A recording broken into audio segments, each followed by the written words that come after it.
Well, was he a former Jet on some astral plane? Like, was No. he a New York? Oh, okay.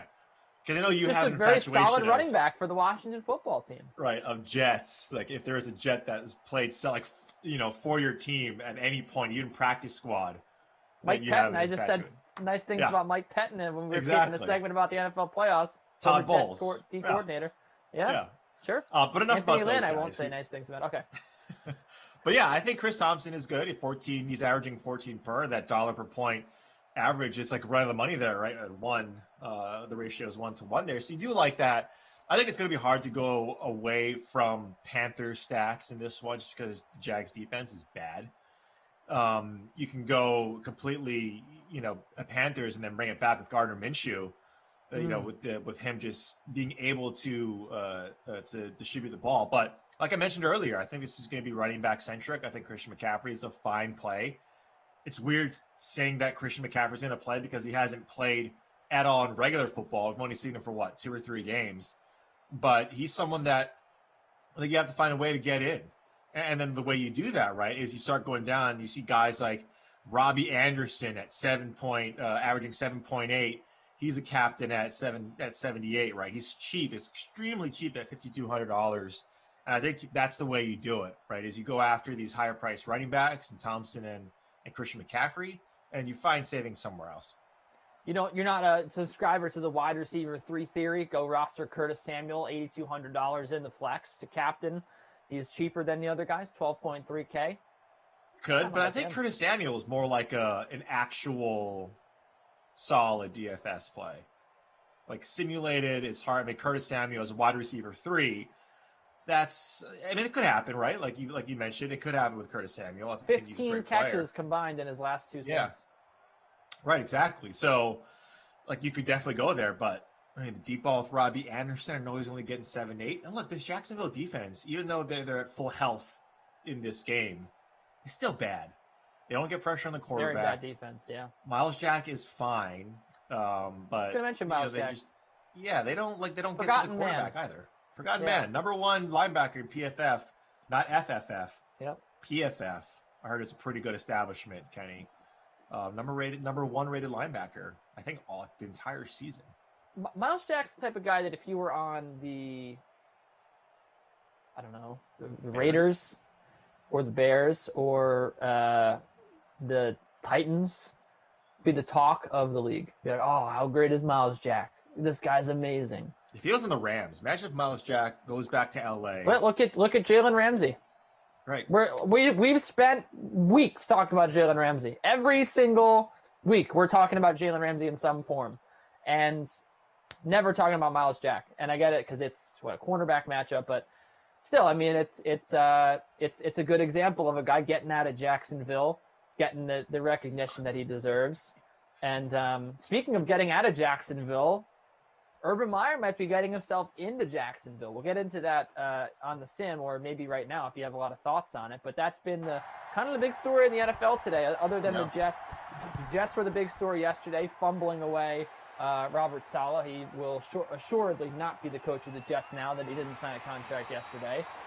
Just happy things. And looking at Urban Meyer, he appears to be a very strong candidate for coach of the Jacksonville Jaguars. The two sides are meeting about it. They are progressing towards a deal according to all reports, and it seems like the job is his if he wants it, Reid. Yeah. We know, right, that, and any fan that's watched both NCAA, I don't know why I call it NCAA, college football and the NFL, knows that it's a very, very different game. Now, Matt Rule, I think we can say that in his first year performed a little bit higher than expectation. I wouldn't say he completely blew us out of the water, right? And we've seen coaches who have made that leap either way not do well, right? We've seen guys do well, not do well. So Urban Meyer, when you're a coach, the SEC and the Big Ten with OSU and so on and so forth, he's got the pedigree to recruit and to get players to play for him when it's on the college stage. Mm-hmm. But with Jacksonville, I don't know, and especially with Shad Khan saying he's in control of the roster, right, if I'm not mistaken. that to me is not something that I would want to come into. And like when John Lynch came into that San Francisco job and got 6 years as a GM, for as bad as Jed York is, like he wasn't the one saying, I'm controlling the roster. Right. It was John Lynch and Shanahan. That's what you need if you're a head coach, in my mind, if you're taking a new job, is what's the continuity going to be like? What's, what are the barriers that I'm going to face with management of Right. who should be playing this guy and that guy? It's a very appealing job right now in terms of the cap space, the amount of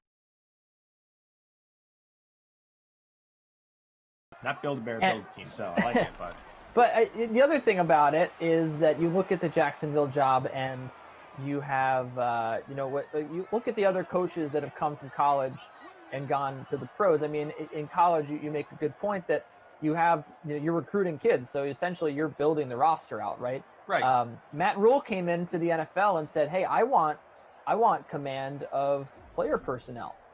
And what happened? Right. A lot of teams, including the Jets, said, we're not willing to give you that. You're coming out of college, right?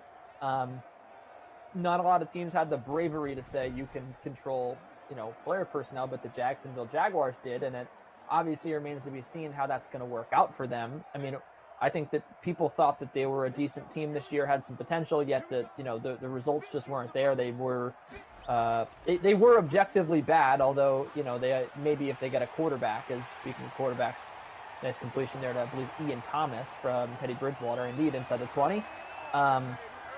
Bridgewater clearly wasn't the guy for them, but yeah, I mean, I think that's a pretty bold move, giving someone right off the bat control over player personnel who's not like a coach that you're gonna that's been in the NFL that you trust. Even the Niners you mentioned with John Lynch. I mean, look at Jim Harbaugh. Around the same time, like when he went out, he wanted control over personnel. He felt that he was a good coach for long enough that he had earned the right to control who they were going to bring in. They said no, they let him go. And to me, that was not a good decision. I think that he was a good coach. He's not a good college coach. We know that, right? But it's terrible. But he's getting an extension. He did almost lead that coach or that team to a Super Bowl, if not for what's his face, Kyle Williams fumbling that punt, right? Anyway, it's a big decision to give someone control, and I don't think that Meyer is going to earn that. No. But like it's how are you controlling any sort of investment that you have, right? I take it in the same way of, from on a personal standpoint, like you hire a financial advisor to manage your finances, but you want complete control of what he or she trades at. Like if you know your stuff, more power to you. But if you don't, like you're hiring that person for a reason. Now, coach, and it's not apples to apples, but if you're hiring a coach and you're completely going clean slate, what's the point of you having roster control? You're already setting this person up for failure, right? In my mind, is that you're going to completely control football, and even subconsciously saying, doesn't matter how much football you know, doesn't matter how much personnel you know, I still have final say. Like that to me is kind of bush league. Having said that, we have no idea how it's going to happen. Like if and or when, how it's going to pan out. And college is very different than the NFL. Very, very different. So Urban Meyer also stopped coaching because of health reasons. So like it's not like he stopped coaching because he reached the top and he's like, I don't want to do it anymore, or he was in a losing situation. It was also health reasons that like he stepped away from the game.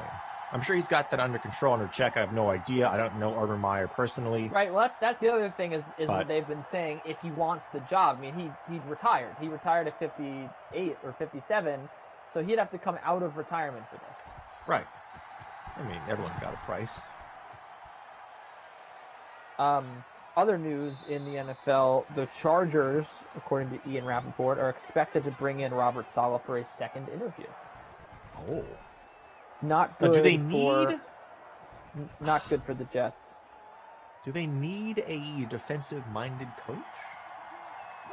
You could argue that the Jets don't need a defensive-minded coach, but I think the consensus opinion is you get the best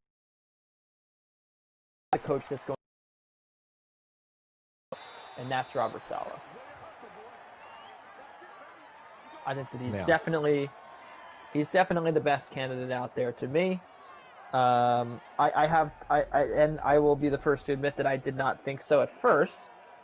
I've changed my tone because I was in your camp. I was saying, "Oh, the Jets, come on, you don't need a defensive coach. You don't need someone endorsed by Richard Sherman," and yet, here we are. I think that Saleh would be the most exciting choice for them, and I think Saleh would be the most exciting choice for any team, really. I don't think that you, especially considering the news that Saleh would bring in Mike LaFleur as his offensive coordinator, I don't think you're really concerned at all about that team. I think you just want a guy that's going to be a leader of men, and that's who Robert Saleh would be. Yeah, true. But that's not good news if you want Robert Saleh on your team and you're not the Chargers, or you don't root for the Chargers. You look at the Jets and the Lions and even the Eagles, right, who are going to bring Saleh in for his first interview. If you want him, Chargers going for a second interview, and they could try to close the deal today with Saleh. Yeah.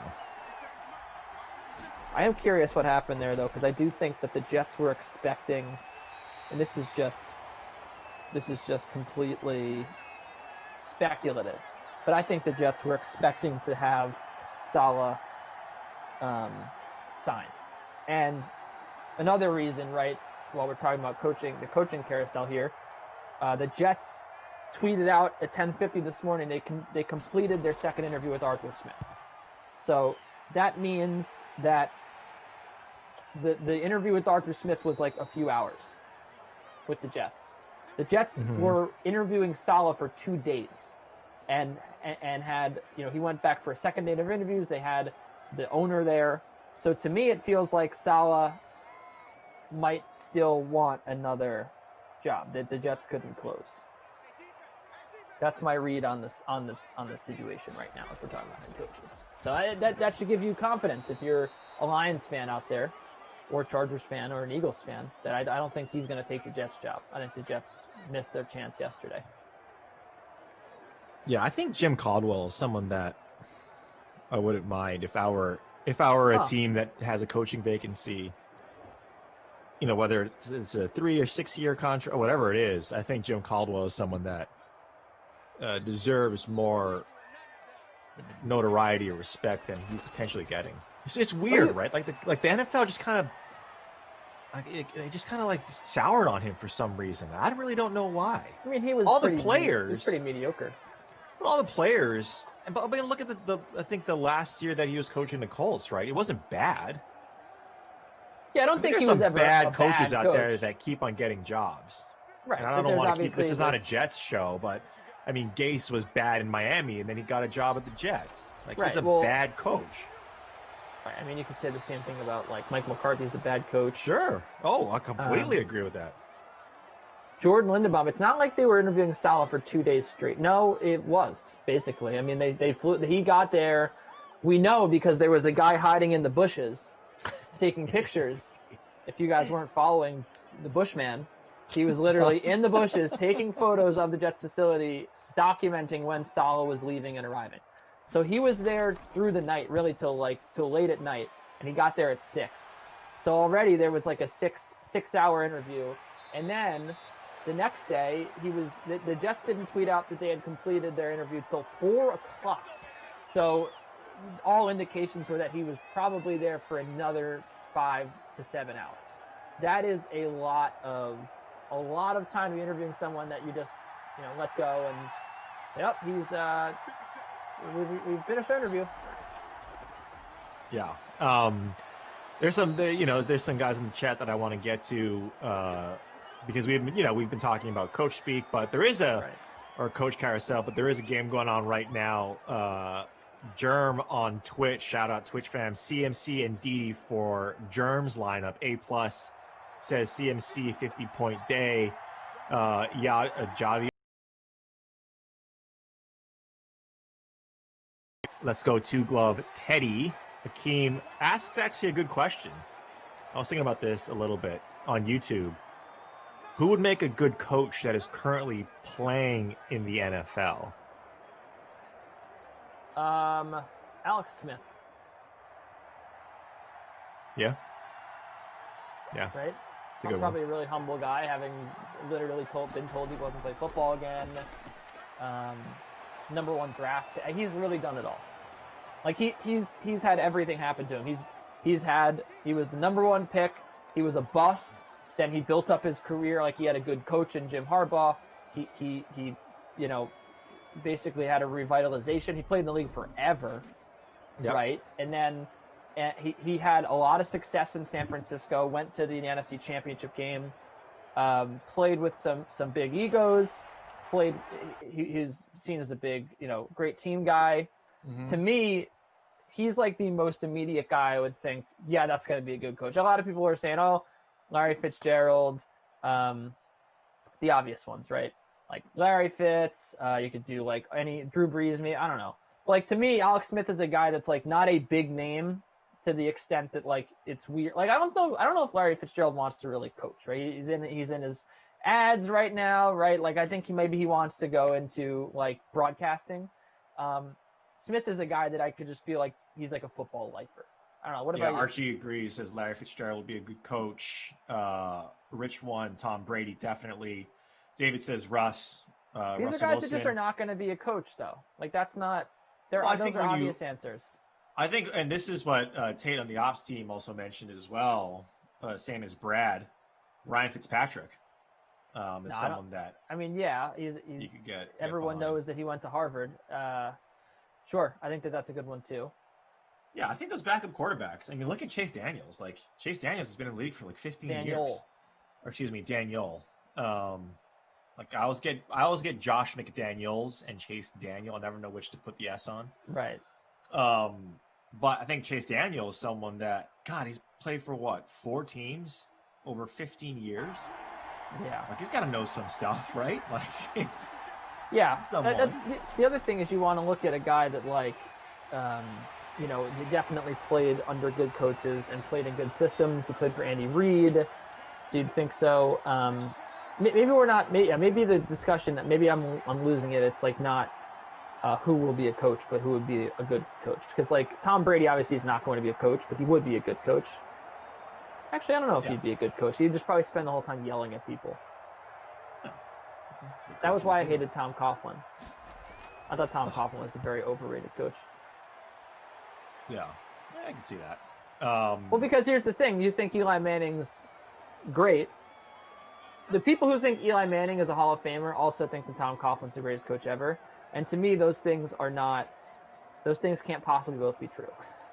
Right? Why Because like, if you think that Eli is really good, look at all the years that they were terrible and middling, right? Like Coughlin, like just like that team was not like always really good. Like they had 2 really good playoff runs, but like they had a ton of terrible seasons and disappointing seasons. So if you think Eli Manning's really good, well, they didn't really do much under Eli aside from those 2 runs. And then if you think that Tom Coughlin's really good, well, then he got the most out of he got the most out of a team that had a kind of a mediocre quarterback in a way. I mean, I think that's the objective way to look at it. Eli Manning, there's a debate over whether or not he's a Hall of Famer, and if he doesn't win 2 Super Bowl rings, there is like no one, right, that would be saying that Eli Manning's a Hall of Famer. So I don't know. It's just funny. Yeah. Thinking Eli Manning is a Hall of Famer is not saying you think he is good. That's what American Desdero Bold says. Who is in the Hall of Fame that's not a good football player? That just makes no sense.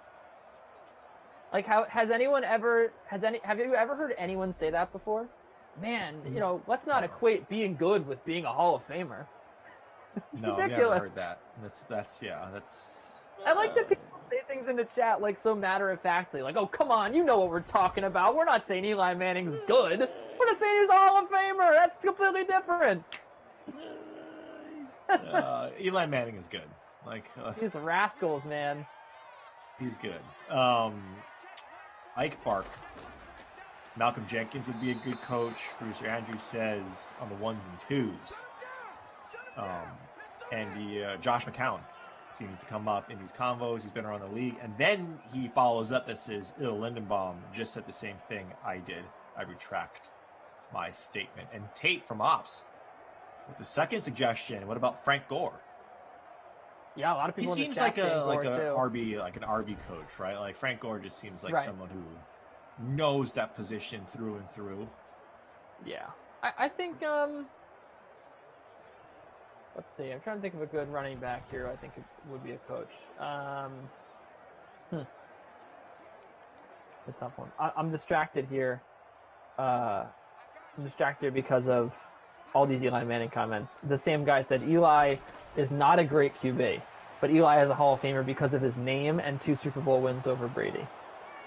I don't know if he's trying to disparage Eli Manning and like say that he's not. Like, I don't know if this is like I hate Eli Manning's a Hall of Famer take, or if he's actually trying to say, Jim Jam, he's bad, but won the championship twice. Shut up. That's ridiculous. Jason Ward says J.J. Watt would be a good coach. Yeah. Kyle Juszczyk. Yeah, that's a good one. Clay Matthews from Carlos on YouTube. What about Mike Allstott, huh? How about him? Ooh. He's not playing anymore. Where is Peyton he? Hillis? How about Peyton Hillis? One-hit wonder. Peyton Hillis. Peyton Hillis fell off because he was greedy, man. He wanted to get paid. He wanted all the touches. Once he got paid, he kind of just started relaxing. Fantasy Hawk is going to the defense here of us. He's saying that Eli Manning is 500. He's not a Hall of Famer. Minshew, meanwhile, looking like a Hall of Famer making that throw. What the heck, man? Fantasy Hawk saying people who believe Eli is a Hall of Famer believe Dilfer and Brad Johnson are qualified as well. Oh, Brad Johnson. Remember the huge... those guys come from the huge sleeve crew. Like both of them had just the big huge sleeves. Jake Plummer, huge sleeves as well. Yeah. Jake the Snake. Remember that. I miss the big sleeve era. Do you? I do, yeah. I kind of miss when quarterbacks had sleeves and not like the Drew Brees, like, you know, the whole like offensive lineman just like.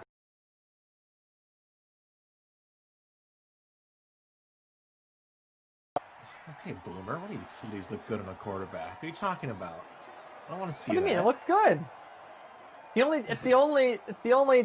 You're saying what I think we should be talking about is that they used to have like the wide receivers used to wear the sleeves, which was ridiculous.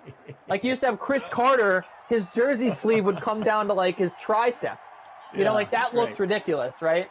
Like a quarterback, man. I don't know, something about like when I was designing my creative player in Madden, like I'd always have the not like the super long sleeves, just like the sleeve. You know, you need a sleeve there. You can't like tuck it under your pad there. Yeah, well, those are great.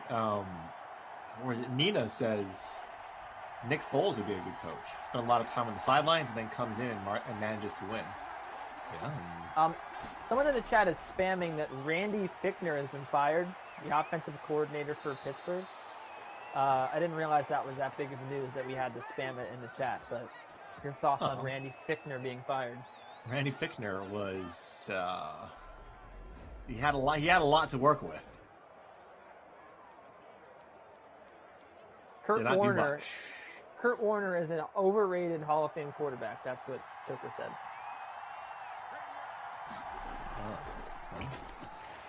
To each his own. Look at the numbers. To each his own. Look at the numbers. 67-49 record. And really looks worse when you consider that he was he was with the Giants. He was just 5-4, right, ending his career. 67-49 record. It's pretty good. Let's see where he. I'm trying to see where he finished in like award races and stuff. He was a two-time first team All-Pro quarterback. Where does he rank in the? You're talking about Eli? No, I'm talking about Kurt Warner.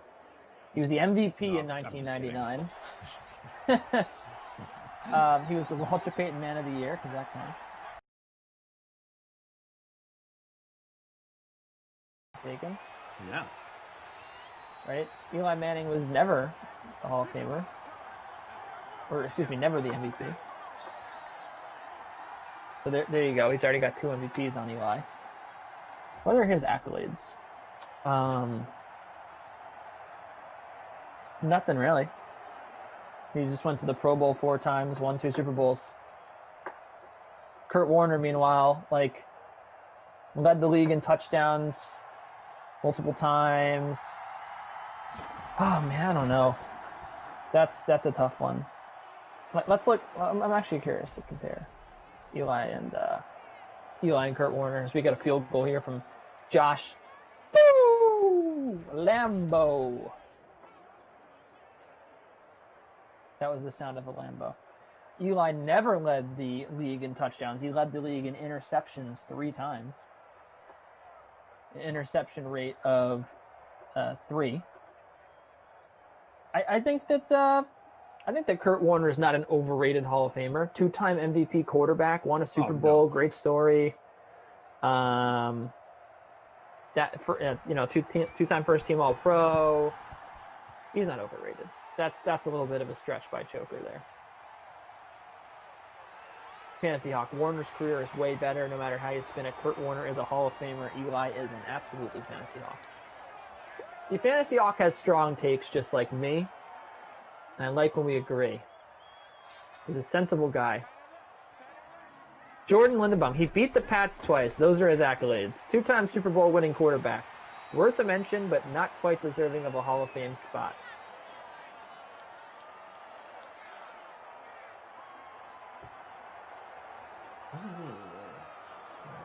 I mean, Kurt Warner was just he was a spectacular quarterback for many seasons.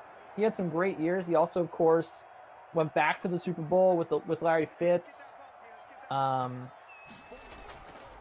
the league in passing yards in 2001, 4,800 yards. I mean, these are things that like Eli Manning could never do.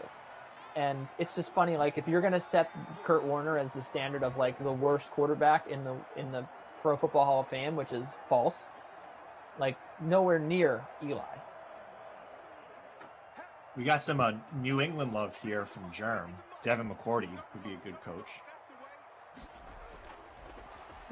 Devin McCourty would be a good coach. Either of the McCourty twins. I like that. The reason why we're talking about this is that this game is less than exhilarating at its current moment. 3-3 right now. Looks like a soccer match here. A high scoring soccer match. I'll take it. It's been high scoring. Bob Williams, look up Eli career record. Fantasy Hawk is the person who decides on who's a Hall of Famer, by the way. I don't know if you know that. He votes him in. He said no MVP. Yeah, he said no MVP, no Super Bowl. I have to say no to McNabb. Sorry, Donovan. Fantasy Hawk says no. So you have to have at least one. Liam, you're not going to get me to say it. Liam's not going to bait me. What about some Jets, like Chad Pennington Hall of Fame? No. It's something else. Robbie Anderson, there's your boy. Down to 15. Liam, we're not going to say it. Sorry. Stop trying. Edward's saying, what up, Reid? Actually, no, sorry. He didn't say what up, Reid. He said, what up, Reid? He capitalized the what. Got it. It was worth a shot. It wasn't worth a shot, really, but you gave it your best try, Liam. Yeah, Bob is right. They shouldn't base greatness off of rings. Not always. I think that not every ring is comparable, right? Oh, a touchdown! Robbie Anderson getting in. There we go. I don't like. I think that every ring is different, right? Like you could like in any sport. Like Danny Green the other night was like, "Oh, I have 3 rings" to a heckler. Like technically true, but like, you know, he was a big part of those teams, right? But like, it's all different. Like when you're evaluating greatness, I think for one, like I mean, no one likes the guy, but Ben Roethlisberger, like that was a ring that he earned. He earned that ring. He had a fantastic season. I know he had Jerome Bettis, but Like he was great in that Super Bowl, right? He was he had a great season, and he was truly like, when you look back on his career, you'll be like, he was great when he won the Super Bowl. But like a guy like, there's like a guy like Eli, to me, kind of was carried by his line a little bit. Ooh. But I don't think that's a hot take. I mean, someone mentioned that in the chat, and I think that's very true. I mean, the not his offensive line, his defensive line. His defense was incredible.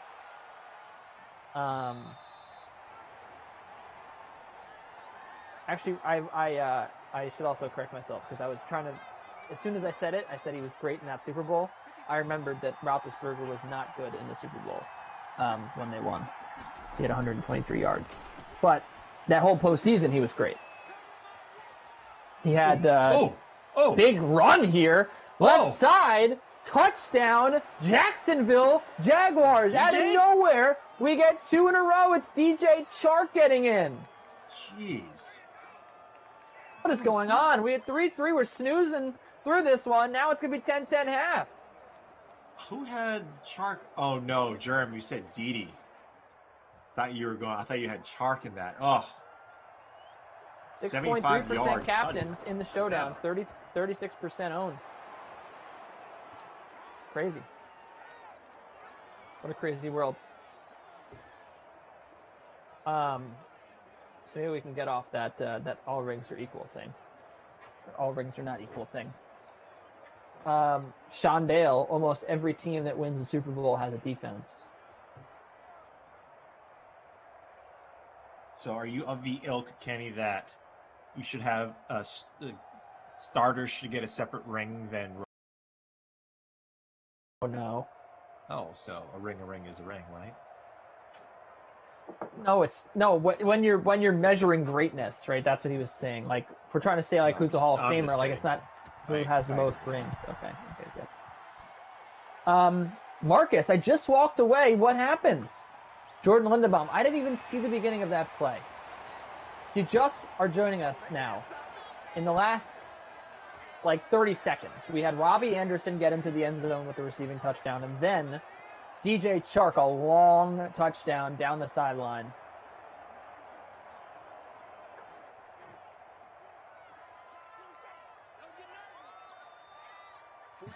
I love all of the Chark on the ensuing, yeah. Ooh.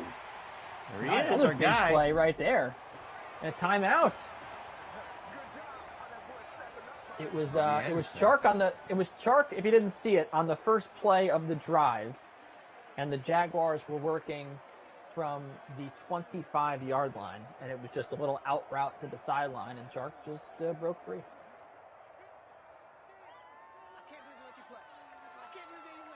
Jairo said, Kenny, I see you. I don't know what his question was. I didn't see it. You mean Eli Manning's defense? OCU Minora? Michael Strahan? Talking about a Hall of Famer. Man. They were great. That was a great defense. Legitimately a great defense. And that's when Justin Tuck was young. They had Justin Tuck, exactly. Trying to remember. Well, they had 2 Super Bowl runs, obviously. Wasn't Cromartie on that team? No, Cromartie wasn't on that team. Kiwanuka, that was Andrew said. Kiwanuka. He said Kiwanka, but Kiwanuka, I think he meant. Yeah, they had those. They had some really good cover safeties too. I think remember they had Antrell Roll, Pro Bowl Roll, or whatever. Yep. Like he was there for a long time. Gosh, they had yeah, I mean, I think that might have been that was for a while. I don't know if that was their Super Bowl year, but they had Antrell Roll back there. Maybe that was towards their second one. Do you believe that Strahan got gifted the single season sack record by Brett don't. Favre? My dad was bringing it up the other day. I think gifted, that's a load of Kenny. crap. Gifted. You think it was? Oh, everyone 100%. says gifted. Well, so here's the thing. I don't know. I haven't read about it. So he mentioned something about that there was someone came out and said it was pre-planned. Is that true? Did that really happen? I mean, who's going to confirm that? But if you watch the play, it looks like Favre is just trying to duck the hit. Like Tom Brady does that like every game. He does one of those. How many times does Brett Favre duck a hit and not just completely whale one up for like driver? That's a good point actually. I didn't think about that. Like Favre just heaves it like in those situations. I'm trying to think of who else was on that defense. I mean, obviously there's JPP too. We forgot. The first time around, let's see. I'm gonna look it up now. Antonio Pierce. Oh, of course. Oh yeah. Who can forget Antonio Pierce? And his. Yeah, I'm not gonna go into his. We need Bushman. Andrew on the 1s and 2s says we need Bushman to get to the bottom of this. We do. I'm not going to, He was friends with Ray Rice, Antonio Pierce, or Ray Lewis, rather. You had, let's see, Justin Tuck. Yep. Yeah, I don't know. Who are their linebackers? Dude, no, remember this? R.W. McQuarters, remember him? Yeah. Hilarious. I remember him. Yep. Oh, yeah, that was funny. They had, Kalika Mitchell, Jabril Wilson. Anyway, they had a lot. They had a good defense, man. Their defense. Let me see if I can see their rank. Actually, let's look at it. Let's go in. This is why Pro Football Reference is the best. You can just look at anything. Right? Like the 2007 team. As we got a field goal there. So surprisingly, 17 points. We got 17 points out of the last, 2 minutes of this half? Just insane.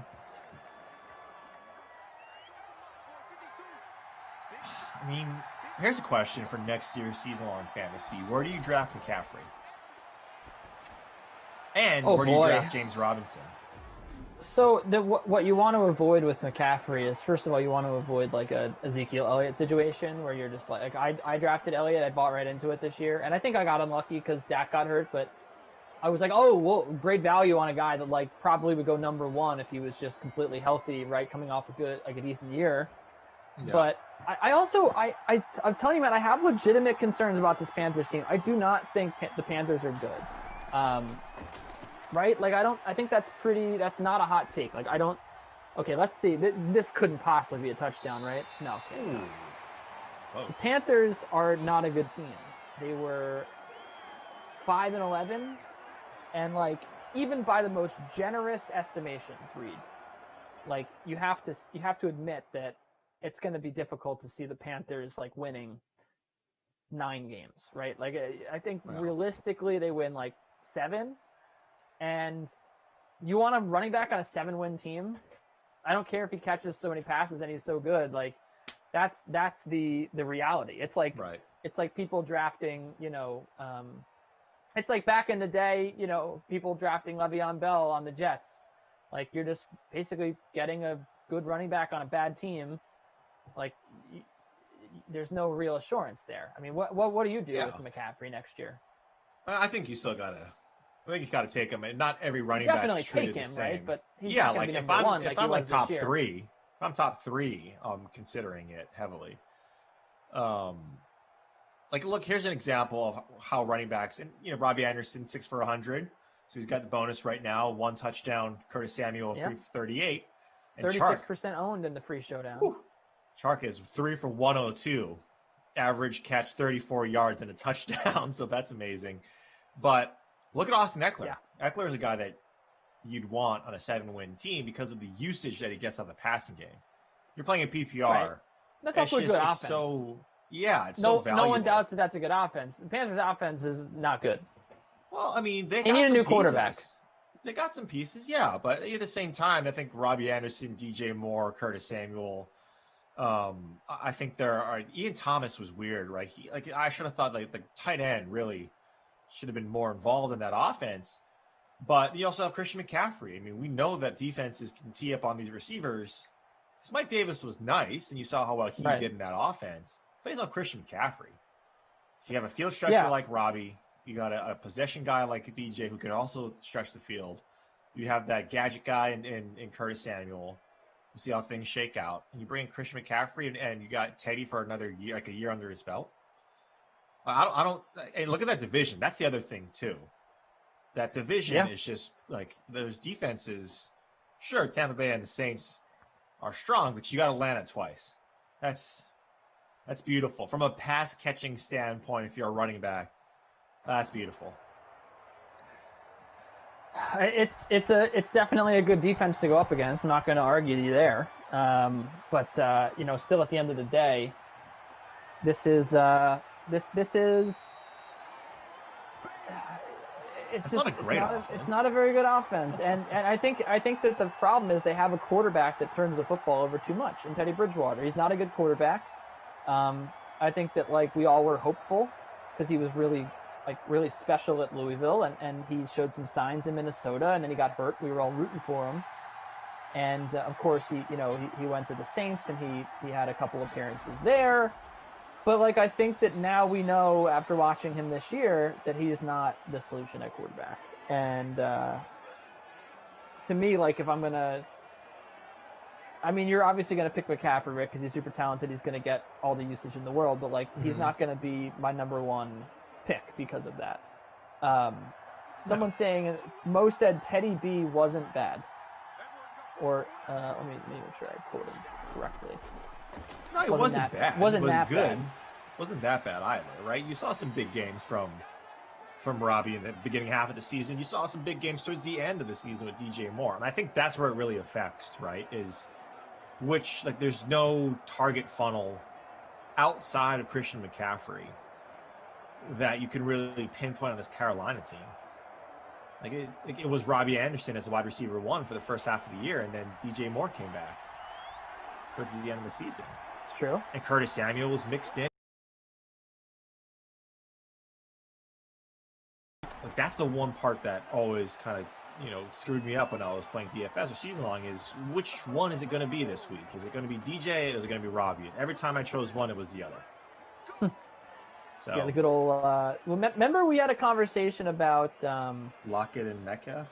Yeah, and then after that, Lockett just didn't do anything. That's the thing, right? Complete non-factor the rest of the season. Yeah. Foghorn Leghorn, what's up, buddy? Reid Sweetie AC Superfly File. That's a lot of nicknames. I like that. Or it says Reid Sweaty. Oh. I don't know if you meant sweet, but I like that little interplay there. I think they DK the Sweat. But yeah, James Robinson is Big someone run! Speaking of Chris Thompson, Chris baby. Thompson, actually, not James Robinson. Wow. Guy. Okay. There's one that I'm a little worried about with Robinson. I don't think he keeps up the usage like he did last year, Kenny. I just don't. That was, his target and his share in the offense was so massive.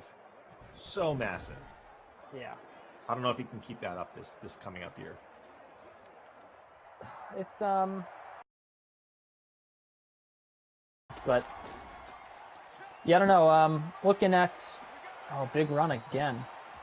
Looking at the Jaguars, what realistically, you can't do anything in free agency, right? It's going to have to be all on your ability to draft the next 2 years, really. Right. So speaking of talking about coaches, we were talking about coaches earlier. When you think about coaching vacancies, right? Mm-hmm. Which one to you is the most attractive destination? The Chargers. Yeah. Yeah, because the defense is still strong. They dealt with a ton of injuries last year on the defensive side. Derwin James obviously being out again for a full year. But they have a lot of pieces on that defense. They acquired guys through free agency like Harris and some others on the back end of that defense that you already have in there. And then you have a rookie quarterback that is playing above expectation already after his first year on a rookie contract. You still have a young running back and the couple guys that they have along with Austin Eckler. You still have good receivers with Keenan Allen and with Mike Williams. Let's see if Hunter Henry stays or if he goes in free agency. But I think you got a lot of pieces there that if you get healthy, if the Chargers aren't snake bitten next year, like they always are in previous years. Right. And I think that's the one. And then you're in Los Angeles. Like, you're in Los Angeles. Nice. They don't have a lot of fans, but you are in LA. Right. Like, you're not winning that division yet. It's Kansas City. Right. But as for as bad as the Chargers were, and how many times we saw them give up a ton of plays and a couple of games towards the end, they still finished 7-9. Like, that's like with a rookie quarterback that had no preseason. Right. Came into the game, like, oh, it's you. Wasn't mentally prepared for that, and then goes out and puts up good games against Kansas City, against the Saints, against really strong defenses. Like, that's what you want. You don't need to search for your quarterback if you're a new coach. You already got him, Justin Herbert. That is a nice luxury, and then most coaches obviously like to have and GMs like to have their pick of quarterback, but I don't think too many people would bat an eye at the Chargers. And of course, you do have some decisions to make. You mentioned that Hunter Henry, Melvin Ingram's also going to be a free agent, and they definitely need to figure out what they're going to do. Got him. Oh, is that a fullback touchdown? Tyler Eifert with the catch. For the 6, I thought it might be the fullback touchdown. It was not the fullback position. Tyler Eifert, the number 1 tight end for Jacksonville. Just the formation, the play fooled me. It looks like a trick play almost because of how open Eifert was, but he catches it for 6, and the Jaguars will take the lead. Now, I have a question. Bruce Miller sighting. Huh. Sorry, Bruce Miller owners. I'm sorry I got you all excited. Yeah, they're going to have to either spend money on their offensive line to protect Herbert because they went out and got some some veteran linemen, or spend it on Ingram and Henry. Anyway, so it is a good vacancy. So assuming that's your number 1, right? Right. Okay, let's rank all the vacancies. Let's do that. That'll be a fun exercise for us to do here. Okay. Right. So we've got the Falcons, the Jets, the Lions, the Texans, the Jaguars, and the Eagles. So at number 1, Reid, you are already I'll go Chargers. Yeah. LAC. I don't debate you there. So the Chargers are off the list. Number 2. Man, if it wasn't now here's the thing. I am biased, okay? But I think that the Jets and the Jaguars are very similar. You have a top 2 pick. You have salary cap freedom. The thing about the Jets is I think that they have a head start on the Jaguars in terms of rebuilding. They had some nice draft picks last year. They also have the second best draft setup this year, right? Like the Jets and the Jaguars are pretty equal. They have 19 picks over the next 2 years. You got the same roughly amount of salary cap space. You've got a decent base started there with Becton. You've got a couple key pieces on defense that you drafted that are good. And I think that you could get a lot done in the next 2 years. You do obviously have to make a decision on Darnold. I'm assuming that a new coach is going to bring in a rookie quarterback, which is fine. But I think the GM there is very good. I think that it's a good situation. I think, again, Jets and Jaguars, they're probably vying for the number 2 spot here, wouldn't you say? So I think that I'm going to give the Jets the edge. What do you say? Yeah, I mean, I'd probably go Jaguars, and here's why. Like, when you and look, this ownership has a lot to do with it, and I think both have their blemishes, right? Their downsides is Teddy. Oof, that was close to almost being a fumble there, Teddy. 17-13, Jacksonville up Carolina. And speaking of Jacksonville, like that, when you look at that in both instances, I look at that division as much more of one that could be up in the air, right? With Tennessee, yes, they have a strong offense in Derrick Henry and Ryan Tannehill and Vrabel, but their defense is hot garbage. Like Tennessee's defense, and they got a lot to work on. They need to get a pass rush. Davian Clowney was hurt for the majority of the season. He didn't play, or he didn't affect the game at all. And the Colts, sure, but they have quarterback situation as well that they got to figure out. Rivers is on a 1-year contract, so both teams at 11-5. And then you have a huge chasm where then Houston was 4-12 and Jacksonville 1-15. Cap space along with the picks, along with that division, and also being in Florida. You know, a big part of it for me, Kenny, is I want to be warm. I want to be warm the majority of time that I am playing. And when you're, you know, in that division, you know, there's that ancillary part of it, right? Like you're going to be able to do that. Right. Sales tax, not a thing. I don't believe in Florida. So a lot of that, your money goes further in that sense. Free agents will potentially want to play there because of that. There's all of that said.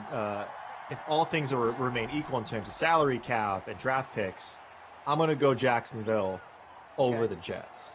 Madison making the valuable point here, or the astute observation that you do currently reside in New England, so you're choosing right now not to be warm. But okay, let's say I'm also not Chargers, getting paid millions of dollars. Chargers, like Jags, Chargers, Jags, Jets. Right now for you, it's Chargers, Jets, Jags for me. But is that fair to say? Yeah. Okay. So now we have 4 remaining. So, and this is sort of where it gets interesting, right? So number 4, are we going with the Falcons, who have, you know, an old Matt Ryan? The Eagles, who are, you know, they do have Jalen Hurts there, and Carson Wentz. Like, you have to sort out that dilemma. You got a decent team to work with, right? Both of those teams pretty decent. And then you have 2 bad teams. The Texans, you do inherit Deshaun Watson, and the Lions. For me, I feel like inheriting Deshaun Watson sounds good on paper, and I want to put the Texans number 4. But I'm really worried about the salary cap position there, and I almost feel like the Texans are about to blow it all up and rebuild and maybe trade away Deshaun. I think that's what I would do anyway. Right, one of the two, but you need to trade away the high-priced guys to get some assets back and start rebuilding. I don't want to go into a rebuild right now. You know what I mean? Like, because you're going to be sort of a lame duck coach. Like, you're not going to be there once the team's actually good. You're going to probably get fired in a couple of years because the team's going to tank and be back. So for me, I almost feel like the Eagles are my number 4. What do you think? Yeah, I agree. I was going to say, because you have a young offense still in Philadelphia. Jalen Hurts looks great. Miles Sanders is still young. He gets away from that Doug Peterson, you know, used 4 running backs, 3 of which are nowhere near the talent of Miles Sanders. Although they're great players in their own right, Miles Sanders is head above heels. Chris Thompson looks like he's the best running back in this game. Yeah. But you have a young Travis Fulgham. What happened to him? He was a stud in the first half, and then all of a sudden he went bye-bye. He probably hit a rookie wall. But you saw the young team. Right, Jalen Reagor, Dallas Goedert. Reagor over Justin Jefferson, which I think people won't give Reagor his props because he got taken over Jefferson, which is not his fault, and it was a bad decision, but Reagor's still good. Right. Okay. It's a young offense. Right. It's a young offense. So now to 3 old offenses, maybe the Texans and the Falcons more so than the Lions, but who you go here now at 5? I'm going to go with the Texans. Offense.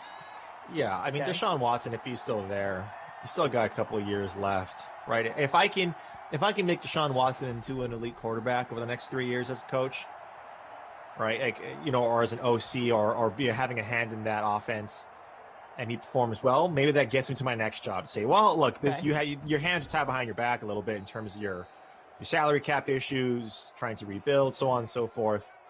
So getting Deshaun Watson and having to win at least 4 or more games to be deemed successful, I'll take that. Especially because I don't have an aging quarterback. Like, maybe he's overaged because how many times he's gotten sacked for the last 4 years. But I don't want anything to do with the Lions or the Falcons when it compares to a guy like Deshaun Watson. I'm reading the chat here, and we got some conversation going on about the Eagles. Nice. From Fresno said Philly probably has bad ownership because they fired their coach 2 years after winning a Super Bowl. 93 Babrack says Eagles much better spot for a head coach over Jets. To me, it's not, and I think that Reid would even agree with me. Just because, again, if you're going to tell a coach, right, you get 19, we have 19 draft picks in the next 2 years. We already had, you know, a good draft last year. one of those picks is the number 2 pick this year, so you can have your pick of quarterback. We got all the salary cap space in the world, and you're in a major media market. You're in like the biggest media market in the world, really, you know, or one of them. Like that to me is a much better situation than Philly, where you do have Hurts, but like you could just have Zach Wilson or Justin Fields, and then you're sort of in the same situation, right? And that team is in salary cap hell right now. They have to do so much work to you know, make things work there. I mean, you can't bring in guys that you like. You can't. They're also making personnel decisions. You have to sort out the Carson Wentz situation. There's so much to do there. Like, why would you want to go to the Eagles over the Jets? I mean, am I crazy? No, I think what a lot of them are saying too is that your Jets bias could come into it. Like if the Raiders had an open vacancy, I would say, number 1. like because they're in Vegas and talk about no income tax. I mean, things, you know, are much cheaper there. It's a brand new stadium that fans haven't even stepped foot in, right? You have some young players on that team. People are going to want to play for the Raiders because it's not just, so like I get, you know, that comparison, but I also would say too that like when you're talking about like what you're saying, Kenny, is how much, and it all depends too, is how much flexibility do you get within your coaching position? I think that goes into it. And we've seen Howie Roseman and some of these guys with Philadelphia. And look, that's not to say the Jets have been great. But if both ownerships are bad or are less than average, I would take the one spot that I have more assets to and resources to use.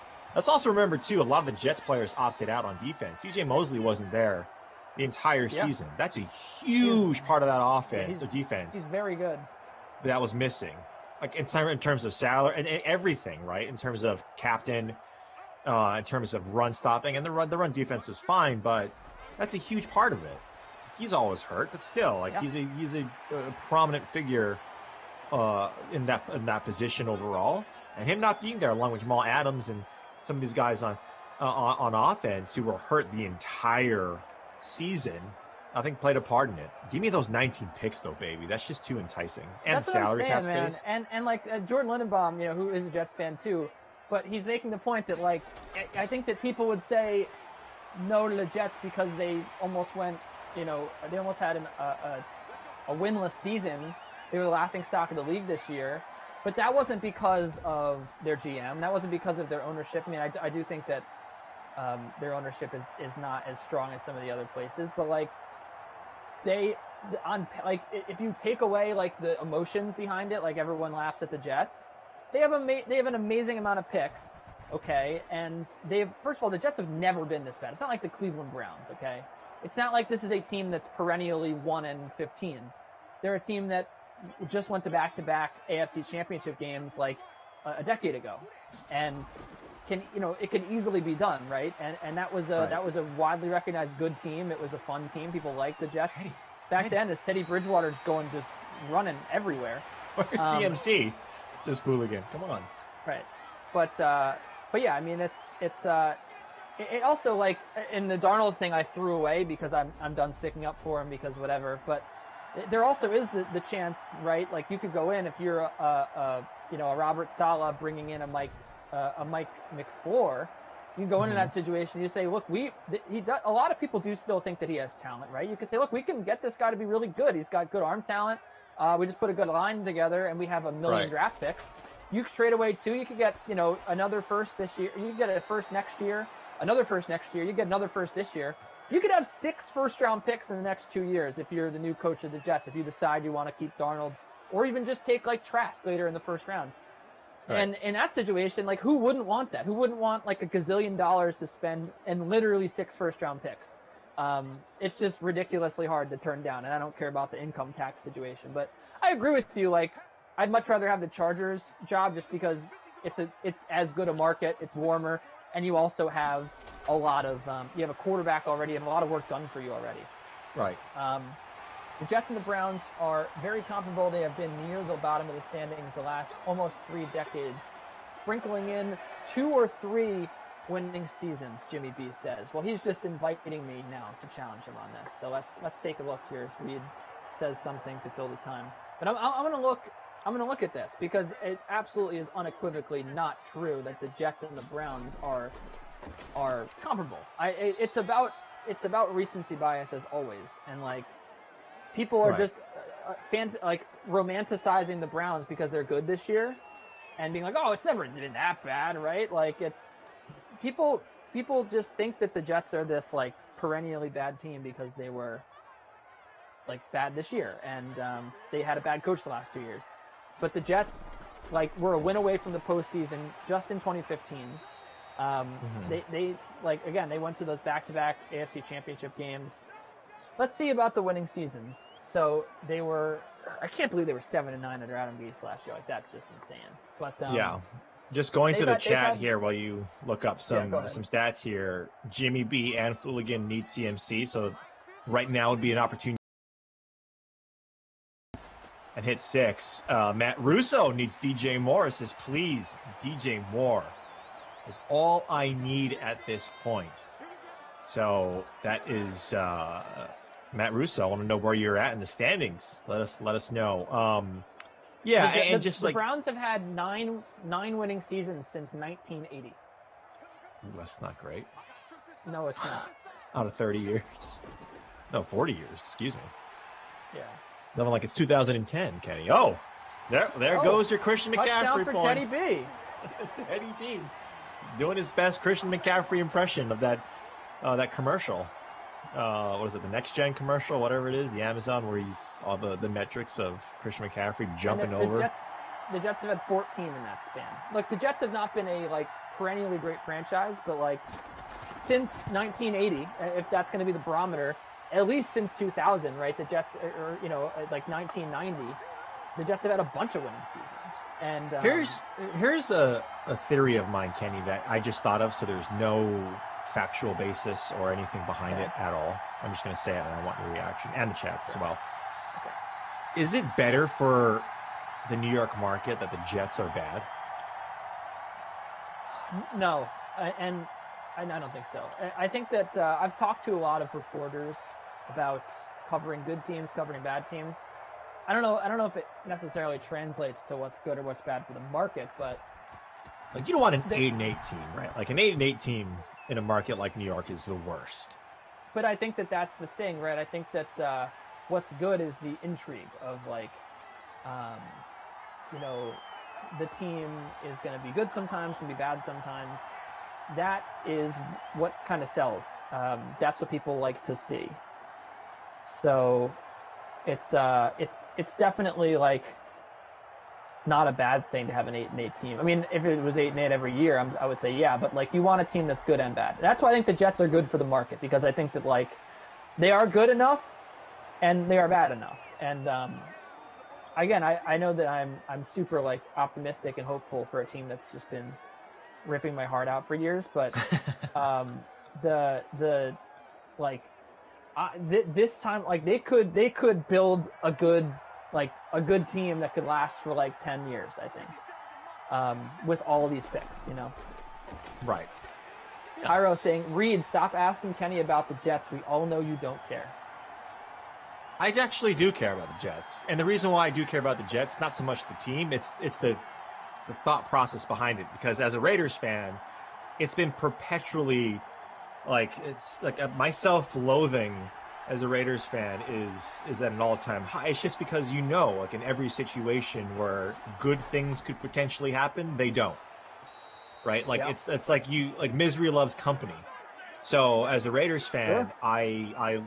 I enjoy and have this kindred spirit with Jets fans, with Bengals fans, with Lions fans, and that's why I want the Bills to do well, is because they've had it rough for a long time, right? And so that part of me wants to know. But yeah, you're right. I feel like that too. I care less about the Jets. I care less about the Jets outside of what we do when we cover them.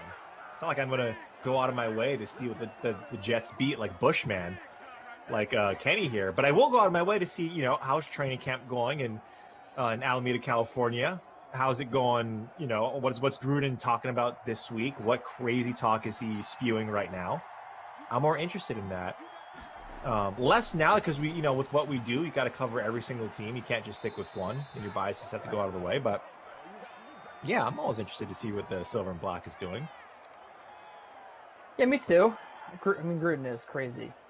Crazy. What's absolutely insane about that team is like how undisciplined they are. It's just, it's a meme. Like the amount of penalties.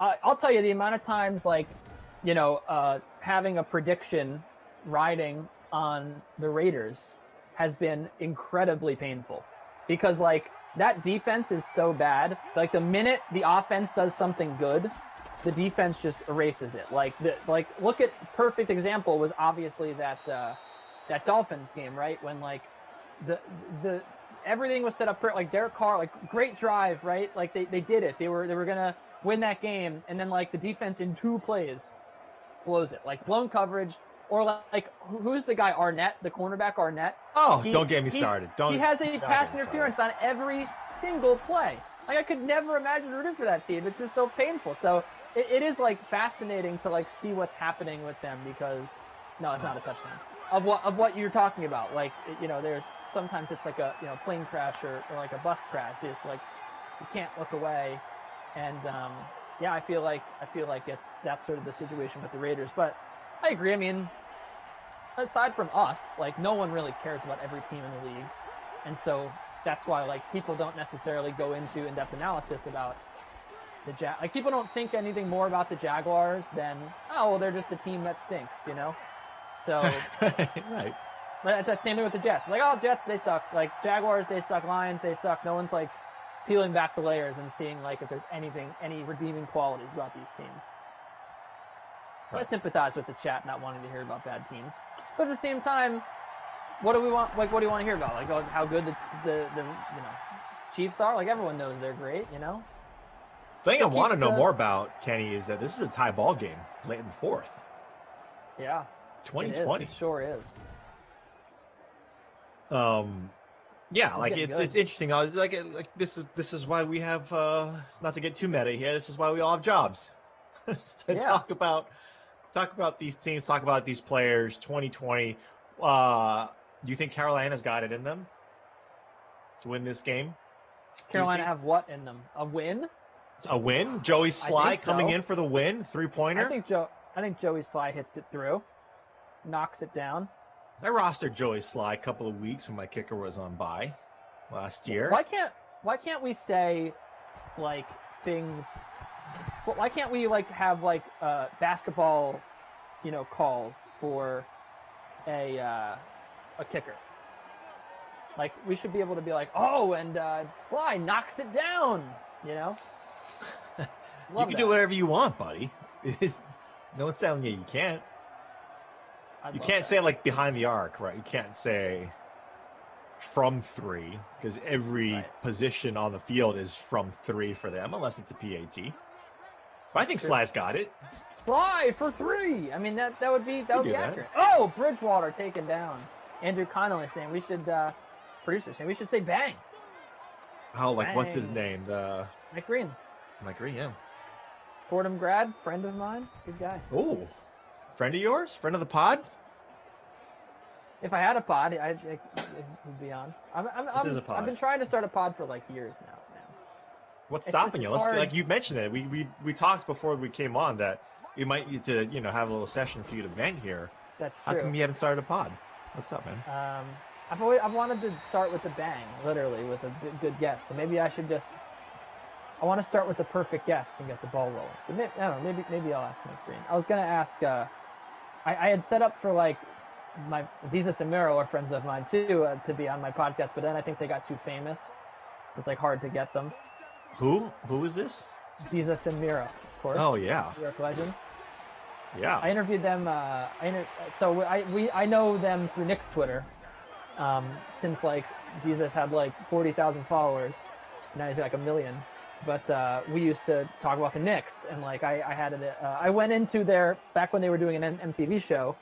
I went into the Viacom office to interview them for Sports Illustrated, and like we just sat there for like an hour talking about the Knicks, and it was like my own personal podcast. Like I could just like control the topics. I could like, what do we think about Kevin Durant like being a free agent. Like that was back when before he signed with the Warriors.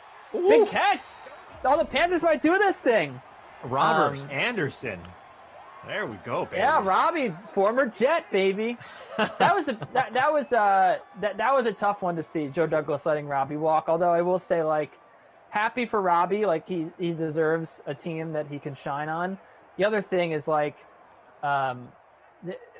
it's the whole situation that I like to bring up with like the rookie quarterback. Like, you don't need to pay a receiver $10 million right now if you're the Jets. Like, you just need to continue getting rookies on small contracts and like continue piling up, draft picks and like I don't like right. You save the money until you really need it. That's like my philosophy with how they should do it. So like it makes sense to save the salary cap space and then like say you have like a really good team before you think you might, or like like in a couple of years, you then wind up being like, hey, let's spend $40 million on our offensive line to like just finish off what we started, Yeah. And like then there you go. Like you don't want to have money committed to JJ Watt, right? you want to be able to have flexibility. So like, oh, we're really like a good corner away. Then here's for the win, Joey Saleh coming on. Oh, Dougie Marone, his last ditch effort. Ice Joseph Sly here. I think he gets Dougie Ice, as they call him. Ice. Joey Sly, the Sly guy, coming on, trying the game-winning field goal. He's going to be automatic. This is automatic for Sly. I'm calling this. What will you do if Sly misses? What's the bet here? If Sly misses, we got to continue to OT and talk more about Carolina and Jacksonville. He's not going to miss. Snap down. Kick is up. It is good. And Joey Sly has won the game in the dying seconds for the Carolina Panthers. At the death, Sly with the game-winning field goal saves us from overtime.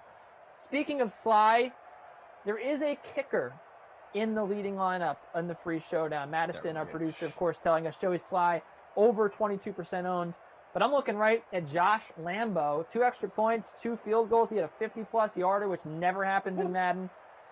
11 points for Josh Lambo makes it into the leading lineup of unofficially Precision 1 gets it done there. And Teddy Bridgewater in the captain spot, big day for him, 270 yards, touchdown, both passing and rushing. Gardner Minshew, 226 yards through the air and a couple TDs. Yeah, the Chark obviously with the big touchdown. He just had 4 catches, but had that monster one. And then Eifert, who found the end zone, is in the leading lineup. And Robbie Anderson, of course, your boy, hit the bonus, 7 catches, receiving touchdown. You called him out. You said he was going to be a good play today. Said to fade Curtis Samuel. You were right. And that's the story of the game, Reid. Who's your player of the game? Yeah, Samuel didn't do bad. Got you 80 yards and 7 catches. Didn't get that touchdown. Chris Thompson, too, 97 yards, so 3 away from the bonus. You wanted to see that. Christian McCaffrey, not a guy who did that well. I'm surprised a little bit on that with how weak not in the leading Jacksonville. Lineup. No, and that was more. That?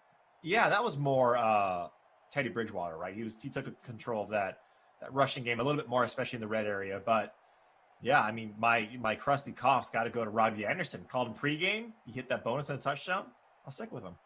Did you just call it the red area? The red area. Yeah. Not the red zone? Yeah, red area. Okay. I mean, I call it the red zone, just that, Speaking of red, who is not your kid today? Not my kid today is probably Christian McCaffrey, right? He didn't do anything. He was 90% rostered in the free showdown. And what did he do? He didn't do anything. Nothing of that sort. He was the highest priced guy, so we had to hit. He didn't do anything. So Christian McCaffrey, not my babysitter Billy. He did not score in the red area. I repeat, not score in the red area. He's not your babysitter? Not my babysitter Billy, no player of the game, whatever it's called.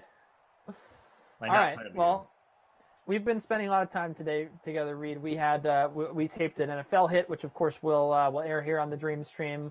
We broke down and talked about the some angles for the upcoming games, so you guys can check that out coming up. And then we also obviously brought you this wonderful sim, Jacksonville and Carolina, and it's just the first of many sims that'll be coming up today.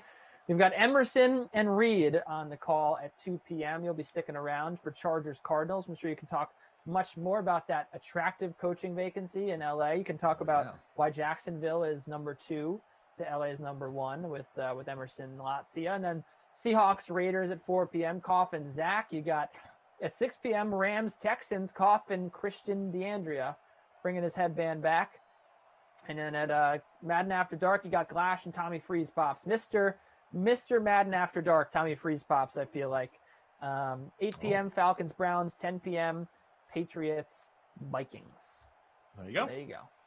There's your day. Spend it with us here on the DK Dream Stream. It was very fun, Reid. Good to be with you as always. Yeah, buddy. Take care, everybody. Right, well, for Reid, producers Drew, Madison, our ops team, Tate, getting it done. Also saying that Fitzmagic and Frank Gore be good coaches. Kenny Ducey, signing off here on the DK Dream Show. We're back at 2, Reid and Emerson. Until then, so long.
Daddy Andrew Connolly. There we go. We're on cam. What's up? How are you? Peeled an orange about an hour ago. What's up, buddy? Dude, you have consumed like 3 different foods in the past 5 minutes. There were apples, there was a veggie sandwich, and you've had Cheez-Its. Bingo. I think that was on camera. But I Venmo'd producer Madison $4 just now and told her to go buy some Cheez-It Grooves when she goes to the store later. Telling you, like I said, I don't know what they do. I don't know if they pack more flavor in each undulation of a groove. Yeah, like little canyons of flavor. Man alive. The grooves hit differently. Everyone do yourself a favor. Go out and purchase Cheez-It Grooves. Everybody do yourself a favor and spend the next 10 seconds making a lineup in the Peeping Tomlinson's contest. Did you make one? Oh, yeah, I made one. No, you didn't. I can tell. Dude, you always do this. Dude, what is it? Yeah, I definitely made one. You kidding me? Talking about the Emerson Latzia DK Simfam Friends Forever League, right? Yeah, you got it, man. Friends definitely, man. Forever. Well, before we share our lineups, we got to wait for lineups to lock, and that happens in 10 seconds before we do that. How'd the noon sim go with Kenny? What is he upset about today? It was rather docile. You know who was upset? That kind of connects with you over the last couple of sims that I've done is Brendan Glasheen. Oh, the guy is a loose cannon, especially when he's outside of his 8 to 10. Like when there's light out, he's different, right? Like when there's darkness out, usually that's when like the crazies come out to play, like the Michael Jackson Thriller. It's the opposite for him. He's a night dweller, so he's normal then, and then it switches like his circadian, whatever it is, it's completely off in the afternoon. Like he was mad about something, and we'll get to it. In this sim. Yeah, he. I don't know what's been going on with him lately, but something is definitely going on with him. And I messaged with him again yesterday because, as I've told the DK Sim fam here for the past few days, that I am now negotiating with him about sweatshirt. I have an extra sweatshirt, and I'm trying to sell it to him. I heard that. How much were you charging the old guy? I want $20, so I'll give it to you for $20. That's not what he said. That's not what he said. Yeah. That doesn't shock me that he is not telling you and the DK Sim fam the truth. Ooh, have you a little message? That actually makes me a little disgruntled, but I'm just like I do anything else. Woosah, I'm gonna overcome the mountain of lying adversity, which is fine. But it is good. It's really good to have everybody here today. Let me take a gander at the schedule because I don't know. I've been at the dog park all morning. I wrestled an alligator, so I gave Winnie a bath. That was something else. And we've got 4 more sims coming up. So it's a full 6-game slate today. Right. Seahawks, Raiders with Coppin and Zach. Coppin and Christian for Rams at the Texans. Falcons at the Browns, Glash and Tom. Then Glash and Tom. Patriots at the Vikings. Glash expected to be in a better mood because he's back at his home for the 8 o'clock and 10 o'clock. Right. But yeah, he told me that you guys are trying to broker a deal for that hoodie because someone was complaining that the large was too small. The large is way too small on me, dude. Which I understand when the length of it is too short, right? Oh, there's nothing that grinds my gears that's supposed to be something that's comfortable or a jacket sweater that goes over something, and it's too short. I don't like that. I don't like it. Okay? So I get that. But the fact that you go back to the mothership and say, I need another sweatshirt. I have to have another one. I didn't say it like that. I went to the leaders on our team and I said, guys, I could use a larger size. And the next size up is an XL. And they said, let me do some investigative work. You know what every clothing line needs to adopt? And you and I both know this. Yeah, I know exactly where you're going. Give me the Marge, baby. The Marge is ideal. Yeah. Marine Lair, great company. They use recycled material for their clothes. Yep. sustainable, very comfortable. That's marine layer. Cheez-It grooves, marine layer. People get on these things currently because they have sizes that are in between. They have a medium large. It's called a Marge, and it's the best thing that's been invented since sliced bread. See, I go the size between large and XL. That's what I do, which is perfect for me because I have the perfect frame and body for the size that would be between a large and an XL. Because the length, right? It's about the length and how and how it sits on my shoulders. Right. I mean, you got smaller shoulders, so they're like boulders, bro. You best watch it. Damn, that punt just trickling into the end zone. So it was a 3-and-out for the Cardinals on their opening drive of the game. And now the Chargers are going to do their thing. I would like to unveil my lineup because, oh my God, I just received like 50 messages and about 200 emails. What is your lineup, dude? So it is, out of 150 entries, which is a very good number. Thank you, everybody. I went ahead and captained Larry Fitzgerald because I really like him, and I feel like if I was a football player, I'd be a lot like him. And then Kyler Murray, Justin Herbert, Austin Eckler, Captain Christian Kirk, and my dude Zane Gonzalez. And right now, Eckler has 2 rushing yards, so that's what we're working with. In terms of highest owned in the free showdown, Eckler at 72%, guys. Kyler Murray, 68%. Kenyon Drake at 50%. Herb with 48%. And my dude Fitz, 41%. And Herbert completes his first pass, going to Keenan Allen. First down. Woo! Bring him out. Bring him out at Lamino P. How you been? Big news today. I was emotional waking up and finding that my childhood team, the Jacksonville Jaguars, decided to take the plunge and say, hey, Herb, who's got the herb? That's Urban Meyer. I said, okay. I don't, I wasn't jumping for joy, but I also don't really hate it. So I tweeted out my thoughts, and it got 2 likes. It's incredible the amount of people who are into my opinion on this. Maybe Urban is the guy who can truly change the culture in Duval. So #1 overall pick, most cap space this year, the league's youngest roster.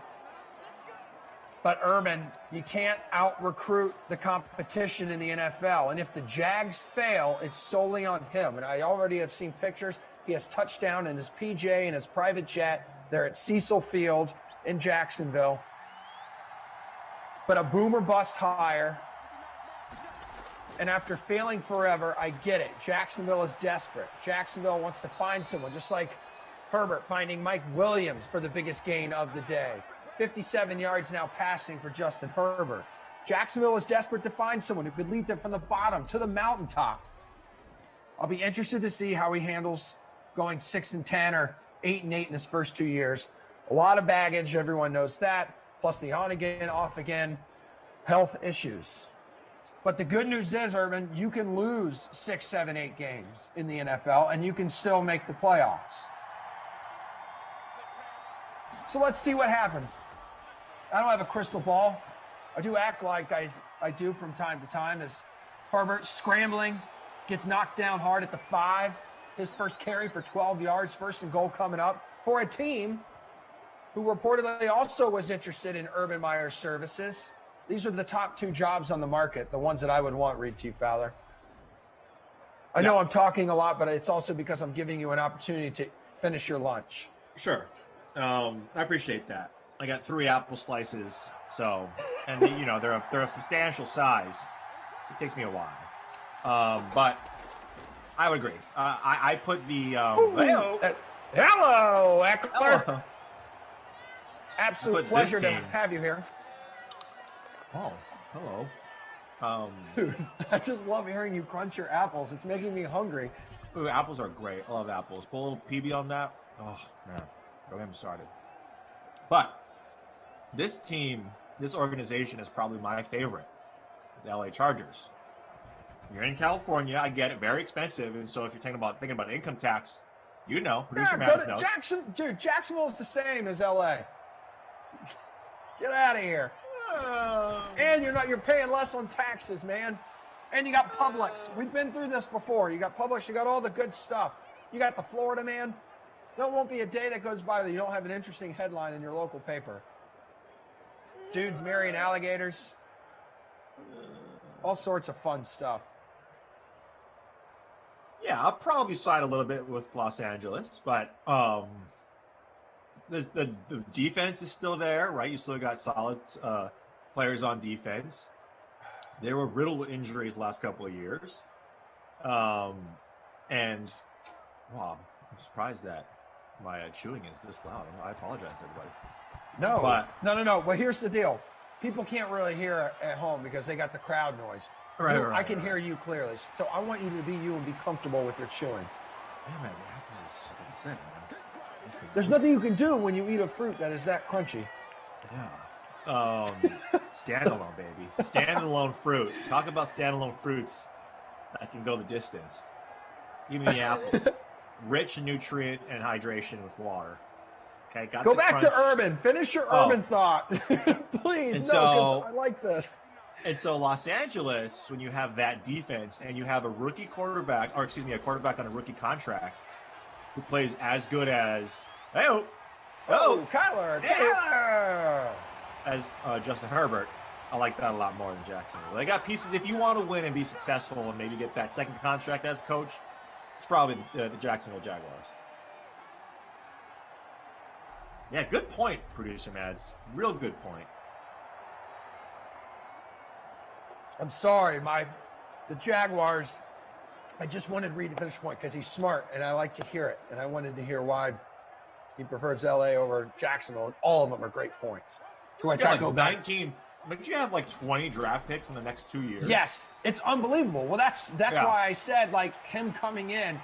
There is not a better position to where you can build from the basement, the bottom of the barrel, and take it to the mountaintop, and it's all on you. You have everything in the world that you need to turn this franchise around. The number one overall pick, a boatload of draft picks, the most cap space this year. It is on your shoulders.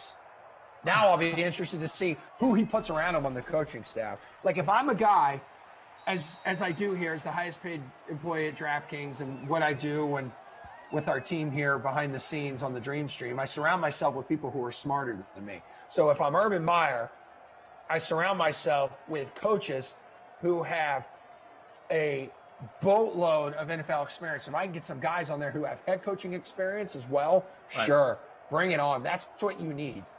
Like, don't try to act like you're the smartest dude in the room right now, because you're not. You've never been at this level. Right. And look, when we talk, Kenny and I spoke on this a little bit on the last sim, because there was a news that's currently breaking all day, right? Is that Urban Meyer is they're reported very close, right, to coming to an agreement, but it's extremely different coaching in college. Even if a guy like Lincoln Riley came out right now, even if someone like Nick Saban, the best college coach that we've had over the last decade or so, maybe longer, came out right now and tried to coach an NFL team, we've already seen Nick Saban fail, right? We've seen Pete Carroll have success relatively in both, right? He's one I would say that's done a good job at that. But we've seen other guys. He came to the NFL, then went back to college for a little bit, and then was like, all right, I'll give it another shot. And it's done great. It's different, man. It's just completely different. The speed is different. The relationships, the dynamics are different. And like you touched on, Emerson, he's got health issues, man. He's got issues that transcend the ability to coach. Like if he's not able to be fully healthy in coaching, live a quality of life is huge. So yeah. And this is a big buyer beware kind of hire two for con, because for starters, wherever he's been in the last 15 years, especially in his two stops at Ohio State and Florida, it's been three-alarm fire, like smoldering ashes of controversy were hovering around him. Now, he doesn't have to. You can pay players legally in the NFL, which is great. And here's hoping, again, he could just rebuild the culture. Players respect him. And you could just make this the next great franchise in the NFL, people. The Jaguars are here to stay. America's team. Born again. The return of the prodigal son. Thank you all for coming to my TED Talk.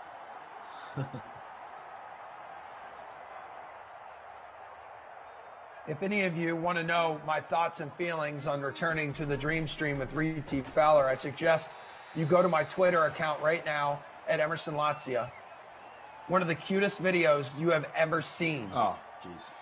With two of the best animals that Noah stuffed inside his ark. They're the only reason that they're here. And Reid and I taking the form of these two animals, holding each other, embracing friendship and love. Anywho, what else has everyone been up to? What's on the mind today? As we come to the close of the first quarter and the Chargers leading 7-0 on the road in the desert. Feels good to be here, man. Feels good to see everyone in the chat. Yeah, where's your step and repeat? They said I didn't have to set it up for Boo. Hiss. Boo. Dude, nobody, and I mean nobody hates the step and repeat banner more than my wife. Yeah. Because, I mean, you guys, I've taken you on a tour of this place before. It's a one-bedroom, like, tiny little tin can apartment. I've got to move all this furniture, these two chairs. You've took the Sim fam on a tour, like cribs? It was like early on. It was early on, yeah. Oh, okay. And like, cool. yeah, in the sim life. I think it was like right when we started going on camera for these things. Remember when we started out, it was just our voices? Yeah. Oh, yeah. I totally forgot about that. It was just audio, you know? They couldn't even see it. And they were always guessing. They were like, man, Emerson sounds like a 400-pound, like, ginormous dude with as much as he talks about, like, food. And then everyone sees me and they see I'm just shredded and jacked. ReidT's Did You Know on Twitch, shout out Twitch fam here, says Reid's good looking but smart. Come on. So, according to ReidT's Did You Know, they wanted to go back to the original. Or no, they like this new version of it because they can see us, as opposed to just hearing me speak, because according to ReidT's Did You Know, I'm a dum-dum. ReidT's Did You Know knows better than that. I would argue that ReidT's Did You Know is based off of the sheer intelligence of facts, yes. Well, I tell you what, can you do us in the fam a favor and have a fun fact ready to go? Wait, I see Kolu. Chilling. What's up, sausage man? He had the zoomies earlier. Oh, he wants to go out. Hold on a second. I'll be back. Okay, no worries. When Reid comes back, I will do my best to convince him to have a fun fact ready to go at halftime. It is on brand for Mr. Sweet Tea. It's on 1st and goal. Kenyon Drake and bake, and I help down at the 5. 2nd and goal coming up. What is up, Twitch fam? Yogi, Corey, Reid T, Mamba. I'm back. He fooligan. Yo, Germ, you here today? Germ was here earlier. I miss you guys and gals. There's Germ. I see him. Woo! No. Oh. I didn't roster him because he sucks. He sucks in these sims, but okay. You see what your boy Germ just mentioned? You know what, Germ? You're not wrong. You are not wrong. And thank you for recognizing that. Thank you for recognizing our dreamy good looks. That's why you are easily one of my top 5 in the DK Sim fan, Germ Muffin. Yeah, they're vibing over on Twitch today. Wow. Oh, damn. I haven't hit the like button yet. Might as well do it. 145. 600 of you watching on YouTube, popping right back over. I see a Fantasy Hawk, Congo Cab. What's up, dude? Broby's in the house. Andrew, Mars, Bright Burn, Mockingjay, D. Murray. What's up, Travis? Oh, man, I see Bry Guy on the 1s and 2s in there. Oh. This is good stuff. Robbie Noble. T. Green, what's up, dude? Stephen Roach. Mark Underwood. Hello, everybody. Spencer S. Damn good to have you guys here today. I watched Jeopardy for the first time last night. First time since Alex Trebek passed away. And Ken Jennings, it is just a different vibe, man. Yeah, I mean, it is a different vibe. And then The Price is Right was on primetime last night, so I watched that. I was all jacked up about hockey returning, and then I ended up being on the couch with my wife watching Price is Right. Did you hear? Did you see that Aaron Rodgers is gonna? Yeah, I did. Host one of those. Yeah. You didn't watch him be incredible. Yeah. Well, first I did know that because 2 days ago it was on the Pat McAfee shows when he told everyone. Then it became official yesterday. I talked about it, I think, a little bit with Kenny. It was like one of the 1 or 2 minute windows I was able to get a word in with Kenny, who was like a large child wearing his Jets pajamas. Jeez. I know. And did you know he and his girlfriend have bunk beds? No. Yes. No. Yes, they do. They have bunk beds. Yes, they do. This is one of those things where you say something that could be true, but it cannot be true. Yes, 100%. Dude, they're in New York City. Like those apartments are even smaller than the ones here. It's the only way they can live together. And it's still in the bunk bed form? Yeah, it's in the bunk bed form. I guess, yeah, why would it not? Because then that would be more space. Oh my goodness. And he's a terrible boyfriend because he doesn't even allow her to have the top bunk. He's in the top bunk. No. They sleep. No, I don't believe you. See, that's where you lost the crowd right there. That's where your story doesn't line up. No, it definitely lines up. They haven't, like, they're not some like disgruntled old married couple where they sleep in separate beds. Yeah. No. Well, that's also, as Andrew on the 1s and 2s knows what I'm talking about. That's why when you ask Kenny about his apartment, he's like, we live in a loft. And it's only because they have a bunk bed in it. No. All right. I want you, seriously, guys, tweet at him. Ask him. He'll be honest with you.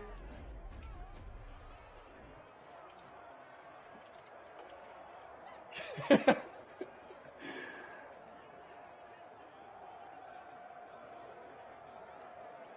don't believe you. You should believe me. If you believe me about anything, it should be this. 5.5 minutes to play in the first half as Herbert is dropped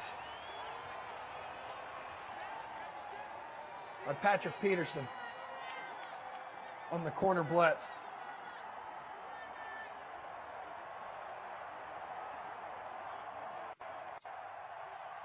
Brad Guy also over on Twitch, it says, did you know penguins are the only birds that can swim but not fly? What about an ostrich? Can an ostrich like... Ostriches can't fly. They can definitely fly.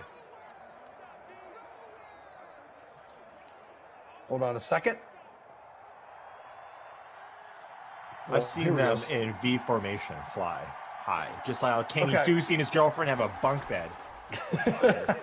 3rd and 13. You're a liar. Herbert dropped again by Chandler Jones. A couple sacks on this last series. That may have knocked him out of field goal range, unless Badgley wants to come out and attempt to deliver a real beefy field goal. I have Googled and I have found the fact that ostriches do swim. I do not believe they can fly. Oh, they my can God. fly. I've seen There them fly. is, I have a video now of an ostrich in a pool. And Badgley is going to attempt like the 54-yarder, and that's no good. Over around like 50 yards.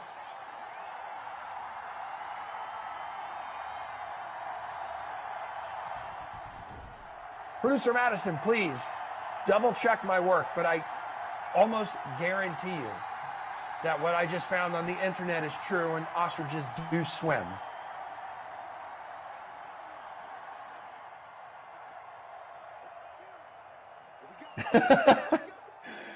So after the missed field goal, Cardinals trying like the little end around here with Larry Fitzgerald, and it goes for -2 yards. And that's Bosa on the tackle. Yeah, I've personally have seen ostriches fly. It's a beautiful sight. It's majestic. Everyone should do it at least once. I mean, to see something of that size and magnitude in the air harkens back to Jurassic Park when pterodactyls ruled the world. Oh, yes. That was great, man. Kind of wild when you think about those times. You know, I don't know if I would survive it. No, Didn't we have a conversation early in the sim world, in sim life? It had to be back when we launched this thing, back in April or May.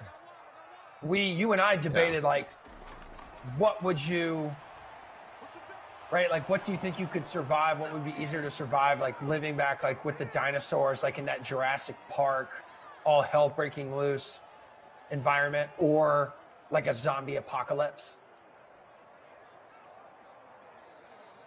And you chose Jurassic Park, that you would rather. Yeah, I could do that. Make friends with the larger dinosaurs that do not eat meat, so the herbivores, and have them protect you against the carnivores, the ones that only want to eat meat. Have them like whip them with their tail. You know what I mean? No, not in the slightest. You can't train unless your name is Christopher Pratt. You cannot train dinos to protect you, you human. Well, if you were born and raised with them, like okay, almost like Mowgli. Got it. Fun fact: ostriches cannot fly, according to producer Madison. She just copy and pasted something. I don't believe it to be true. No, I have no idea about ostriches. I've never seen an ostrich in the wild before, so clearly I'm yanking your chain, but I would 100% rather survive or try to survive in Walking Dead. Like Jason Mack says, you're probably done in both scenarios, but living with dinos would at least be like fun while it lasted. Would it though? And you know what? If one gets you, that's a quick death. Like, I think they're just chopping you and you're done. Like, they go for the jugular. While like all of the zombies, it's like 10 of them, and you've got some like chewing on your legs, chewing on your face, chewing on your arms. They're all chewing on you. And they're eating you slowly to death. While a dinosaur, boom, done. Cut in half, you're out. You're not serious, are you? Why wouldn't I be serious? Your one analogy about why you'd rather try to in Jurassic Park is that it's a quick death from an apex predator. Because, yes, that's exactly right. If they take off your head, if a raptor slices your innards right across the middle, seppuku style, you're living until you're getting eaten alive. That's done. You're done in like 5 seconds in that situation. No, Everything's out of you. Zombies is seconds. slow. And then you end up becoming a zombie. So you're saying you're going to get caught by a zombie. That's what you're saying. Not with this 4.6 speed. 4.640. So, okay, you can outrun a zombie. So you can live longer. So why wouldn't you want to live longer? You give up on us? Why would you do that? No, dude. I just have a feeling that there's not as many zombies. There's not as many dinosaurs as there are zombies. So like at a certain point, yeah, you can outrun a zombie, but if there's 50 zombies around you, you're trapped. You can't get through them. But this also means, I'm sure we've had this line of statement happen, like this this flow before. It matters what zombies we're talking about here. If we're doing 28 Days Later, if we're doing I Am Legend, if we're doing World War Z, where they're sprinting, where they're like Henry Ruggs 4.25 speed, with not a care in the world, then yeah. But also know that dinos run what? They can clock at 30, 40 miles per hour. Yeah. And I don't know if you know the scope of a dinosaur. You're what, like 5'10", 5'11"? Are you? I'm going. You literally looked up the Zoom and I was staring through your soul. No, bro, I'm 6'2", like every other dude out there. Right, 6'2", like every other dude. A V-Raptor, a Veloso. Those guys stand at like 12 feet tall. And are faster than you, bro.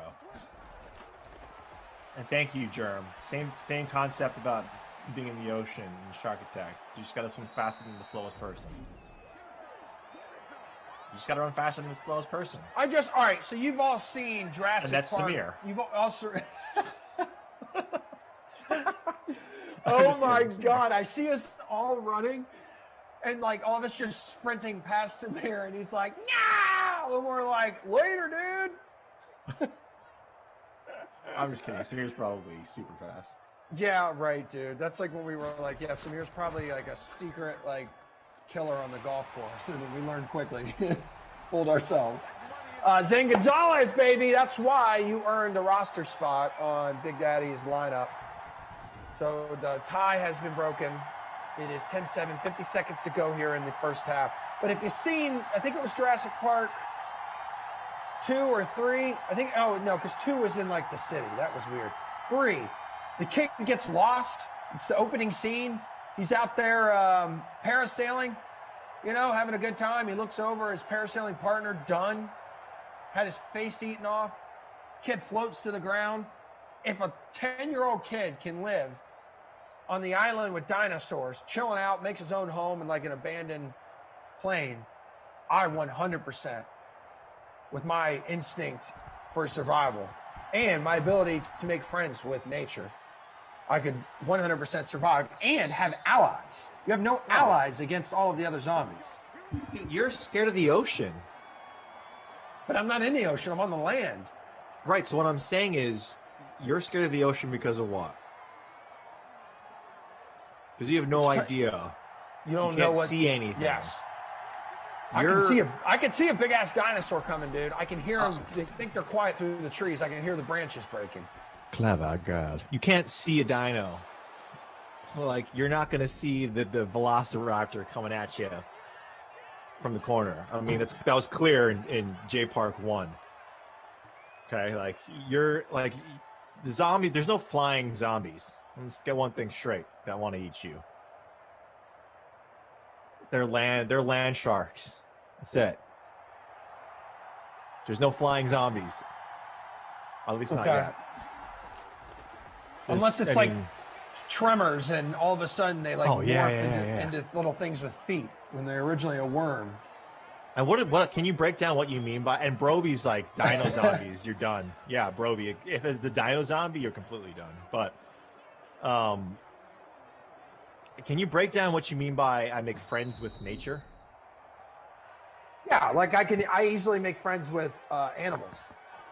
Hold on a second. The heater is making a lot of weird noises. It's annoying. Oh, all right. Turning off the heat. All right, I'm back. Like I can literally go outside my apartment. I see a rabbit. I see a squirrel. I see another dog. It is weird to me. It happened at the dog park today. Animals are like attracted to me. Like they're drawn to me because of a friendship and a feeling. You know how like dogs can sense you're a good person if you're an ally. I would have that same feeling with other animals. Large animals. You're talking about prehistoric time though. Like prehistoric time, like a pterodactyl, like that's like it's halftime right now in this game. 7-10. Cardinals are up by 3 here. Not much to talk about from an offensive standpoint, but the smallest of smallest dinosaurs still want to eat you. Yeah, we saw that in one of the opening scenes, yeah. That was Jurassic Park 2. Yeah. Yeah, you look at them exactly, but it's the knowledge of knowing which ones you can trust and which ones you can't trust. Right. Those little ones that look all cute on the outside. That's like glash, a bunch of glashes. Like you think you can trust them, you can't. You can't.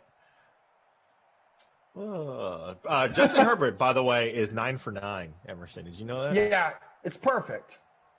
Some may say really that's close. Perfect. That's close to perfect. Yeah, like Jeff Ulrich. Jeff Ulrich would be like, I'm pretty sure that's 100% completion percentage. Very good. It's just Canadian math.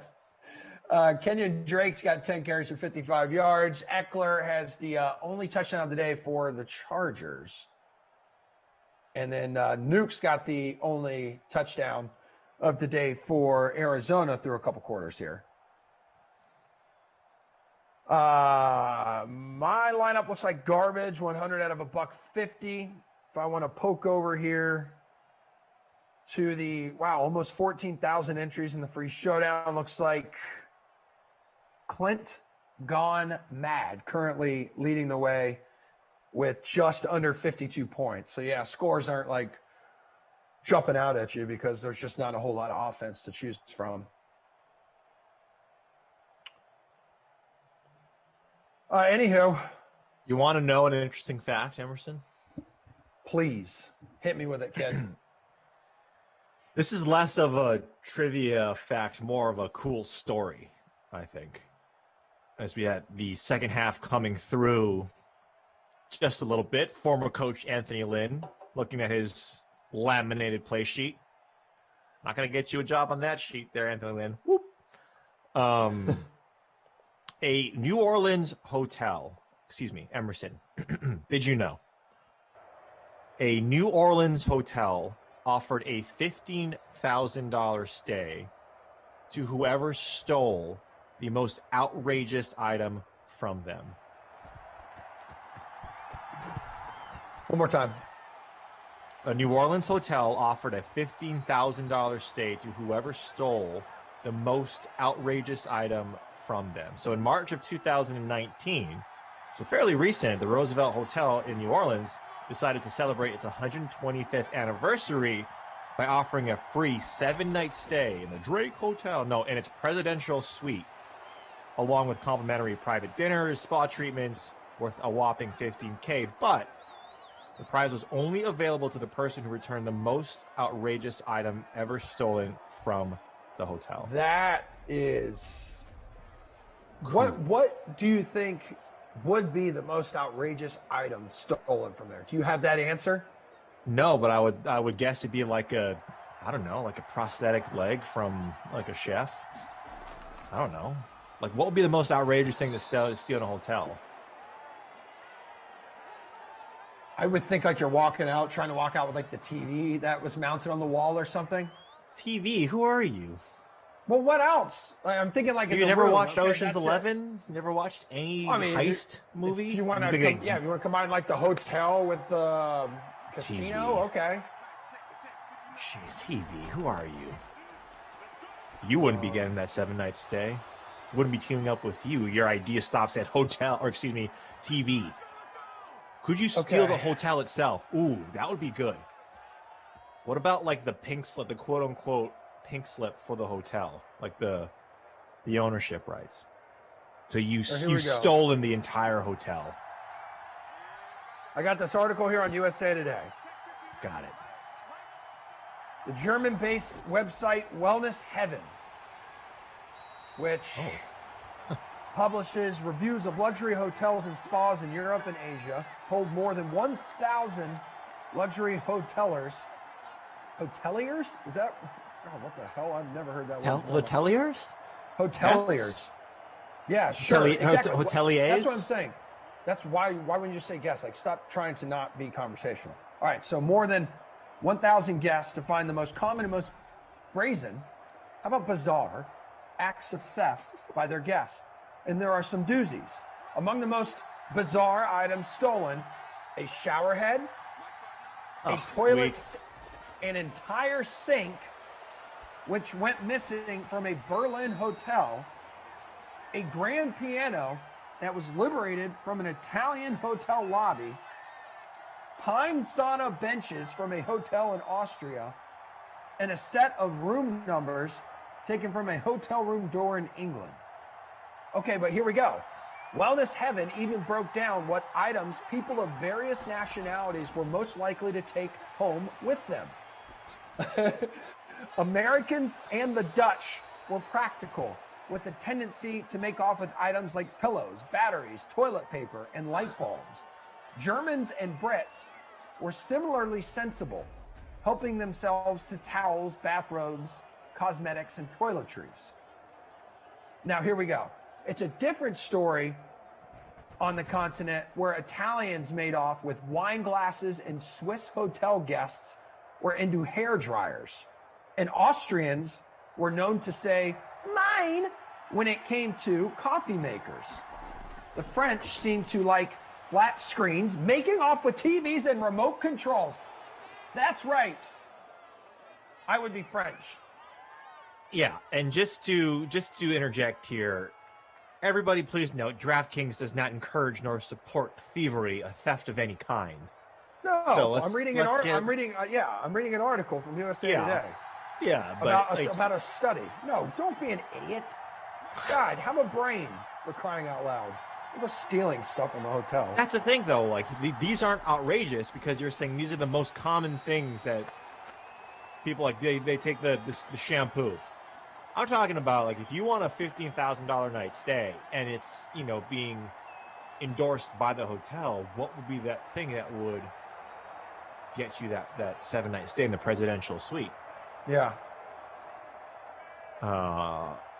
Andrew on the ones and twos said the entire, like, all the water from the hotel pool. Yeah. You're going to see me rolling out with the treadmill. Hey, I would check first if they have a Peloton. It's like, what about all the doorknobs for each of the... Oh, yeah. rooms? Jarrell Justice says the bidet. Now, let me tell you something.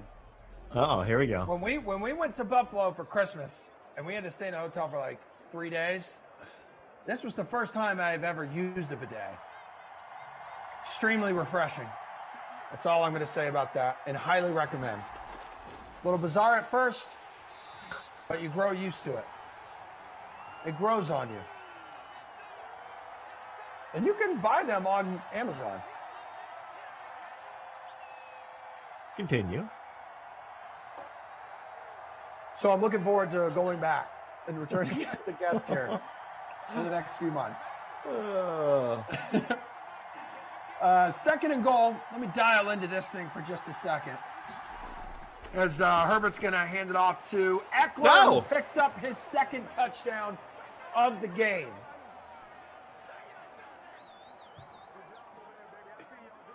There we go.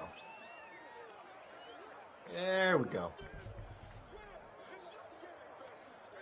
Dude, it's incredible, like, what people say in order to win that contest with that hotel a couple years ago, what they would have tried to make off with. Oh, that's funny. Oh, breaking news, Emerson. What do we got? The NFL. Jacksonville deciding to bring back Doug Marrone for one more year. I'm just kidding. That's not true. I was going to leave. No, Sean McVay said John Wolford is out Saturday. Jared Goff will start. There was no way Wolford was going to be playing. No, he's out. I still say Blake Bortles gives them the best chance to win. I'm not kidding when I say that, because Goff can't really, like, grip a football, right? Like, he could hardly throw the football accurately. Completed a couple very crucial throws down the stretch. Weren't very far downfield. They're going to be buried soon. They're going to be buried early in this game, and running the football ain't going to get you back into it. You got to get Bortles out there when you're down like 3-4 touchdowns, because he's perfect in garbage time. I also, just while we're on the topic of that game, like, there's a lot of really good individual matchups to savor in that one. Yeah. Like, how is Aaron Rodgers going to handle like Aaron Donald just bearing down on him every snap. Jalen Ramsey, he locked up DK Metcalf. He did in the Rams wildcard win over Russell Wilson and the Seahawks. But how's he going to contain Davante Adams? That's another one I'm interested in. He's been virtually unstoppable in 2020, Davante Adams. So I'm pretty stoked for that. That's going to be the first game of the weekend, too. It's going to be like 4 o'clock, 4:30, whatever it is, Saturday afternoon. Yeah. But man, I like Adams in that matchup, and here's why. You do? Emerson. Yeah. Talk to me. No, you study these things. Seriously, tell me. Jalen Ramsey is a great cornerback. I really he does. And what I like about the situation is that I'll always side with an elite receiver over an elite cornerback. Just for one of the main reasons, and it's simple, it's in simplest form. The receiver knows where they're going. The cornerback doesn't, especially if you're playing a lot of man coverage, especially if you're out on an island like Jalen Ramsey is. He's played against good receivers, but none, and good receivers are tethered to quarterbacks. Aaron Rodgers and Davante Adams, like it's a beautiful connection. It's poetry in motion. You see what he does every single day, and look at what Davante Adams has done against strong cornerbacks. Now, you could say Darius Slay isn't the shutdown corner that he potentially was touted to be, but Adams has destroyed cornerbacks who have done well against other receivers. And on top of that, Adams goes into the slot about 24% of the time. I think that goes up to about 30% this weekend. And Ramsey's only there 18%. And if you're in the slot and you don't have the sideline to help you defend how Ramsey does, and he just takes away that side, he's a long-armed, big-body, strong-hand type of DB. Davante Adams in the slot against Jalen Ramsey in the slot, I think, is a mismatch. Yeah. And how are the Packers going to win? Me, Reid. Yeah. Packers are going to win if they get him the ball. The defense, has to shift over a little bit to him. And it becomes up to Aaron Rodgers to get him the ball when in those specific spots. And it also depends on how the other guys do. Right? MVS, Robert Tonyan. They have to step up because they haven't at all this season. And it's been Rodgers and it's been Adams. Tonyan also finished with the most touchdown receptions of tight ends this year, or maybe he tied up there with Kelsey. But I'm with you. I just don't see Goff and the Rams living with Rodgers and Adams for 60 minutes. Like, they may have their moments, they may have their drives, and you'll definitely see Ramsey chirping, as he's so good at doing, getting under the skin of opposing wide receivers. But Adams is just a man among boys. As I've mentioned, virtually unstoppable. So Robert Tonyan and Kelsey had the same amount of touchdowns. They had 11 each. But, Kelsey was, fourth in receptions overall. And he had 105. Oh, God, he's great. He probably didn't even play that last week, right? I think the Chiefs sat most of their starters in Week 17. Yeah. And look, Tonyan has 11 touchdowns, and I'm trying to see how many targets. Yeah, so he had 52 receptions, 81 targets. At one point in the season, he had more touchdowns than he had incompletions, which is crazy.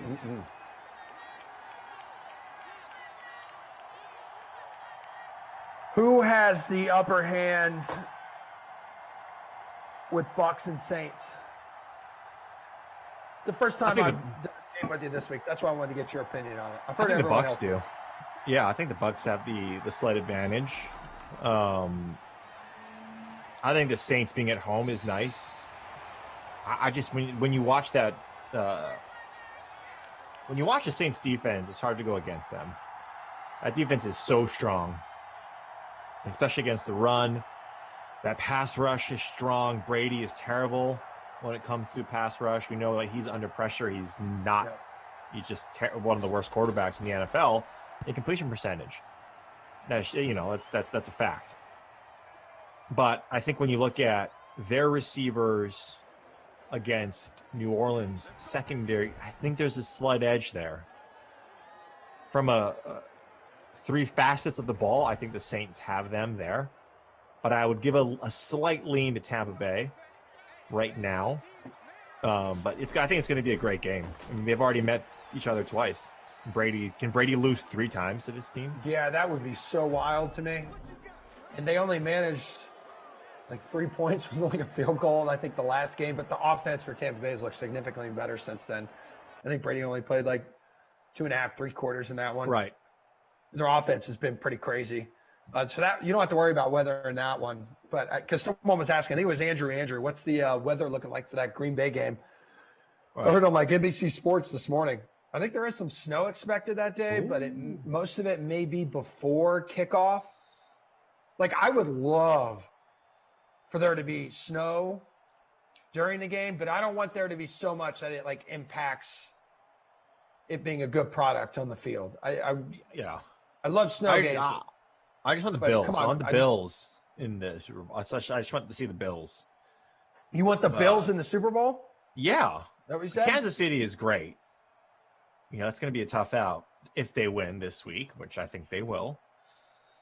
But yeah, Baltimore and Buffalo. Buffalo has to prevail there, but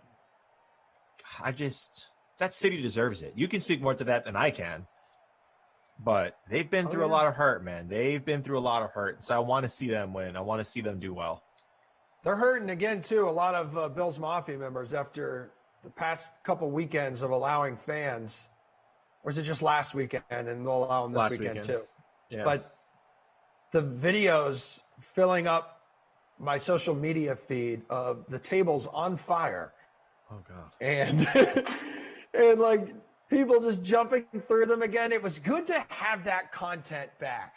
And also the guys who were jumping through the tables on fire, catching fire themselves and not stop and dropping and rolling immediately like we learned when we're 2. Like, you just got to do that. That should be your go-to move. Especially when there's, like, snow. Like, just jump, just roll around the ground a little bit. You're right out. Boom, fire's gone. Oh, come on. Abraham Answer. There's a tournament going on in my home state of Hawaii, Emerson. Sony Open at Wildlife Country Club. And a guy that I was on a little bit but didn't necessarily make a decision on is Peter Malnati. Peter Malnati is -4 through 11 right now. Whew. Vaughn right? Taylor, Jim Herman, Russell Henley's at -2, Harry Higgs at -2, Kevin Kisner -2, Cam Smith, defending champ, is at -2, Henrik Norlander. Oh, I think I just mentioned that. Billy Horschel, your boy. Well, that's Koff's guy, Billy Horschel. Yeah, I don't mind him. He's a Florida guy. I think he went to the University of Florida, so he's okay. Yep. He's cool. Not a UCF guy, but whatever. No. CJ71 says no snow on Saturday. I trust you, CJ, because I'm pretty sure that's your team, that's your neck of the woods, and you have the Packers as your profile pick. Yeah, and let me make one thing clear, Emerson. DraftKings does not encourage nor support lighting yourself on fire. Let me just get that out there. Yeah, 100%. Yeah. Rich One Beat says, Who are you guys? I think who are your sleepers this postseason? Talking about teams or players? So you only got a little bit left. Teams. I mean, Reid kind of just gave you one. I mean, that's a pretty good take. I like the Bills over the Chiefs. What about hey? What chances are you giving? Clearly, you're not picking Cleveland then to beat the Chiefs, but how close of a game do we expect? I don't think it's going to be close. Like, Cleveland's a great story as Devon Kennard takes down the young blood who had a very bad haircut mid-season. I just don't give him a lot of chance there. And Cleveland getting back some players on defense, Denzel Ward getting healthy. But, man, Kansas City off a bye with Andy Reid and that team getting healthy and then being able to fully, get back to square one in terms of, they played a lot of close games towards the end of that season. I look at that defense in Cleveland, and what I like about Mahomes over, let's say, like Green Bay blowing out Los Angeles, which seems more like the case, right? I think Los Angeles is going to keep that close, or closer than, a touchdown. I think Kansas City, Mahomes under pressure is not, he doesn't fall off like a guy like Tom Brady when he's under pressure. He just doesn't. He's still top 10 in efficiency and completion rating. And Cleveland, that's what they have to do. They have to disrupt, and they have to get to the quarterback. And I look at guys like MJ Stewart, even Denzel Ward coming back, whoever's going to be on Tyreek Hill, who's going to keep up with him? If it's MJ Stewart, I got no chance to keep up with Tyreek Hill. No chance. And then you have to worry about Travis. There's just so many different ways that Kansas City can, give them a lot of issues. And Kansas City after a bye, and Andy Reid after a bye, it's good night, nurse, man. The Hamburglar. He loves his cheeseburgers. Who doesn't? You're telling me, man. 14-10 here. They had like 3rd and a mile to go, and Herbert decided to slide and not sacrifice himself for the first down. But 5.5 minutes to play in the final quarter of play. Again, full slate on this Thirsty Thursday. Seahawks at the Raiders coming up with Kaufman and Zach. Then Kauf's going to hang around, and Christian's going to slide in for some Rams at Texans action at 6. Falcons at the Browns for Glash and Tommy Popsicles at 8. And that same little duo for Patriots at the Vikings at 10 o'clock for Madden After Dark. There we go. Little Not MAD. too shabby. Not too shabs. Is that Fitzgerald? Thank you. Step it up, please. Why would you roster Fitzgerald? Bro, because every once in a while he does a little something. Like 2 games ago, he had 14 points. He's my captain, man. Every once in a while, it works out. And being contrarian really pays off.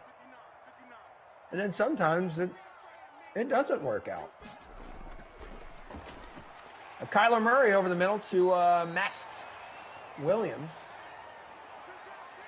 Who do you like in that Saints Tampa Bay game? Like 90 years old between the two of those guys. It's unbelievable, isn't it?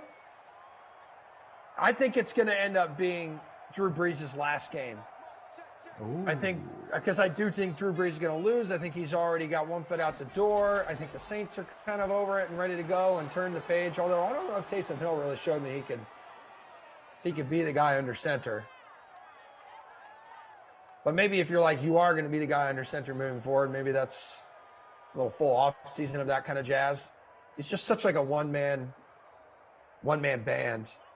I would almost say put Jameis in there, dude. Ooh, little Jameis? After Breeze takes off. But no, I think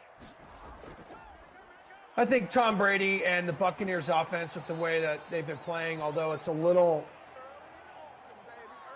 I thought they would do a little more damage against Washington. Not to say Washington's got like a crappy defense, because that's an okay defense, isn't it? Washington? Yeah, very good defense. But then like the Tampa Bay defense and going up against, was it Taylor Heineke? Yeah. Like that just means if he gave them trouble, couldn't you just put Taysom Hill back there, who's like a Taylor Heineke on steroids, and let him go to work? Yes and no, right? They're not apples to apples, but I think there's more tape on Taysom Hill than there is on Taylor Heineke. But yeah, like clearly a running quarterback can always wreak havoc on a defense. I mean, that's, you got to put 11 on 11. You got to put a cap on the quarterback, and it's like you can't. It's just too hard, right? Then you get one-on-one coverage, or if you double up, like if you doubled up Michael Thomas or Alvin Kamara on the backfield, then you got a free roamer in a guy like Taysom Hill. So yeah, it presents a lot of issues, but Taysom Hill also cannot throw the ball accurately. No. Dude, I haven't seen a whole lot of accuracy from like Drew Brees, at least past like 10 yards downfield. Right. And that's the thing about... He's been kind of Cam Newton-esque at times, and it's sad to see, but legends, two icons. There's a feasible outcome where Tampa Bay goes up. Let's say they go up by 10 in the first quarter and a half, maybe the first half. Can Breeze get them back in the game if you can't go deep? Let's say they go up 13 or whatever it is.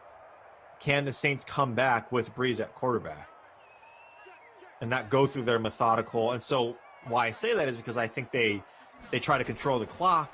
They keep the pace of the game down. Don't let Tom Brady, go deep as Kyler Murray. Ooh, watch out. Hold on to that loaf, buddy. They converted a few plays ago. They converted a 4th and 1 to kind of keep this drive alive. Obviously, a field goal is not going to do it for them. So right, sure to put it in the end zone. I don't know, man. I think earlier in the year, I would have said Saints, but looking at Breeze and how he's sort of had that Peyton Manning decline where you look at his passage, you're like, that has no velocity behind it whatsoever. So. Let's see what Kyler does here. On the 10, going to Max Williams. That's going to take us to the 2-minute warning. CJ says he's out. It's just time for a nap. Sing me a song to crash to. I don't know. Okay, hold on. Twinkle, twinkle. Here we go. Well, hold on one second. I'll see what Kyler and company decide to do. Merry Christmas, quite possibly. For those of you who decide to roster him, hey, he ends up, wait, 80 yard or? I don't know. He's at the 2. 3rd and goal. Here we go, CJ. 3, 2, 1. Closing time. Open all the doors and let you out into the world. Closing time. Turn all of the lights on over every boy and every girl. All right. 1 yard gain there. Did you notice on my little Alanis Morissette kind of esque at the end of each line? No? Yeah, isn't that more Britney Spears than Alanis? No, dude. Alanis all the way. Hey, pay attention, everyone. This is the ball game. 4th and goal from the 1, trailing by 4. Kyler! Oh! Bosa! Kyler! What's up, bro? What's up? Gonna sack you. Hey, don't mind if you do. Producer Madison, we talked about that probably 30 minutes ago. Wow. Thanks for paying attention. The producers really dialed in. Wow. What the hell, man? Dude. Samir 2.0 right there. No kidding. So all 3 timeouts for Arizona, though. They'll probably play the whole timeout game. It's like the NBA in the last 30 seconds, so it's really like 25 minutes of real time.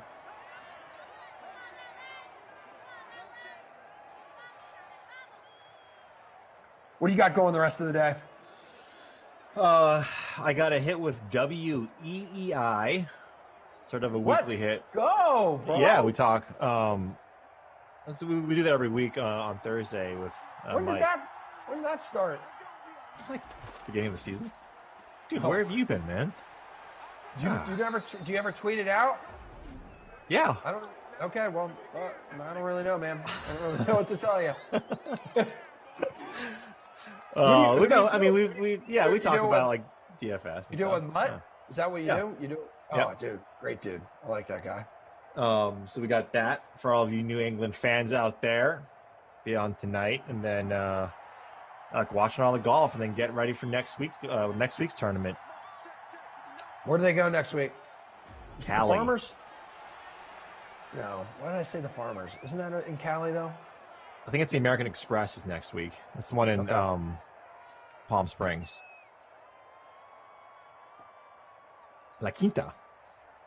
And the Farmers is after that. Okay. I knew I was close. So got to break down like why Pat Perez is going to win. Oh, God. Like he always does well up there. Victory formation here. And we're going to take off here shortly. 14-10 is going to be your final. There was almost 700 people watching it at one point over on the Dream Stream on YouTube. 181 likes. If there's 19 of you right now who feel like hammering away, who haven't done so quite yet, feel free to get us to that 200 mark. You know how much we'd love you if you did that. I'm going to love you even if you don't. But it's been a good day here, and still 4 more to go on the slate. We've ripped through it. 4 o'clock coming up next. Kaufman and Zach. Seahawks at the Raiders. Keep it on the West Coast. Yeah, your Raiders. The Raiders. I can't wait. Cliff. You mad, Cliff? You mad, bro? Yeah, he is mad. He is Be better, mad. man. Be better. He gets to go back to his incredible living room. It looks like it's straight out of a Peloton commercial. So I can't wait one day for us to go to a Raiders game together. Do the Jaguars and Raiders play each other? Yeah, they usually play each other. Well, I want to see like this season, 2021. Here we go. Let me see. Son of a gun. I don't see it. Yeah, but I mean, that's the one game that if it's not your team, you want to like, you would go to if your team was visiting the Raiders when everything gets better, right? When everyone gets healthier and all that jazz. We got a, house divided here when the Bills are at the Jaguars next season. Oh. That week, I will not be talking to my wife, and she will probably appreciate that. She's like, why are you mad at me? You know why I'm mad at you. Yeah. What do you got for a Krusty Kaufman player of the game? Look at Joe Reid, 5 for 86. How many guys rostered Joe Reid? I have no idea, man. Right. Well, where did he come from? Better than Kenyon Drake, better than Keenan Allen. 14.66 in the free showdown, I guess, rostered him. Okay. Austin Eckler scored 2 tutties. It's going to go to number 30. Not the muscle hamster. Is that's Doug Martin, the old school muscle hamster. Yeah. But, dude, this guy is shredded. They're saying pound for pound, probably the strongest guy in the NFL, Austin Eckler. What? Yeah. Dude, he's tiny, and he check it out. But yeah, I'll give it to Austin Eckler. Huh. What about your babysitter Billy? Not my kid. I'm still single player of the game. Dude, is he still single? I'm trying. I'm helping him out. Oh yeah, whatever happened with that? Delivering the lunch friend to me tomorrow. I'm going to talk to him about it tomorrow if he comes through with lunch. Oh, okay. Larry Fitzgerald, 41.85% rostered in the free showdown. Come on, guys. I captain him. Come on, guys. Larry. Did he do that well? I didn't see his stats roll by, but it didn't seem like he did that well. No, dude. I have him. Let me just go again to the captain spot here. It looks like 2 receptions, 24 yards. Yeah. And -2 rushing yards. There you go. Not great. Clown Larry. show, man. Hopkins got the touchdown, but only 2 for 17. Right. So if scores stand here, as Tate and Joe have been cooking from the ops team with us on this one, Wergy 2 would be the winner of a big old fat $0 in the Peeping Tomlinson's contest. And then looks like Sep quadruple 8 would be the winner. Yeah, in the free showdown contest. So he'd be taking home $50. Pretty sweet. There you go. Okay, so you and I are done for the day. Again, Zach and Kaufman coming up at 4 o'clock, guys. Seahawks at the Raiders. I'm back tomorrow for the 2 o'clock and 4 o'clock. Looks like you are done until probably the sweat on Sunday. There we go. So you do whatever it is you do when you don't have much to do for DraftKings. Thank you, Andrew, on the 1s and 2s. Producer Madison, love you, Queen. And Joe and Tate, DK Sim fam, be good. See you guys later. Peace.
Well, hello there, DK Sim fam. Great to be with you. Z.Thompson along. I am Adam Kaufman, and this right here, if you haven't got your lineups in, you got 60 seconds to join the early bird special, the 12s versus Raider Nation free roll that we have. We'll give you our lineups in a moment as well, obviously. But how you feeling, buddy?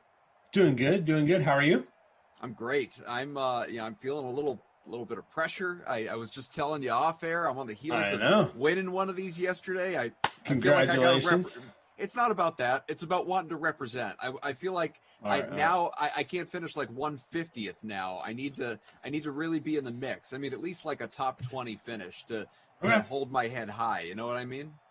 It's true. You have raised expectations now, so you got to step up to meet them. I've lifted the internal bar, but lineups are locking in a moment. So what are you rolling with for this one?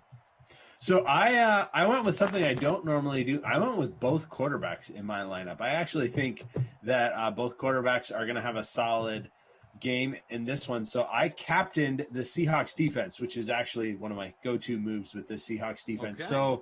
So many turnovers and always the potential for a big play.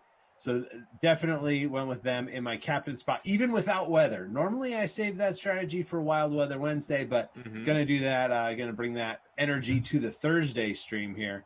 And then also went with both tight ends, Waller, Olsen, and finished off my lineup with Chris Carson. Okay, so here's what I did. Okay. Now, rostering both quarterbacks is that's actually a pretty typical move for me.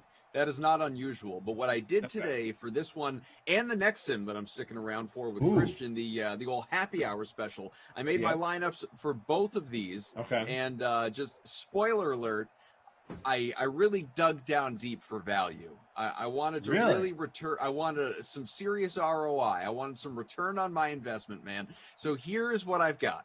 My captain is Russell Wilson. I paid up at captain. High as you can go. Derek Carr, also have him. Tyrell Williams, also have him. Wow. Darren Waller, also have him. Here is where things got a little frisky. For a combined $3,800, I have Carlos Hyde and Philip Dorsett. These two guys actually get you, right around 7-8 points per sim on average. And they were ridiculously cheap, Dorsett especially. Dorsett's never $1,600 in the flex. You got to lock them on in. I don't hate it. So both of us kind of going with some of those bigger name options. I just went about it by sticking a defense in my captain spot. You went about it by going super cheap on the end. And Dorsett's not a bad play at all. He's got that big speed. He can make some big plays as wide receiver 3, I think, in on these depth charts. So he can break free. Josh Gordon also not involved as much as Dorsett, but a solid play there. I like that way of going about it. If you think Russell Wilson's going to dominate, which I think he's going to do well. He's in my lineup, but I think that Seahawks defense, I think that's where it's going to be on this one. I think they're going to force some turnovers, got those big hitters, and we'll see how it all plays out. So I'm really interested in seeing how this goes, especially with the fact that you not only rostered the Seahawks DST, but captain that group. Because here's something that I left out of my lineup build, which I never do. I am your typical, just your stereotypical, like you read about DFS kind of guy that likes to spend every last dollar I've got. Yes. Even if it flies in the face of what I think is the right move, I like to spend the money. It's there. Why wouldn't I spend it after all? Well, not today, my friend. I could have rostered the Seahawks DST, I think in place of Dorsett, if I remember, if the math checks out. I left $3,300 in my lineup. $3,300. That's a lot. Man. Yeah, that's a big chunk of change here as we got a nice little run out to about midfield. 4-yard pickup by Josh Jacobs. They're going to give him 5. 2nd and 5 on the way here. Scoreless game, seconds in. Z.Thompson, Adam Kaufman. We got producer Madison, Mads, you can call her. That's what her friends call her. We got Andrew, our technical director, although his friends and family call him Drew. And then we got Joe and Tate, and I think their friends and family call them Joe and Tate. They're here from Game Ops. Thank you for being with us.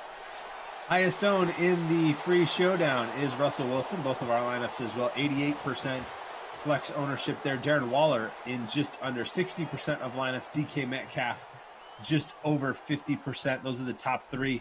Derek Carr just behind them at 49%. And Henry Ruggs, a lot of Henry Ruggs love, 44% for the speedy rookie receiver for the Raiders. Javi1331 says, smash that like button. You know what? I think it's a great idea, folks. We got about 300 watching, north of 200 likes. Hit that like, folks. Do it. Jerma says on Twitch, the good news, we have no expectations for you, Koff, when I was talking about putting the pressure on myself earlier. Yep. But adds, same lineup as Koff. I know, I was going to say. Instead of Hyde. So, yeah, it's the two of us, man, hanging out together. We'll see how it goes. Yeah, hanging out together and with no expectations for you. So, exactly. I don't know how that works. Fantasy Hawk says he got cute, put Jacobs in his lineup. Well, so far, so good, but it's very, very early, obviously. Yeah, he does have those superstar traits. As he does. Robbie says, DJ Madison chopsticks. 3rd and 2 coming up here. Jacobs, 5-yard pickup. Spencer, so kind, says, happy birthday to you and your mom, Kaufman. And he's not just being clever. Today is my mom's birthday. I haven't called her yet, but I texted her, and I'll give her a call a little bit later on. But yeah. Yeah, you should probably do that. Yep. Mama Koff's birthday today. So smash the like, if not for us, for her. Dropped in the backfield. 4th and 4, Jamal Adams. Jamal Adams with the big hit in the backfield. Gonna end the shutout, though, probably, unless they miss the decently long field goal attempt. See what Daniel Carson's got up his sleeve here. Yeah, it's not quite 50 yards, but it's certainly a good. It's not a gimme field either. Goal. It's a 45. Chip shot. See what he's got. Maybe it's a fake. We've had a few of those. Those are always fun. Kicks up. It's high. It's far. It's straight. It's good. 3-0. Vegas jumps ahead. So, yeah, there goes that shutout. Hey, Rick says, today is my mom's birthday, too. Rick, are we related? Could be. Right? Be weird, right? Long-lost brother Rick here. Feel like I would have heard about him at some point in time. Like you met in Simland after never having met before. Not, yeah, that would be odd, but that's the kind of cool stuff that gets you on Good Morning America. Let me tell you that. Is that how that works? You guys won't believe this story. Broadcaster for Madden Simulations, viewer in the Chat Kings conference room, only to find they have the same mom. Whoa. Whoa. Whoa. It's a movie script waiting to happen, says Mads. All right, let's see what Russell Wilson and company can do here as we are closing in on the midway point of this opening quarter. Again, the Seahawks and Raiders do in battle at virtual Allegiant Stadium. I understand it's very nice. Not that any of us have had the chance to go just yet. I've heard it's beautiful. It looks pretty on TV. It does. Nice indoor stadium.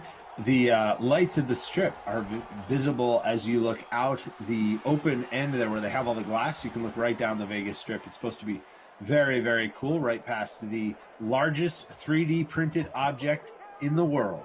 The replica of the Al Davis Memorial Torch, which is obviously much bigger than the original, is the largest 3D printed object in the world. You can look right past that, out the windows there, and down the lights of the strip. Kind of cool there in Vegas.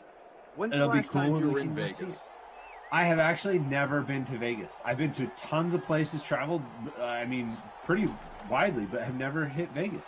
It's weird. That surprises me, especially being the sports fan that you are. Obviously just someone who works in this space, that's not a place that you've had the chance to hit yet. We're going to have to make that happen post-pandemic.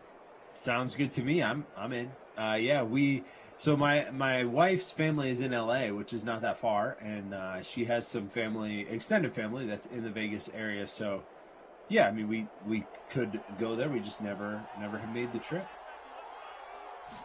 1st and 10 on the way. I've only been the once. I went with my dad one time for a few days, handful of days, whatever it was, and this was a good, solid decade ago, almost. Oh, okay. Long while ago. 2nd and inches coming from 39. Old Phil Dorsett picking up that catch right there. Hey, there he is. There he is, nice and early. Steven says in the chat, so according to Google, it's been your birthday every day since March 28th, Koff. You have aged 292 years, but you look good for a man in his 300s. Well, thank you. It's the moisturizer. There you go. This Fantasy Hawk says Dorsett on the board. Second and inches. Carson looked as though he picked it up. He did. Yep, First he and did. 10. Just 16 yards on the ground for him as we have 3 minutes to go in the opening quarter. Seattle threatening out to the 38, looking to get its first points. So you and I have not, I don't know how long it's been. Feels like eons, but we've not worked together this week anyway. I know, it feels so long. It does, right? But, we're obviously... It's probably 100 sims ago. At least. It's Thursday. It's, we're past the point of reflecting on Wild Card Weekend. Divisional round is upon us. 4 games this weekend. We have learned Jared Goff will start for the Rams. Walford is out. He's been ruled out, the neck injury. Yep. So how are you feeling about these games? And we can go one by one. We do whatever you want. We're here for a while. Yeah. No, I'm excited about the games. First of all, I think we've got some very good ones on tap. And to be very honest, I think we're going to see some upsets. I think nice touchdown. You know who that is? Chris Carson. Nice long run for him. Puts Seattle up on top 7-3 once they convert this extra point. It's what, a 20-plus yard run for him. That's unusual. Usually we see Russell Wilson doing that, but Chris Carson able to convert. That is his 15th touchdown in 35 sims in Madden 21. 14 of those have come on the ground. He does have 1 receiving touchdown as well. Averaging just under 10 fantasy points a game and off to a good start here in this one. Yeah, so I think we're going to get upsets. I like all 4 road teams. Do you really? I do. I don't know that they're all going to win, but I like them all. I think there is a legitimate shot that all 4 of them win. I think home field advantage means less without crowds. And I just think as I've looked at the matchups, I think the games are going to be a lot closer than people expect them to be. The one that I actually like the least is the one that I'm hearing people talk up the most, and that's the Bucs. I don't know if the Bucs can go into New Orleans and beat the Saints. Third time they played, the Saints have beat them twice pretty convincingly. But what I keep coming back to is, do you really see Tom Brady losing to the same team 3 times in one season?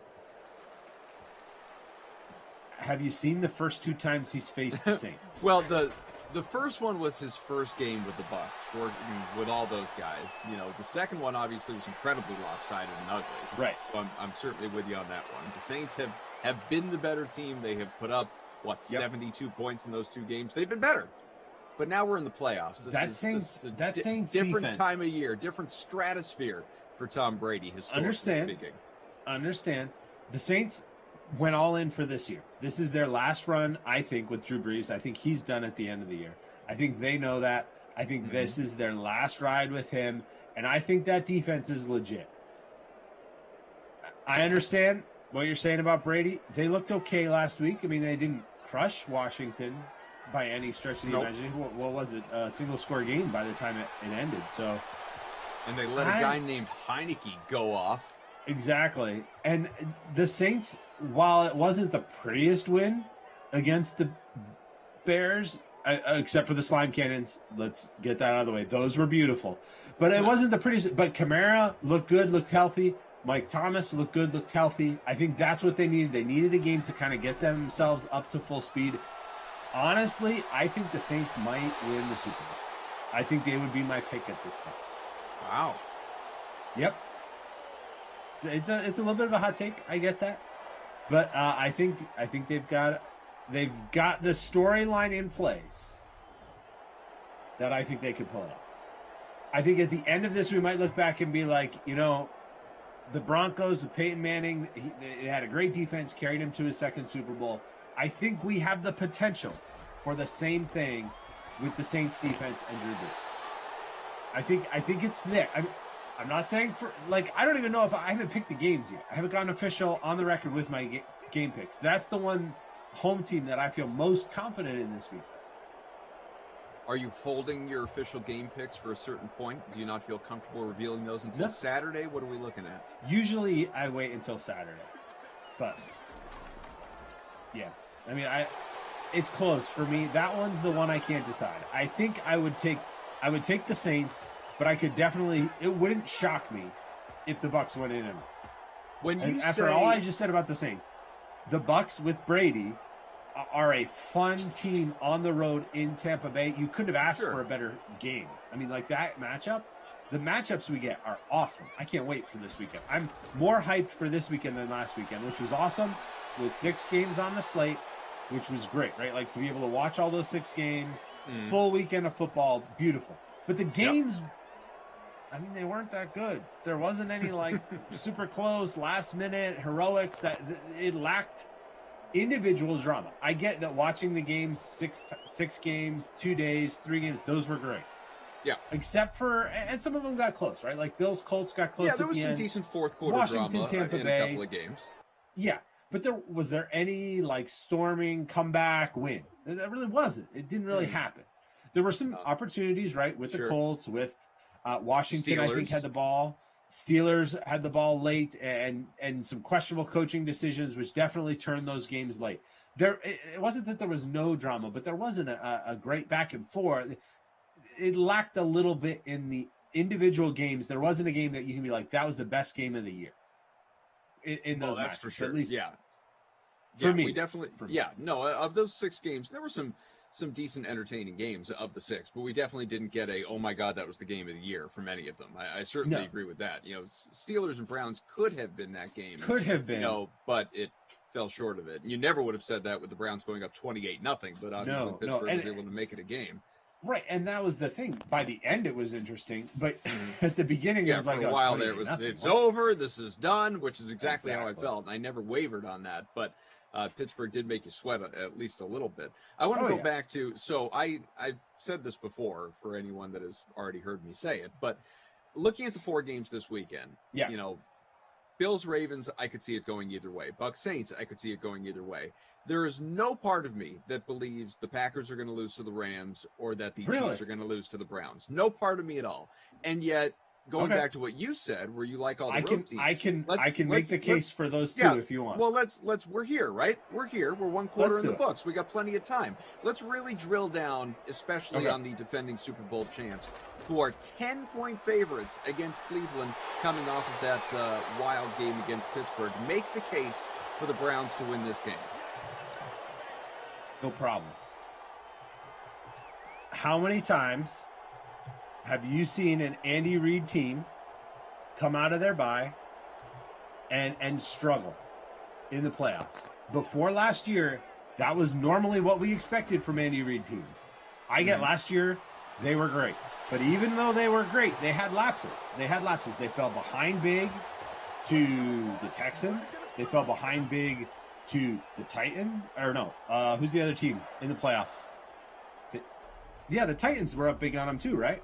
In the AFC Championship game. They were at least ahead. They came from behind. Last year. Last year. Yeah. So they were behind in those games. They had to rally remember to last win. year was and the year they had to come back down double figures like 2 or 3 times. Right. Slow if start. that Agreed. So there's at least the potential for that to happen. If that happens against the Browns run the ball better, or at least almost as good as any team left in the playoffs.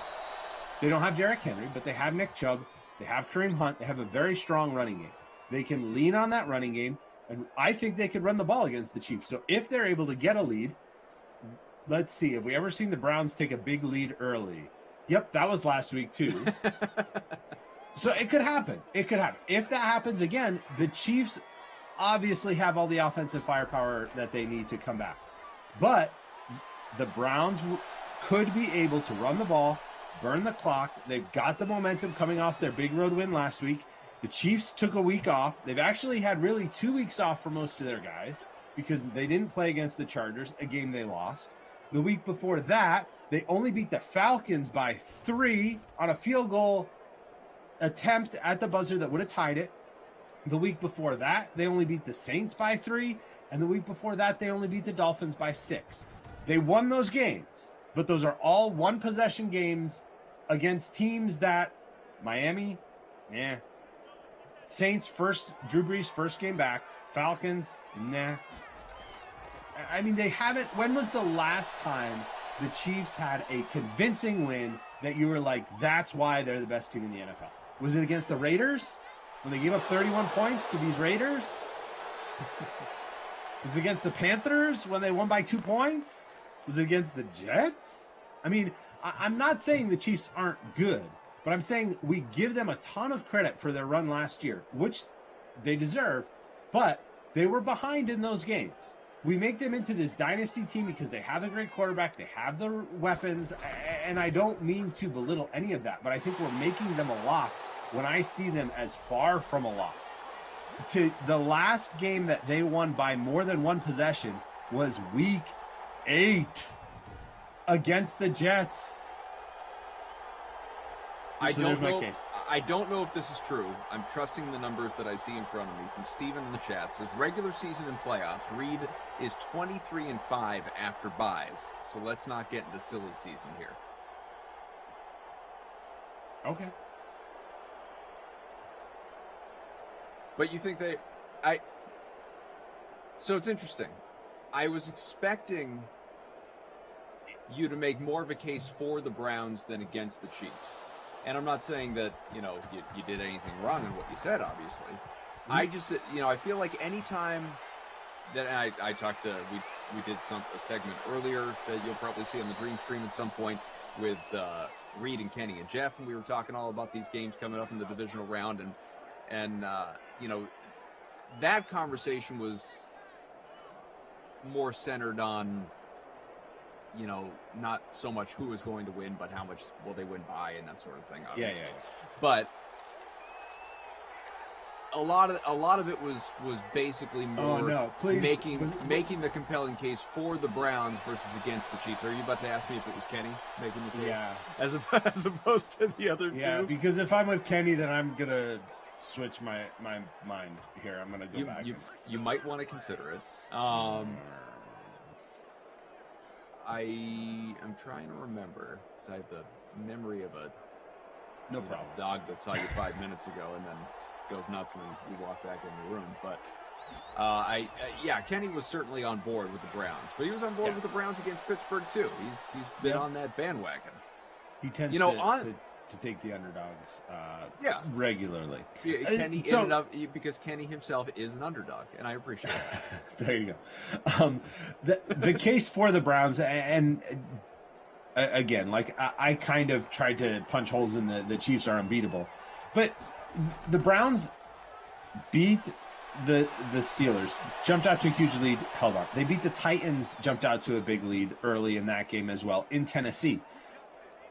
They lost to the Ravens in that great back and forth game, which I actually think might be the AFC Championship game because, like you said, I could see the Ravens beating the Bills as well. So we could get Cleveland-Baltimore in the AFC Championship, which would be a little interesting. After that great Monday night game, 47-42, Ravens victory there.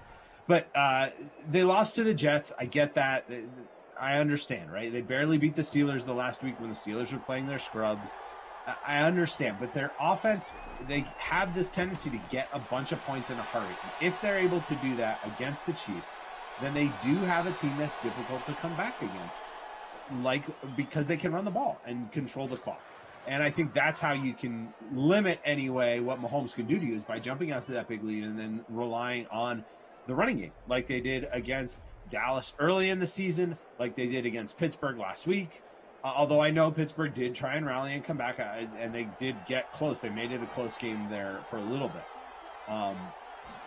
It'll be a fascinating game. That's actually the game that I'm assigned to write for the playbook, the showdown spotlight for that game, the Chiefs and Browns. So maybe I've spent the whole week trying to talk myself into the Browns, but which is okay.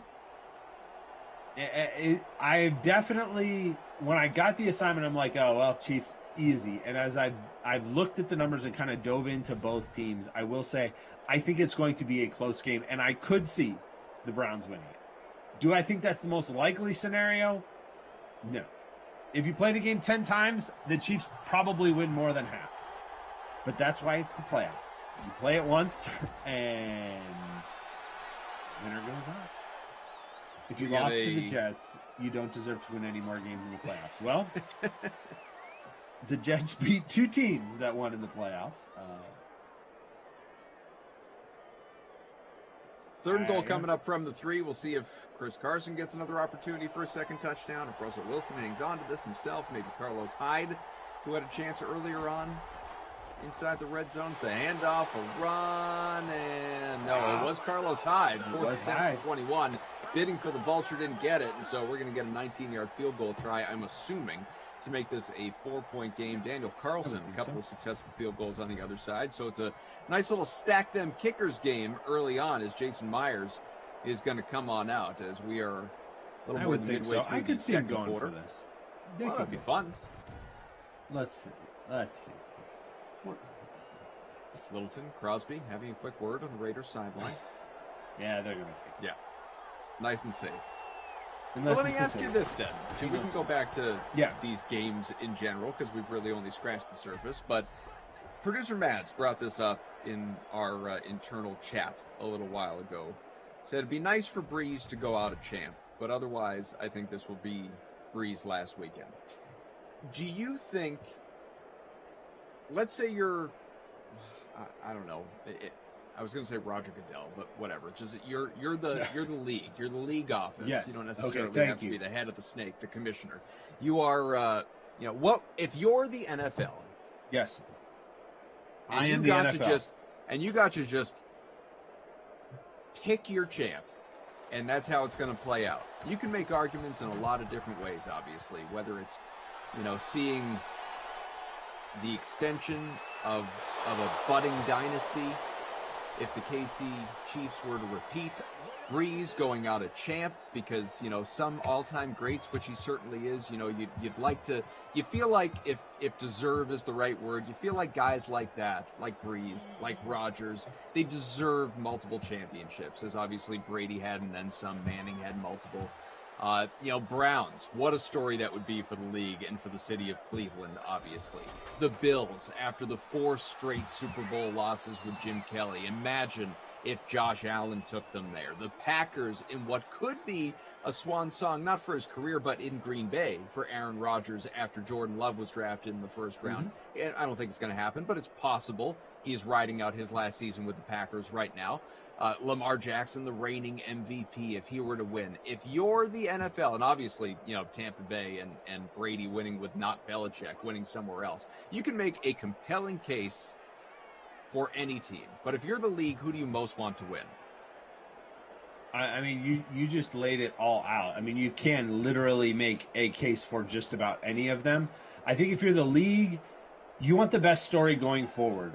So it's not Drew Brees. I think that's the best story, like for this year. That's the best ending to the season and storybook ending right off into the sunset, John Elway style. But that doesn't leave you as much for next season. I think if you're the league, you want another compelling season next year. So you want one of these other teams to win. To me, I think you want the Bills to win, and I think you want Josh Allen to turn that around for all the reasons you mentioned. And in addition, then you have competing dynasty, right? You have the Bills and the Chiefs, both on the AFC side. I get that. But two teams that really are set up for success and a lot of success going forward. And I think that gives you kind of that rivalry that would start to form between those two teams as they try and build, and a little bit of maybe an arms race as they try and add pieces to what would be two strong teams moving forward behind two young quarterbacks. You could say the same thing about the Ravens. I just think the Bills, because of the history of the franchise, which you brought up, because of the story of Josh Allen, because of, they lost Zach Moss. They brought in, they made some changes on the fly. I think there's a lot there's to a Diggs like redemption about factor, obviously. Right. There is that as well, where you had a disgruntled star fight his way out of town, go to Buffalo, and he'd bring that storyline in. I think that is probably what you want moving forward, is to have those two kind of super teams on that side of the bracket for the next 5-10 years. I think you could make the case too, just because Tom Brady is such a polarizing figure, that anytime he does anything, is that what Goodell wants? Now we're Goodell and not the league. If you're Goodell, no, you want that. That's the last thing you want. That's the last thing you want. Is Tom Brady still right? And Bruce Arians and that whole dynamic. You just don't want that in the spotlight. If you're Goodell, you probably want Aaron Rodgers, just because he's such a big key name, and Green Bay and the history there, obviously, and kind of that franchise as such a key part of the NFL and the story of that franchise. And maybe you want Mahomes too, because that does continue the storyline of that dynasty coming into play. Obviously, I mean, they've done this whole thing without their starting running back from last year, Damian Williams, who's been out, who opted out of the season. So they'll get even stronger next year, in theory, if he comes back, in addition to whatever other moves they make. 2nd and 2, under a minute to go in the opening half. That ball completed out to the 11. Good enough for a first. Carr up to 156 passing, pacing for a bonus. 1st and 10. What do you think? Aguilar, cheaper guy. I'll give you that in a second, but first I want to ask you this. From the noblest Robert Noble in the chat, says, Bills winning would eclipse when the Eagles finally won, or nah? Okay, I am biased here because I am from, I'm from nowhere near here, but I have lived in this area for a while, and I have lived in upstate New York for a while, so I know more Bills fans than I know Eagles fans. So for me, it would definitely match that as far as just a embattled franchise who's had their share of disappointments. I don't know as many Eagles fans as closely as I know the Bills Mafia. On top of that, do you think of the Bills Mafia and like people throwing themselves through tables at tailgates, or do you think of like Philly fans who threw batteries at Santa Claus? Right. So to me, I'd rather have Buffalo win. I think it's a bigger deal if Buffalo wins than Philly. So I would say yes, it eclipses that. But I'm sure that if you are in Philly or near Philly or have a bunch of close friends who are Philly fans, then that was a bigger deal than this would be. So it kind of depends on your perspective. But to me, yes, it would be bigger. I agree with that. 3rd and 4 from the 4, 10 seconds left in the half. So my answer to the question very quickly, so that we can review some of the stats as soon as we get there, is I think the league would love to see a number of those. But if I had to pick one, I think the league would love to see Drew Brees go out a champion, provided he does retire. Much in the way that the league went crazy celebrating, second sack there for Green. Much the way the league went crazy celebrating as it should have been Peyton Manning going out of champ, walking off into the sunset there with Denver, even though he played like trash in that game and it was, the defense that won, whatever, he still gets his, his trophy, obviously. I think that there are some guys. Even though that doesn't do much for storylines for next year. No, because I think the NFL, if there's one thing about the NFL, and it's parity, is that there's never an issue manufacturing, or not even manufacturing, just, finding storylines for any given season. I think you could enter next season with a great number of compelling storylines without having especially with all the player movement we expect. Right. Yeah, I mean, this is something we've talked about a lot on the stream this week especially, but a lot in general is the fact that, you could pull up all the teams in the league right now. Like we won't, but we could go one by one and probably name fewer teams whose quarterback we can identify for next year than those that we can't. There could potentially be that much key offseason personnel movement at the quarterback position. So I think there are a number of compelling storylines going into next year, but I think Manning walking off a champ, Brees walking off a champ, these guys with multiple rings, obviously, when you think of the modern great quarterbacks, it just feels like these guys should have more than one. Not that they need their Hall of Fame cases cemented or anything like that. Like Brees could, not play this weekend and retire, and it's not going to impact how he is remembered. But if he were to win another championship, like he's going to the Hall of Fame either way, don't get me wrong, but it's just that one more thing. Like for me, well, there's a bias here, obviously, but I feel like it's statistically driven and not just fan driven. Tom Brady is the greatest of all time. I just, you get to a certain point where you've got 6 rings more than anybody else, and you've played in 9 Super Bowls more than anybody else, and you've won the division X number of times more than anybody else, and your numbers, your career numbers, both, playoffs trump everyone else, regular season right up there with everyone else. I just don't even see how there's an argument. But for the people out there that do believe it, it gives more credence to a guy like Breeze, who's going to be right up there with passing touchdowns and passing yards. And if he had a second championship, it does help his case in that discussion only. Just we're looking at it in a bubble. Yep. And would you say, and I know obviously, as you already said, he's not near at the twilight of his career, but Aaron Rodgers, would you say the same thing? Yeah, I think that's another guy that needs to win another Super Bowl. Not needs to be remembered in a different way, similar to Breeze, but needs to in the sense that it's just another, these all-time greats, and he is an all-time great. Like, Manning, I mean, hell, Eli Manning has multiple Super Bowls. It's what's going to get him. It's what's going to get him into the Hall of Fame. He has multiple championships. Peyton has multiple championships. Rodgers should. Breeze should. Brady does. And I'm just talking modern guys, not like the Montanas and the Bradshaws and, Marino failing and that type of thing. Kelly failing, all that stuff. Like Roethlisberger, how many's he won? 1, 2? Does he have 2? He's got 1, he has right? 2. Does he have 2? I'd have to double check. He might have 2. Let me double check. But so that's another guy that, is in that conversation that you feel like should have multiple. So he does. He has 2. Thank you. Correct. And 40 and 40. But do you think of like Phillip Rivers as a guy that should have championships? You don't. No. So like there are it feels like with regards specifically to the ring conversation. Right. That Rodgers and Breeze should be in that same conversation with Roethlisberger and the Mannings and Brady. Yeah, I would put, and as we see Russell Wilson getting picked off here. My God, Captain, come on. Yeah. The first drive of the first play, or maybe first drive anyway, of the second half, after the Raiders came up empty on that drive just before halftime due to that sack, which time ran out and they weren't able to get a field goal attempt off, so they did not score there. Looking for Tyler Lockett. Russell Wilson picked off by LaMarcus Joyner.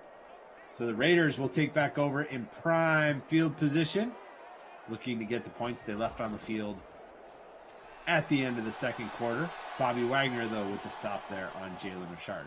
Yeah, I would agree with all of that, except I don't think Big Ben is quite in that same conversation as far as greatest of all time, or if we're ranking quarterbacks. I think Rodgers and Breeze are already ahead of him, even though he has 2. I think they're already ahead of Eli, even though he has 2. But I do think that if either of them is, and we're going to go right back the other way. Right back. Let's go. Daylight ahead, baby. Go. Touchdown. Oh, 57-yard return. Bobby Wagner. That's going to help. There's Zach. I failed to mention earlier, and we just kept getting off on our tangents here, but I wanted to mention at one point in time, Zach was sitting first in this contest, dropped to 20-something. With that, unofficially, because I don't know exactly how up to date we are, but you are sitting third right now, 6 points off the lead. Let's go. Way to be. Get after it. I'm just trying to live up to the bar that you set by winning last night. What a moment. I have not won one of these yet, our internal ones. I have come close. I came within, I think I finished third in that one. And if Marquise Goodwin would have had one more catch, I could have caught the 2 people in front of me. So. Oh, I hope today is your day, my friend. No offense, boss man, or BR4DW4LL4CE, who's currently leading by 5 points, but I'm rooting for you, ZT. All right. Well, we'll see how this plays out. Bossman, who is in second place, has Chris Carson. The one that's actually going to be hard for me to catch is that BR4DW4LL4. I don't know. We'll have to figure out exactly what that is. I'll leave that to somebody smarter than me. But they don't have Derek Carr. They have Tyrell Williams and Tyler Lockett, who's got a goose egg currently. Right, and I have You've got Carr and Olsen. Carr and Olsen in those 2 spots. So there you go. That's how I'll catch them. But they have the Seahawks captain, as do I. So we'll see. I need Carr to throw it to not Williams. Then I guess would be how I catch that entry. But long way to go. Still early here in the third quarter. But Bobby Wagner, pulling it out for me. We haven't even talked about we're doing the Seahawks game here. We haven't even talked about Brian Schottenheimer out in Seattle, which is a move that I actually think was well overdue. I think they needed to change that up. That offense, I mean, it just seemed like there was a disconnect there. Whether they're going to be let Russ cook like they were in the first half of the season, or the very limited offense that they showed later, they needed direction and they need to stick to it. It felt very, polar.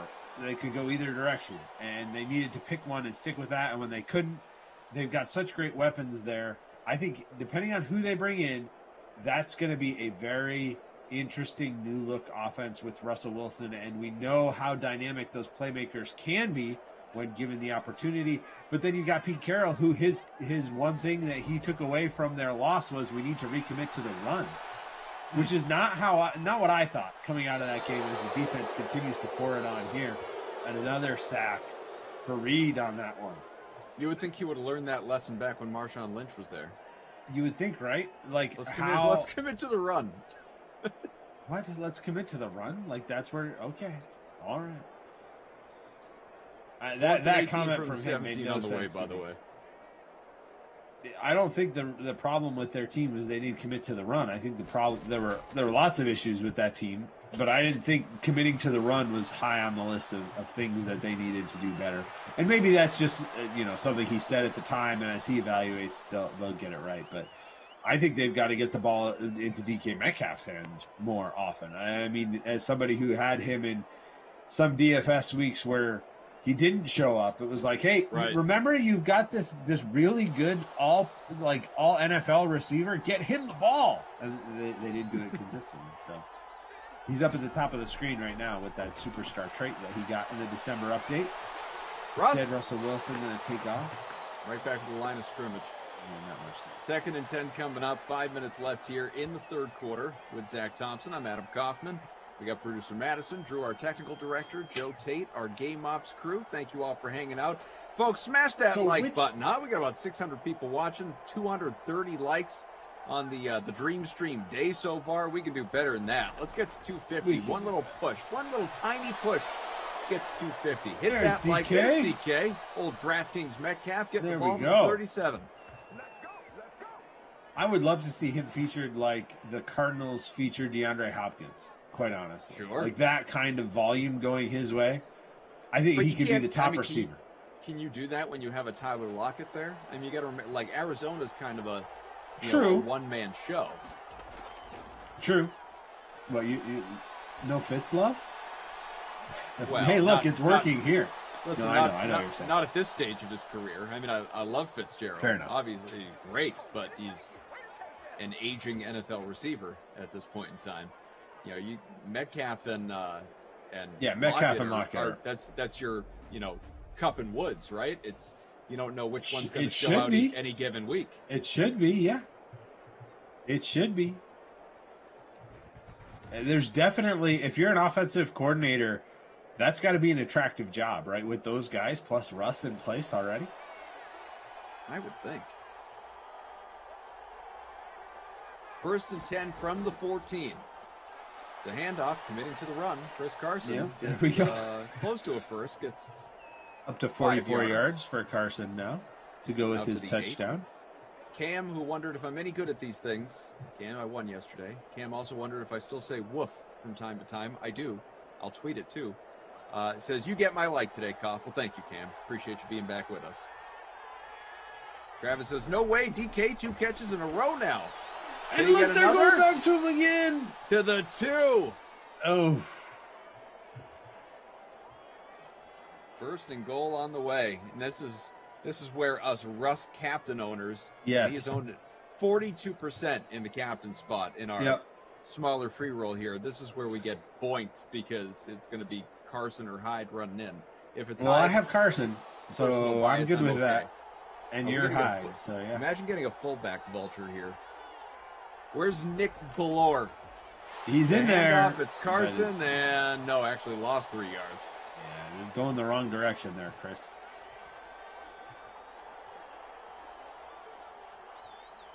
Big stop there for John Gruden's team. So of the 4 road teams, I said I think they've all got a chance.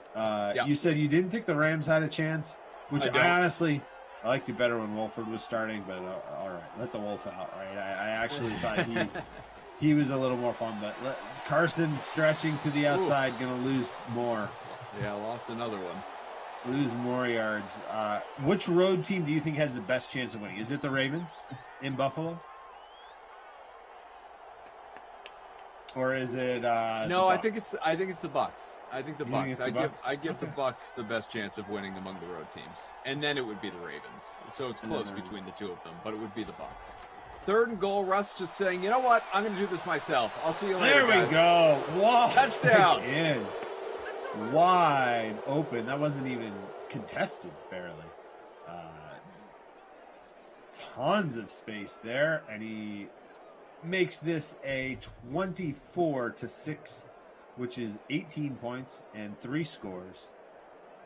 Opening this one up over the Raiders after the turnover, return for a touchdown, and then a couple sacks, put the Raiders way behind the chains, had to punt. Russ making them pay.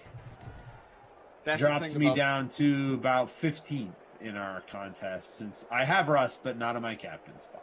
Yeah, I was just going to say, that's the thing about having him captained as I do. Considering half the people in the contest basically do, you only jump so much. I think I went from 51 to 43 with that score. Yep. It would have been much better for you if it had been Carlos Hyde. Right, exactly. A little more minimally owned. Carlos Hyde, just, a third of lineups, but would have helped out for sure. What I'm excited about is that I don't see any of the 4 games being lopsided. Honestly, I know we talked about the Saints and the Bucs and how I think the Saints are going to win that one. But right. So I honestly what game is a blowout? I think the Packers are going to blow out the Rams. You think so? That Rams defense is going to give up a bunch of points? Well, how are we defining blowout? Are we defining blowout as double digits? Are we defining blowout as multiple touchdowns? Yeah, 2 scores or 14 points or more. I'm just throwing out a number. Sure. I am not looking at stuff. I'm just saying 14 points or more. I wouldn't take that number. Here's why I say 14 points or more, because that's when, if it's 14 points or more in the 4th quarter, you can turn that off normally. Right. And I know we've had some big comebacks, but normally that's when the 4th quarter gets to be, to me, that's lopsided. It's not competitive in the 4th quarter if it's 14 points or more. And obviously, again, we've seen teams come back from more than that. I get that, but I believe that the Packers and Chiefs are both going to win by double figures. Okay. Now, that doesn't mean that they will be wildly lopsided games in general. Maybe they just get, they blow up a little bit at the end. Right. But I think both of those games will be decided by multiple scores. Now, multiple can mean 10 points, but multiple scores. Yep, more than 8. Yeah. What say you, chat? Fumble! There's your DST again. Oh, another score! Are you kidding me? It's a blowout in Vegas. Shaquille Griffin with the return on that fumble, which I think was caused by Bobby Wagner. That'll help a little bit. That Seahawks DST coming up large. I can't believe I played old Phil Dorsett. Jamal Phil Adams Dorsett instead of the Seahawks DST. So what's that going to do for you? Let's find out. That's going to help you. You are 17th before that. So we'll see what it does for you here. As Seahawks DST are only captained by 4.6%. Yeah, about 5% of people. Problem is the leader before that already had the Seahawks DST. But you still should jump a bunch of people here. We'll see. Obviously, manual scoring, so be patient. But 30 seconds left here in this third quarter. Be patient. I don't worry about you. All good. Yeah, so the reason why I do like playing the Seahawks DST, either as my captain like I did today because I thought it would be fun, and even just in almost every lineup when they're playing, they would be either in a flex or if it's classic, they're my DST go-to, just because they have such a high ceiling. With Jamal Adams and Bobby Wagner both with that avalanche X factor, it just increases the likelihood that either one of them will cause a fumble on a hit. And then as that X factor is activated, which it actually isn't for either one of them right now, they can even be more effective at causing fumbles. So you can get a string of multiple fumbles. And we've seen that defense create a ton of turnovers in single games and score multiple defensive touchdowns like they have in this one. So that's why, just because of that ceiling, I really like playing them. We've seen 2 games where they've caused 5 fumbles as I look at their player card. Against New England, they did that. Against Houston, they did that. So they just have such a high ceiling.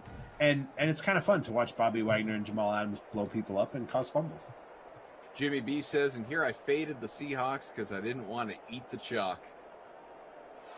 Apparently you should have.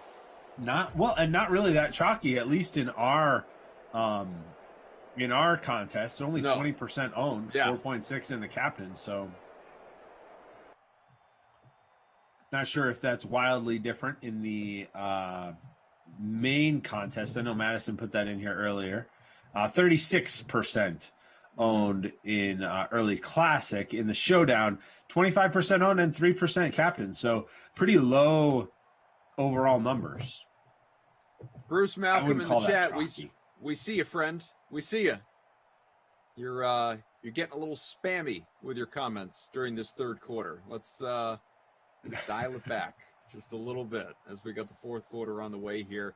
This game far from interesting at this stage, 31-6. But obviously, your lineups we will continue to monitor and see what kind of garbage points we are able to get to really shake things up. Maybe help out our guy Zach because he is a dozen or so points off the lead.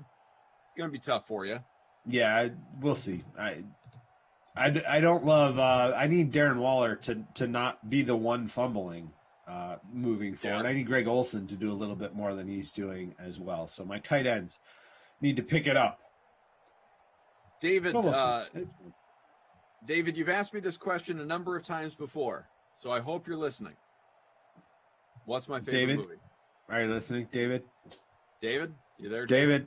Field of Dreams is my favorite movie, David, and I appreciate your interest. What's your favorite movie, David? I want to know. Seahawks up to 39 points in the captain spot. My favorite movie? I know you're not a big movie guy, but you must have a favorite. It really depends on the mood I'm in. Couple contenders, maybe. I am a big fan of spy movies in general. Like if I'm going for like James Bond spy or maybe I don't mind those. No, not comedy spy. Growing up, I think my favorite was the Mission Impossible original. Sure. Okay. So more along those lines. I mean, obviously sometimes those get a little comedic in there, over the top. But yeah, something like that would probably be my favorite genre of movies. The movie I quote the most is definitely Emperor's New Groove because I love that movie. That movie is one of the most quotable movies ever, to be very honest. And my kids have really gotten into that, so it's one that we all enjoy as a family and quote those lines, and so it's I don't know. So again, it really depends on the mood I'm in. Whether I want something action-y or something drama, or something a little bit lighter. Not a big fan of, comedy's not really my thing. There's some funny stuff but not watching it a bunch. I know some movie people really break that down and watch, either whether it's classic comedy or new comedies over and over and over, and it's never really been my thing. I usually turn it away once I've seen him. Cusco's poison? Poison for Cusco? That poison? Poison designed especially to kill Cusco. Now, have you ever seen the sequel, Kronk's? Yeah. What do they? Was it Kronk's New Groove? What did they call it? Yeah, Kronk's New Groove. Yeah, it wasn't as great. Wasn't as great for sure. There was a lot of squirrel in that. It felt like less Emperor and Pacha, more squirrel, from what I remember. Yeah. I don't think I made it all the way through, to be totally honest. Steven says, I just watched the Emperor movie with my kids over Christmas. They really liked it. I thought it was good. It's one of my favorite Disney movies ever, Emperor's New Groove. Yeah, there's some very good stuff in there, like very quotable moments. There's the part where he stops the film, right? Like Cusco stops the film and comes out and talks. That's a good moment in there. And Kronk and Yzma are pretty funny. Kronk is one of our favorites right now. Patrick Warburton is just good. He's incredible. Yeah, that's true. This is true. Very versatile guy. Very versatile. More on board for Kronk's New Groove. Yeah. I just didn't think it was nearly as good, and maybe it's because the original is just sets the bar so high. Good. Yeah. It felt like the Emperor wasn't in it as much. Sure. You know, David Spade, maybe he had other things he was doing. He's a pretty prolific actor. Had to limit his days recording. I don't know. But yeah, Patrick Warburton, he's in those car commercials as well as the control guy. And when my kids found out that was Kronk, that of course that was like, oh, that's him. So, yeah, Yep, he's been in a ton of stuff. He was in a sitcom for a while with David Spade. Right. Was that shoot? Hang on. Rules of Engagement. Right? Yeah. Maybe? Yeah, I had to look at my wall because I have a season or two of it. Oh, there you go. Yeah, Rules of Engagement. I mean, he was Putty back on Seinfeld, obviously, back in the day. Yep. Die-hard Devils fan, which he is in real life. He was the Tick, for anyone that remembers That's the original true. Tick show. Yep. He's done a lot. He's been around. And that, as a voice actor, too, he's pretty my God, hard to beat. Small cameo in Ted. Notes Drew. Yeah, also true. I didn't even know that, honestly. A lot of people shouting out their favorite movies in the chat, which I'm always down with. Second and goal. Can he get there? Running people yes, over. Sir. Touchdown, Raiders. Yes, he does do the intro video for Soaring at Epcot. He does. That's right. I forgot about that. He does. Jonte, I have not watched Get Out yet.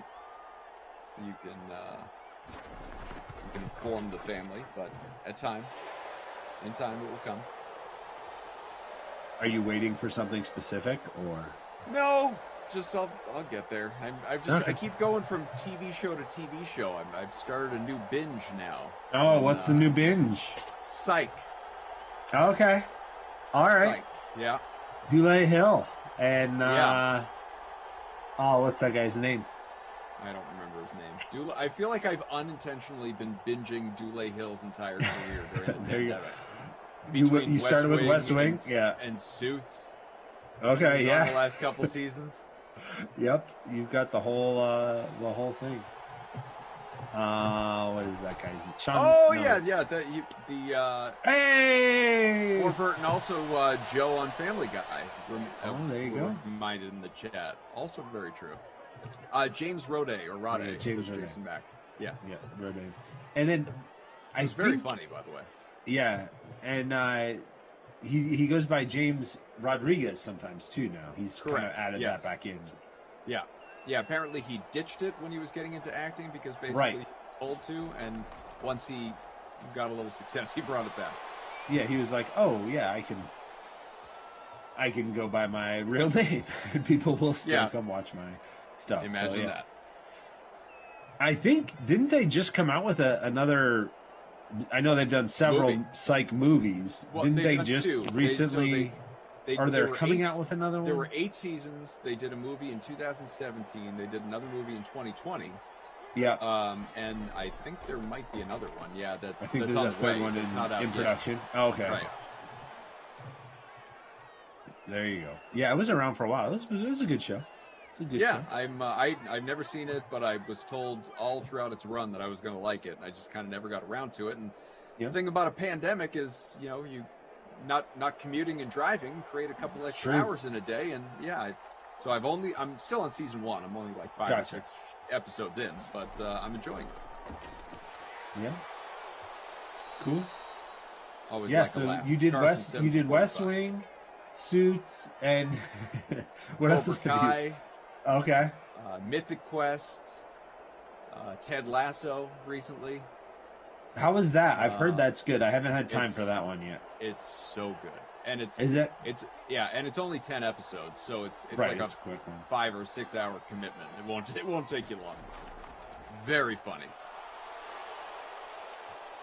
I've also been doing like the Marvel binge, so all those movies, and now they got the WandaVision series starting up on Disney Plus. So that series intrigues me. The Boys was another one that I watched here during the pandemic. So yeah, what do you think of The Boys? I've had mixed. You did okay. Love The Boys. Yeah, I mean it's just a totally different twist on the superhero genre. They're all evil. They're not heroes, right? Yeah, they're bad guys. They're heroes to the public, but behind the scenes they're actually just awful. Yeah, it's really fun. But yeah, you need to watch Ted Lasso. All right, you really do. Highly. See, I've actually had the opposite experience because I used to do a lot of my binging and watching of shows like that on trips, like on work trips or on. While I was away, I'd get a whole season of whatever it was whether that be on the plane or in the hotel between stuff or whatever. Because there hasn't been any business travel, I've slowed down on all my binging. Like, why I haven't had that time to just like sit down and crank through shows. I just don't sleep enough. I watch a lot of shows after everybody goes. Oh, okay, there you go. Because there's no time during the day. Forget it. But at night, once everyone passes out, you try and watch a couple. There you go. Maybe I'll try that. I mean, it probably took me a few months to watch The West Wing, but you also have to consider that it's like 160. Yeah, that's a lot of episodes. And they're 40, 2 minutes each. Yep. Mr. Ford shouting out Homelander from The Boys. Yeah, great villain, great casting. Just tremendous character. This is game winding down. That's the 21-point game. Superman-ish. Right, I know they're all not, yes. But yeah. Right. Yeah, that is the resident Superman. Right. Spin-off. Whatever. 1st and 10 from the 25. Where are we sitting in the contest right now? I mean, I'm not in contention. I'm 45th. Where are you? I think you've dropped off a bit. Yeah, a little bit because 32. Yep. Tyrell Williams has really had a big game as the Raiders have been throwing the ball to try and climb back into this, and I did not get Tyrell in my lineup. So yeah, that was my misstep. I was torn between him and Carr, and went with Carr. Should have gone with Williams. Carr has about 8 fantasy points, and Williams, has 23. So that would be, a 15-point boost and put me in 4th-ish place. So, although not to do your job for you, but our Babysitter Billy Award winner might be Darren Waller. He has been hot garbage in this one. He's got 2.5 points. I think he just caught that as you said it. No, that's Jacobs. That's Jacobs. Yeah, he has been a bust. Waller 66% owned, and just that 2.4. Tyler Lockett. Yeah, Tyler Lockett has nothing, so that would be another contender. Yeah, absolutely. What's 8K for nothing. 35%. So that would be the argument against him is it's a little bit lower ownership. Everybody stays away from Lockett because he is very boom or bust. Greg Olsen is another disappointing player with only 1 catch, 6 yards. Is the defense? Oh, are we going to get a third? Oh my Let's do it! Are you kidding me? Let's do it! Are you kidding me? Well, we clearly know who the Krusty Koff play of the day is here. And I don't even mean play of the game. I mean play of the day. This Seahawks DST is going up over 40 points in the captain spot. My word. 3 defensive touchdowns. That's another sack and another fumble as well. Yeah, that was huge. I mean, as if they needed it. But there you go. That's crazy. Almost 50 points in the captain spot. In the captain spot. 48 points. Yeah, that's 32 points in the flex for a DST. 32 points. Wow. What are you doing with that extra money you didn't spend under your salary cap? I'm saving it for the Tooth Fairy. Cool. Put it under your pillow tonight. That's right. Oh my God. Wow. Can I spend that leftover salary in the next game? Yeah, that's the way it works. It just rolls. It's like a rolling salary cap. Can you imagine if there was some sort of weird fantasy league where you had like like sick days roll over from you? There you go. For some companies that you work for, if your salary you didn't use rolled over, you could just save it up for some massive showdown where you want to pay up for everybody. It's like the Chiefs and Saints are playing one night. You're just like, I'm paid for all the top options here. I've got everybody. Yeah, cool. You're stuck with your $50,000 cap. Mine's 85.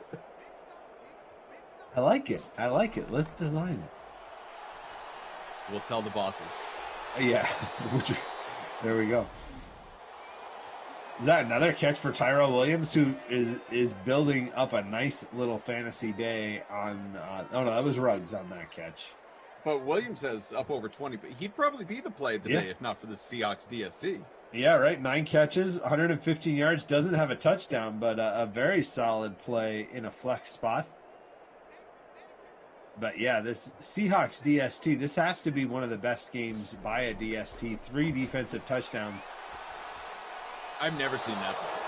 In all of these sims that we have done, I've never seen that. This is the second time I have seen it. I saw it in a game where it was Mitchell Trubisky and the Bears against Luke Kuechly and the Panthers back in Madden 2020. And Trubisky ran around too much, and Kuechly hit him a lot. And there was 5 forced fumbles, and 3 of them were returned for touchdowns. So it has happened one other time. I want it to happen. Let's get a 4th. Nope, incomplete. His Carr's heave falls short. But what a game by this Seahawks defense. 4 sacks, 1 interception, 2 fumble recoveries, and they turned all 3 of those turnovers into touchdowns with a pick 6, 2 fumble recoveries for touchdowns, and 48 points in the captain spot. Huge game for them. 13 final. Obviously, they are the Krusty Kaufman player of the game, the Babysitter Billy Not My Kid award. We will give it to Darren Waller. 2 catches, 14 yards, and the fumble, so just 2.4 fantasy points. And he was owned in 66% of lineups. Greg Olsen, Tyler Lockett, honorable mention for that award, but definitely going to go with Waller just because his ownership was so high, and usually he's such a reliable play. I always try to give that award to somebody who you don't expect it to be. Like DeAndre Hopkins, at this point, we expect him to be a bust. Tyler Lockett, at this point, we kind of expect him to be quiet or go off and have a huge game, but usually he's pretty quiet. Waller, he's usually pretty good, but not so much today. Big game, though. Seahawks defense really the play that you needed to have in the Classic contest as your defense. A little bit chalky sometimes, but they've just got such a high ceiling. As I mentioned it off the top. They're one of my favorite defenses to play just because we've seen this kind of a game, not quite to this level, but we've seen them go off for gigantic games. They're always fun in the weather, but even in an indoor game where there is no weather involved, they can go off, as evidenced in this one.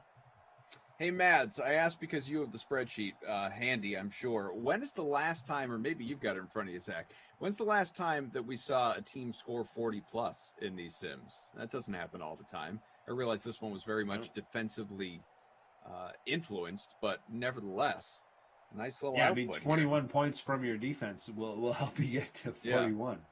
Yeah. Fowler says, "Koff, that's my third top 10 captaining the Seattle DST. Good for you." Mads is doing a quick check on that. I'm just curious, and it's it doesn't happen often. It doesn't. That's why I was thinking about it. It does not happen all the time. So yeah, that Seahawks defense, people, get on board. At least in Madden, they're always a good play because they do force all those fumbles, and they actually finished the season playing a lot better than they did at the beginning too. So it hasn't happened since Madden holiday season. So in our respite here between seasons, the Madden holiday season wrapped up. That was only like 2 weeks ago. Right. But 2 weeks is what, 40, 50 plus sims. So I'm waiting for her to say like October. No. There was during the holiday season, there was somebody that hit 40. Okay. Yeah, she said Chiefs 42, put up 42 there you go. Mid-December. So there you go, December 14th. So it's been a month to the day. So the 14th. Come back on the 14th of February for Valentine's Day and 40 plus points. Yeah. We're love and defensive points. Well, maybe not defensive points, but points in general will be in the air. Vince asked about Ted Lasso. Where can he find it? That is Apple TV, my friend. If you don't have it, just get yourself the 7-day trial, watch the show, and then opt out before you have to pay for it. If you don't feel like getting the membership. But the show is very good. So congrats to our projected winner, Holy Duck 682, with a 6-point victory here. Seahawks DST, Wilson, Carr, Williams, Metcalf, and Jacobs. Impressive showing, most especially, obviously, with that Seahawks DST with 48 points in the captain spot. 4 sacks, a pick, 2 fumble recoveries, and 3 defensive touchdowns, not to mention allowing the 13 points. Incredible. So we've got 3 sims left. You are on to the late classic here. I'll be back with you with Christian DeAndrea in about 45 minutes. We will have the Rams and Texans. Lots to talk about there with the team going to the playoffs and another team that might trade its quarterback this offseason. And then we will have Falcons, Browns, Brendan Glasheen, Tom Carroll, and then Tom Ace and Phonics return for Patriots, Vikings, Madden After Dark. So that is the conclusion of your Dream Stream day here, but doesn't end for about 6 more hours. So don't go anywhere. Be with us. We appreciate you. Halfway through. As far as I know, it's crazy. As far as let's see, looking ahead to tomorrow. No Zach until what, next week? Next week. Yep. That is correct. Just wanted to make sure that I gave you the appropriate pub, but I can't pub you right now. Yeah, it'll be next week. Specifically when you're on. Yeah, no, I've got playbook responsibilities for this weekend and DK Live responsibilities. So follow at DK Live on Twitter and make sure that you've got the app downloaded. We'll be breaking down all the games as we recap them, trying to keep up with all the NBA craziness, trades, injuries, illnesses, all that good stuff. So that's where I'll be for the next few days, as well as covering and writing for these sims as they happen on Saturday early afternoon, and then also for the contests, the showdown contests and the regular classic contests. So make sure you go check out playbook.draftkings.com. Lots of great content for all your fantasy sports needs, whether that is these basketball, we've got hockey now, we've got esports stuff. I mean, there's so much content over there. You just go check it out. It's worth a look. Love it. I'm here for it. And come on back with us. Thanks to Mads, thanks to Drew, thanks to Joe, thanks to Tate, thanks to Zach. I will be back with Christian, where I'm going to play a game where he is unsuspecting. I'm going to see if I can try and craft a way that he talks 5 consecutive minutes without me saying a word. And we're going to see if we can pull that off without him knowing that I want him to do so. Really, I think we can achieve it just by not interrupting him. So we'll be able to do it. It's going to be great. All right. We'll see you later. Be back soon.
It's Thursday night here on the DraftKings Dream Stream. Jesse Kovo back with you to guide you through the 3-game late slate of Madden Sims. As always, plenty of paid contests around these games, free and paid. Our featured Madden Stream 5K Thursday night special.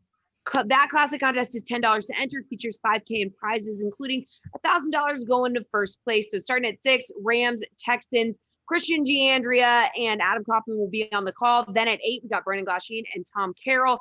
Finally, at 10, Glash and Tom going to return to close out the Dream Stream with Madden After Dark. We got a lot of stuff going on tonight. Featured contests for the NBA, NHL in the lobby right now. Our featured NBA contest tonight is the $500K fadeaway that pays out $100K to first place. And of course, we got a lot of action over on the DK Sportsbook, so make sure that you check that out. But let's get to some virtual football. Rams and Texans are ready to begin our late slate. So here's Adam Kaufman and Christian D'Andrea. Jesse, thank you so much. Appreciate it. Of course, it is it's a Thursday. I can't believe it. We are rapidly approaching the weekend. Gives us plenty of time to dive into some football talk as it concerns the NFL's divisional round. But Christian, how are you, buddy? I'm doing well. I'm excited. We got to see not only Jesse Cofield, TV's Jesse Cofield, but the giant ham leg that she keeps in her kitchen, just lording over us. Sure. The prosciutto. I am a jealous man, but the giant ham leg at least brings a little joy into my life every time I see it. How are you? Well, hungry now. For starters, dinner can't come fast enough. Lineups locked just in this very moment. So tell me, what are you rolling with here tonight for this Texans-Rams showdown that we've got in front of us? Well, you know what? There's a tremendous amount of value way down. If you want to pay down a little bit, make sure you can get a guy like Brandon Cooks or Deshaun Watson or Jared Goff in your lineup, because there are a ton of really cheap guys. Malcolm Brown is going off at 1.8K, and he is one game removed from a near 13-point performance. Just a tremendous bargain there. But you also have David Johnson. We went over him last time. He didn't really do much, but only $1,600 for an RB1. Dirt cheap. Randall Cobb, $2,400. There are just a lot of ways you can go to pay down and really get those expensive guys in there. So for me, it was about using those savings, captaining Deshaun, getting Brandon Cooks in there, getting Cooper Kupp in there, and then just getting a little bit cheaper from there on out. I think Robert Woods, old Bobby Woods at $7,600 is a nice little bargain, a good value at the very least. And then to finish things off, I had like $5,100 left over. I threw Kaimi Fairbairn in there because let's face it, I wanted a kicker, and there's no way on God's green earth I will ever feel good about putting Sam Sloan into my lineup. So Fairbairn was. So similar in some areas. I also captained Deshaun Watson, paid up because, like you said, there's value all over the place in this sim, much like the last one we just had. There was a lot of value in that one. So trying to take advantage. Also have Jared Goff, Brandon Cooks, and Big Bob Woods. So it's a lot of salary for those four. Didn't leave me with much room. Here's what I did for a grand total of $3,400. Malcolm Brown and David Johnson, hoping that these two running backs do just enough to return value, maybe even vulture a touchdown. They absolutely can. I mean, Malcolm Brown gets the reps. He's going to get you guaranteed points, which is not something you can normally say for a guy that costs you 1.8K. And David Johnson in a similar spot, good pass catcher, although who knows if we'll see him actually catch any passes. I remember last time, I think it might have been you and me, Koff, I brought up that David Johnson value when he went out and he had 5 total yards. So very possible this bites both of us, but just a lot to like in this lineup, in this matchup, and hopefully not only the lower price guys will come through, but the stars will at least play to their strengths and give us some league average performances out of them. I'm excited. Let's dive in. Opening kickoff. Producer Mike. We got Daniel, our technical director, our Game Ops crew here with us, Kyle and Patrick. Great to have everybody along. Of course, reminder, get those lineups in not only for the prime time and Madden After Dark sims, but if you're setting NBA contests, NHL contests, you got about an hour, a little less than that to do so for those respective leagues. So go right ahead and get that done. As short run to start things off by Johnson, and turns out to be a 1-yard loss. Not what you're looking for right there. Yeah. Not ideal, but good news if you got that Texans passing game, because if they abandon the run after a rough early start, could mean lots of passes to Cooks, to Randall Cobb, to Will Fuller, who another guy who kind of fell off the map in his latest sims. Obviously, speed kills, and he has got a lot of it as, oh no, things going poorly here for poor David Johnson. -0.4 to start. Joe Spencer in the Chat Kings conference room says, I'm a bit pissed at you, Kaufman. That Josh Allen rush that gave you the win last night bumped me from my first win. Redemption is coming. Yeah, I picked up a victory in these free rolls last night. It was first ever? It was an exciting moment. So here's how I said it. I believe it was my first ever. I definitely remember having a couple of top 5, top 3 finishes, but I don't remember winning. And I feel like you don't forget your first, right? You always remember your first. And I don't remember. Yeah, I don't remember winning before last night. So I'm just gonna say that if it happened, it was like a game I didn't call, and I didn't even check in on it in the lobby kind of thing. Last night was definitely the first game that I ever called and won. So that was exciting. It's a big moment for me. It's, like you said, it's a resume builder. I'm proud after getting the DK Twitch fam together, reigning as our commissioner. You finally got you Ray Borked yourself. You finally got the cup. And even though you may no longer be a Bruin, we're still proud of you. We're gonna throw a parade at City Hall. Yeah. Oh my God. I mean, I love the idea that Bork got his parade, but just the sadness that came, because that was like in that desert of Boston sports. I think that was even before the Patriots got a title. So it was like, all right. Oh, what? Yeah. No, I mean, for anyone to do this very quickly, because I know we do a lot of Boston stuff, and it's not like we have an entirely Boston audience, so some people get bored of that, and I get it. But if you're unaware of this, no matter who you root for, I think it's a fascinating fact. So Ray Bork, if you're not a hockey fan, obviously with the Bruins for in excess of 20 years, and went to the Stanley Cup final a couple of times, never able to win. We were talking about this last sim, like some guys just deserve championships. Well, Ray Bork was one of those guys that deserved a championship. And the Bruins obviously felt the same. He didn't want to be traded, but there was an opportunity to send him off to the Avalanche in a deal right around the trade deadline where he could compete for a cup. Didn't end up happening that year. Next year, full season with the Avs, ends up winning a championship. To Christian's point, Boston had been a title wasteland. Had not won since '86 in the Celtics winning. And this was the year before. This was 2000. This was the year before the Patriots finally won their first championship. So you had this, and I know like for some cities, oh, big deal, 15 years. But for Boston, you know, a 15-year period of time where there were no titles across all the major sports. And so Ray Bork, the city of Boston at City Hall, throws this big parade for Ray Bork. He comes home with the Stanley Cup, which he won for another city. And there was this massive celebration, 1 million people at City Hall in the city of Boston celebrating someone winning a championship for another city because we were so title starved around here. And then obviously, you know, you had that 2 decades of dominance and winning 12 championships, and now we just laugh at ourselves for what we did back then. We, the royal we city of Boston, celebrating someone winning somewhere else. But that's what it was back then.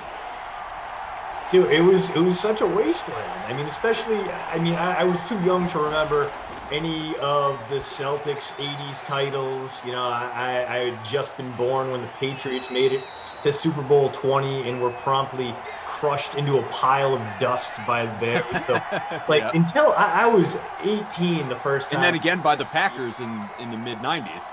That's right, yeah. I mean, that was my first brush with the Patriots being a decent team. And that was still a team led by Drew Bledsoe. So the ceiling was there. We knew there was a very limited window. So when Tom Brady comes in and somehow miraculously wills that 2001 Patriots team to a Super Bowl title, the celebration, it was just, I nothing like it. I remember exactly where I was, exactly who I was with, in a way that I have never. We are so spoiled now. Like, I can remember all the title games, but that feeling never really was the same. You don't get sick of winning, but you remember your first time a little bit more clearly than the other times. No question. No question. That's why, you know, for teams, and there are a bunch in the last, 20 years in whatever the sport that have won multiple championships. But if we're to centralize it to, Boston, the two of us being Boston fans, like the Red Sox, and there were a million mitigating factors here. But the 04 championship will always be remembered on a level that 07, 13, 18 won't compare. And it should be that way. much the same as, that first Patriots championship. It's still, at the top for a lot of people. And then, of course, the Atlanta one, how it happened and that historic comeback, and maybe it bumped that off for some. But to knock off the, greatest show on turf, that Kurt Warner-led Rams squad as we do a Rams sim. Right. It was insane. So you do tend to remember those first ones for sure. We got a penalty here, and 3 minutes to go, scoreless opening quarter. It's going to be against the Rams, roughing the passer. Yeah. And so that brings us to first and 10 from the 32. That drive was going nowhere. Deshaun very nearly threw an interception, gets bailed out by Kaiser, pulling him down easy, and then the run game continues to be a problem. Gross. Johnson 3 for -4. Just disgusting. So appreciate everyone hanging out here with us. We're rapidly coming up on 300 likes. Smash that like button, would you? We appreciate you. Thanks for being with us here on the Dream Stream. My mom's birthday. I don't think she's listening, but happy birthday, Mom. And that puts mine just a couple weeks away. Not the fictional, hey, happy birthday every day that goes on here on the YouTube, but the real life birthday is coming up, baby. So let's all party at the Krusty Cough and have ourselves a time. Yeah, man. Those early winter birthdays, there's not a lot you can do with them fun-wise or party-wise, especially when you're growing up. Definitely not right now. Yeah, no, definitely not now. But I just remember growing up being like, oh, man, I want to have like a football party or some kind of outdoor party. My birthday's in February. I grew up in Rhode Island. That clearly was not going to happen. No, not an option on the table.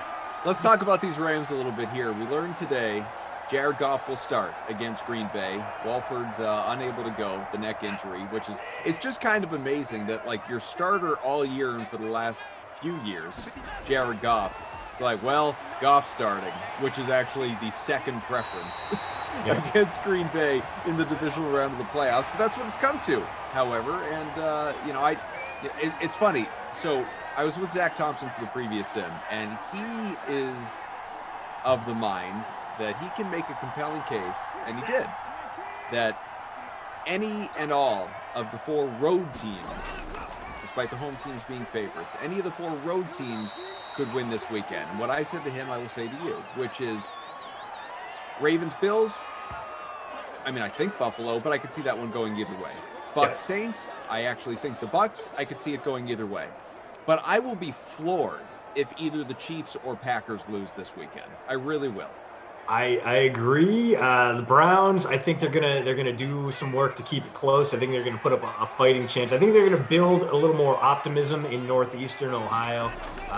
They have the run game to keep the ball out of Mahomes' hands. As we get a big throw downfield, it goes nowhere.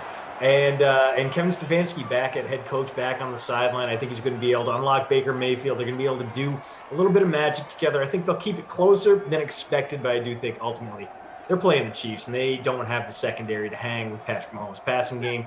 Despite the relatively low-key way Kansas City ended the season, I don't see them going one and done in the playoffs. Packers are an interesting case because they can just brain fart their way through certain weeks during the regular season. And this is actually the main topic of tomorrow's post route. So before you get to our playoff picks, I will break down the ways the Rams can follow the Buccaneers' lead and knock off the Packers. Granted, it's going to be a lot tougher doing it in Lambeau, a potentially snowy, cold Lambeau on Saturday afternoon. But they have the one thing that can chip away the Packers' biggest weakness, which is a potent run game. They're good at clearing space up the middle, and Packers' middle linebackers, a lot of missed tackles, a lot of bad plays. So they might be able to rip off 5-6 yards at a time with Cam Akers. Then, the defense is there. They can provide the kind of pressure without having to blitz. The Buccaneers knocked Aaron Rodgers around by blitzing him on nearly half his dropbacks. Rams don't have to do that because they have Aaron Donald up front. They have Michael Brockers. They have Leonard Floyd. So that gives them a little extra leverage in the secondary. And they have Darius Smith. The second cornerback there is basically their deep ball specialist. So Jalen Ramsey takes the top guy. Darius takes on the deep threat. That's MVS. MVS has been kind of a little bit more instrumental to the Packers' success than you might expect. So if he's able to take away Valdez-Scantling, prevent the Packers from stretching the field, could be a much closer game in Green Bay than we expected. Anyway, I got that whole breakdown about 1,700 full words on it. Coming in tomorrow with Post Route. Subscribe. Love it. Postroute.substack.com. Make sure you do, folks. Great content, the expansive written variety beyond what obviously you're used to hearing here from Christian and company. So Watson is the leading rusher by a mile, 4 for 39 right now. Johnson 5 for 3. So hey, at least he's in the positive yardage. Got that going for him. We'll look at the receiving numbers, but as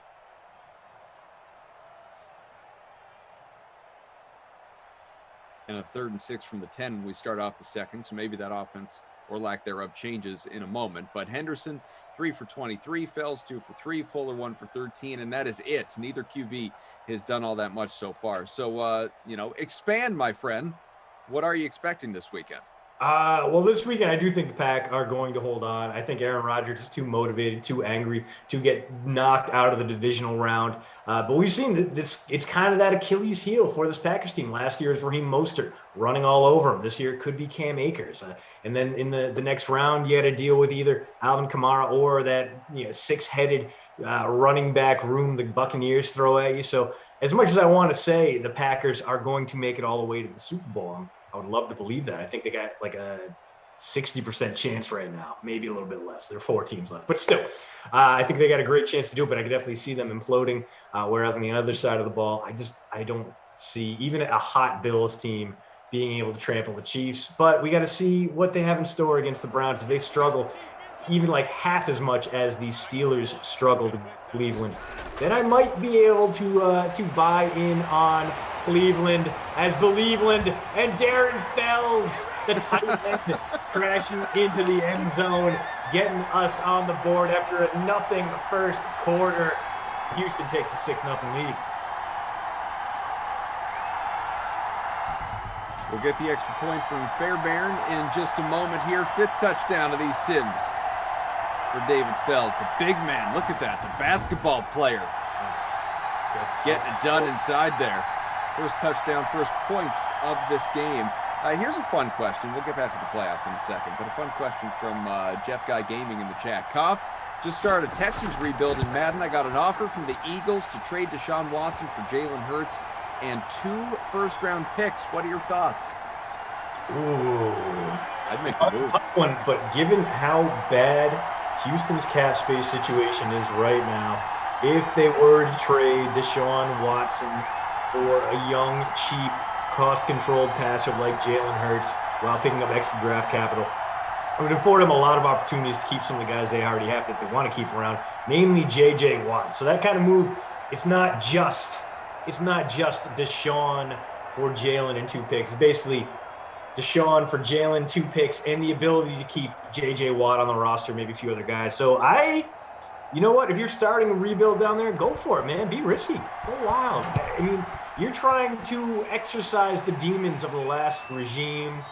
And yes, I do think trading away Deshaun would ultimately be regrettable, but Hurts, you can at least sell. Hurts has that upside. Maybe we didn't see a lot of it. Maybe it's a small sample size, but he can replace a lot of what Deshaun Watson brought to the table as a dual threat quarterback. You don't have to necessarily drastically change up your offensive line. You should, because it sucks, but they know the guy they're blocking for, at least the style that he plays.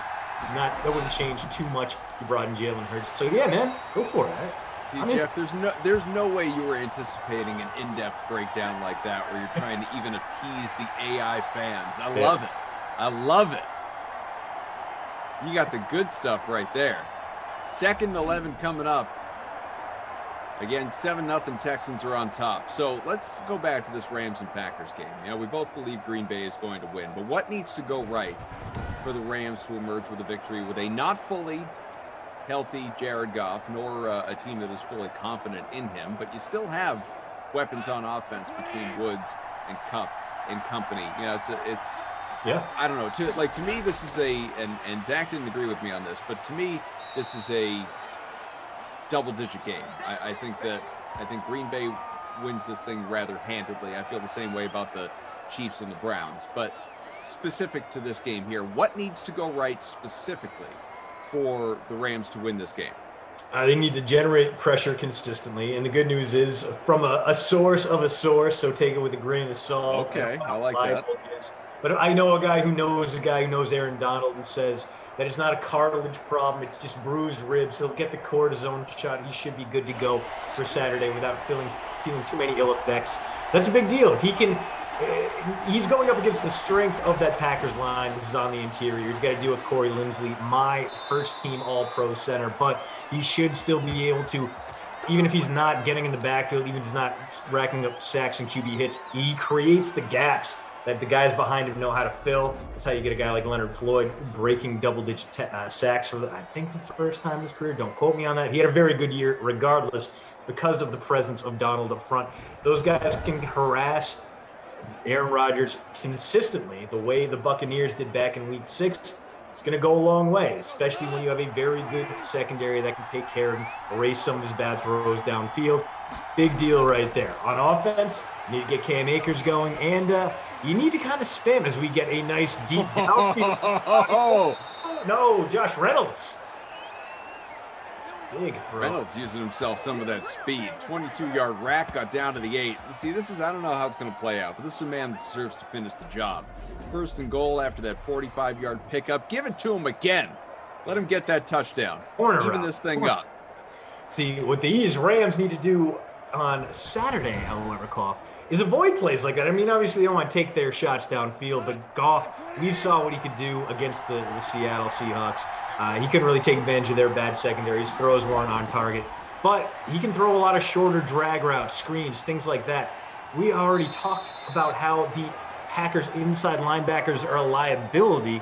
I think we're going to see guys like Adrian Amos and safeties in Green Bay a little anchored closer to the line of scrimmage, but they have guys who have great run after the catch abilities, whether that's Cooper Kupp, Robert Woods, Gerald Everett, Tyler Higbee. Run a lot of short drag routes, wide receiver screens, nickel and dime this Packers defense to death because they know you can't really throw it long. They're going to be trying to stack the box, so you can't spread the field vertically. You got to spread it horizontally. I think that's the way they keep this game close. I'm not calling for an upset call. I think the Packers win, but if it does happen, I can see it happening with those strengths behind them. Malcolm Brown got himself to the 1. Will they try again? 3rd and goal. It's Henderson this time. Does he fall in? He does. Touchdown. Wow. Tackled into the end zone there, and a big response drive from the Rams. Fell down 7-0. Bang, bang, right back into this one. 11 touchdown for Henderson here in Simland. We're about to be all tied up after a Sam Sloman extra point. We'll look at our leaderboard in a second as well. Smash that like button. About 600 people watching here on YouTube. Thousands more across Twitch, twitch.tv/DraftKings, along with, of course, the Game Center, DK Live, DK Nation, Playbook, everywhere. Thank you for being with us. If you're watching right on the app, we love it. 7-7 game, almost midway through this second quarter. Fresh off the Henderson touchdown. If you're just joining us, there was one bit earlier as well on the Texans side of things. And Fells. Yeah, Darren Fells. Our guy producer Mike saying, looking forward to the Devontae Adams, Jalen Ramsey matchup this weekend. I think that is the one that most everyone is really zeroed in on. Yeah, that's going to be a lot of fun. Ramsey, obviously, not only willing to test himself, but his whole thing is that, I'm not Richard Sherman. Wherever my guy goes, I follow him. I don't play one sideline. I play all the sidelines.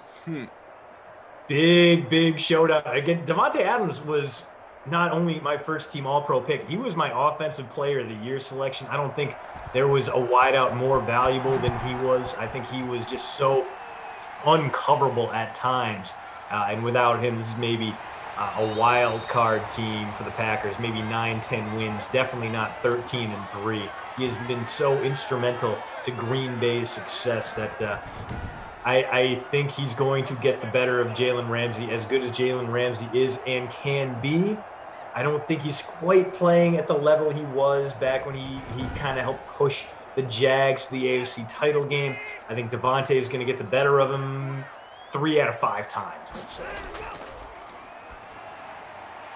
1st and 10 picked up. Out to the 34. Grab 9, 2nd and 1. Very nearly spun the ball over there for the first down. But, hey, could be good news for the David Johnson owners out there. See if he can't pick up a carry here on 2nd and short.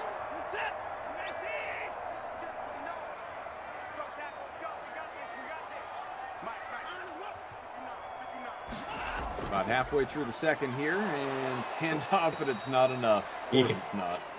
Wow, 6 carries for 2 yards. That is a robust 0.33 yards per carry, and I'm beginning to see why he may have been under 2K in the flex.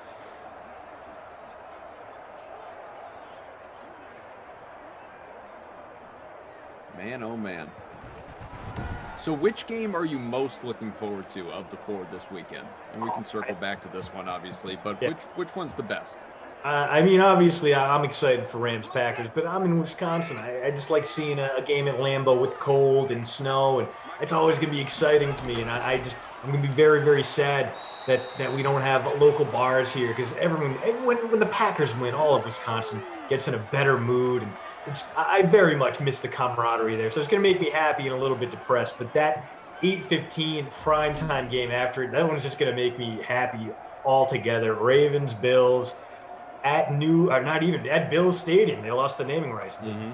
So it's just Bills Stadium in Orchard Park in front of 15,000 fans that find a way to sound like 70,000. The smell of fireball in the air, smoke wafting up from the ignited broken tables out in the parking lot. And you have the two top dual threat quarterbacks in the league right now, with apologies to Kyler Murray, in Josh Allen and Lamar Jackson.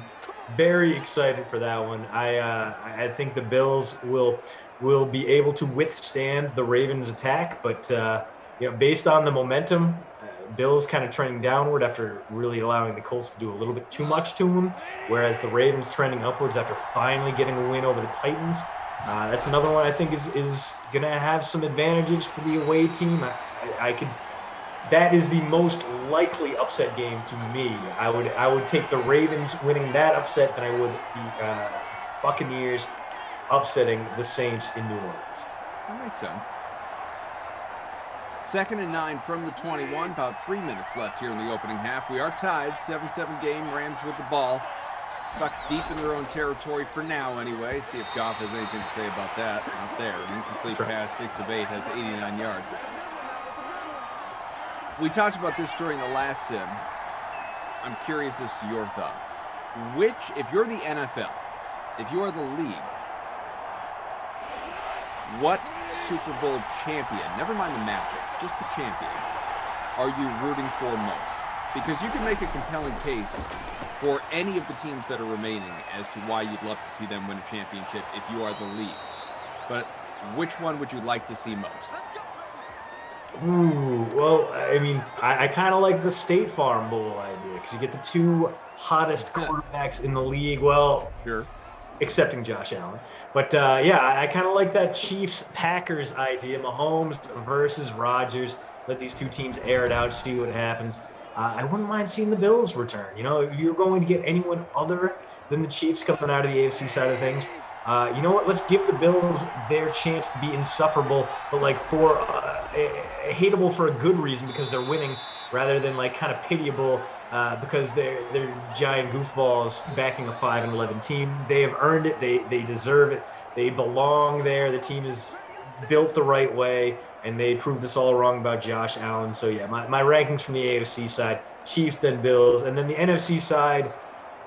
I'm biased because I want the Packers for sure, but then it would be Buccaneers for me. I want to see what Tom Brady can do. I want to see if he can add a 7th ring.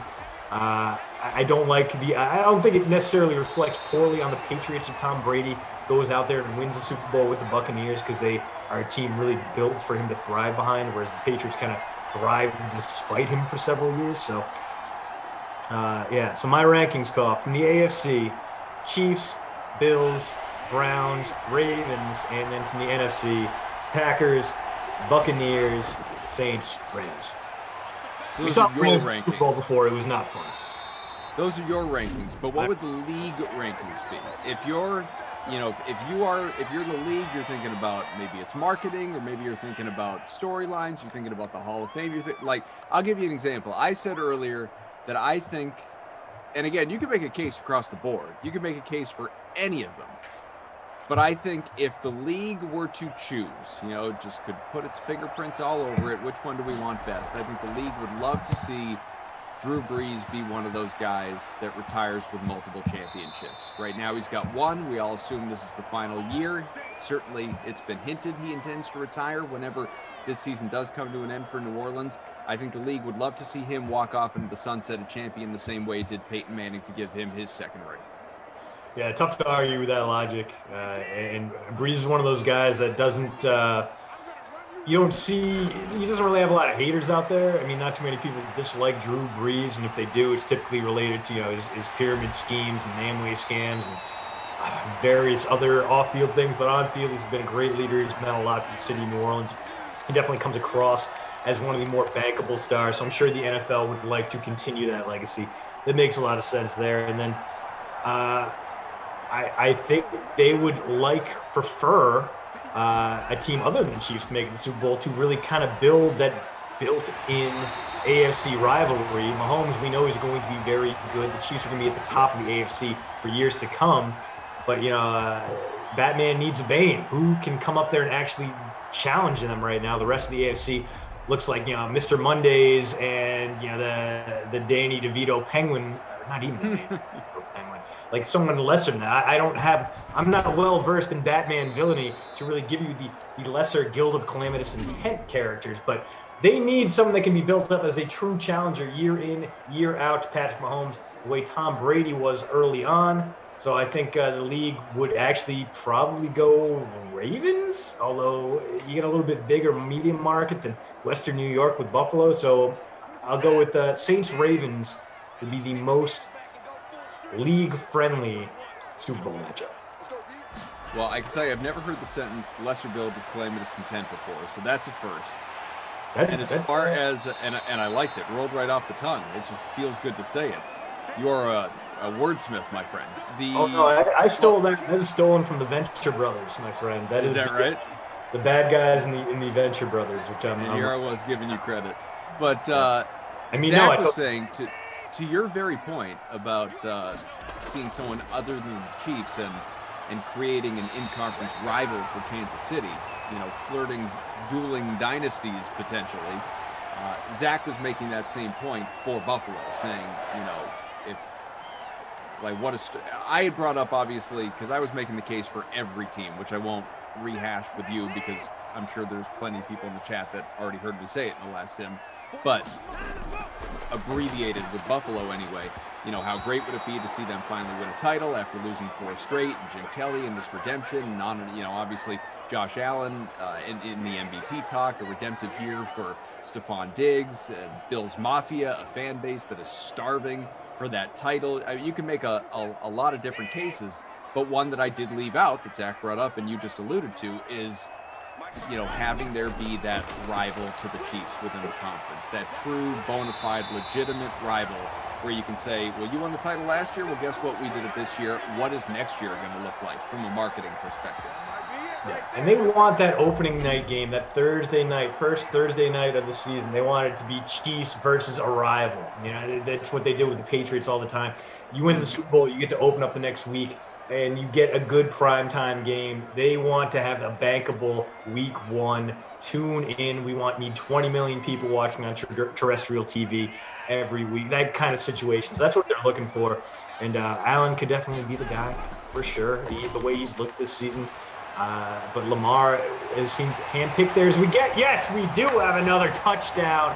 Will Fuller capping off a very successful 2-minute drill. Texans take a 6-point lead with 12 seconds to go.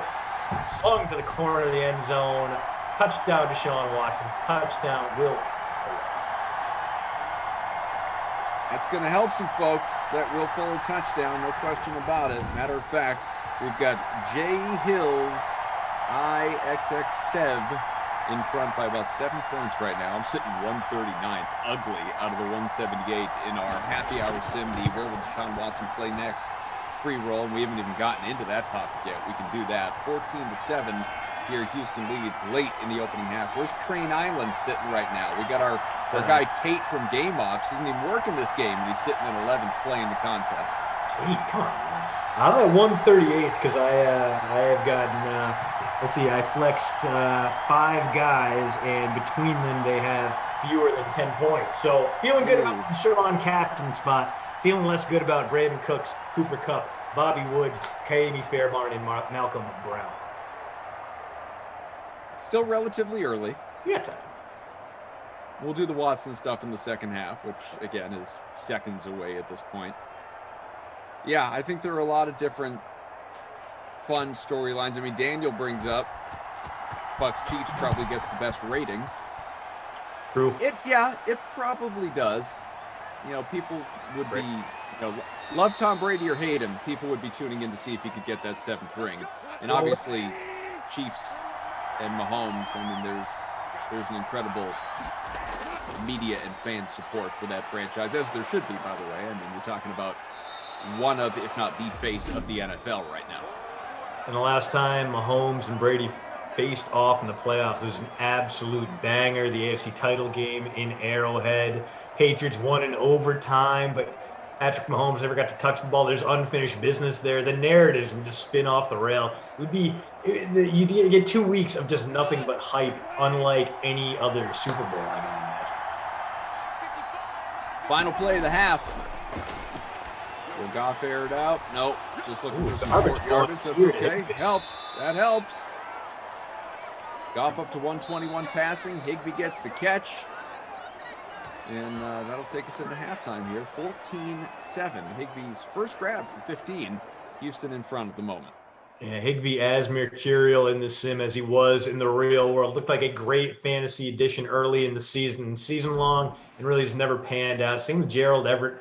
Very kind of volatile passing game for Los Angeles. Jared Goff kind of suffered through some ups and downs before, of course, just shattering his poor thumb and playing through it. Tough dude, tough guy. Let's take a look at these halftime stats, though. Just not a lot passing going on. Neither quarterback in range of the bonus, although Goff at 121 yards.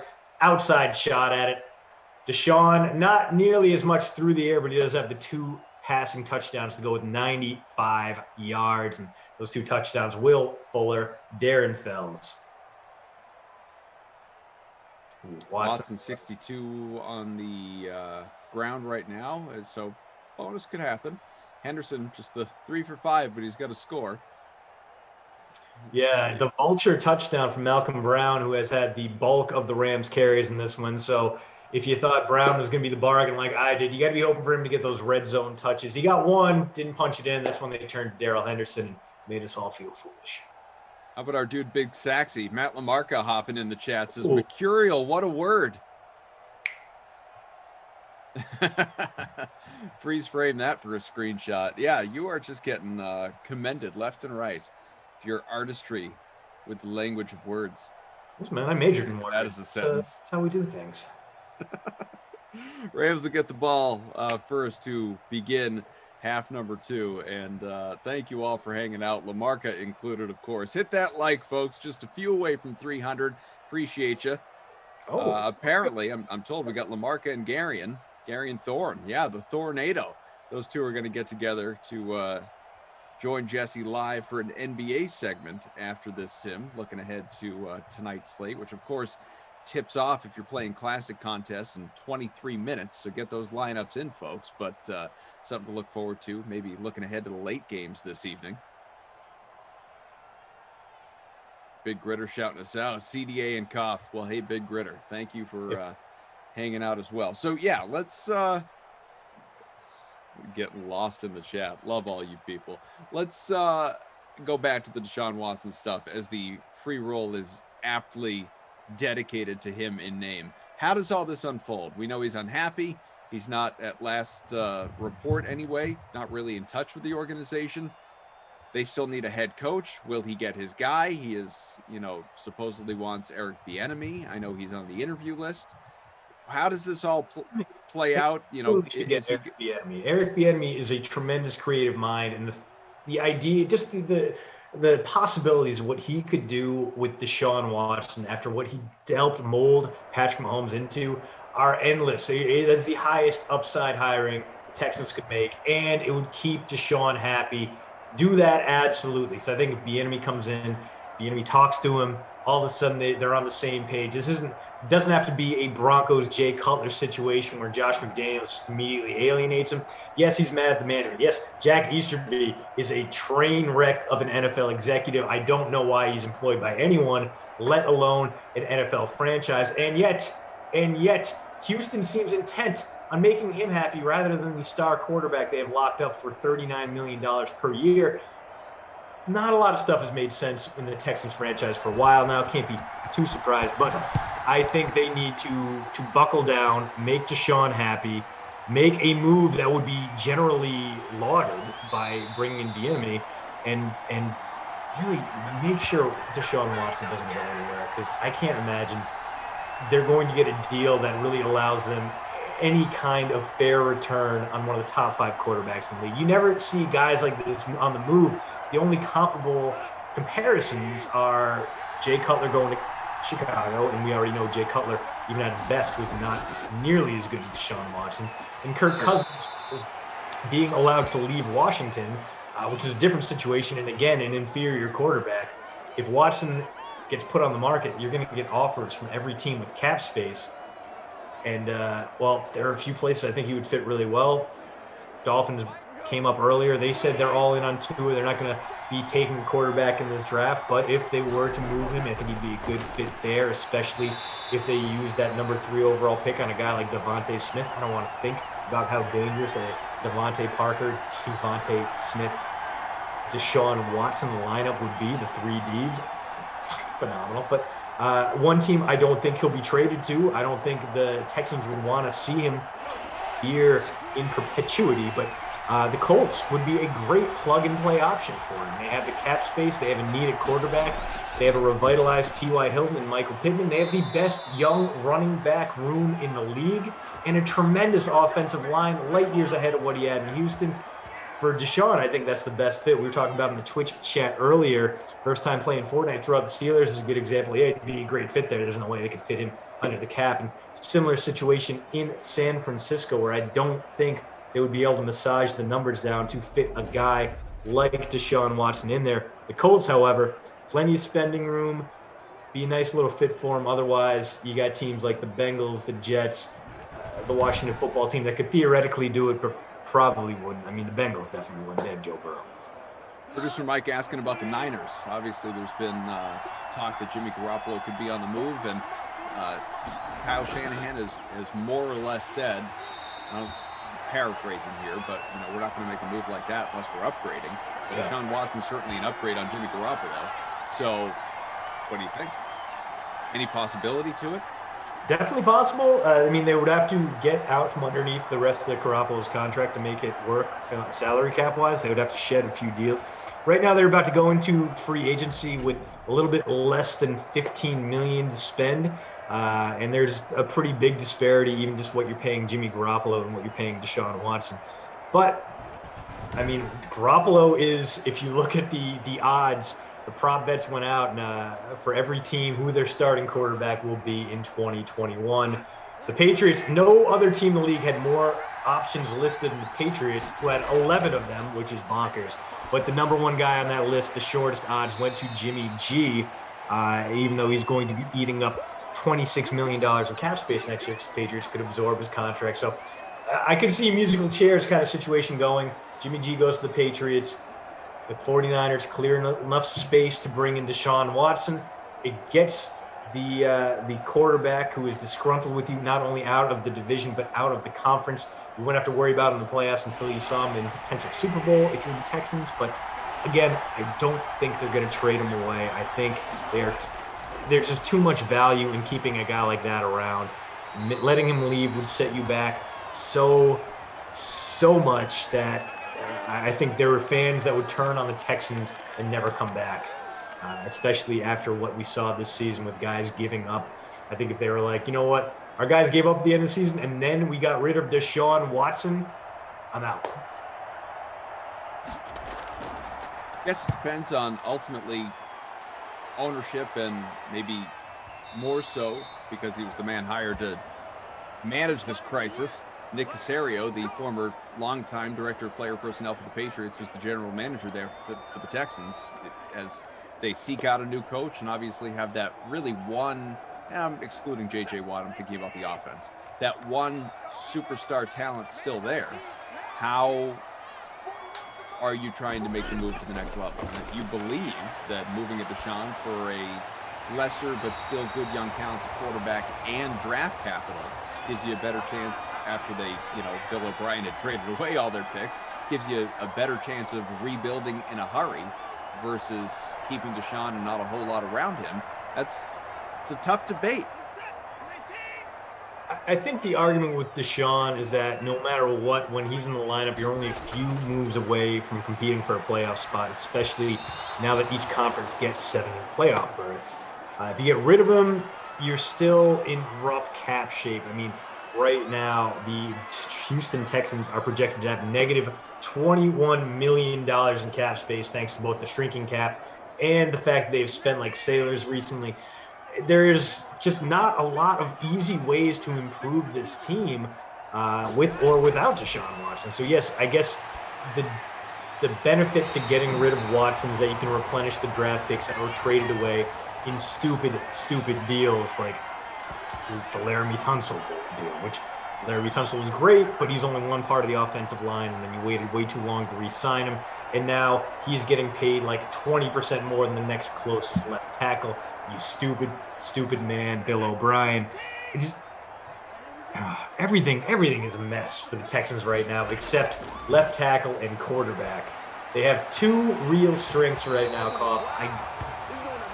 Why would you trade away 50% of your strengths? Fair question. Cobb, 7th catch for Cobb? No. Did I read that right? That can't be. Maybe one. Cobb has not been a constant in these sims. It's actually been pretty low. No, that's not his second. I think it's maybe his 2nd catch. Has not had more than 2 4. looking like a 7 there. Yeah. 4 is his PR when it comes to Simland catches. 1 catch, 21 yards his last sim. Before that, 3 for 41, 4 for 51. So we're capable of giving you some decent numbers, but he's not really going to lift your lineup to prosperity unless he finds the end zone. Although dirt cheap this time around, 2,400. So maybe, just maybe, he could find his way into a winning lineup tonight.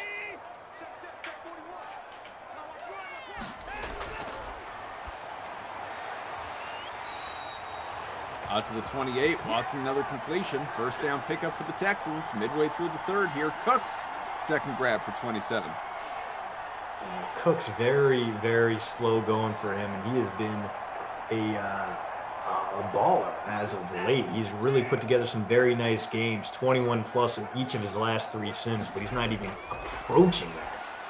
In fact, he has scored a touchdown, 5 touchdowns in his last 4 sims, and yet here he is with like 5 total fantasy points in this one. Would not be surprised if we see a little bit more of him, especially now that the Texans are knocking on the door of the red zone. And we got a little news. Producer Mike telling us that Ian Rappaport reports deal is done. Urban Meyer will be the next head coach of the Jacksonville Jaguars. And I got to tell you, it's a little underwhelming to me. It's a big name. It's a big expensive name. And Tony Khan went out and got his guy, but I think the Jags are hoping he is going to be Pete Carroll, and I think he's going to be a lot more like Nick Saban at the pro level. I don't think this one's going to work out the way the Jags hope. It's times like this that we get to dig deep into our own social media archives, and because we prognosticate often, and we get to toot our own horns or be old takes exposed with virtually every tweet. Well, this is one that I nailed, baby. December 4th, 2018. Does anyone actually believe Urban Meyer's retiring? He's leaving Ohio State, sure, but he'll be coaching somewhere in 2 years. We've seen this movie before. Almost to the month. Well done, Koff. Well done. I think it's been better if you said it would be for a terrible Jaguar team. Just wait until he's in the NFL. No, I bring that up because honestly, so many people could have or did see that coming. Like, this wasn't a guy that was walking away. You knew he wasn't. There was just no way. Yeah. Spend a little more time with family, and then he's going to get the itch and come back. I think really what they're banking on here is one good year of true quarterback development, 1 year in which Ohio State, wow, gross, right there, my goodness, poor David Johnson. I'm saying, man. Sticking to that third of a yard per carry average, 9 for 3 now. I'll see if they go back to him here, or maybe reincorporate the big tight end Fells into the lineup, because the run game not getting it done, although it looks like they're going to run it once more into the teeth of a very dense Rams lineup. It is in that time. It's a streak broken. David Johnson giving you some points on that dirt. And thank goodness for that. Needed it. Another lopsided sim, not unlike the last one. It's about to be 21-7 here late in the third. What's the Rams and that explosive offense? Well, it's still plenty of time for them to make a comeback here. Not over yet, but the Texans did make a pretty difficult statement from ownership, Mr. Khan, the owner of the Jaguars. This is a great day for Jacksonville and Jaguars fans everywhere. Urban Meyer is who we want and need, a leader, winner, and champion who demands excellence and produces results. While Urban already enjoys a legacy in the game of football that few will ever match, his passion for the opportunity in front of him here in Jacksonville is powerful and unmistakable. I am proud to name Urban Meyer the new head coach of the Jacksonville Jaguars. Nobody signs, and across sports, no coaches sign on for less than 5 years. Yeah. So is that the expectation? Big 5-year deal? I don't even know. I was going to say something close to that. Yeah, I would be surprised if Urban wasn't making 8 figures on this one annually. I feel like they are looking into that college record and expecting more out of him. He's a great program builder. He's a great recruiter. He's a great system guy. But it really took him a while. I mean, he had great quarterbacks, but he didn't really have any prolific NFL-style quarterbacks until Dwayne Haskins came in and basically rewrote so many of Ohio State's passing records in just a single season starting. Other than that, it was always very ground-based. And sure, that's probably a good thing when you're breaking in a new rookie quarterback, but Trevor Lawrence isn't your typical rookie quarterback. He's a guy that should be slinging it from the get-go. Also, take a look at the way Urban has left his last 2 jobs. There were culture clashes and questions about how he was running the program and whether or not he was a good fit. I mean, it goes a little bit beyond just, is he a good coach? It's going to be, is he going to be able to fit in Jacksonville? Is he going to be able to fit in the NFL? Are the traits that he brought to the table and was so successful with in the college game, is that going to translate, particularly at a franchise without too much program prestige, program history? Because I just don't know a guy who did so much work recruiting, what he's going to do when that part of the game is taken away from him and he just has to focus on the playbook and preparation. He always just had the guys, the horses that could outrun the rest of the Big Ten. He's not going to have that advantage in the NFL, and that concerns me. Final 30 seconds here in the third. And we'll talk more about this after the sim for people interested in Urban Meyer. We'll do more, obviously, about it here within this one as well in a more expansive setting because we're here. We've got it. Why wouldn't we? Getting toward garbage point territory here within this sim. Now, while we were debating Urban, I was so blinded with white rage behind my eyes, just being unable to process this for the Jaguars. But when that subsided, I looked up and Johnny Hecker was in punting in a 14-point game with under 9 minutes to go. So suffice to say, not looking good for the Rams here. Definitely needs. Oh my God.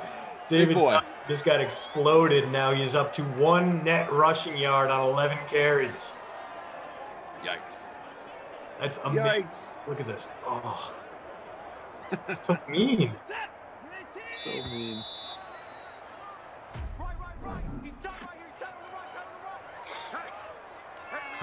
Well, that brings us to the quarter break on a tremendous highlight at the very least. Aaron Donald just showing us all that he benches 560 by throwing poor David Johnson about 3 yards in the wrong direction without even really trying. This game, all Texans. Deshaun Watson, 2 passing touchdowns, 1 rushing touchdown for Houston. Belongs to David Johnson. He's got as many rushing touchdowns as he has yards, Koff. The important thing is that he got in there, ultimately. That's what you need. 6.1. Makes you think about your approach, right? Whether, in fact, you want to continue to invest in dumpster diving for value and captaining, your most expensive play versus a more balanced offensive attack. The good news is he's only 81 rushing yards behind Deshaun Watson for the team lead. So maybe he's got a very big fourth quarter coming up for him, although he might just sit in the injury tent of shame after that one and think about what he's done. Just having his soul stolen by Aaron Donald. It happens to the best of us, man. I can't imagine how much you'd have to pay me to take a hit like that from Aaron Donald head on. It would be upwards of 5 figures, though. And I like living. It would be more than that. I'm very fragile. I'm a breakable guy, Christian. I wouldn't need that.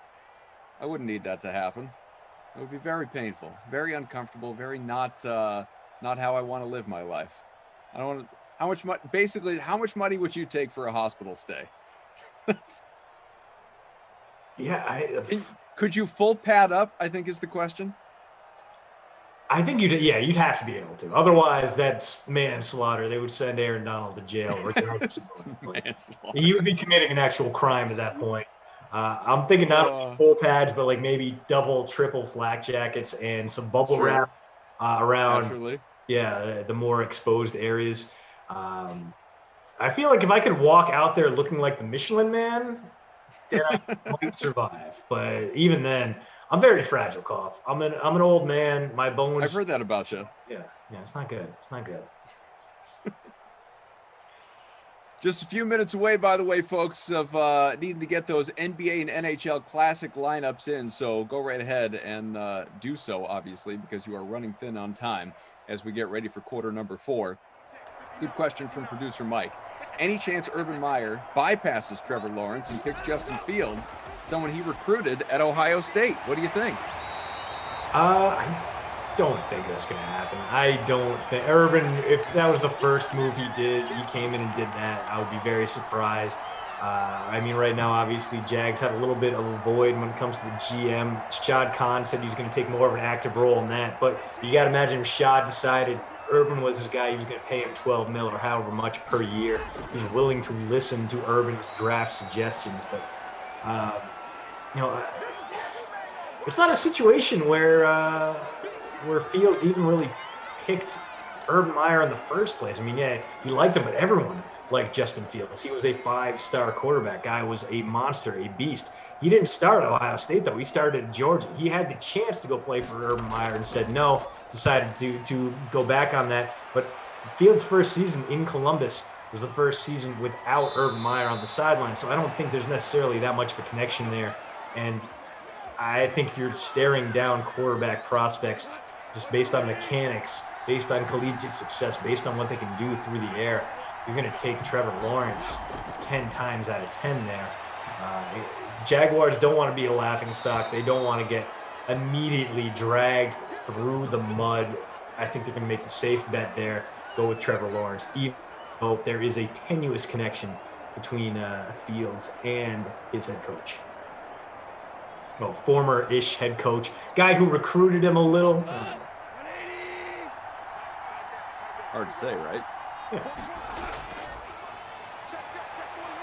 How do you stack up the college quarterbacks? If you're, who goes in the first round, and what's the order that you're putting them in? I think. Is there any debate between you and the chalk, basically? No. Well, I think the debate's going to come it's going to be very interesting to see what happens in the pre-draft process between the number 2 quarterback. I think it's going to be Trevor Lawrence at number 1 all the way through. You might hear some smoke screen rumors that maybe try to convince other teams to trade up or move around. Oh, okay. If you're sitting on the second pick like the Jets, maybe you leak out that you hear Jags are interested. Urban Meyer wants this guy Fields. Maybe they're going to do that, maybe not. But, man, wow, doesn't that make the second pick more valuable? I think you're going to see a lot of those smoke screen reports, but ultimately on draft day, it's going to be Trevor Lawrence. I don't think the Jags are even going to be listening to trade offers, at least not seriously. So I think it's going to be a pretty easy decision there. The number 2 quarterback is going to be very, very interesting, however. I don't think Mac Jones is going to be in discussion, but after that national championship game, he may have played his way into the first round. I think the number 2 spot is going to come down to Justin Fields and Zach Wilson, the BYU quarterback, who I think is great, makes a lot of big league throws.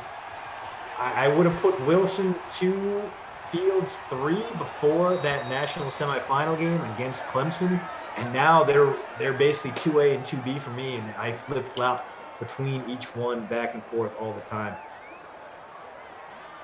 I'm looking back at Justin Fields' recruiting profile as a high school guy, and it wasn't even down to Ohio State. He's down to Georgia, and it looks like Florida State, and Ohio State didn't even register on the 247 sports scale. So I think the idea of a connection between him and Urban Meyer, obviously Meyer knows him. Meyer got to see a lot of him. Meyer probably has a great appreciation for him, but I think the idea that there is a meaningful connection there that would supersede the Trevor Lawrence hype. I don't know if I buy that. Sorry, having a tech issue. Bear with me. Know what that's like. Plus, you could have been having it for the last 2 minutes. I just went on unprompted, straight on. Let's take a look here as we get a nice drive. So the Rams did get a big stop, thanks in part to Aaron Donald. And now driving, need a touchdown here, cannot afford to settle for a field goal, obviously. 4-down territory. They're at the door of the red zone at the 20. And see what Jared Goff does here. Decent little pickup to Higbee, who's putting together a solid, if unspectacular, day at tight end. Goff up over 200 passing yards. Higbee 4 for 37, so not quite a double digits, but we'll probably get a few more looks here. Not only do we have this drive, but we also have a potential game-tying drive after this one comes to a conclusion.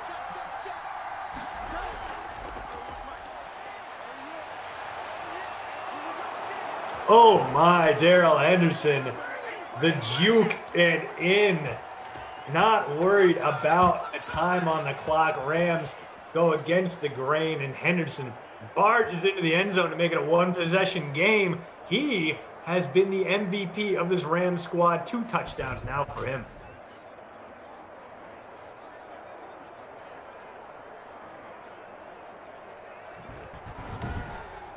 Let's see, I'm obviously going to kick it here, but a big ask now for that Rams defense. But like we were talking about before, at least in real life, that is the kind of defense you can rely on to get a stop, especially against the run. You got a big front 3, and the linebackers behind him pretty solid, not only against the run, but also in pass coverage situations. Guys like Micah Kaiser, very good at tracking down linebackers, and as the Packers are going to find out, very good at tracking down screens and wheel routes, snuffing out plays near the line of scrimmage. It's going to be a big deal. It's going to be very tough for a guy like Aaron Jones to kind of get the same kind of register and the space that he's gotten earlier in the season. You guys know me. I love the hell out of Aaron Jones. I can't imagine the Packers are going to keep him around on a long-term contract and pay up for him when they have A.J. Dillon waiting in the wings. It's going to be very sad for me to see Aaron Jones go. But he brings so much to the table, not just as a hard-charging runner, but as a very, very reliable and useful receiver out of the backfield. Gonna get to see what he can do against a Rams defense that's very good at reducing the impact of those very slippery, pass receiving, wheel route running running backs. First and 10, 2.5 to go here in the fourth. 21-14. We've got the Texans in front. And not a great start for Houston, not only gaining 0 yards on first down, but throwing a terrible incompletion that stops the clock. They just handed the Rams a free timeout, and they still have a 2-minute warning. My overtime sense is tingling, Cough. And here they come. The babysitter Billy formation suggests another pass. I get it. Run game has been butt today, but man,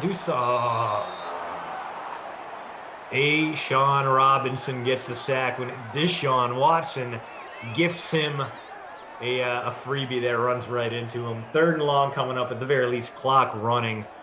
Texans should not even think twice about taking this down to a 2-minute warning. I would be very surprised and frustrated. Yes, thank you.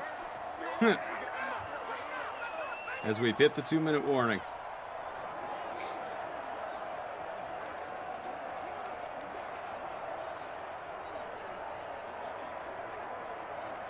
Third and 11 from the 24. Rams down a touchdown, Texans with the ball.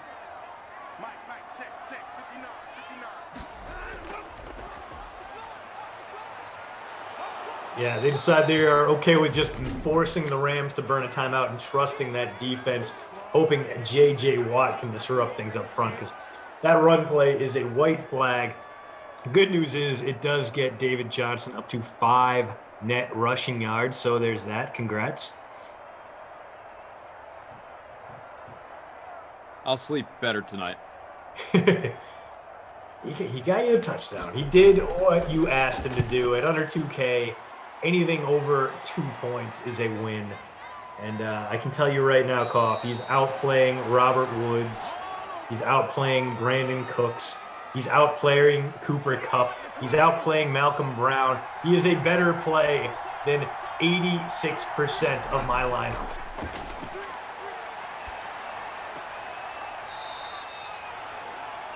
Smart late reception. 220 for Goff now.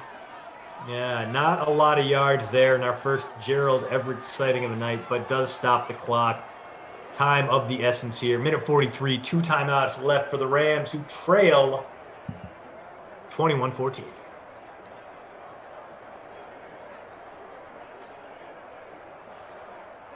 Second and 6 from the 24.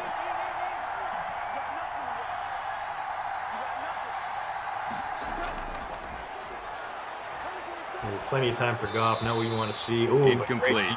There.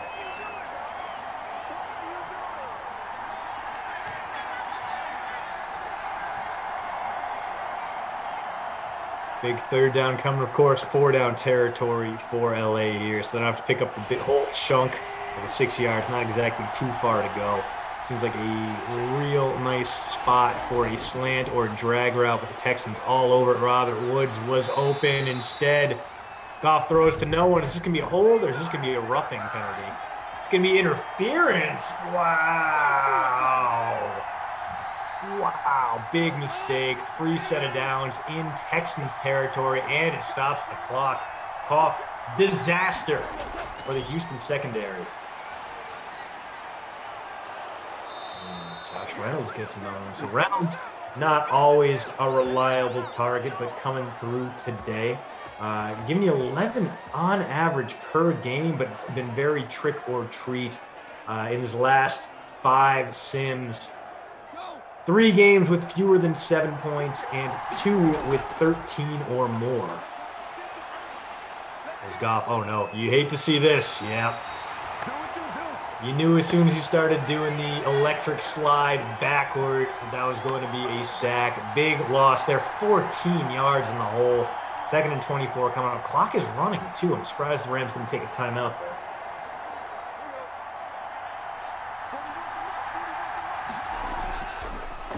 Final minute. Rams running out of time. They've got those 2 timeouts incomplete. Well, stops the clock. It does. It does. Would have picked up maybe 5 yards. Set up 3rd and 19 with the clock running. So Jared Goff showing off the decision-making skills he made famous back in that Super Bowl against the Patriots. What a terrible performance that was from him. Absolutely stymied by that Robert Flores defense. Oh, but that, wow, what a grab there. Who is that? That Woods? Got a timeout. Let's see if we can see it on the YouTube replay here. So Reynolds again. What a banger of a game he has had. It looks like 8 for 150 now. It's a tremendous performance from the wide receiver 3. Sets up his team at the 11. They need a touchdown. They got one timeout in 31 seconds. They can run 2, maybe 3 plays here if they keep the ball in bounds. Oh, wow. Probably a good thing that ball was going to get swarmed after about a gain of 4. Clock would have ticked. Final 28 seconds then. This game would get overtime. The game we declared was dead with a minute to go in the third quarter. Yeah, that's right. It's a blowout. It's over. Goff short of the stick. And he got out of bounds and stopped the clock though. 3rd and 1. Didn't get there. You can afford to run it here. You have the timeout left, but if you run it, you limit yourself to 1 last play, really. Or I guess you could run more than 1. You're not going to get stopped inbounds unless you take a sack here. And Goff, despite getting ruined earlier in this drive, probably isn't going to do that twice. So should be plenty of time to at least see this drive out. Oh, boys. Goff wide open and a touchdown. Josh Reynolds. Again. Who else? It has been Josh Reynolds' day, man. How good has he been? He is having himself a day, careening towards the Krusty Koff MVP award as my team, without Josh Reynolds on it, sits 168th out of 178 in the Krusty Koff free roll.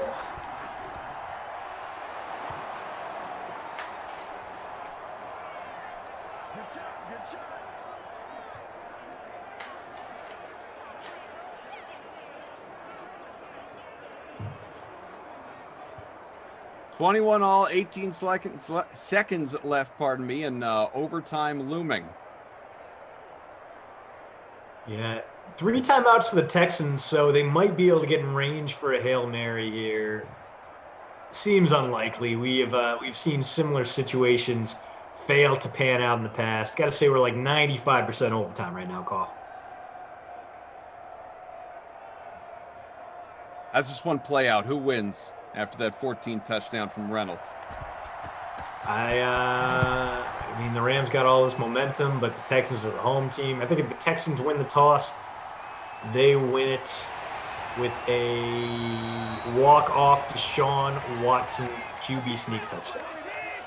Who does everybody have? A walk-off QB sneak touchdown. I like that.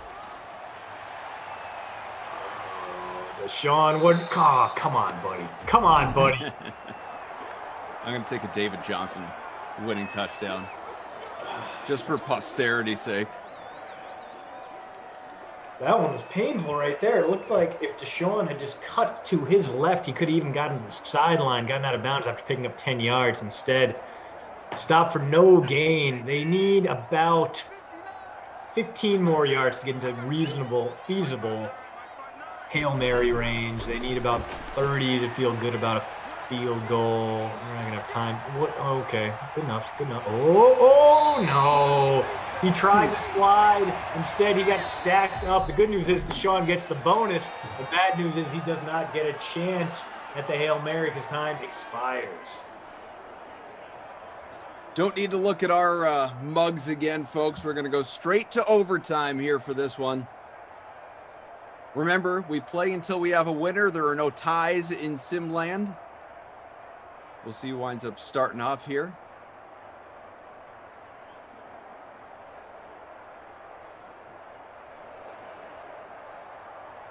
All right, it's going to be the Texans kicking off first, the Rams receiving.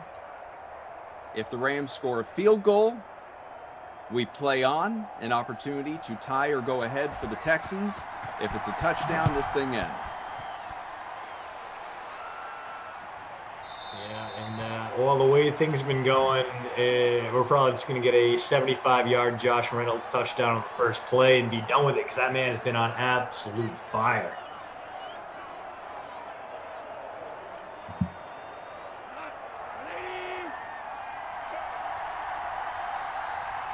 Okay, coming out with a big package like they're going to run on first down. Instead, it's play action.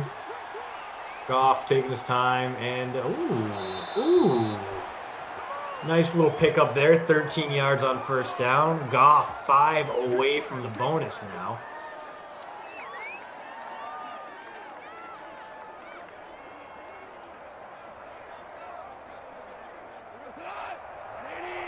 First and 10 again. Again, these Rams need a touchdown here to close the book on a road win. Otherwise, the Texans will get the ball right back. And another big strike, 3-14 and a touchdown now for Goff. Josh Reynolds, 10 for 171 and a touchdown through the air. He has been the Rams' Huckleberry in this one. 42-yard line, minute gone by. Here in overtime, of course, time doesn't really matter at this point. First and 10, 21 all from midfield. There's a big completion already into field goal range, albeit a long one, as Goff up to 326, so obviously into the bonus. Yeah, he gets is some extra points there. Cooper Kupp 5 for 64. He has been so good, just carving up this undermanned Texans secondary.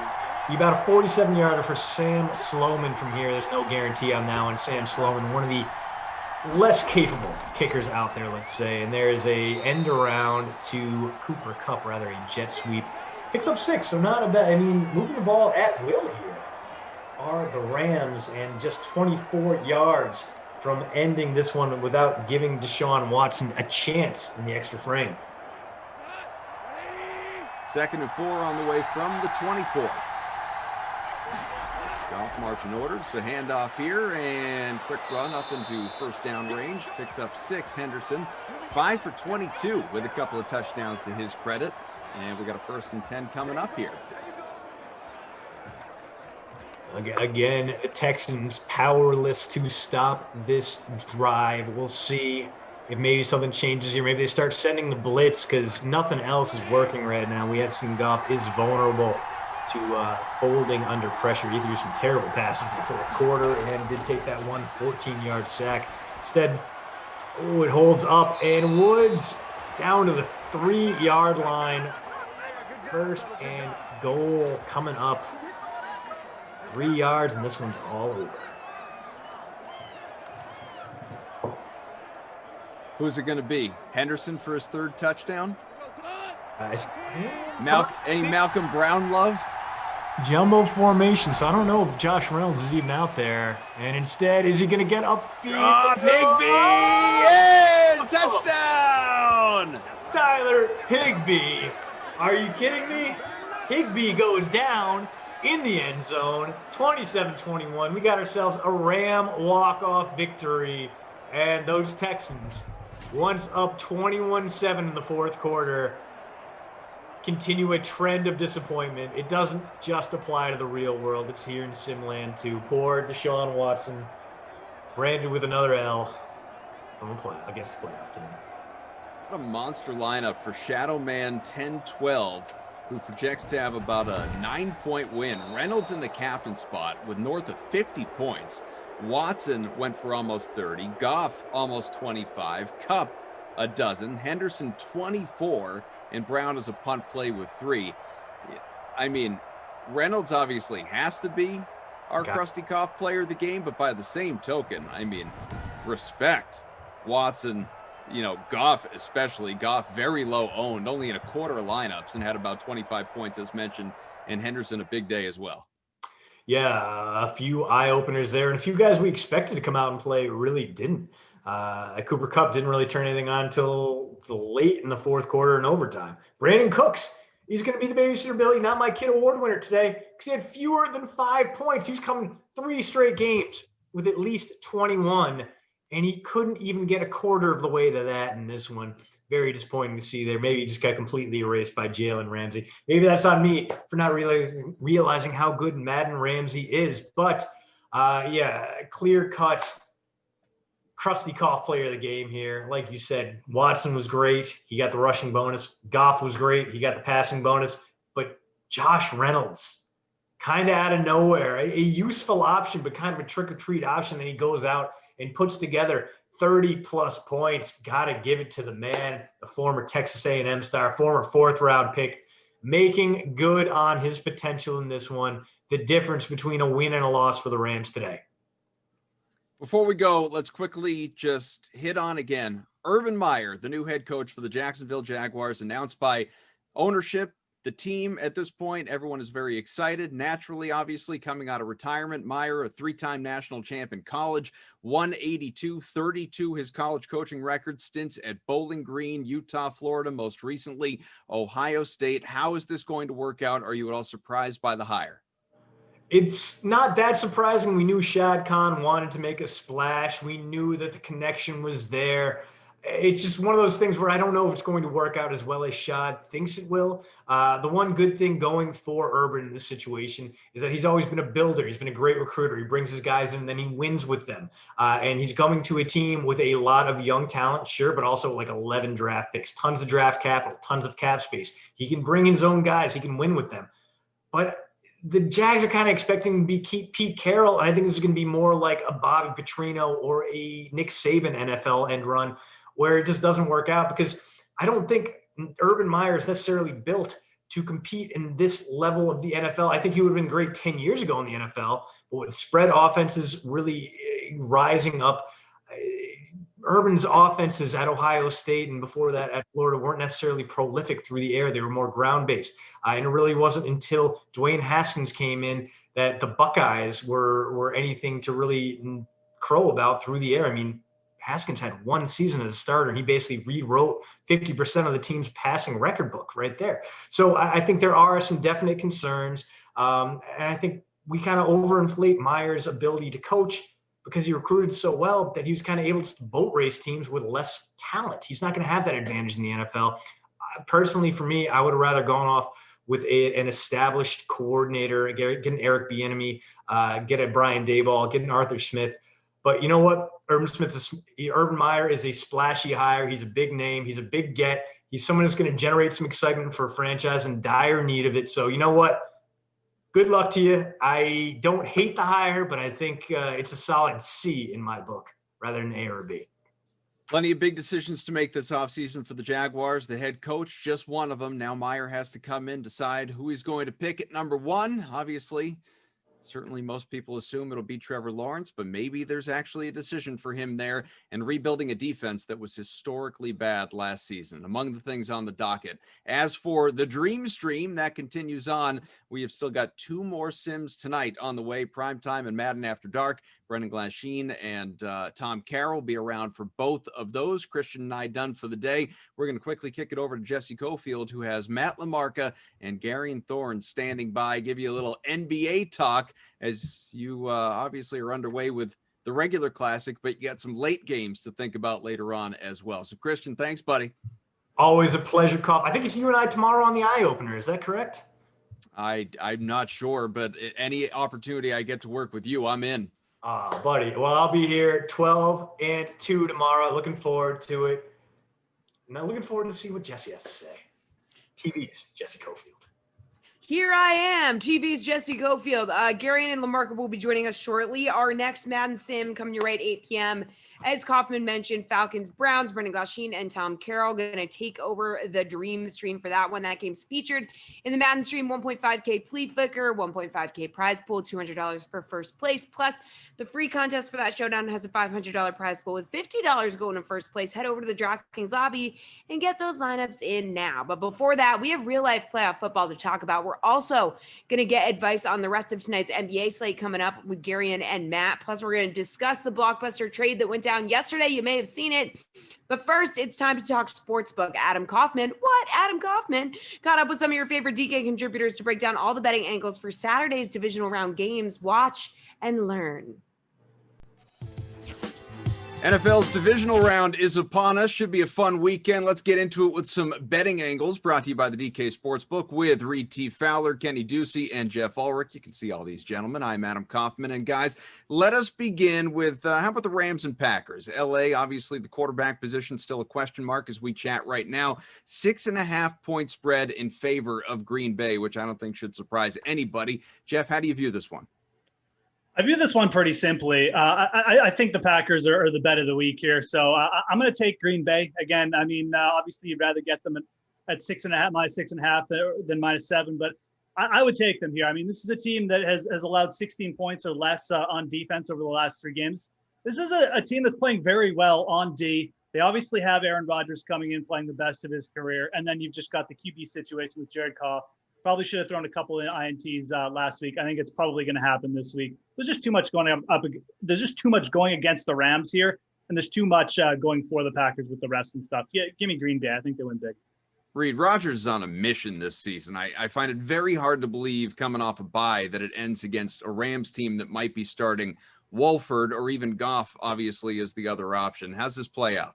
Yeah, down a finger right on this throwing arm. That's something that Jeff likes to make fun of when we're starting to side with the Rams, which is what I'm going to do here at 6.5. Obviously, you would like the Rams at +7, but I don't mind it at 6.5. I think you like it if you're a Green Bay backer on that. But look, we've seen Rodgers get a little flustered when he has pressure. We saw it against Tampa Bay earlier in the season where he did not play well, and neither did the Packers, right? They only put up 16 points. And it's not that I'm necessarily worried about Jalen Ramsey against Davante Adams, which we'll get to in a little bit.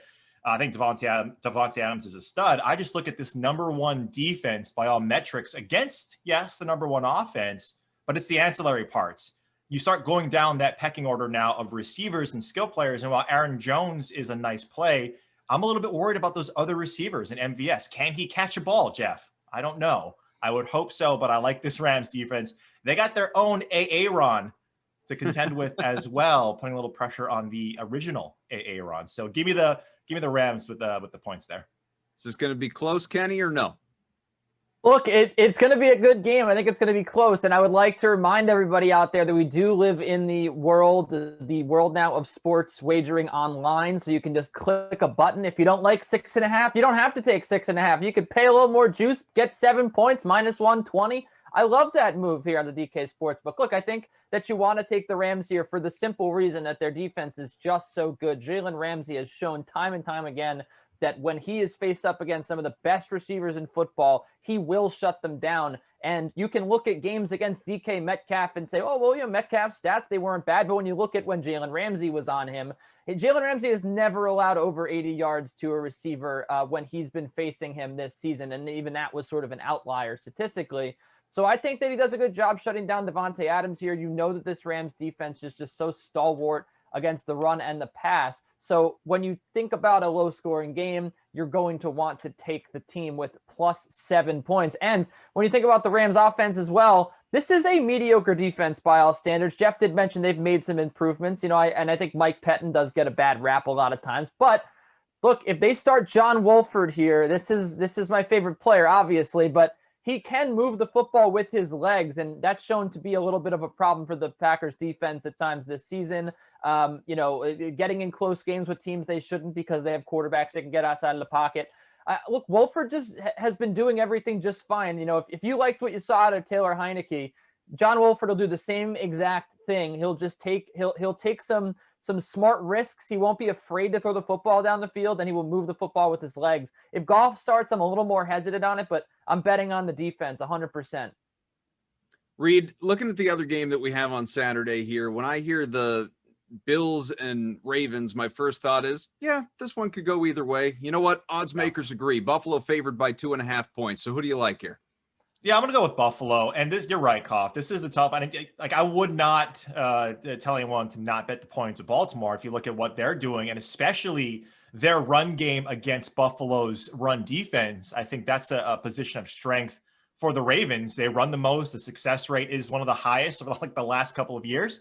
And when you have Lamar Jackson now, J.K. Dobbins, I get that. But the better quarterback play this season has been Josh Allen, and I don't think that's in question at all. Looking at this number 4 passing offense against a strong defense that might get a strong secondary and defense that might get Jimmy Smith back here. I think they rank number 7th in the NFL without him. I get that. But as you mentioned, this is a close game. I'm going to side with Josh Allen, how well he's playing and how well this offense is playing. And hopefully in this close game, that defense can at least mitigate what the Ravens can do on the run game. So I'm going to take the Bills here -2.5. Kenneth, the reigning MVP, perhaps a future MVP, has a play out. Yeah, this is going to be really, really fun. This is going to be a great game. Look, here's the thing, Reid.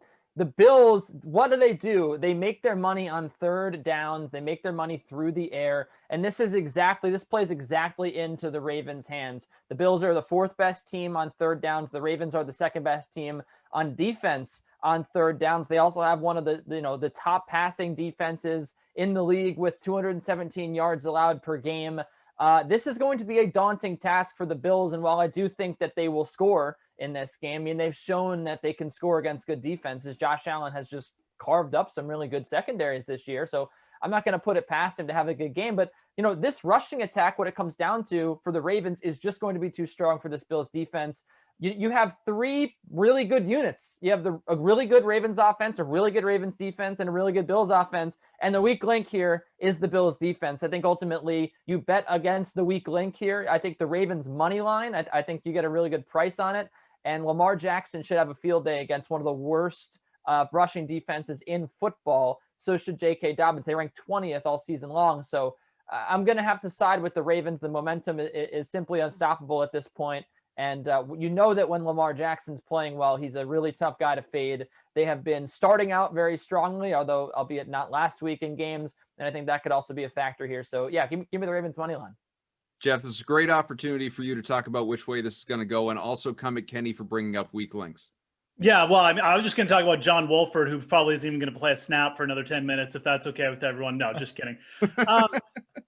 This game is the toughest one on the slate. Like, I don't have a dominant side either here. I'm going to side with the Bills too, though. I mean, Kenny is right about the Bills' rush defense being a liability, but they got by a team with a very similar attributes last week in the Colts. That game could even been put away a little bit easier if Buffalo just executed a little bit better down the stretch. I think the weak link here might actually be the Baltimore offense. This was a team that, again, they fell behind against Tennessee. If Tennessee had just been like a little bit more efficient, hadn't been shooting themselves in the foot last week, that game could have easily been close here. So Josh Allen, to me, I just don't want to bet against him. He's getting up there to the point where, Buffalo is such a well-coached team. I love the way that what they do on offense, always aggressive. I think that's going to play out here for the win. I think we're going to get treated to what we want here, which is with a Josh Allen, Patrick Mahomes conference championship. Kenny, I don't care if it's a spread, a total, a prop, whatever it is, your absolute favorite bet for Saturday. Well, look, I think in this game, I'm going to stick with the Baltimore-Buffalo game. I think that you should really take both quarterbacks rushing overs. I took the Josh Allen rushing over last week. It hit with, ease, really.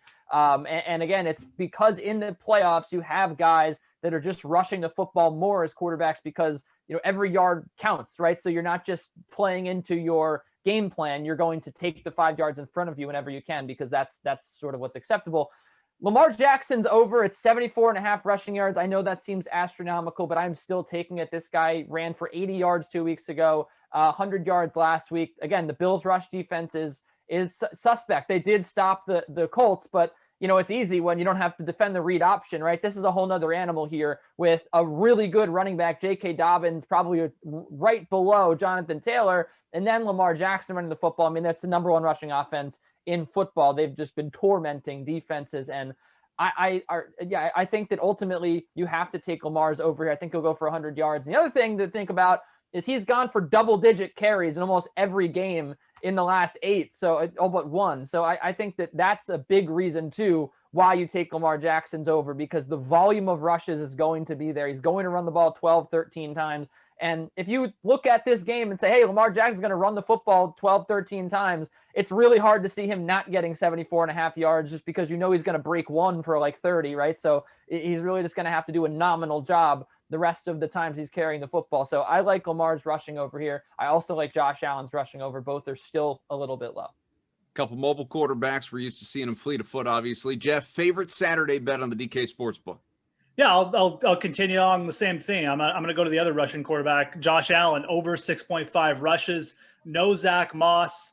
Again, we have a playoff game, so I mean it's sellout time. Like you get a Russian quarterback in these types of situations. This is generally where you'll see them take off just for a couple extra rushes, just because it's time to lay the body on the line, et cetera, et cetera. So, but with no Zach Moss here, you should get a couple extra rush, red zone attempts from Josh Allen. Again, we're just taking the over on rush attempts here. We don't need like a 50-yard performance from Josh Allen. But I think Moss being out is significant. I think it will lead to a couple extra rush attempts. And at 6.5, I would take the over there with Josh Allen. Reid, do you also have a quarterback prop? No, God, get out of here with these quarterbacks. What are they? Super important to the winning of the? Yeah, of course they're very important. I like those bets. I'm going to go a little bit off the board and probably one that not a lot of people are going to think about. Davante Adams over 6.5 receptions at -125. Look, the Jalen Ramsey, matchup is going to be tough. But what I do like about Adams is, like Rodgers, like you mentioned, he's on a mission.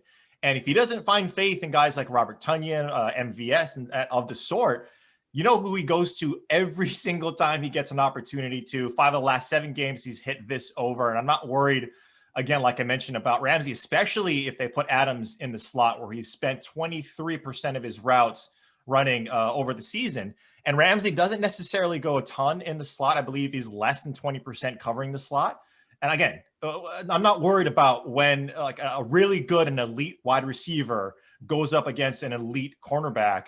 DK Metcalf, for as much as I love him, is not Davante Adams, and Russell Wilson is not Aaron Rodgers. If they want to win this game, they're going to have to pepper this guy a bunch. He's seen double-digit targets Adams has in 4 of the last 5 games. So give me Adams over that 6.5 -125. I think that's a lower number because people are scared of Jalen Ramsey.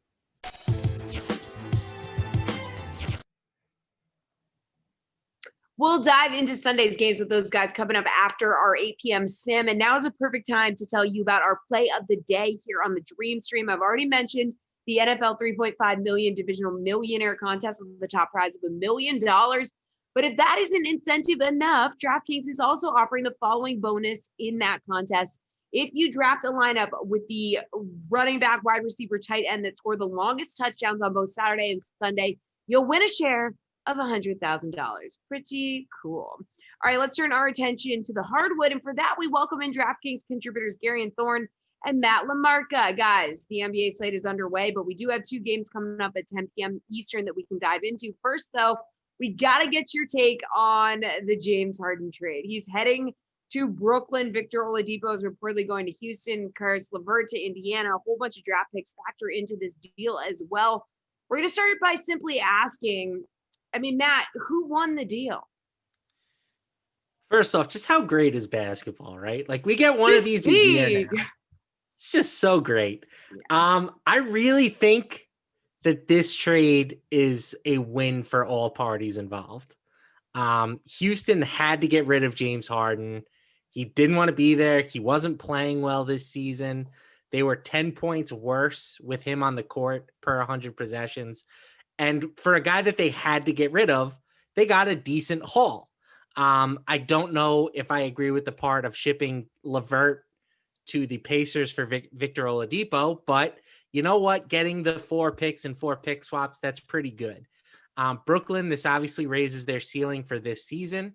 I thought Indiana did a great job getting Caris LeVert for Victor Oladipo, and the Cavs got Jared Allen just for being in there. They took on some salary. They got a talented young big man to go with Colin Sexton and Darius Garland. They still have plenty of work to do in Cleveland, but you can start to see the pieces coming together a little bit. All right, Gary, and what do you think? Who won this deal? Do you agree that everyone seems to have won? Yeah, I think everyone kind of got what they wanted. When you look at the 2 main teams that were involved, like Matt said, Houston just had to get rid of James Harden. There was a report about 4 hours before the trade went down that Harden was going to be kept away from the team until he was traded. So at that point, it's the writing's on the wall. Like, you just got to get out of town. So they accomplished that. They got 4 firsts, 4 pick swaps. They basically own the Nets draft board for the next decade. So I think the 2 main components of this deal both accomplished what they wanted to accomplish. But I think the actual winners, as Matt was kind of alluding to, are the tertiary teams who kind of weaseled their way in here. Like, if you're Indiana, you had Victor Oladipo, who is, a very good player, but someone who is coming off of a major injury, is someone who did not want to re-sign in Indiana. And you traded him for essentially the younger version of himself in Caris LeVert, who's on a 2.5-year contract at a reasonable number. And then Cleveland just gets Jared Allen. And they're probably not going to get a lot for shipping Andre Drummond out. Maybe they get a couple seconds or something. But they're going to be able to get a return on that too. So I think actually the secondary teams might have done the best here just because they really didn't have anything to lose. All right, Gary, and now we need you to like predict the future a little bit here. Obviously, things are up in the air with Kyrie, but what do you see happening with these three in Brooklyn? Is this going to work? I guess history tells us in the NBA, if you just put enough talent on the court, it generally works out. I mean, schematically, I don't know, like who do you help off of? How do you possibly hope to contain Harden or Kyrie one-on-one or Durant in this like ideal world? Is the off-court stuff going to work? I have no idea. Is Kyrie going to come back and play this season? I have no idea. Like there's a lot of question marks here, but again, history tells us the most talented teams in the league tend to just do the best. Like when it comes to the playoffs and crunch time, they've got three guys who can get them a basket whenever they need a basket. So yeah, this will probably end up working. I mean, do you agree here, Matt? Yeah, I do for the most part. I mean, you look at those three guys plus Joe Harris, who is arguably the best 3-point shooter in the league. And I just don't know how you guard that team. You know, they could average 130 points per game if they wanted to. The big thing is, though, there's not enough for all three guys to play the way that they've become accustomed to playing. One of them is going to have to sacrifice something, you know, like Chris Bosh did with the Heat, like Kevin Love did with the Cavaliers. Someone's going to have to give in, and I don't know who it is. I don't know if any of them wants to do that, but for this to really work, they all need to be on board with it, and we'll see if that happens. That's what makes this trade risky, by the way, for Brooklyn, is because if it doesn't work, these guys could all just dip, and then all those first-round picks are going to be real juicy headed over to Houston. So, you know, you're trying to play chemistry here with three guys who are very, very tough to predict what they're going to do. But for the time being, for this season, you have to like what the Nets can put on the court. All right, final question on this, Matt. I mean, what's the fantasy impact of this trade? So many players involved, not only the ones who got traded, but the guys who stay put, that may be in better or possibly worse situations now. I mean, who's impacted the most by this trade from a fantasy perspective? Well, for me, the big winner is probably John Wall. The Rockets are his team now, you know, for better or worse. He will have Victor Oladipo there too, but Oladipo's not going to be the same usage hog that James Harden is. So John Wall has increased his usage rate by over 8% with Harden off the court this season. He has a chance to return to that elite fantasy point guard status now that he is sort of the number one option in Houston. What do you think, Arian? Yeah, I mean, obviously you're going to have all three of those big pieces in Brooklyn have to take a step back a little bit in terms of usage. I mean, James Harden comes into this season having led the NBA in field goal attempts in consecutive years. That's not a pace he's going to be able to keep, you would think, with Brooklyn right now. But yeah, it's sort of the lesser guys. I think Wall's a really good call.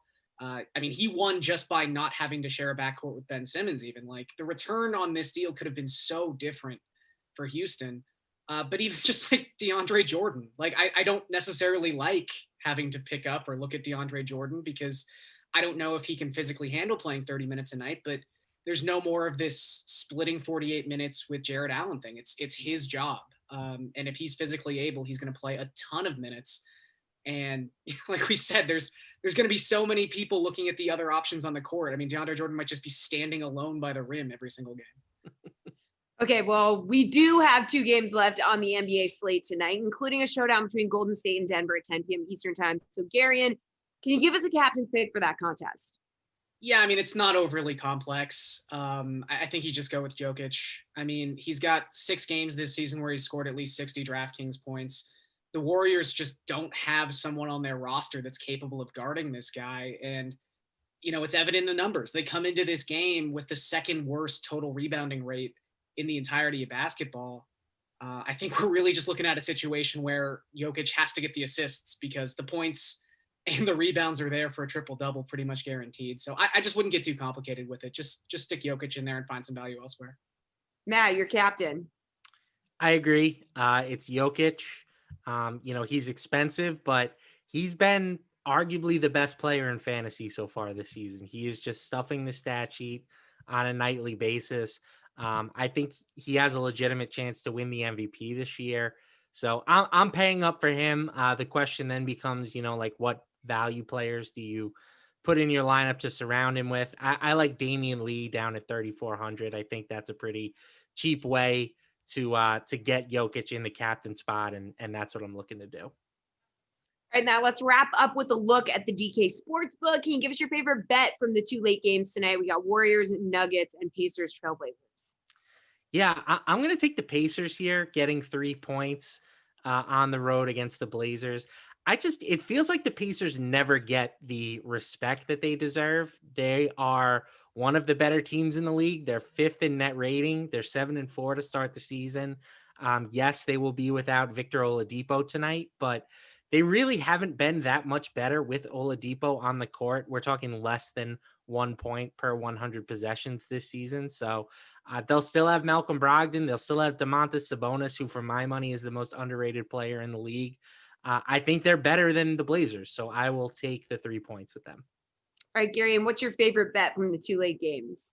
I also like the Pacers, but to give a different angle, I would also take the under in that game. I think the total's been a little inflated, specifically with Portland coming off that huge game last night against the Kings. But that's the thing, it's the Kings. Like, if you look across their last 5 games, yes, Portland has the best offensive rating in basketball. They're scoring more than 120 points per 100 possessions, but they have played the Kings twice, who are the worst defensive team in basketball. They have played Minnesota, who's 2nd worst, and they have played Chicago, who's 3rd worst. The only league average defense they've played was the Raptors, and they barely crested 100 points in that game. So I think Indiana's just a solid defensive team. I think they're going to win, like Matt was alluding to, and I think this game goes under. All right, good stuff, guys. Gary and Matt, thank you very much for the insight. You guys can go check out that showdown contest right now in the DraftKings lobby, or maybe you want to place a bet on the Nets to win it all right now, plus 300 on the DK Sportsbook. All right, to get some more insight on this trade and just betting the NBA season so far, here are the guys from the Unreasonable Odds podcast.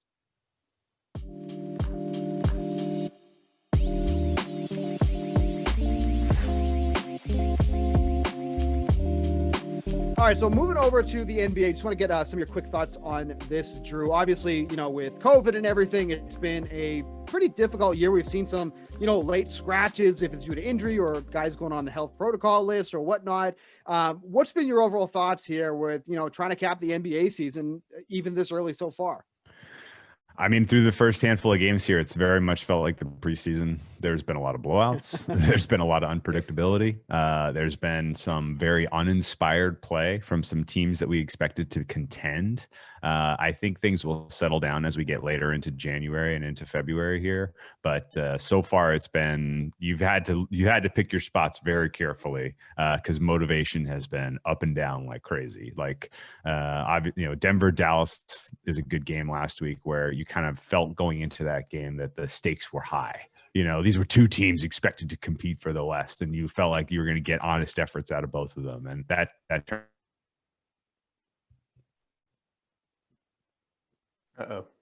getting up, playing against the Knicks, and really not getting up to play some of the teams that really just don't have much of a chance in the Eastern Conference. It's made things look more level than they are.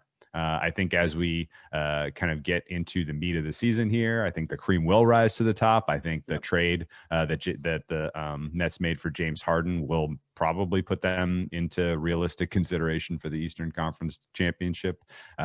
Obviously, that's not saying a lot. With Kevin Durant, they were already in the conversation, but Durant and Harden on the floor together is going to be really, really tough to defend, even if you're as good at defense as Milwaukee is. I think it's shaping up to where you realistically have 4 contenders in the East right now: Bucks, Nets, Celtics, and the Heat still are real. And depending on matchup there, I can see any of those 4 teams getting to the finals. the West is all about the Lakers. No one's beating the Lakers in the West. It's not close. And realistically, any price in the plus 250 range or better for the Lakers to win the title, you probably just grab it now. I expected them to come out a little slower, not really give you honest effort, and yet they're still just beating the brakes off of teams. This Lakers team is probably winning their second title this year. I totally agree with the large majority of what you said there. I will say, depending on how Brooklyn gels, like that's scary level Golden State with Durant type of talent.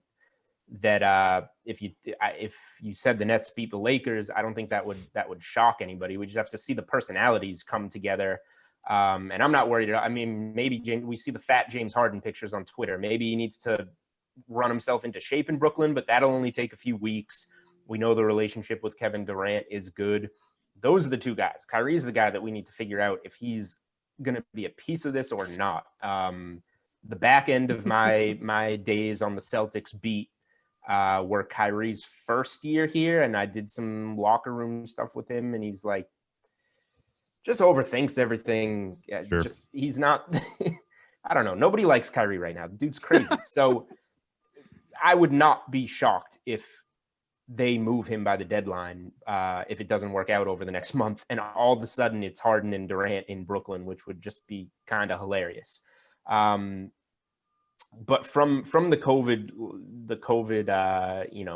tags on games, I think that, like you're saying, blowouts, looking for those is a great piece, and just grabbing a line when guys are ruled out. But for props for me have been the big thing here, because when we have a few guys out, jumping on a player prop is a larger edge in my mind than getting on the game line. It didn't necessarily work out last night. Last night, the Pelicans were without 3 starters. I grabbed Brandon Ingram over 22.5 points. He has 22 with 7 minutes left in the game.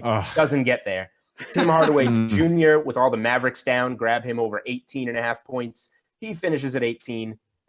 Bad night for it, but it's been working. I guess my last question for you, NBA related. You like the Lakers a lot. I like the Lakers to, I don't know if my favorite bet would be to win it all or to just win the West, just to, the potential of Brooklyn coming out of the East. How close do you think things are in the Eastern Conference between Brooklyn and the 3 other teams that you mentioned? Because I agree that it is the Heat, the Bucks, and the Celtics in there. Give me a break with Philly. The Raptors need to think about making the playoffs to begin with. There's not much else there. Yeah, no, it's those 4 teams. I mean, the Pacers are going to be in the mix too, and the Sixers are going to be in the mix too, just because of record. But I don't think realistically either of those teams is winning a best-of-7 series against the 4 we mentioned. Bucks coaching is a huge problem. They have yet to get over the hump in terms of putting together a playoff rotation, making in-series adjustments that gets them there. So I think it's close because they're the most talented with Giannis, obviously, but. And similarly, the Nets are probably the second most talented with Durant, but Steve Nash certainly doesn't look like he has a very good grasp of what he wants to do with this team from a vision standpoint. So coaching could hold those 2 teams back, which I do think gives a very realistic chance for the Celtics and the Heat to get back into the mix. I mean, there's a talent gap. Eastern Conference Final. That's right. There's a talent gap between those 4 teams, the 2 and the 2, but there's a coaching gap as well. And the better coaching is almost certainly Celtics and Heat. Maybe a better coach for a given series is Spoelstra. A better coach for a given game is Stevens. But I think it's pretty close. I don't think the market really reflects kind of how tight the top 4 bunch together in that conference.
All right, guys, we still got NBA and NHL contests available tonight, including a 4-game late slate for NHL. The 10K Twine contest pays out $2K to first place for just a $10 entry. Lineups locking at 9 p.m. Eastern time, so go check it out. Of course, there are plenty of contests available for the NFL divisional round this weekend, and we're going to have a special edition of The Sweat for Sunday's divisional round games right here on YouTube and Twitch. That will start at 2 p.m. Eastern time as our analysts give you their favorite plays for Browns, Chiefs, and Bucks Saints. All right, you can also check out all the action over on the DK Sportsbook for tonight's games, as well as the NFL divisional round, college basketball, the NHL, UFC, and more. But let's get back to the Sim Iron. Brendan Goshian and Tom Carroll, take it from here with the call of Falcons Browns. All right, Jesse, thank you very much. We are here for Falcons Browns, as Jesse mentioned. If you go back in time, this was one of the better matchups. Not in the holiday tournament, but in Madden 20. Like, these two teams shattered point records. Like, the final score was insane. 8-minute quarters, the whole gist we give you all the time with the all Madden difficulty, arcade game style, exhibition event type, the whole thing. So I'm looking forward to this one. I don't know how in the heck to start, though, in terms of making a lineup. I say that as I already made one, but I don't want to bury the lead. What did you end up going with? Your lineups have locked. What does your lineup look like? So, Glash, I got to be honest with you and with our audience here. I'm doing the game from my phone. Typically, I can switch over and see what my lineup is. I don't necessarily remember my lineup verbatim, okay? I'm just going to be completely transparent here. But Russell Gage is in my captain spot. And in doing that, it allowed me to have so much flexibility on the back end. So unless I'm incorrect here, the rest of my lineup, I have Gurley, I have Chubb, I have Matt Ryan, I have Julio Jones, and I have Hayden Hurst. So I have a murderer's row. Oh, you know who? No, sorry. See, I caught myself. I don't have Julio Jones. I have Odell Beckham Jr. So my lineup is stacked. I feel really good about this one. All right, Freeze Pops. I got your lineup up right now. Okay. Did I get it? Did I get it right here? Gage and the captain. You got Ryan, Gurley, Beckham, Chubb, and Hurst. Yeah, there we go. Okay, no, I nailed it. I caught myself and then nailed it. Nice. There you go. That boy. All right, we'll be out in Cleveland very shortly. I decided to play neither quarterback and just stack up the weapons, man. Kareem Hunt in the captain spot. I've got Julio. I've got Ridley. I've got OBJ. I've got Gurley. And I've got Russell Gage. So, took a little risk it biscuit. No risk it, no biscuit. No biscuit. Right? Is that the Bruce Arians line? Even though the Bucs aren't playing, whatever. I'm stealing his line. I just went with all the weapons, man. Too many good weapons in this matchup. So too many weapons, dude. Too many weapons. And I'm happy that I was able to get all those guys in my lineup here. I went with Ryan, had to have him in there. You know, Eagles guy, Boston College, so it's my dude. All right, Freeze Pops, you got to say hello to Obi-Wan. Do your thing. Oh, Tommy boy, the pipes are calling from land to Simland and Twitchland. It's over, Anakin. I have the high ground. All right, we also buried the lead. Tommy Carroll, Tommy Freeze Pops, is calling this sim over his phone. He's having some technical trouble, so if his microphone sounds different, he's fine. He looks great. His camera's way better on a phone. Way better, but my mic, obviously, I don't have my podcast mic, which stinks, but I don't know. I guess my ugly face looks better with the phone camera, so what can I say? I don't know what's going on. My Zoom app on my phone, for some reason, isn't working. So, I don't know. Maybe there's a Zoom shortage. I don't know. I don't know what's going on here. All right, we are underway. Here comes Baker Mayfield. Backwards hat and all. In this case, he's got his headband on to match his brown hair. Jay Prince, Problem Kid Gaming. Spencer S. Chris B. Evening to all. How you guys doing? Stop. My YouTube has froze on me. Wow, we're just killing it tonight. There we go. I'm good now. Sorry. Second down and 3 here. Who just touched the ball? Who touched the butt? Who touched it? Who touched my butt? Peter Beckman, what's up? Good to see you. J.E. Nick Chubb, 48% owned, about 11% in the captain. Handoff to Kareem Hunt. He'll barrel his way forward for a first down. So it was Hunt the first time. 2 carries, 12 yards. Hold on. Just want to get the hellos in here. Mike Ament. Yes, I'm trolling Colin Cowherd with the backwards hat, for sure. Yeah, what was that about? Come on, Colin. Like, relax. You're grasping. You're grasping. Javi, what's up, brother? Hope you had some luck making lineups this morning. Javi was in the old DMs asking for some advice in terms of finding Madden information. Spencer, yeah, me and Emerson are good, man. Me and M-Dog, better than ever. Better than ever. Was there issues? Coulthard, what's up, everyone? No, there's never any issues. Boy, every once in a while, some boy drama, We good. Chris Beast says, Emerson said he was going to take Lash's money in a Peloton bet. He'd crush me in Peloton. So how does that work? Do you guys race each other? I admittedly have never been on a Peloton. I guess so. He's got his own bike, though, at home. Baker, careful. Oh, boy. Jarrett gets him again.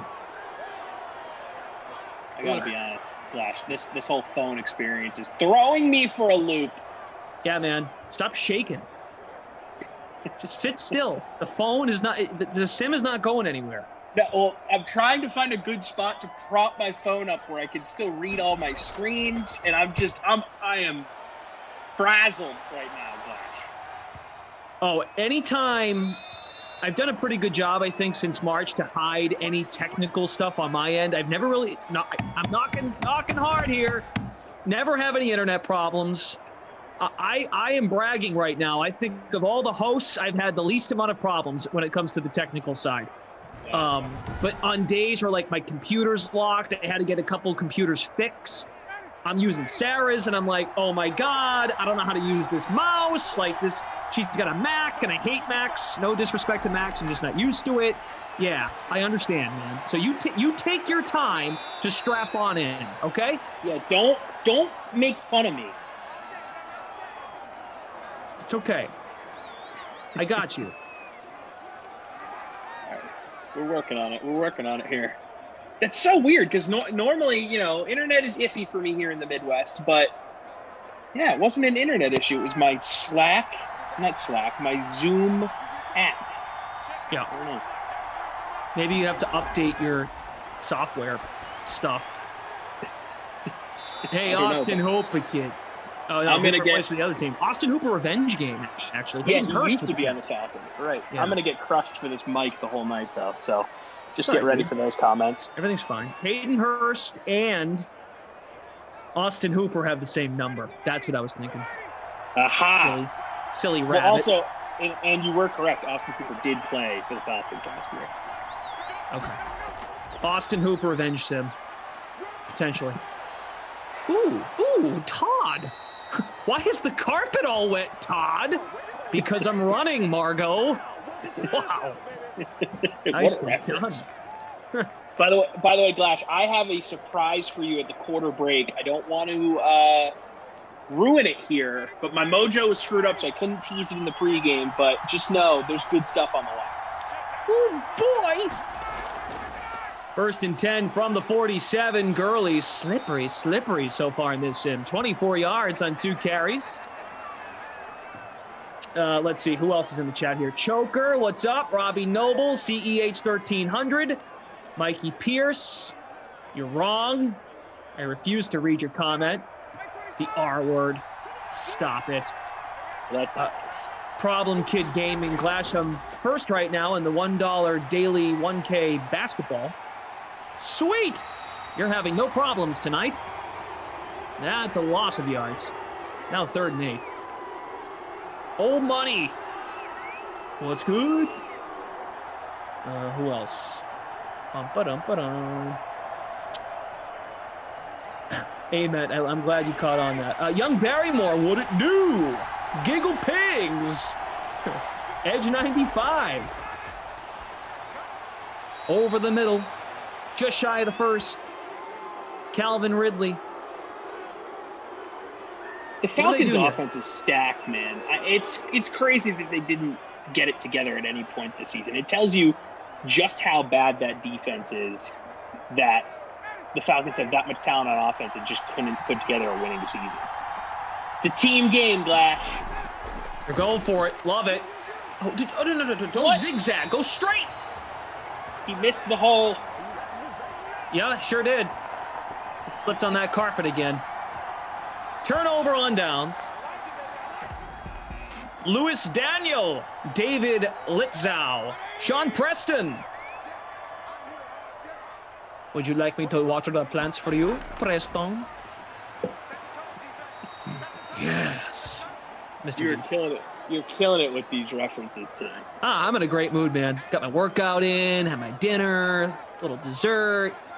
So, Glash, actually, I've been meaning to ask you this in all the Sims we've done together. So when you're grilling that chicken, is that like a meal prep situation, or is that a meal by meal chicken in the cold type situation? No, that's meal prep. That's 5 big breasts being cooked. Speaking of a big old run here, Nick Chubb to the 34. He's grilling right now.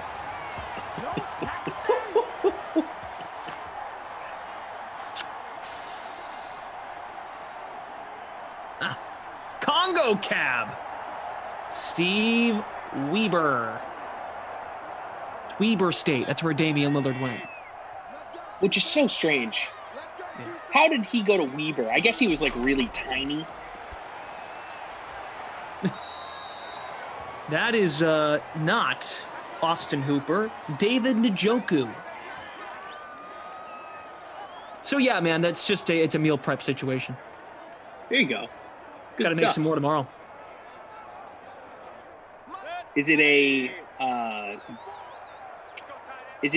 thing you do? I guess I was going to ask you, is it something you do at the beginning of the week? But if you're making some on Friday, clearly not the case. Ran out, just gotta get ready.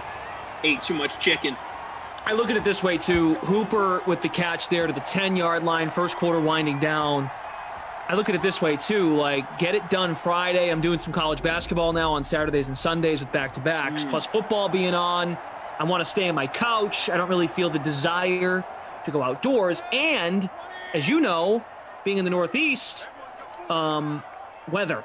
It's going to be nice out tomorrow. Got to get it done in case, we get some stupid snowstorm on Sunday. It's going to snow in St. Louis tomorrow. First time this winter. Not looking forward to it. Yeah. I don't blame you. Nick Chubb almost scored. Not a snow guy, personally. I know people are like, oh, no, it's great. I love snow, blah, blah, blah. It's like, no, I'll do without it. Thanks. No, you don't mean that. You really don't. People that like snow, they like the idea of snow. But then you have to shovel and scrape ice off your windshield. And people are awful at driving. It's just awful. Wait, no. So, Glash, before I forget, I want to show you this. Go for it. It came in the mail. Yes. Yesterday. Yes. The Tommy Freeze Pops Freeze Pop holder. Okay, oh, hold on. Pose with that, Daniel. Can you get a screenshot of that? I got to show it to my mom. Yeah. Awesome. Yeah. My mom made that with her Cricut machine. That's her new activity. She made Tommy Freeze Pops a Freeze Pop holder. So we are going to eat this Freeze Pop in honor of your mom. I'm going to cut it right here. We're gonna FaceTime my mom right now. Fast. Get her in here. Real quick. I promise. We'll be fast, guys. Mom. Yep. Oh, Daniel wants me to pose more. I'm posing.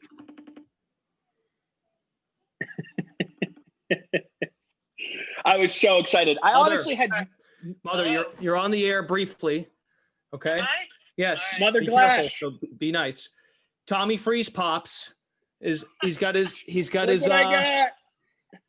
eating his Freeze Pop inside the Freeze Pop holder. It came in the mail. Thank you so much. Oh, you're very welcome. This is like the coolest thing I've ever seen. Me and my fiance were blown away. This is amazing. I'm glad you like it. It keeps your hand warm. He's eating it right now, too. All right, Mom, you're the MVP. Got to go. Bye. Moms are the best. KD. The MVP, Mom. So, wow, I've never hung up on my mom. I've never hung up on my mom like that, but I think that was okay. Okay, Mom, got to go. Bye. It's the coolest thing ever. Awesome. Love to see it. The most famous I've ever felt. Love that. As in the only time I've ever felt famous. So yeah, my mom made those for my nieces. Because those the little ones, they drop the cold items like the ice creams and the freeze pops. So smash the like button for Mama Glasheen for popping on in on short notice.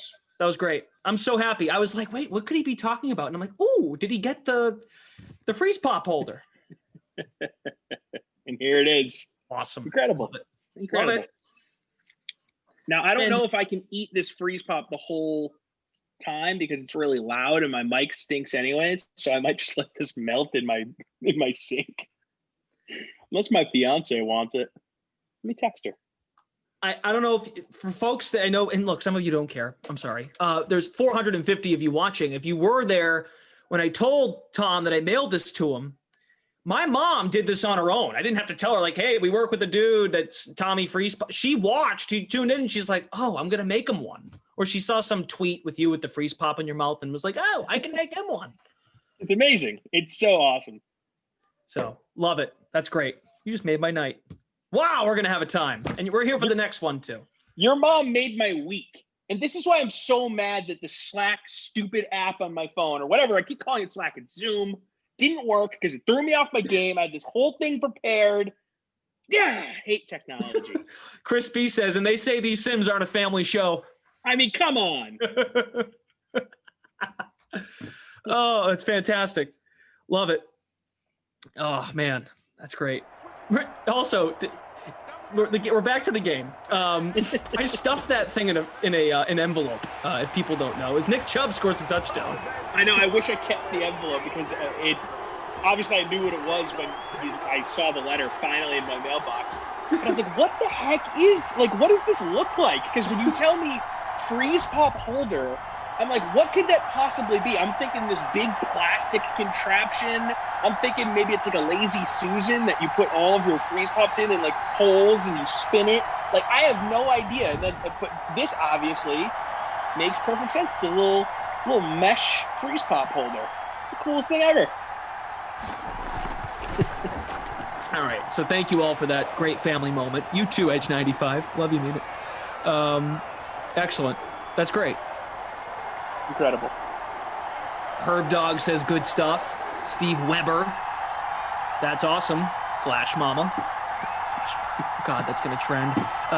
Travis Anderson, what's up, buddy? How are you? Vid Always. Jordan Lindenbaum, thanks for saying hello to my mother. It was nice of you.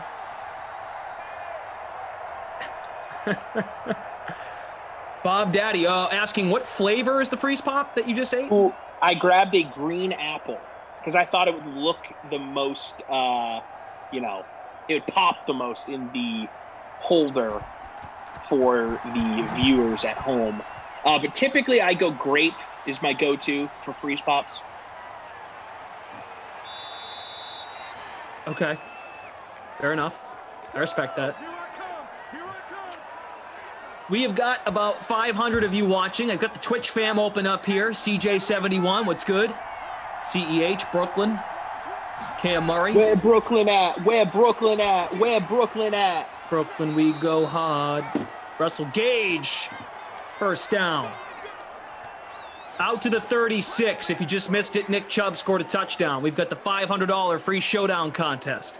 The $500 late free classic. And we also have the Glash and Freeze Pops Baker's backwards hat free roll. C. Smith 42 in first.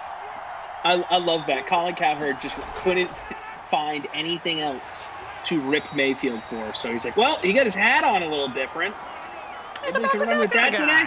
What do you guys think? He must be surrounded by so many yes men in that production room. Oh, yeah, that's a great idea, Colin.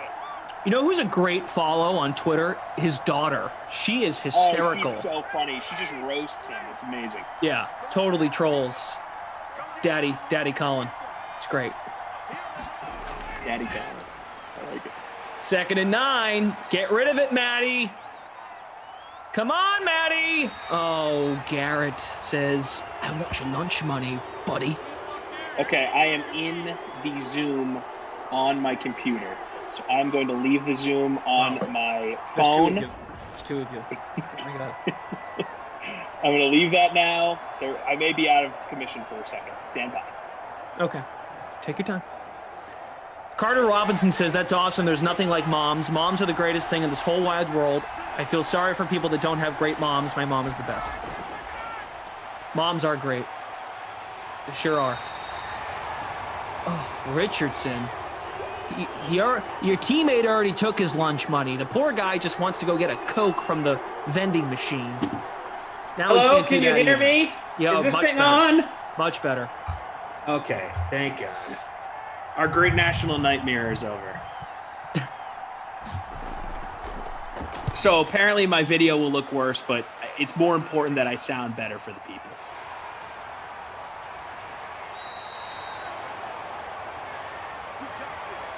I'm happy I had the nice video for the freeze pop thing. I was just gonna say that. You look great with the freeze pop. It's amazing. We'll have to throw that up on the old socials to oh yeah, for folks that missed it. That's gonna warm my parents' heart to see, another parent parenting me from afar, That's like when you were like 7th grade. Yo, dude, if your mom talks to my mom, yeah, maybe exactly. I can sleep over on Friday. Right, exactly. If she drops me off, can your mom pick us up? Dude, we promise we'll go to bed at 10. Yeah. It's going to be awesome. Yeah. We're going to watch so much Noma. We're going to catch all 3 games of this series. They got the Blue Jays in town. Oh, man. The Browns are moving. Jarvis Landry to the Atlanta 44. Choker is now chiming in. The sound is better and more important. Thanks. That is more important. Yep. I have a face for radio, as TK is pointing out on YouTube anyways. So, yep. More important that I sound good. TK says freeze pop, more of a radio guy anyway. Oh, Nick Chubb, sir.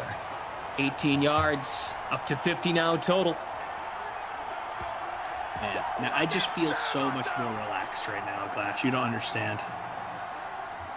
Nah, I got you. I know where you're coming from. Let's see. Buzz Killington. Glash, we got you on the big screen. Give a shout out to Jamie, would you? She doesn't appreciate the sim games. Come on, Jamie. Respect the game. Jamie, we're happy to have Buzz here. Thank you for letting him stay. Just sign his permission slip every day, and we'll take great care of him. Now that I have the nice mic, I don't feel bad about eating this freeze pop, so I'm going to do that. All right. I rescind my text to you, fiance. It's kind of cool. Just call her fiance. Yeah. I think she's napping. But it's nighttime, so I don't know. Is that just called sleeping? McKinley with the sack. Now 3rd and 17. Chris B says, Tom has the face for radio, and Glash has the face only a mother could love. Aw. Thanks, Chris. Thanks, Chris.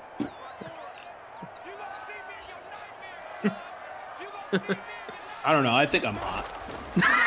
3rd and 17. Oh, off the helmet. Incomplete. We call that off the heezy. Now Mike Amen thinks you should turn your microphone down. I think you sound fine. Oh, shut up, Mike. How about that? Yeah. All right. What are we thinking here? 51-yarder here for Seibert. Let's see. Kick is up. Oh, way too low. Did that go through? No. Way too low. That was a missile. Peace of mind. Glash Nation. Never heard of it. But thanks, Peace of Mind. Just giving you a peace of mind. Yeah, truly. D.A. Mac Lion. Glash, you and Freeze Pop sounds like you've been friends forever, and I love it. Because we have been in a different life. As 30-something-year-old dudes that live in Southie that watch the 90s Red Sox and, yell at Chuck Knobloch and have Mo Vaughn jerseys. Chuck Knobloch. Oh, my God. Yeah, dude. You want to get together on a Tuesday and pull some pints?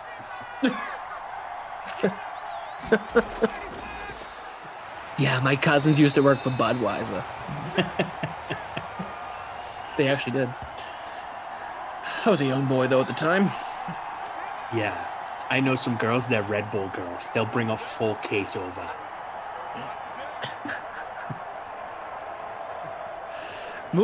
Moving on. The 90s Yankees, yeah. M. Vance. Mikey Pierce needs Gage. That was a weird snap to Matt Ryan. Oh, in traffic, looking for Calvin Ridley, incomplete. What a smelly sim so far. 4th and 5. Yeah, honestly, and you were hyping the heck out of that thing. I know. That's what happens. You did it. You did the classic broadcaster jinx. Mm-hmm. Yep. Sure did. It's on you, bro. Sorry, guys. Sorry.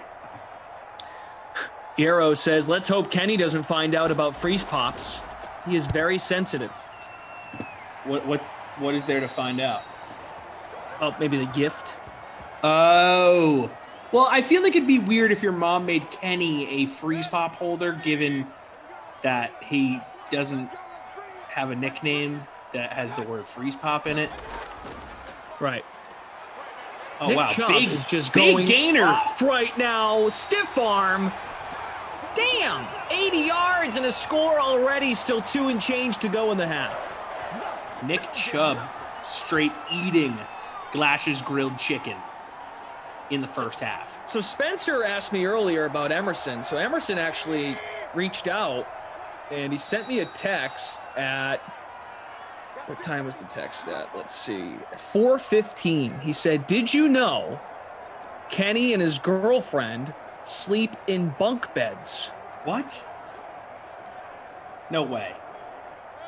He said, dude, definitely ask the chat what they think we should do. There's no way. Yeah, I don't believe him, but we'll go with it. I mentioned the bunk beds thing. Now you bring to the table how we should help him. So I said, should we raise money to get him a bed? Yeah, we got to start a GoFundMe. Like a big bed for the both of them. Well, he does live in Manhattan, I believe, right? So the apartments are really small. So maybe we'd have to ask him what size bed fits. Mm-hmm. But, I mean, you got to sacrifice some apartment room for bed. I mean, that's how it works. You just got to have not a lot of room to walk around and have an actual nice bed to sleep in. Can't live like that, dude. This is also your classic case of Emerson sending you a text about something that he totally made up and is asking someone else to do the dirty work and bring it up. I'm straight up tweeting at Kenny right now asking if this is true.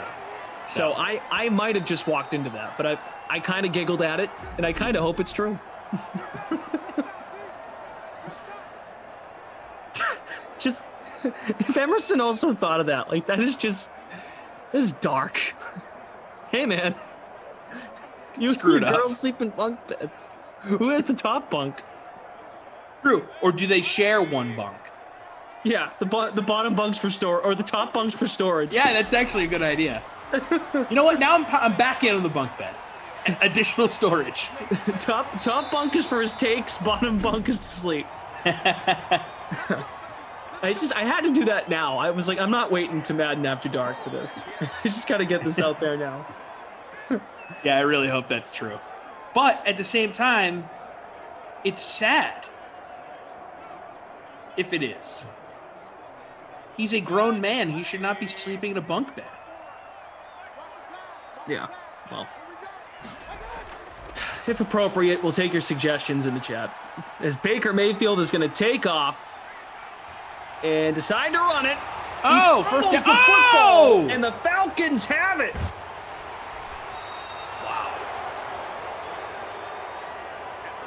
Wow. Freaking Rican. Hey, Glash and Tommy, give my buddy Clay a shout out. First time watching with me and my wife, Leslie.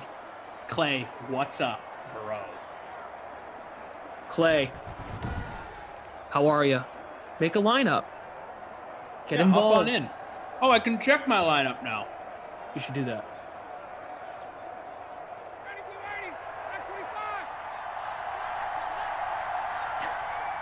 Oh, not too bad. 44th. Good boy. There's room to grow, but, you know, not the worst. I am in 112th. That's not good. I need Odell Beckham to do something in the second half. He's in the early running for the Babysitter Billy Award. You guys are ridiculous in the chat. Come on. Yeah, guys, make sure it's appropriate. Let's just do exactly what Glash didn't ask. Matt Ryan back to Ridley for a first down just by midfield. Who da Mus is in first place in the free roll we've got going, with Chubb in the captain spot. By the way, shout out to Patrick and Kyle updating the scores tonight. What's up, Twitch fam? We see you. What's up, Twitch? Mamba Vision. Sup? Smash Lanta. Terry Beck. God, another sack for Cleveland. Sackville, USA right now.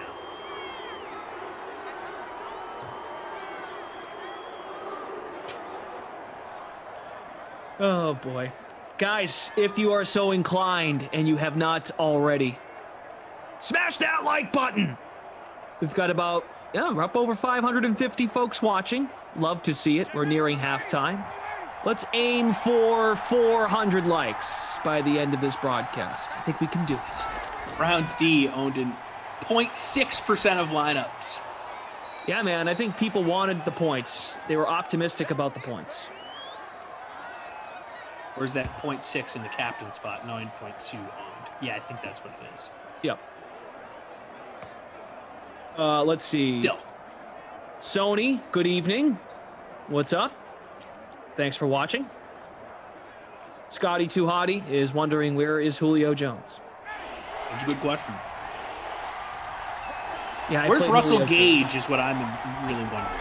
Gage had a catch on one of the first drives of the game. Yeah, but let's get a touchdown there, Flash, huh? Huh? I'm with you. Ridley with another one, but clearly not enough for the first down. He got out of bounds, stop the clock. Cleveland has one timeout, 12 seconds. Producer Michael with us tonight. Daniel on the ones and twos. Appreciate their hard work. So, Kenny Ducey liked the tweet that Emerson sent about the bunk bed. Oh, you're in this one too. Okay, so he commented on your... I follow now. Jeez. Chubb's X Factor is lit. 87 yards through the first half. Clock... All right, I was just going to say the clock stopped, but it runs out.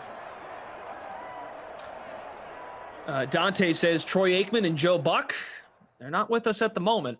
Yeah, I'm wondering if they'll make an appearance tonight. When they do come, it's special. Maybe to 10 o'clock. Yeah. We got time to get them, on the horn here to see if they're available. Troy Aikman going to be joining Great Dane Nation in a few weeks, my podcast. Very nice. I'm wondering if I should do the impression for him, see what he thinks. Probably not. Definitely not going to do that. You're going to wimp out? Come on. Totally going to wimp out. Are you kidding me? There's no upside for me there. Well, okay, true. Here's the upside. Glash, here's the upside. Oh, nice. That's good. Downside. Oh, I'm extremely offended. Turns off his camera, doesn't do the podcast. And come on, you know how many people have probably done an impersonation of him? Yeah, but who knows if he's a good sport about it? I don't know. Oh, exactly. That's what I mean. Like, he's going to be like, all right, like, yeah, I've heard this before.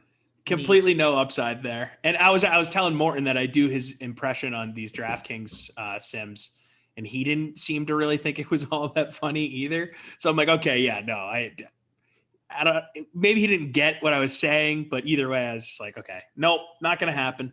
It's a fun idea. Yeah, it's good that you just got to filter it out. You're right. Threw it out there. Sounds awesome, but it's not. Yeah. Ridley, 4 catches, 42 yards. Landry, 4 for 30. Nick Chubb, 87 yards and a touchdown. So if you played him, good on you. I didn't, so not good. And it's 7-0 at the half. Yikes. Yikes is right. This is not been the game we thought it would be. But hey, there's still 2 quarters left. So we'll see what these offenses can come up with in their respective locker rooms here at halftime. It was a great first quarter break, just FaceTiming my mother out of the blue. And you having your freeze pop holder. That was fantastic. Should we FaceTime her once a sim moving forward? Just check in with mom. Get Mama Glash on the horn here. A check-in with mom tradition. There we go. Yep. Did my homework. Imagine. Yep. I showered. Brushed my teeth later. Carter Robinson, that was such a nice tweet. If you're still here, I'm looking you right in the eye right now, Carter Robinson. That was such a nice message you sent in the chat earlier about moms. It's so true. Make the world go round, baby. We are together, everybody, for the next sim. We will have the Patriots at the Vikings after this for Madden After Dark. 2 teams that are not used to being home in January. More so for the Patriots. The Vikings won a playoff game last year. Like, why are they always in, out, in, out, in, out? It must be so frustrating as a Vikings fan because they've had some incredibly good teams and they just have never gotten it done ever in the history of their franchise. I mean, think about that team in 98. They were 15-1 and they have a guy who didn't miss a field goal the entire season with a chance to win, and he misses the kick. They end up losing to the Falcons, who end up going on to lose to the Broncos in the Super Bowl. And then they have all those amazing teams in the 70s, the Purple People Eaters, Fran Tarkenton.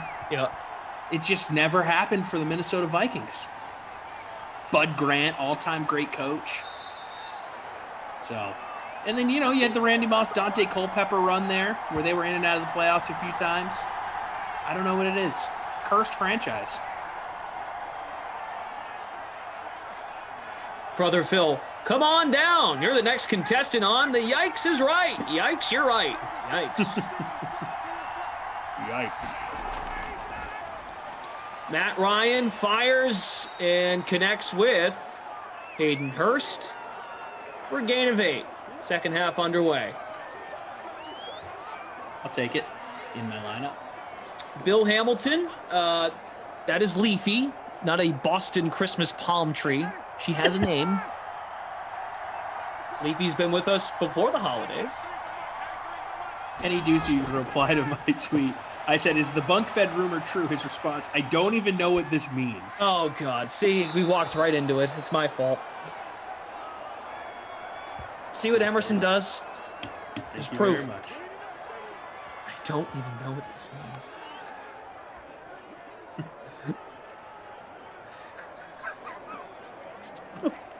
Again, if you missed it. I actually like it more.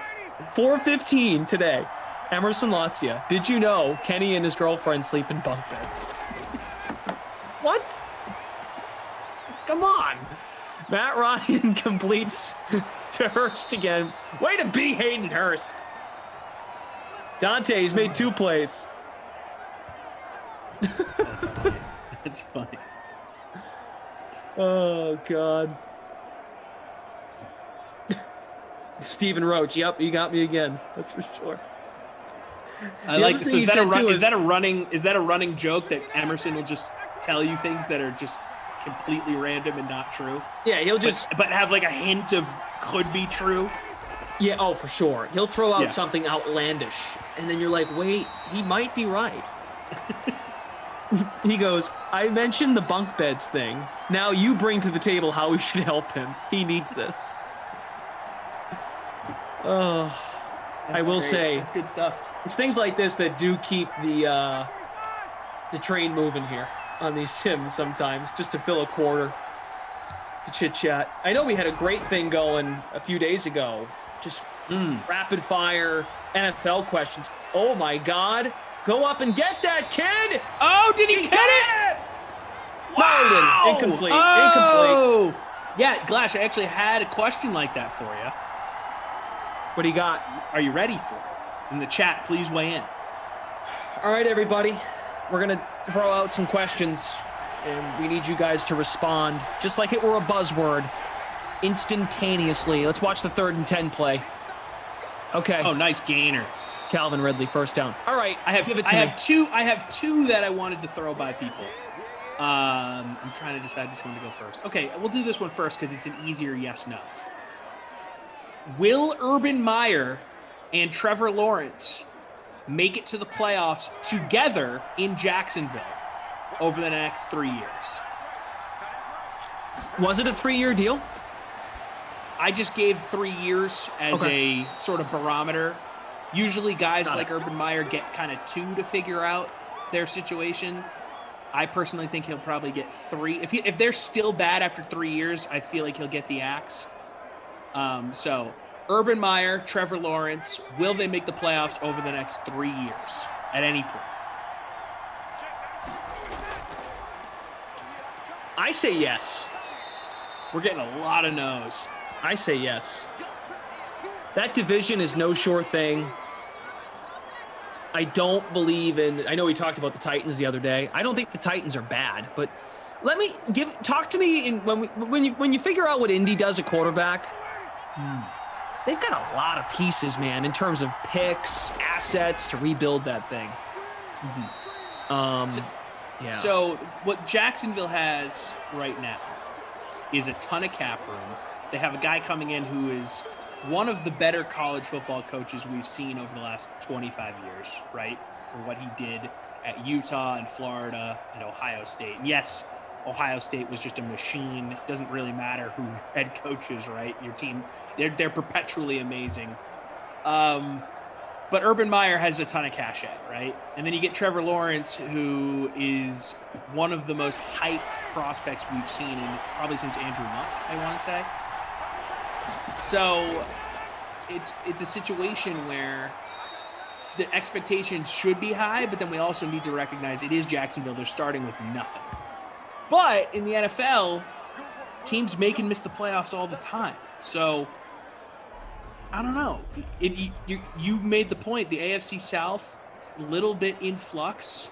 Obviously, Houston's bad. Indy's going to have a question at quarterback here. Tennessee, yeah, they have Derrick Henry, but they need to figure it out on defense. And is Ryan Tannehill going to be the long-term answer? So I don't know. I think in the next 3 years, it wouldn't be crazy if Trevor Lawrence and Urban Meyer made the postseason. Right. Now, if say Urban Meyer and Lawrence were like teaming up in the AFC West, and you had to go through Chiefs, you had to go through the Chiefs. Now, of course, they could get a wild card, and Herbert's going to be good. You know, the Chargers will inevitably. I mean, you think would be better in the next few years. Heck, if it was the AFC East, I'd be like, yep, I can be convinced. However, Josh Allen had a great season. I've just texted Emerson, everybody. He said, he, meaning Kenny, is playing dumb. My source is very reliable. Wow.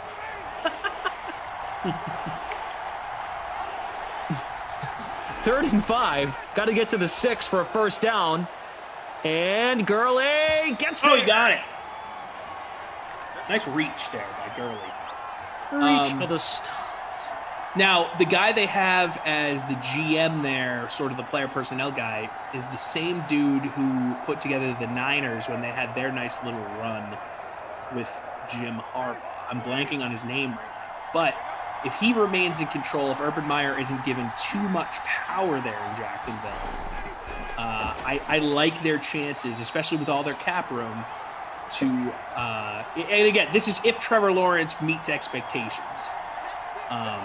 I do think that they can make the playoffs over the next 3 years, at least once. You're asking who the general manager is of the Jags? Yes. Trent Bulk? Yes. He's got an interim tag, apparently. If they keep him in place, I think that's a smart move. Okay.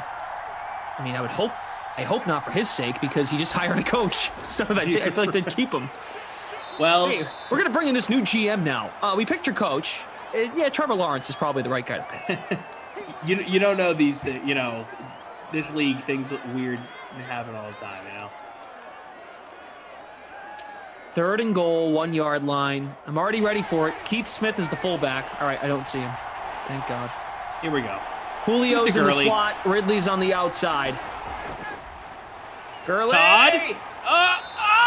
Did he Touchdown. get it? I thought he got it. How did he not get it? On. Don't take the 3. Don't take the 3. It's 4th and an inch. I mean, that's... Crosses the plane. Wow. Here we go. Give me a better look. That's right. Maybe they'll challenge the spot. No, maybe not. Damn. Go for it. Go for it. Oh, my God. Terrible decision. This is why Dan Quinn doesn't have a job anymore.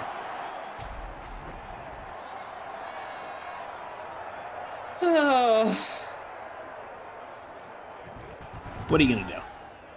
It's true. All we can do is move on. Okay, here's the next question for you, Glash. Question number 2. Hold on 1 second. Emerson is typing.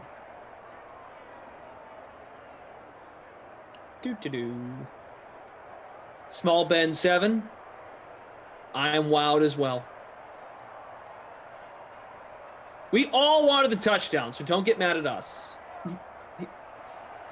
Emerson drops a Brendan, period. Okay. Go ahead. Question number 2 from Tommy Freeze Pops tonight. Okay, so I don't want to hear Cam Newton as the answer here because obviously he's going to be on another team. But you guys, you guys all, yeah, he looks fire. So you guys all know sort of the group of guys that are being thrown around. Oh, they could be on the move here, be on the move there. Which veteran quarterback do you foresee playing for a different franchise next season?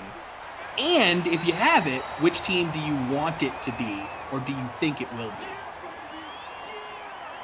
be? I want Matt Stafford. One more time. Ask the question one more time. Okay, so of these veteran quarterbacks that everyone is rumoring to be on the move this offseason, there's a few guys in the mix. Yep. Which one do you foresee definitely being on a different team? And if you have the team that you think he's going to be on, you can include that as well. Remy Rogers saying Jimmy G to the Pats. Hey, I was just gonna go there, and I just that's an interesting one. It really is. Oh, it's opened up for that to happen. It's so interesting. If that happens, I would be shocked. Seriously, I would be. John Lynch admitted in an interview nationally, or it might have been local in San Francisco, that they might. Now, he's just playing the game because he's not going to tell a team, he's not going to reveal publicly, no, we're not taking a quarterback in the draft, or, you know what I mean? Mm-hmm. Like so he actually threw out there that, yeah, we actually might consider taking a quarterback in the draft. So they might bring Garoppolo back to compete in camp. That's true. Because if you're the Niners, you do have to think, like, we got to a Super Bowl with this guy. Like, kind of maybe think about bringing him back. I don't know about Deshaun Watson, though. I think a lot of people are saying Watson to the Colts. I just don't see that happening in the division. I don't see the Texans doing that. Now, if the Colts present a crazy package, then maybe, but I just don't see an interdivision trade happening with a guy that could be an all-time great quarterback. Could be. Kenny Ducey is now in the chat. Oh, here we go. God. Look what happened. Am I fodder for yet another Madden stream? Seems that way, Kenny. Kenny, I'm just reporting from a friend. A brown check mark.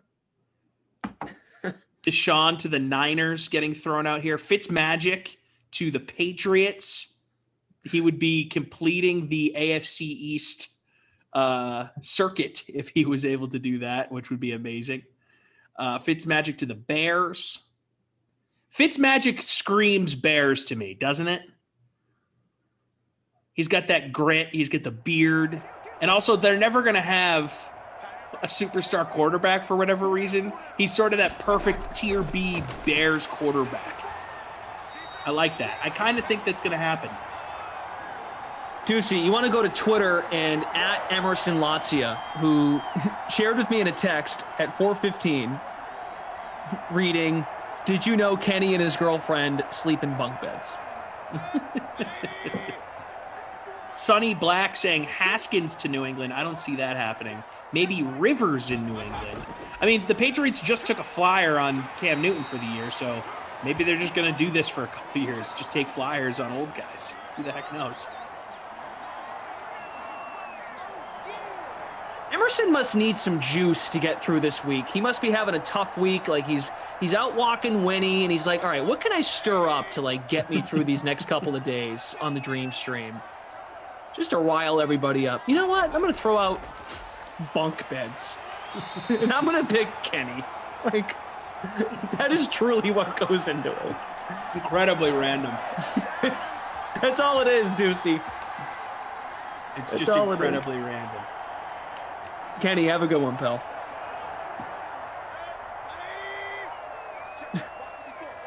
Finished the freeze pop. Very satisfied. That boy. David on YouTube saying Andrew Luck to the Patriots. I'd kick the tires. Yeah, I'd like to come play football for Bill Belichick. He loves the game, and he's a really smart guy when it comes to football, and I'm really smart too. It's my Andrew Luck impression. It's kind of close to the Aikman, but I definitely noticed a little bit of the difference. It's good. Oh, come on. I didn't even think they were close. Yeah, I guess they are close. Mr. Ford in the chat. Yeah, not a big day for Julio. Just isn't. I played him too. Stinks. Two-way tie for first in the $500 free contest. King the Fog and Sam Alexander 590. Fred Flint 5 is in first place in the $500 late free showdown. And Reg Burr, BERR, in first in our free roll. I am in 100th place. Where am I? I laugh, but I don't even know where I am. 100th is just a funny position to be in, though. Let's see. Smash that like button, guys. We're trying to get to 400 likes. 5 minutes I'm in 49th. You're in what place? 49th. 49th, okay. Ooh, there's daylight ahead here for Njoku, and he's down at the 3. David Njoku, the tight end, too. So, all right, Jimmy G to the Patriots. I'm trying to think of another one. Yeah, I mean, people have been throwing out quite a few interesting ones. Alex Smith, Matt Ryan to the Pats. I like that. Alex Smith in Denver. I'd feel bad for him if he goes there. That seems like sort of a black hole for veteran quarterbacks now. My fiance finally texting me back on the freeze pop situation. She sort of missed her opportunity there if she did want it. She says she just brushed her teeth. So, unfortunately. And also, I finished the freeze pop at this point, but.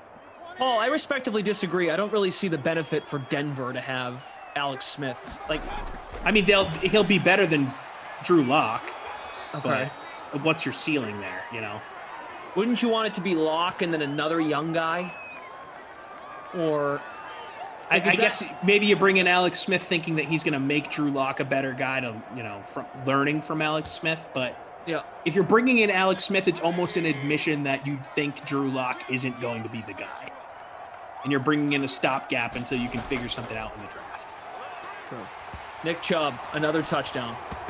I just feel like Alex Smith deserves a better. And look, now that I say that, I'm starting to think it out loud. Sutton, Judy, those are some good pieces. Noah Fant. Yeah. All right, I can be talked into Alex Smith in Denver making sense. I mean, he's getting up there in age too. Alex Smith to me has got to be in a situation where you feel like you can compete. You've got enough around going on, and maybe get through a whole year with him, or like you just said, to motivate the younger guy in the room. So that's actually Paul. I take it back. It's a good one. Gyro saying David Carr to Indy. I believe he probably means Derek Carr. I feel like Gruden likes Derek Carr. And I feel like you sort of know what your ceiling is with Derek Carr. Mm-hmm. So if they moved on from him, it'd probably be the smart choice, but I don't see them doing it. Watson to the Rams getting a lot of buzz. I think that's a lot more likely than Watson going in the division. Now, again, I don't know the financial situation of how that would all play out, but we've said it on these streams before. In the NFL, they just have a way of figuring out money stuff. So if the Rams want Watson and the Texans want to give him to the Rams, they'll find a way to make it work. Remy says Fitz to Dallas, Dalton to Miami, even trade. I think Fitz deserves more of a chance to play. He's not going to play ahead of Dak. Right. Now, yeah, Fitz is going to be on a squad the rest of his career where he's going to be in the discussion of being a starter. Like, that's the type of guy he is, right? He's there to, like we said, motivate the younger guy. Like he was in Tampa with Jameis Winston, like he is in Miami with Tua. We've seen him in these positions before. So I think that's going to be the type of team Fitzmagic lands. Like the Bears, if he went up in Chicago and they hold on to Trubisky, perfect spot for him. Probably end up starting half the games, but you never went into Super Bowl with him. Yeah, but don't the Bears, I'm not saying he's going to make a lot, but don't the Bears have to pay Trubisky? Like, don't they have to ink him to something? Not that he's deserving of something outstanding. I think they'll be able to get Trubisky on a bit of a discount, even though he did have a nice end to the season here. Nice, I put in quotes. Because, I mean, the league was sort of out on Trubisky, right? Like midway through the season. I mean, he got benched straight up. Yeah.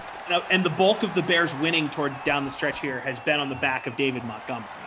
So I think that if they bring Trubisky back, it's not going to be one of these monster deals we've been seeing everyone else get. Harris says, if Rivers retires, how about Matt Ryan to the Colts? I like that. I like Matt Ryan in any situation. Matt Ryan is a good quarterback still. Yeah. And I'm not being a Boston College homer here. He is good. I just don't think – I think if you're Philly and you see all the great young quarterbacks in the AFC, you're like, all right. Like, I'm not saying I think Matt Ryan's better than Phillip Rivers. Oh, definitely. I don't think they're going to want to run that thing back again. Like, let's bring in an old guy and just keep patching this thing together. They could if they draft someone too. I guess if that's a good point. If they draft someone, maybe obviously they're not going to be picking in the top 10, but if they get someone maybe late first round, maybe they get Mac Jones, who declared today, and they want to give him sort of some veteran leadership. Maybe then you see a guy like Matt Ryan get traded for. But although Matt Ryan is not the type of guy that's going to come in on the cheap, like you're going to have to pay him the way that you paid Phillip Rivers this year. Yeah. Jimmy B, yeah. I think Todd McShay is the one who had Justin Fields at 15. I think McShay is just he's putting that out there so the Patriots don't get Justin Fields. I think that's what it's the opposite. Like, there's no way. You know how this goes. They've got some of these quarterbacks, not Lawrence. Okay, maybe even Fields. I just think after Lawrence, a lot of these dudes are going to end up going earlier rather than later. That's usually what happens. Mm-hmm. If quarterbacks are overdrafted, there's no question. Absolutely. like in mocks, they might be like, yeah, this guy might drop. And then all of a sudden, he's 15th on my board. Right. And then a mystery team hops in and they're like, oh, there's always a mystery team. Yeah, we're going to hop in and get this guy. You got to love the Bears, though, trading up to get Deshaun Watson. Not Deshaun Watson, Mitchell Trubisky, when you have Deshaun Watson there. It's truly incredible. And Patrick Mahomes. They trade up, they go, that's our guy. Emerson has doubled down, saying, I have sources. Pictures or it didn't happen, all right, Emerson? Otherwise, I don't want to hear it. He's also calling you Popsicles. Yeah, he calls me Tommy Popsicles. I don't know if it's because he doesn't know my actual nickname or if it's just an Emerson thing. I've never corrected him. Emerson says at 8:59 moments ago, I'll take a poop emoji on anyone who doesn't believe Kenny sleeps in bunk beds. Anyone. Brown's early to the victory formation here with the Falcons not having any timeouts. Oh, man. Nick Chubb was no question the player of the game. Bonus, couple of touchdowns. Let's see. Reg Burr is still holding on for first in our free roll. 159 entries. I'm in 48th. Not the worst. I wish I had put Chubb or Gurley in my captain spot, though. Both in my lineup. Odell Beckham with a nothing burger for the game. Yeah, him and Julio Jones. Yeesh. Oof. I played them both. I played all the wideouts, the big names, the superstars. Didn't work out. The stars, yeah. This kid loves the stars. He thinks he's going to move out to Beverly Hills. He's going to move to Beverly, and he's going to like it. Emerson sends another text. I'm ready to fight someone. This guy is all jacked up in his apartment right now. Really? He's just got a lot of energy. Well, he called an 8 o'clock game the other day. So I was with him. That's right. You were with him. So maybe he's got like this. He's trying to get his body back in a mode where don't be as jacked up at 9 Eastern, man. Like 8 Central. 8 Central. That's right. All right. This sim, Cybert's not kicking this. No chance. Oh, I wish they did. I wish they did just for fun. All right, guys. If you didn't like this sim, I'm sorry. Hopefully it's better. We didn't like this sim. This was fantastic. We ate freeze pops. I was on a phone for part of it. Glash's mom was here. A lot of stuff happened. Ducey slept in bunk beds for a portion. Ducey hopped in the chat. A lot of stuff happened in this hour. A lot of stuff happened in the last hour and 2 minutes. That is for sure. Oh, boy. Problem Kid Gaming says that voice sounds like Family Guy scenes. Bill Hamilton, Emerson's sources are a Peloton machine and a bowl of cereal. All right. Emerson, a big cereal guy? Big time. Neither quarterback went over 150 passing yards. The running backs dominated today. Yeah. Bob Daddy, thank you. Appreciate you guys. We're both back for the next one. Kyle and Patrick updating the scores right now. Nick Chubb, 116 on the ground, 2 touchdowns. Gurley had 57 yards rushing. Hunt had 37. Baker with 9.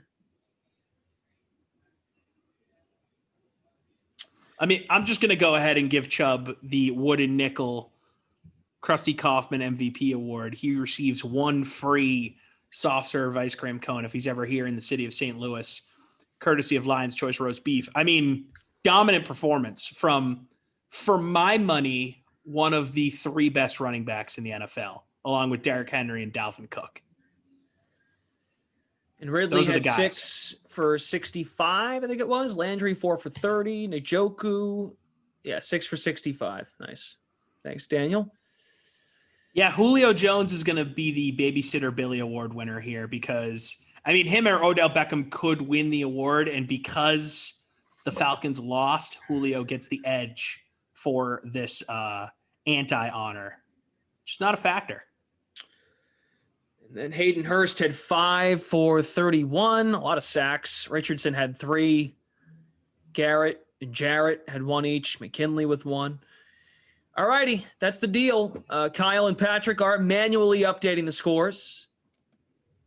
I finished 111th. Where'd you finish in the free roll? Oh, that's a good question. I'm probably somewhere in the 40s. Let's check it out. I was fluctuating in the 40 range. 48th. There we go. Nice. Not bad. Not bad at all. Pretty good. Pretty good. Pretty good. J.R. Sweeney right now in the lead for the $500 free contest, the late classic, 14,200 entries. Still a defense to play. Let me refresh just to double check. And that is correct. Still a defense to go. So they're in good shape. And then in the $500 free showdown, we had a 9-way tie for first with 13,448 entries. Chubb in the captain spot. Gurley, Ridley, Landry, Hunt, and Hurst in the flex. All right, we are back for the 10 o'clock Eastern time sim. Madden After Dark. Patriots and the Vikings. Vikings are home. There is a free roll up right now in the DK Sim Fam Friends League. And we will be back. There is the Freeze Pops holder. That is just awesome. Amazing. Love it. I'm so happy you got it after all this time. All righty. On that note, we are back soon. And in the meantime, let's toss it over to Jesse Cofield for more on what's going on at DraftKings and the DK Sportsbook. Yep, that Madden After Dark game that Glass just mentioned is featured in the Madden Stream 3K Flea Flicker, which has a 3K prize pool, 1K going to first place. Plus, the free contest for that showdown has a $500 prize pool with $50 to first place. You know the drill. Head over to the DraftKings lobby to get those lineups in right now. All right, we just saw the Sim Browns against the Falcons, but how will the real Browns do in their divisional matchup with the Kansas City Chiefs? Adam Kaufman caught up with DraftKings contributors Jeff Ulrich, Reid Fowler, and Kenny Ducey to take a look at the betting angles for that matchup and the other game on Sunday between the Bucs and Saints. So take a look. Moves in the wild card round. Obviously, the Browns jumped on top of the Steelers 28-0. I wouldn't say they ran away from there. Got a little scary, obviously, for Cleveland. But this challenge, you know, that was nothing compared to what lies ahead. 10-point dogs going up against Kansas City. This shouldn't be a problem for the Chiefs, but I don't know. Can Cleveland shock the world? I'd be shocking the world is and covering 10 points are two different things, right? I'm definitely going to take Cleveland here. I like the Green Bay is probably my favorite bet to cover, but I think Cleveland is probably up there at number 2. 10 point, like Cleveland's a good team. Like I think people need to realize this. They just beat the Steelers. They just beat up the Steelers without half their defense here. I mean, and their head coach on the sidelines are getting Denzel Ward back. Stefanski's going to be back.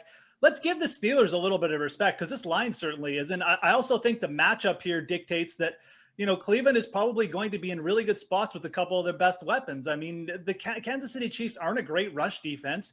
Nick Chubb has been far more involved in the offense over the last 3 games. They're starting to use him as a like a receiver out of the backfield as well. He's dominating the red zone touches. That's all good news. That's great. Cleveland has figured out who their best offensive player is, and they're giving him the ball. It's a kind of a tough matchup for Kansas City. I think Kansas City is going to win, but I also think they're going to have trouble limiting Cleveland's points late in this game. Maybe you get a garbage TD to cover this, but I think that's very much on the table. Austin Hooper's in a good matchup as well. Yeah, 10 points from me. Let's give some respect to the Browns here. I think they're at least going to keep this game close. Reid, is Jeff giving enough respect to the defending champs? No, this is what like, I'm not going to spend too much time on this diatribe about Jeff Ulrich. When he sees a 10-point spread and getting, of course he's going to go to it. He did it last week with the Bears, and look what happened, right? Like, and the Bears aren't the comparing Browns, Cleveland to right? the Bears. Come on, what about they go for the 2-point conversion? They cover. Kenny, you're going to get your opportunity, buddy. You're going to get your opportunity. Take a beat. You also told everybody that I was completely wrong that Cleveland was going to cover that game. So I think, you know, everyone has their day in the spotlight. So hold on, you'll get yours. You'll get your time. I'm saying that Jeff mentioned that, and the Bears are not the Browns. If you guys let me finish, that's what I was about to say. Having said that, The Chiefs, after a bye with Andy Reid, you know what the statistics are ATS. In his 22 years of coaching, he's 18-3 ATS after a bye. He's just that good. And when you have Patrick Mahomes and all of these guys getting healthy, and we talk about, oh, Kansas City didn't cover against this team and that team, this is a whole nother animal. This is Cleveland coming in with momentum. Everyone thinking they can cover at 10 points. This is Kansas City. Don't outsmart yourself. Kansas City is 22-13 ATS since 2015 in division games covering. This is not a team. This is not like the Pittsburgh Steelers. I think we all know that. This is the Kansas City Chiefs. Give me them at -10. Good luck to our editors chopping up this question for brevity. Spotlight's on you, Tweak. What do you got? Well, look, I actually agree with you, Reid. I just wanted to point out the fact that I'm still a little sour about the Bears not kicking the extra point or going for 2 and at least pushing in that game. I thought that was absolutely ridiculous. Everyone celebrated the Jimmy Graham touchdown, and then it was all for naught. But here's the thing about this game. You're absolutely right. As Juju said, right, the Browns is the Browns. And the Kansas City Chiefs is not the Pittsburgh Steelers, okay? The Pittsburgh Steelers are a broken team. They were showing weaknesses all down the stretch. And the Kansas City Chiefs are just a brolic offense. You look at this offense, we have talked about this for years now, the last 2 years, how great they are on third downs, how legendary this third down offense is. 3rd and 3, 3rd and 6, they're always going to draw up a play to get a first down, whether it's Mahomes on a bootleg and getting it to, Kelsey or Hill or going deep. Like, there's just so many ways they get it, right? Patrick Mahomes breaks the backs of opposing defenses in these situations. The Cleveland Browns have been one of the worst third down teams on defense in the league, ranking 23rd. They are dead last in 4th down conversions as well. So they have not stood up to the pressure. They also, mind you, have let up over 262 yards to opposing quarterbacks per game. So when I look at this matchup, Jeff, I kind of agree that it's a scary spot because you look at the Chiefs all season long, they've completely let their foot off the gas so many times. They've been awful against the spread. You look at that game against Tampa Bay, they had a crazy first half where they have 20 points, and then they had 3 points in the second half. They just didn't care enough to score, and they didn't cover. And I think that that's a real concern here for Kansas City, just because it is a 10-point spread. But this is the postseason. This is when the Kansas City Chiefs run it up. And I'm sorry, but I love the story with the Browns. I respect what the Browns did last week. It was a really, really great performance, and they could score some points here. But that defense, I don't even know if we'll see the Kansas City Chiefs punt more than 2 times in this game. This defense is just that bad, and I think that the Kansas City Chiefs move the ball with ease. I'm also going to look at the over for that reason, but I certainly like them -10. I think that this is going to be a slaughter. No respect given here. No respect given to Cleveland Browns. Are you looking MJ Stewart against Tyreek Hill? I mean, I don't think Tyreek Hill's going to give any respect to MJ Stewart. No word is back. Yeah, right. One more game, divisional round. That is Sunday night. Looking forward to this one. Of course, if you follow along on Twitter, it's the History Channel meme game. The Bucks and the Saints, Tom Brady and Drew Brees. As we know, Tampa Bay has lost 2 meetings already this year to New Orleans. The Saints are favored by just a few points on the DK Sportsbook. So, Reid, how's this one play out? Could Brady actually lose to the same team 3 times in 1 year? Well, to him, probably not, right? He's trying everything. He's trying to get into the mind, the headspace of Drew Brees, posting an old picture of him on Twitter. I love that. But yeah, I'm going to take the points here with the Bucks. Like you mentioned, Koff, they've seen each other twice already. And when you look at both of these teams, they're evenly matched in terms of their defense. Both are strong on defense. I'll get to that in a little bit. But I also think from a strength on strength standpoint, this secondary for both Tampa Bay and New Orleans matches up well with their opposing wide receivers. You're going to see a lot of good matchups here. I think you slow this game is going to be a slow paced one. And with that being said, when it's close like that, it's slow paced. Just give me the points. I think, like you mentioned, this comes down to maybe the team who has the ball last and gets it. So maybe if you like New Orleans, you get it potentially at 2.5. But give me the points here with Tampa Bay at +3. I just think this is going to be a close one. Let's not forget here, Kenny, that if the rumors are true, Drew Brees' career is on the line. He's playing for the rest of his life at this point in time. How's it go? Yeah, look, here's how it goes. Both teams throw the football. I think that's what we can be sure of here. The Tampa Bay rushing defense, Todd Bowles' rushing defense is maybe the best in the NFL, right? And the Saints have, a great complement of linebackers, Demario Davis, Anzalone. They have that front four. They can stop the run very, very well. in their own right. So I think when it comes, especially if Ronald Jones doesn't play, right, or he's hobbled, whatever, Leonard Fournette's not going for 200 yards on this rushing defense. What it's going to come down to is who's the better quarterback and who has the better receivers, right? Not only do the Tampa Bay Buccaneers have the better quarterback at the moment in Tom Brady, they have the better receivers by a long margin. And I don't care that Michael Thomas is back. They still don't have Traquan Smith. Jared Cook has been a huge, question mark all season long. He's had good games. He's had bad games. He's dropped balls, right? He's dropped touchdowns. And ultimately, these two offenses, to me, while they're both very good, the receiving cores don't compare and the quarterbacks don't compare. Look, if you're going to say to me, both quarterbacks are going to throw the football 40 to 45 times, I'm going to take Tom Brady every day of the week. And that's exactly what's going to happen in this game. You look at the matchups on the outside. Not only did the Tampa Bay Buccaneers weather the storm against Washington on the offensive line, right? Tristan Wirfs completely shut out Chase Young, and I was really worried about that pass rush for Washington, but they did a fantastic job. So Wirfs against Cam Jordan, you'd think that perhaps Cam Jordan gets through for one sack, but ultimately that line does its job. But look in the secondary, these receivers just continued to get space. We had Kendall Fuller back there, Ronald Darby, two of the better cornerbacks this year. You look at the matchups, Mike Evans against Marshawn Lattimore is the one I'm looking at. Lattimore has been in a steady decline for the last few years. He has given up a boatload here of yards this season, 640 on 46 catches. He's given up 46 catches on 79 targets against him. So he is certainly someone that has a great pedigree. He's been one of the greatest corners that we've seen in the last 10 years, but he's not really the same guy. You could say the same about Evans, but Evans just went for over 100 yards and he's had some huge games this year. I think that ultimately, when it comes down to it, Gardner Johnson and Lattimore and Janoris Jenkins against AB, Chris Godwin and Mike Evans, I'm going to take those receivers. I'm going to take Tom Brady, and it's going to be a high volume passing game, but the Buccaneers eke out the win, and I think that they do more than enough to cover the points. Jeff, 3 points, practically a pick 'em, so pick your pleasure. I mean, look, Kenny just gave you the James Joyce version of everything. So yeah, I'm on the Bucs too. I like the matchup for Godwin and all the receivers. Tom Brady, 104 passer rating, over 104 passer rating in his last 5 games.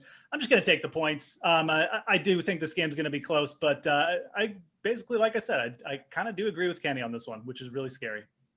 Kenny, how about your favorite bet for Sunday? Well, my favorite bet is, again, in the same game that we're ending on. How convenient is that? It's going to be Mike Evans with the over 63.5 receiving yards. Now, look, I mean, I looked at the over on receptions, right? 4.5 too, but ultimately, again, I love this matchup against Lattimore. It's not one where I don't think he's going to be super overmatched. And he's a guy that has he's been fed targets in big games by Tom Brady. He's the guy that Tom Brady looks to. 10 targets last week, and he goes for 119 yards. He's also he's a good yard after catch guy, but he's also a guy that will get deep targets as well for this team, more so really than a Chris Godwin. And I mean, AB has started to work in sort of those 15 to 20 yard down the field targets, but I like Mike Evans here to be really featured. And I think that this is a super low number because the bookies are respecting the Saints defense, which has been good, but ultimately, Mike Evans is a very, very good receiver. He's one of the best receivers in football. So I think he can easily win this matchup here and get over the 63.5. I'm looking for the guy that is probably going to get the most targets on Tampa Bay, and I think it's him. So this is a very low number. Jeff, any cliff notes on that one? No, I'm going to a different game for this one. So I'll give you my fresh take here, Koff. I'm going to go Baker Mayfield over 259.5 passing yards. Again, it's the Chiefs. Chiefs allow over 34 pass attempts per game. And look, Baker Mayfield is playing really well. People look, oh, well, it's a low volume pass offense. That's fine. When he's thrown 32 or more times in his last 4 games, he's hit this over easily. And again, you have the Browns plus 10. They're going to be down late in this game. It seems like a certainty. At the very least, they're not going to be up 28 points after the first quarter, right? I just like the way Baker's playing. He's efficient. He's going up against a defense who, as we alluded to earlier, can give up a lot of yards in garbage time. This number just feels way too low for the setup here. Give me over 259.5 for Baker passing. Take us home, Sweet Tea. I'm going the under in that New Orleans Tampa Bay game, 51.5 as it stands right now in the DK Sportsbook. And like Kenny mentioned, look, these guys have a lot of great talent on both sides of the ball when it comes to their receivers. But I also think when you take a look at the entirety of this season, both of these defenses have to be the headliner here. They're top 6 in yards per play allowed. Both are bottom 9 in pace. I think New Orleans is 4th in pace of play, and it's extremely slow. And Tampa Bay is 9th. And when you take a look at what they're doing, right, both teams are bottom 12 in points allowed. And so when you take a look at all these things considered, and now New Orleans being this defense, let's run the ball and feature Alvin Kamara, Tom Brady, he lives on the deep ball, right? And if Tristan Wirfs does not play up to like he did last week, or if any of that offensive line doesn't, against a strong Saints defense that should get some guys back from injury, then we know what Tom Brady does when he's under pressure. It's just not great. He's like the 3rd worst quarterback under pressure in terms of completion rating, and it's not good. Now, that remains to be seen, but I just like the under here. I think all the things line up to it not getting to that 51.5 right now. Just 7 games left in the NFL season for this weekend. Should be a good time. For Jeff, for Kenny, for Reid, I'm Adam. Thanks for being with us. Let's talk about the DraftKings Dream Stream play of the day. I've already mentioned the NFL $3.5 million divisional millionaire contest with a top prize of $1 million. But if that isn't incentive enough, DraftKings is also offering the following bonus in that contest. If you draft a lineup with the RB, wide receiver, tight end that scored the longest touchdowns on both Saturday and Sunday, you're going to win a share of $100,000. All right, let's get some more insight on the Cleveland-Kansas City game from the guys of the Action Network. Here they are breaking it down on the Favorites podcast. We got our Sunday games. 2 Sunday games. The first game, mid-afternoon, the Browns, the resurgent, the inspirational Browns, 10-point dogs on the road against the Chiefs. If there was ever a time to fade the Browns and smash the Chiefs, it is this weekend. Big bet of the week. Big bet of the week. The Chiefs. What do we get? And it doesn't. Okay. People are saying to themselves, how's this take to bet the Chiefs? Because no one believes in the Chiefs right now. They haven't covered in what seems like 2 months. They haven't played a football game now in 3 weeks. And Andy Reid off a bye. That's it. That's all you need to say. Andy Reid off a bye. I can't see this Browns team that we know what their defense is. Their defense is they can get a turnover or 2. They have a chance to win or cover a game. If they don't get any turnovers, that defense is horrible. They don't have anyone that can stop a good offense. And we saw Ben Roethlisberger, who can't throw the ball deep. What did he put up? 39 points? I forgot how many points they end up with. But Pittsburgh, they kind of showed the blueprint of what every team has done to the Browns this year, which is you can just pass on them. So the Browns, what you just said, they're going to be the square dog of the week. I mean, I'm a little scared. We'll talk about the Bucs game, but that might be the square dog too of the week. But this is just one of these games where the public, exactly what you're saying, they're thinking the Browns are a team of destiny now after that last game, a game that I honestly gave them no chance to win, and they really showed up as a team. And Baker played well in that game. He made big throws. I cannot do it. I cannot back the Browns here against Patrick Mahomes. And we talked last year when I came on the show. I kept giving out the Chiefs at a high number. I think it was Houston they played in the Titans, and both times I said I had them at. I think the Houston had them at -14, and we saw what happened in that game. They came back and they scored 54 straight points. And the final week against the Titans, which was a public dog, everyone loved the Titans after they had just upset the Ravens and just beat the Patriots. I think that line was I think it was +8, +9, and it got bet down to like 7, 7.5 for the Titans. The Chiefs beat them by 11. So it's another one of those weeks where I think a lot of sharps are actually going to come in on the Chiefs here, and they're going to trust Andy Reid's going to have these guys right. Maybe the Browns is a smart first half bet. You can bet that the Chiefs come out slow and sloppy. But I think once the Chiefs start getting in a groove, I don't think they're going to take the foot off the gas like they did during the regular season. I think they're going to kill these guys. So I'm with you. This is one of these I'd happily put in with the Chiefs. Chiefs, 100%. By the way, you're right in your assessment. I'm looking at the data right now in the Action Network app. 53% of the bets, that is the public, coming in on the Browns as 10-point dogs. 60% of the money, the professionals, coming in on the Kansas City Chiefs. And Simon, we are nothing if not professionals. The total in this game, 55.5. You got an opinion? Yeah, I got to take the under again, where we've seen the Chiefs, they want to try to run the ball more, ball control, and we know what the Browns staple. So I could see the public coming in on the over because the Browns, they can give up so many points, and the Chiefs, they can score a lot of points, but I have to do the under. I just can't see this kind of game script where either team is going to want to be playing fast. I think both of them want to keep each team's offense off the field. So I like the under here at that number.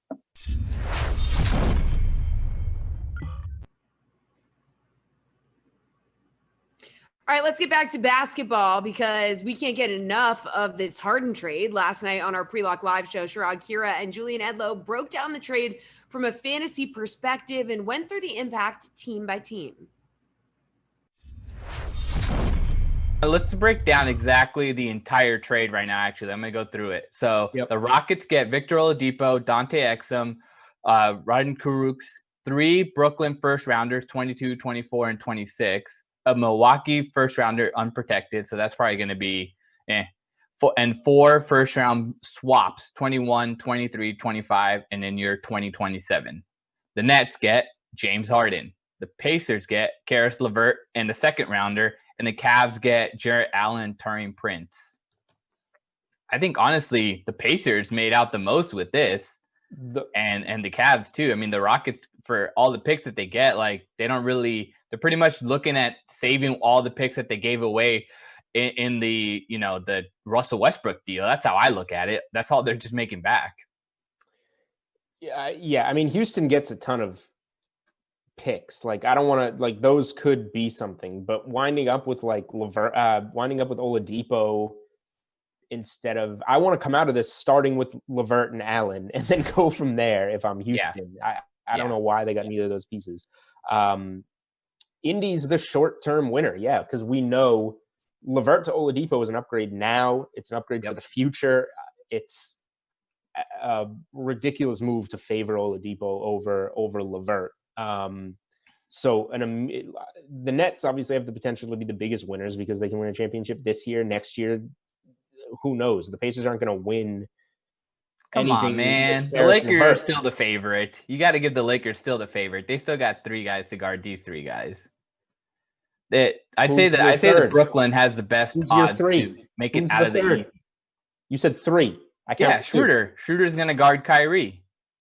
I mean, that's fine, but the Nets are gonna reopen the favorite on the betting board to win the title when odds come back up.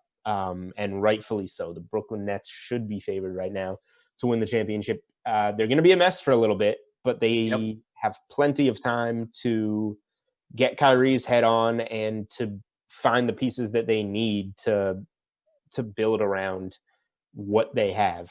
They got thinner with this, but there's a lot of time to find veterans to fill in. Yeah, exactly. They're going to get a bunch of veterans on the buyout market. I think just adding James Harden to the mix with KD, that's a great 1-2 punch. And then when Kyrie decides to come back, that's what's going to really see if this team can go over the top. They have the pieces to, in a playoff matchup, that's what you need. You need the 3 studs to really carry. And I think, if even Durant is off a little bit, or if Kyrie is off a little bit, you have Harden to pick it up. And then whatever happens with Kyrie, at least Harden is there to carry for, you can still see him carrying for another 3 to 5 years for sure. It could also not work this year. Kyrie could get traded by the deadline this year. I think they're going to go for it. I mean, considering that Kyrie and KD came together and tried to put this team kind of all assemble it, I think it just makes too much sense that they're actually going to try to go for it at least this year and see what ends up shaking out.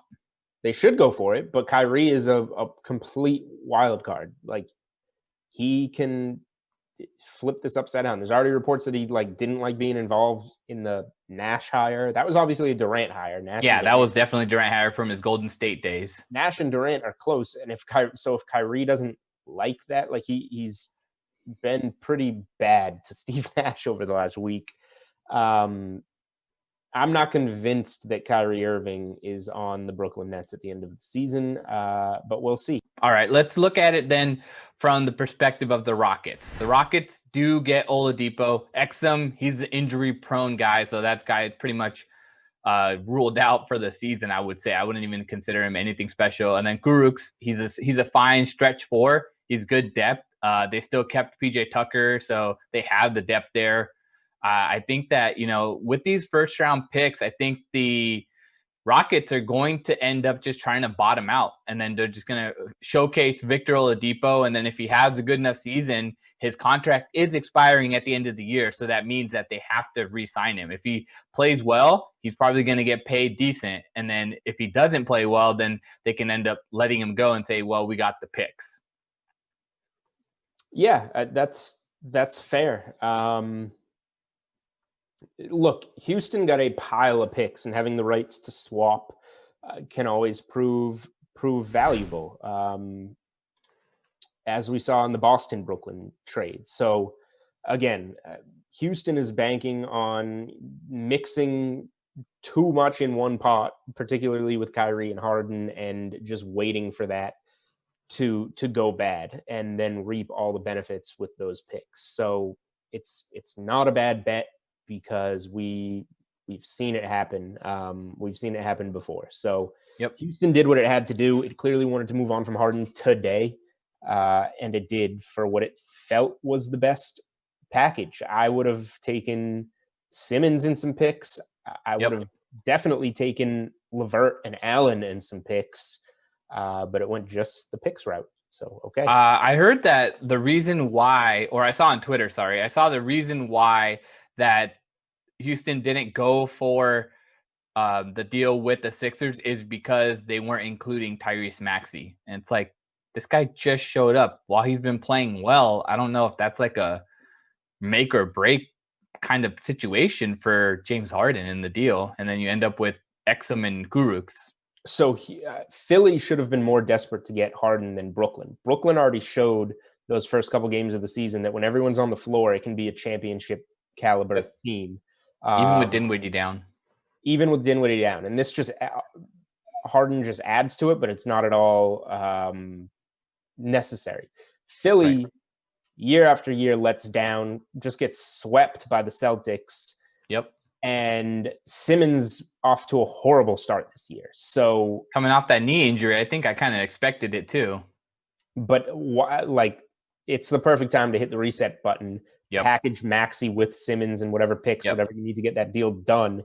And let's see if Harden changes things in Philly. Harden and Embiid, not necessarily the two most motivated guys from what we know, but two guys that could win, two guys capable of winning MVPs. I include Joel Embiid from a talent perspective. Exactly. In that conversation, and put them together. Both guys that can handle the ball, shoot threes, pass. It just seems like a better combination. It's not working for Philly with Simmons.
All right, guys, Madden After Dark is next, but first, here's what else is happening on DraftKings right now. Last chance to get in on late NBA and NHL contests available tonight. We got a 4-game late slate in the NHL and a Nuggets-Warriors showdown in the lobby right now. Of course, there are plenty of contests available for the NFL divisional round this weekend, and we're going to have a special edition of the Sweat for Sunday's divisional round of games right here on YouTube and Twitch. That's going to start at 2 p.m. as our analysts give you their favorite plays for Browns Chiefs and Bucks Saints. You can also check out all the action over on the DK Sportsbook for tonight's games, as well as the NFL divisional round, college basketball, the NHL, UFC, and more. Just like a lot of options, guys. All right, it is time for me to say goodnight. So I leave you with Brendan Glasheen and Tom Carroll calling Patriots Vikings on Madden After Dark. Enjoy. All right, Jesse, thank you very much. We've got Cam Newton's Patriots and the Minnesota Vikings. Two teams last year. New England lost in the wild card round. The Vikings won wild card weekend, beat the Saints, who finally got over that hump, and they're back in the divisional round. So two teams that are not used to being home this early, usually, throughout, the years. But anywho, how do you not captain Dalvin Cook? That's my question to you. I did not go ahead and do that. Still tinkering with my lineup a bit, but I wanted more room the rest of my lineup to play. So I went with the wide receiver 3, Justin Jefferson. I think that's where I'm leaning for my captain spot. $4,200 for him in that position. Wide receiver 3s sometimes have an impact on these games.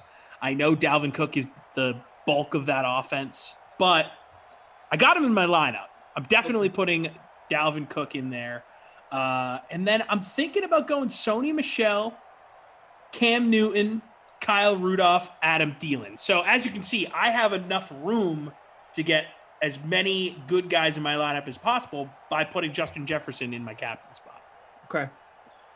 All right, I'll tell you all my captain, then reveal. I'm putting Dalvin Cook there. He's just too good. 26 points per sim. That's not captain points, of course, but I mean, this guy went for 39 last sim against Dallas, 74 yards rushing, had 11 receptions, 117, and a tud. So this guy normally takes over, and if it's anything like the sim we just had where Nick Chubb is going to collect all the rushing yards and the quarterbacks are just not going to complete 3rd and long, and we're just going to get running back heavy style and lack of good quarterback play, I'm not against it. I went with Cam's here in the house. Didn't have as much money to spend. That too. Cam's in the house tonight, so I had to play Cam. No, sorry, Kirk Cousins. I'm gonna go with Cam. So, that okay with you? Yeah. Completely okay with me. And you're doing a great job with your Cam look here. Always a fan of those videos on Instagram. Gonna miss those next season because I will be shocked if he is back in a Patriots uniform. Absolutely shocked. Mm-hmm. I don't think that's happening. Probably I guess right. you could continue to do it. You could follow him to his next team.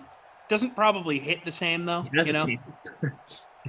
True. Exactly. Because I don't think he's going to want to be a backup anywhere, right? He seems like the type of guy that wants to come in and be a starter. Yeah, maybe a gadget guy. Who knows? We can discuss that if you'd like. Yeah, I don't know. Interesting to think about where he'll land. Did you mention that you are playing Tajay Sharp? I am not playing Tajay Sharp. Okay, he's usually pretty good in these. He's a good wide out too. Him and Devin Funchess, they go for that battle. It's a tug of war between who is the better wide out 2 in that division. Sharp is averaging 10 points a game. I didn't get him in there. It's just based on playing Cook in the captain spot. Mm-hmm. The lineups have locked, by the way. So my final lineup: Jefferson, Cook, Michelle, Newton, Rudolph, Thielen. Okay. So I got Cook in the captain, Newton, Michelle, Kyle Rudolph, Devin Asiasi, and Damiere Byrd. Spent every penny with that construction. I still got money to spend. How about that? This guy. Smart shopper. Nicely done. Way to preserve your budget and make the most of your budget. All right, Patriots Vikings to wrap up the Thursday night. Steve Weber says, I almost jumped out of my sneakers when the video popped up. Glash Newton, though, I can get behind it. Hey, man, let's have some fun. As Freeze Pops just mentioned, running out of the days are ticking for how much longer the Newton look in New England can go. Yeah, I'd say you're probably already out of time, but days are limited. We can have fun while we're still in the off season here. It's true, man. Trust me. During the summer of last year, feels weird to say that for the record. It feels weird because last summer I was totally soaking up Tom Brady playing for the Pats still in Madden 20. And I'm like, but it got to a point where it hurt. I'm like, stop. Like, he's not here anymore. Like, I've moved on. Yeah, that must have been a really weird thing to deal with. I'm glad I didn't have to deal with it. I wouldn't have reacted well. Seriously. It would have been in too much pain. So what you're telling me is you dove all the way in on Cam to sort of wash yourself away of the Brady, having to call Sims with Brady and the Patriots, even though he wasn't on the team anymore. Absolutely. Yep. Yeah, makes sense. And even in Sims, where Brady was the quarterback, I'd say, hey, Cam Newton's stopping by. He's going to be up in the booth because he's not with the team just yet. So, anywho, 13,556 entries in the $500 free showdown for this one. New England and Minnesota. We will see Cam Newton and the Patriots Play-Doh offense in real life. Even in Simland, it's sometimes tough to watch. When Devin Asiasi caught that touchdown last week in the season, it was his first of the season. He was supposed to be the tight end one, Clash. I know. It boggles the mind. There's N'Keal Harry with the reception. Oh, there's that useless receiver. Am I just going to be a salty Patriots fan this whole sim? Like I said, it's been a while since I've done a Pat sim, so I'm just like, this is what it feels like. Julian Edelman had more receiving yards than N'Keal Harry this year. He played in like 4 games. Steve now says, Glash, if you prefer, you can go with Weber. No, Steve, if your last name is Weber, I will call you Steve Weber. He's giving you permission here. He's giving you the opening. I say we stick Weber. Call him the Weber. All right, I'm in. The Weebster. The Weebster. All right, that just happened. Ball's at midfield. Cam is out of the shotgun.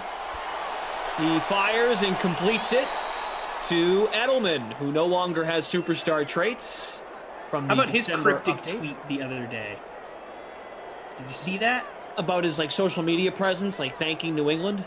Yeah, that was weird. I would not be shocked if he's in Tampa Bay next year. Kind of felt like a goodbye, right? But yeah, a little bit. It wasn't, technically. I can see him in the pewter now.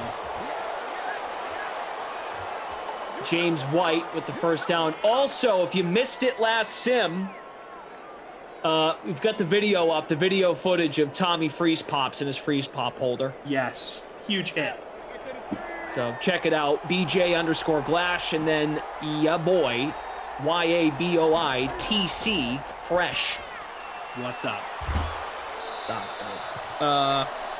That is caught by Dalton Keene for a 4-yard gain, the tight end 2.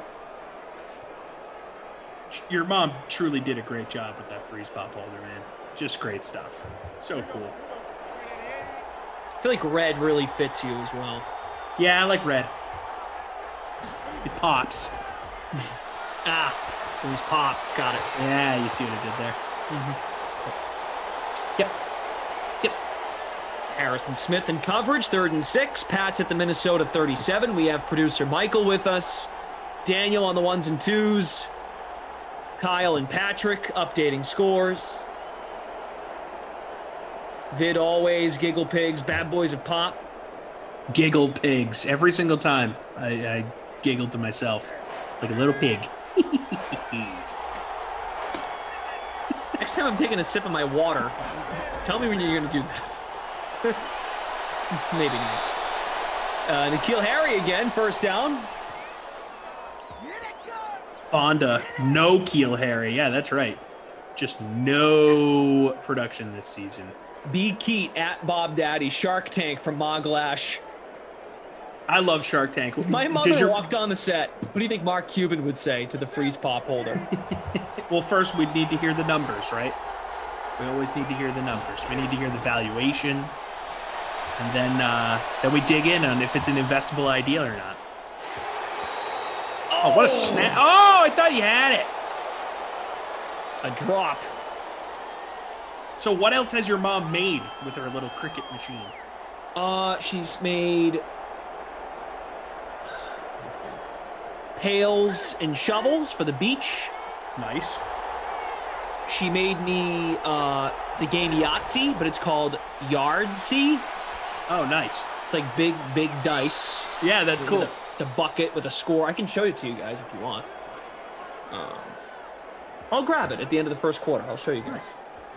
But that's a cool thing. I got that was like a part of a Christmas gift or a birthday gift. I can't remember. Now, is your mom's work available at Etsy anywhere, or does she have an online store? I don't think so. She's doing it with her friend from her old job when they were working together. Someone here, Sony's asking, Harry is 36% owned in the $500 free showdown. But she's just, it's kind of that word of mouth advertising she's doing on Facebook. And she's made it happen. I mean, they've got a little business going. It's cool. Sony! Yes. Easy. Sony Michel touchdown. Owned in 24% of lineups.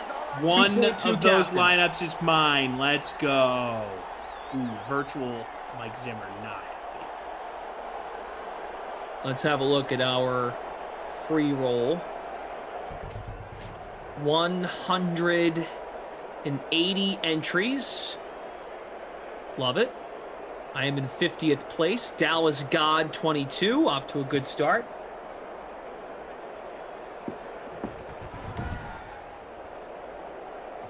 Steve, you're right. Pats trade up for N'Keal Harry when A.J. Brown, Debo, Metcalf, some of the other names are available. Oh, we've been over that here in these parts.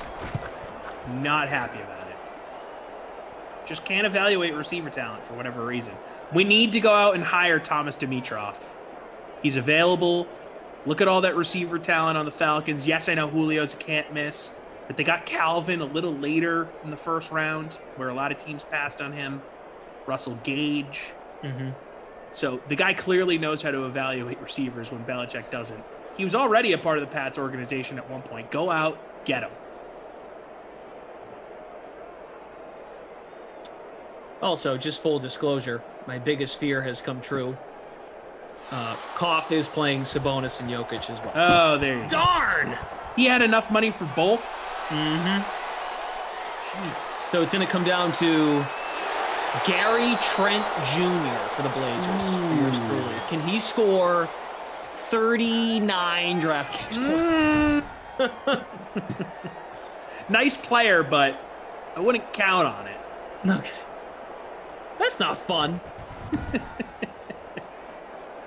I wish I could change my lineup now. Damn. That would be nice, wouldn't it? Yeah, sure would. Brother Phil says Madden 21 is very generous to Cam in terms of his abilities. There goes Dalvin. Ooh, what a move. Yeah, way to weave through the D. Gain of 11 yards. Dalvin. You know, I'll say this since we're talking quickly about the NBA. I'm in a season-long fantasy basketball, I should say. And everything that's going on with COVID cancellations and the Brooklyn Nets and that trade has just decimated my team this week. Guys not available because they're traded. Guys not available because of contact tracing. Just a brutal year to do season-long fantasy basketball. That's why DFS is the way to go.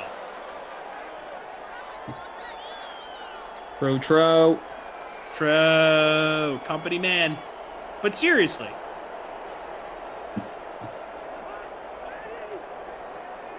2nd and 1, under 3 to play, opening quarter. And back to Dalvin. Big chunk. So much space. Lots of chunks of yards. Dalvin Cook, by the way, was 66% in the captain in our free roll. Jeez.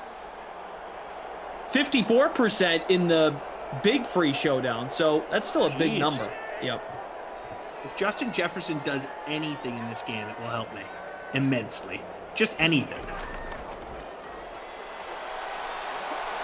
But they're clearly just going to ride this guy all the way to the bank, huh? Mm-hmm. It's every play. Pretty much. And like I referenced, last sim, it was against Dallas. He caught 11 passes. He didn't even dominate running the ball. He had 74 rushing yards. He had 11 receptions, hit the receiving bonus, and scored a touchdown. Fonda on YouTube asking me if I have IR spots on my roster. I do, but we still have such a long waiver period in my league that it's not helpful. I've been battling the commissioner to have the rule changed. Honor. Yeah, dude. HJD says New England needs to sign a proven free agent like AJ Green. He's a little old, little injured. A little injury prone too. A little old, little injured. I'd kick the tires, but wouldn't expect much. To be fair to HJD, that is their kind of guy. Like someone to take a discount for a prove-it deal. Mm-hmm. Totally. But we've had guys like that in the past come in and not make the team, right? Reggie Wayne, Torrey Holt. I mean, we've seen them try and do this a bunch of times over the course of Belichick's time in New England. So I don't know. I think AJ Green might be commanding a little too much money still in the market. I doubt we get him on cheap. Also, just so you remember, Fonda over there on YouTube is Jimmy B, disguising himself for Madden After Dark. Yep, saw the name he used. Decided to just use his first name. Yep, it's Jimmy B. I just call him Jimmy B. I don't even acknowledge that. Maybe the only time I do is just to remind you of who he really is. Is that Kyle Rudolph? Gaming. Irv Smith. Ah, okay. That didn't like that. Ah, here we go. My mom, right on cue, quote tweeting the video. As I said, I knew my mom would like this. She said she should have an Etsy store and make these for money. I'm not sure a lot of people would be buying Tommy Freeze Pop holders, but we'll see. I'm glad. Did you talk to your mom about this? No, I just tweeted it and she saw it on Twitter. Let me grab my mother, active on Twitter. That's awesome. Let me grab this game quick. End of the first quarter here as Glash decides to go grab his large Yahtzee game, which is called Yardsea, which is clever. I like that. Gonna have to check out some of Glash's mom's work. For those that weren't with us earlier, she sent me a Tommy Freeze Pop holder. Here we go. What it looks like. Yardsea, nice. Yeah. Bake them up. Or you just, You just pour them out, yeah. You just pour it, man. Nice. No. Good cookout game. Yeah. Hello. Whoops. Echo. What's going on down there? I am 10. Sorry. Yes, it would be a great outdoor game. I got it when the weather started to get colder. Well, something to look forward to when the weather starts getting nice again. Maybe Memorial Day weekend. So, PhD. That is actually a drawing. If you saw in the back, that is from the New York State Fair when we were in school. Showing everyone everything tonight, I guess. All right. Wow, show and tell at the Glash residence. Yeah. This was a drawing done of us by someone at the New York State Fair. Oh, there you go. Oh, I love pictures like that. Oh, nice. You got it in color, too? That's awesome. Yeah. Nice. Did you have a goatee at the time? Or is that just shadowing? Shadowing. Yeah. Got the sweet little hair though hanging down. It's kind of that's kind of pretty cool. sick. Makes me look way cooler than I really am. Maybe you used to be that cool. Yeah, for sure. That's us. We all get a little less cool as we age year by year, Glash. And then we get cool again, like when you become vintage and experienced, you know? We're sort of in the uncool territory of our late 20s. We'll get cool again around 50. Yeah, maybe. If we're lucky. Oh, he missed. Missed him wide open. Who was he targeting? I believe it was Thielen. Michael Rogers says, "Did you have dentures at the time?" I think that's like part of the art, right? Like you're. Yeah, they do it like oversized. Okay. It's not supposed to be exact. The caricature genre. Thielen was the man who was targeted last. They went back to Cook, now 3rd and goal.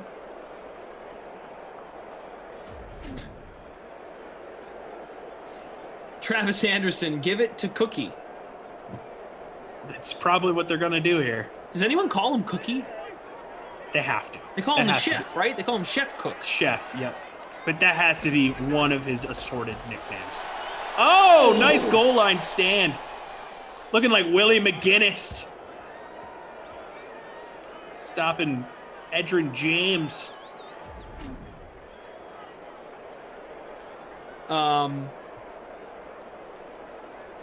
Zachariah says 10 sounds high. You're the worst. Tom Cruise wasn't smelling the bucket. Michael Rogers, Cam Newton is also here with us. Dan Bailey, nice job.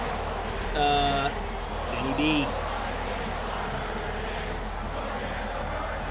All-Star Gaming 246. One of my grandmas was going to make something like that freeze pop thing and got approved for the patent but couldn't afford it.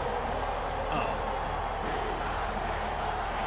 Damn. Maybe my mom will share. I was going to say, maybe your mom can steal the patent. I feel like this has to exist, though. Like, what do you say? It's not unique? No, it's just too good of an idea to not have been thought of yet. Right. That's fair. Just joshing you. I'm just joshing you, bro. Just pulling your leg, yanking your chain. You know, these dice are so big. Did I lose one? You definitely you rolled it under the bed or the desk, right? Yeah, I'm good now. I got them all. Got all my die. All right. Strapped on in. 7-3. Patriots. They've got the ball.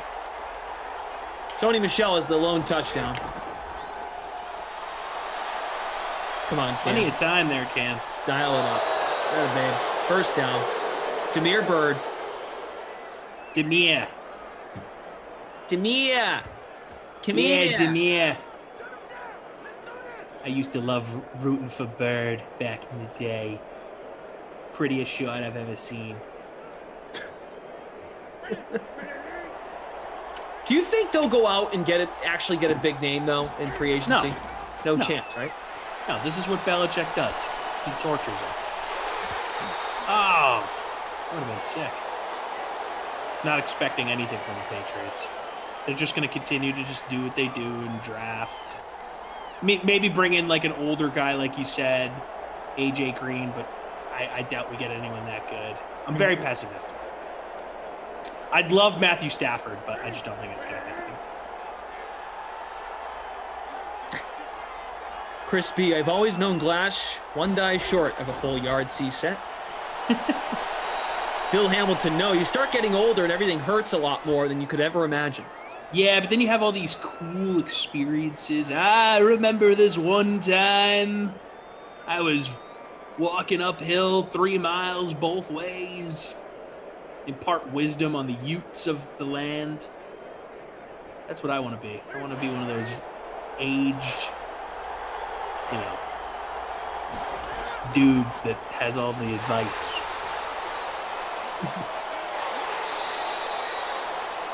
Yeah, Jimmy B calls you out. I mean, you did say Belichick tortures us, but there's a lot of winning going on here. That's exactly true. what Bill said in the press conference in January last year when they lost. Well, we've done a lot of winning. I don't know. No, it's true. We have won a lot, but he tortures us to get there. You know? Yeah.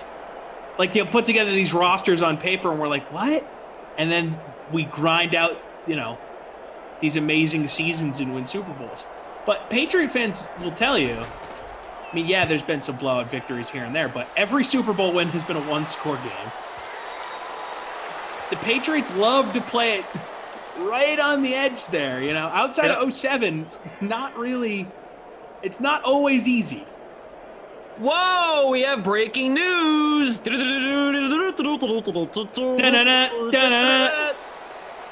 New York Jets, 2 minutes ago on Twitter, we've reached an agreement in principle with Robert Saleh to become our new head coach. Wow. Okay. Wow. Robert Saleh heading to the Big Apple. Good luck. Look, a lot of buzz about this guy with what he did in San Francisco this year. So it makes sense that he got a gig. I'm surprised that's where the Jets went. I think that they probably should have gone with a guy that, I don't know, has more head coaching experience. But, hey, they went with the hot name. I don't blame them. All right, chat, react. Lindenbaum, big Jets fan, says, okay, not bad. I also think that in today's NFL, you want a guy with an offensive background. They went with the defensive coordinator. I think you want someone with an offensive mind sort of running your franchise. I say this as a Patriot fan who has Belichick, but he's sort of the exception to the rule. I don't know. I'm sort of indifferent on the hire. Here's Kirk Cousins play action, dialing it up and up for the first to Tajay Sharp for a first down to the Vikings 48. Brother Phil, Glashy, you always find a way to take my biting, vicious sarcasm and make it sound so less harsh. Would you like to be my agent when this COVID deal is over and I can gig again? A little side hustle? A little side hustle? There we go. Everyone loves a good side hustle. Happy to assist. I think Glass would make a great agent. He's a schmoozer. Yeah, I already told a guy, Joseph Odom. I told his boss to let him keep watching the That's Sims. right. Forgot about that. Dante and then his Gilbert. boss was in the chat, right? Yeah, his name's Casey. He was in the chat. That's amazing. He got a little upset, but I calmed him down, and now we've got a new customer. So, more clients. Dante Gilbert, Glash, tell him it's Patricia. He's trying to describe. Yeah. Robert Saleh. Now, this is where I wish Ducey was here back in the chat so we could weigh in. Ducey, get in the chat. I'm sure, is he reacting live on Twitter? That's actually a great question. Let's do that. Let's check it out. Let's go to the old Deuce machine. The old Deuce machine. Kenny Ducey, 6 minutes ago, in all caps, we did it! And it's some large Jets fan dancing in the stands. All right, I guess he likes the hire. Mm-hmm.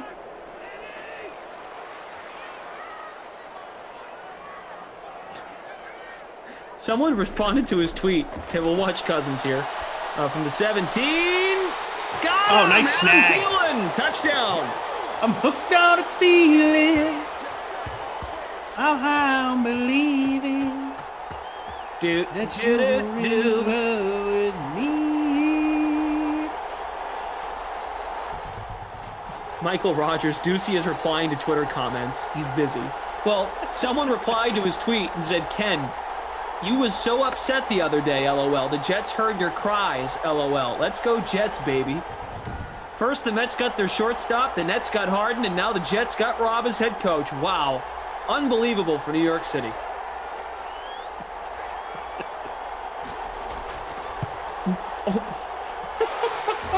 So, the tweet before that, he tweeted out a map of New York City about when the parade's going to start. Oh, my God.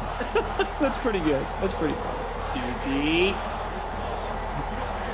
That's hey, cool. I'm in 21st right now. I just want to throw that out.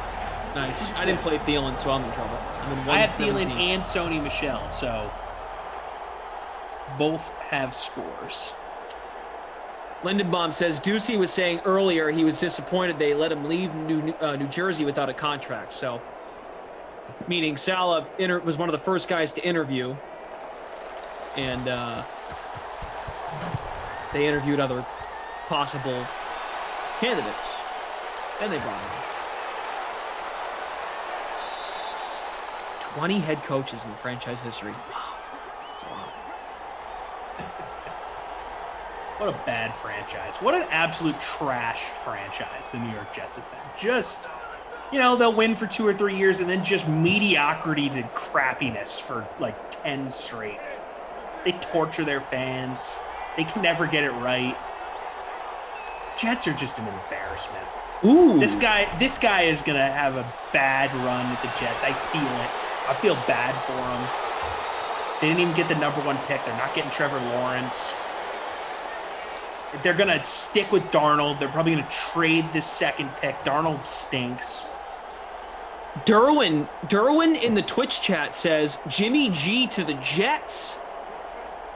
I mean, interesting. Yeah. Haven't heard that. Now that the former Niners DC is there, maybe he'll be like, hey, yeah, me and Jimmy G were boys out in the Bay Area. I don't know. I mean, yes, Jimmy G's better than Sam Darnold, but if you're going to do that, if you're going to get a new quarterback, then why wouldn't you go with Fields at number 2,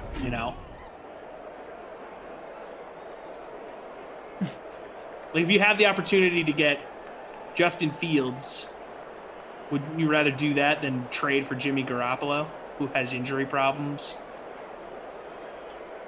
What if they get him like for nothing? What if it's like a 4th or a 5th? I just don't think they would get him for nothing.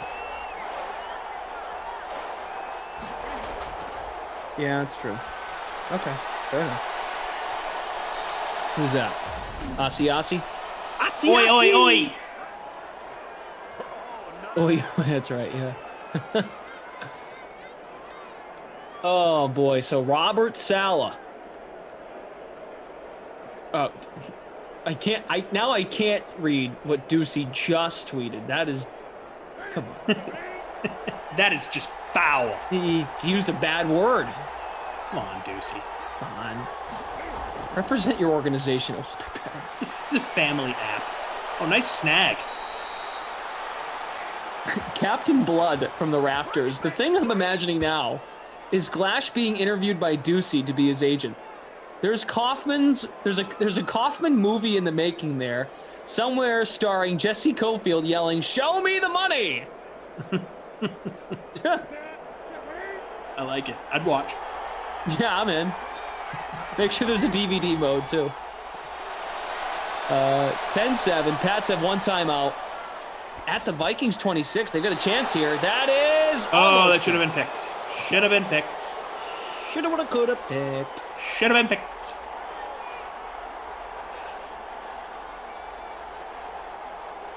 Guys, if you want to find Ducey on Twitter... I think it's just at Kenny Ducey. At Kenny Ducey. You all should go respond and say, I don't know about this, man. It's just something... Don't say it's bad. Just be like, I disagree. Yeah, just fire him up a little bit. Oh, boy. It's great.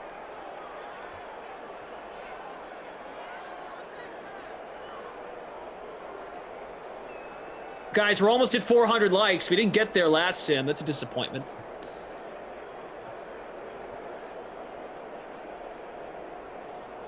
Robert Roy is coming at you about when the Jets have made the playoffs. They're not that bad. Read your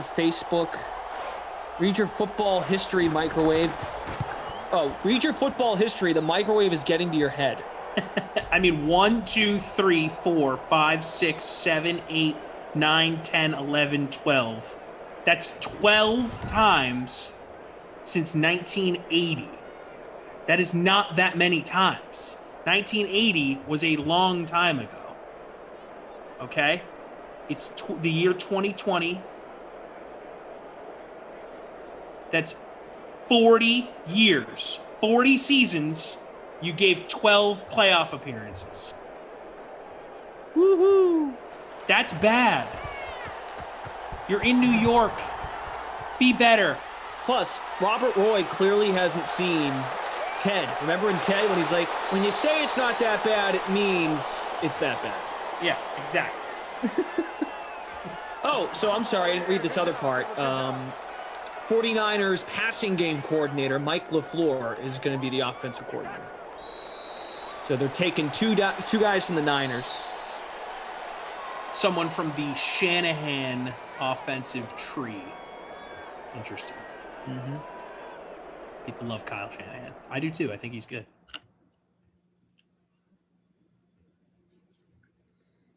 Brother Phil, you can have 18% because I love you. Yeah, it is 2021, Tyler Cook, but I mean it is the 2020 NFL season still. So that's 40 seasons of football, 12 playoff appearances. That's bad.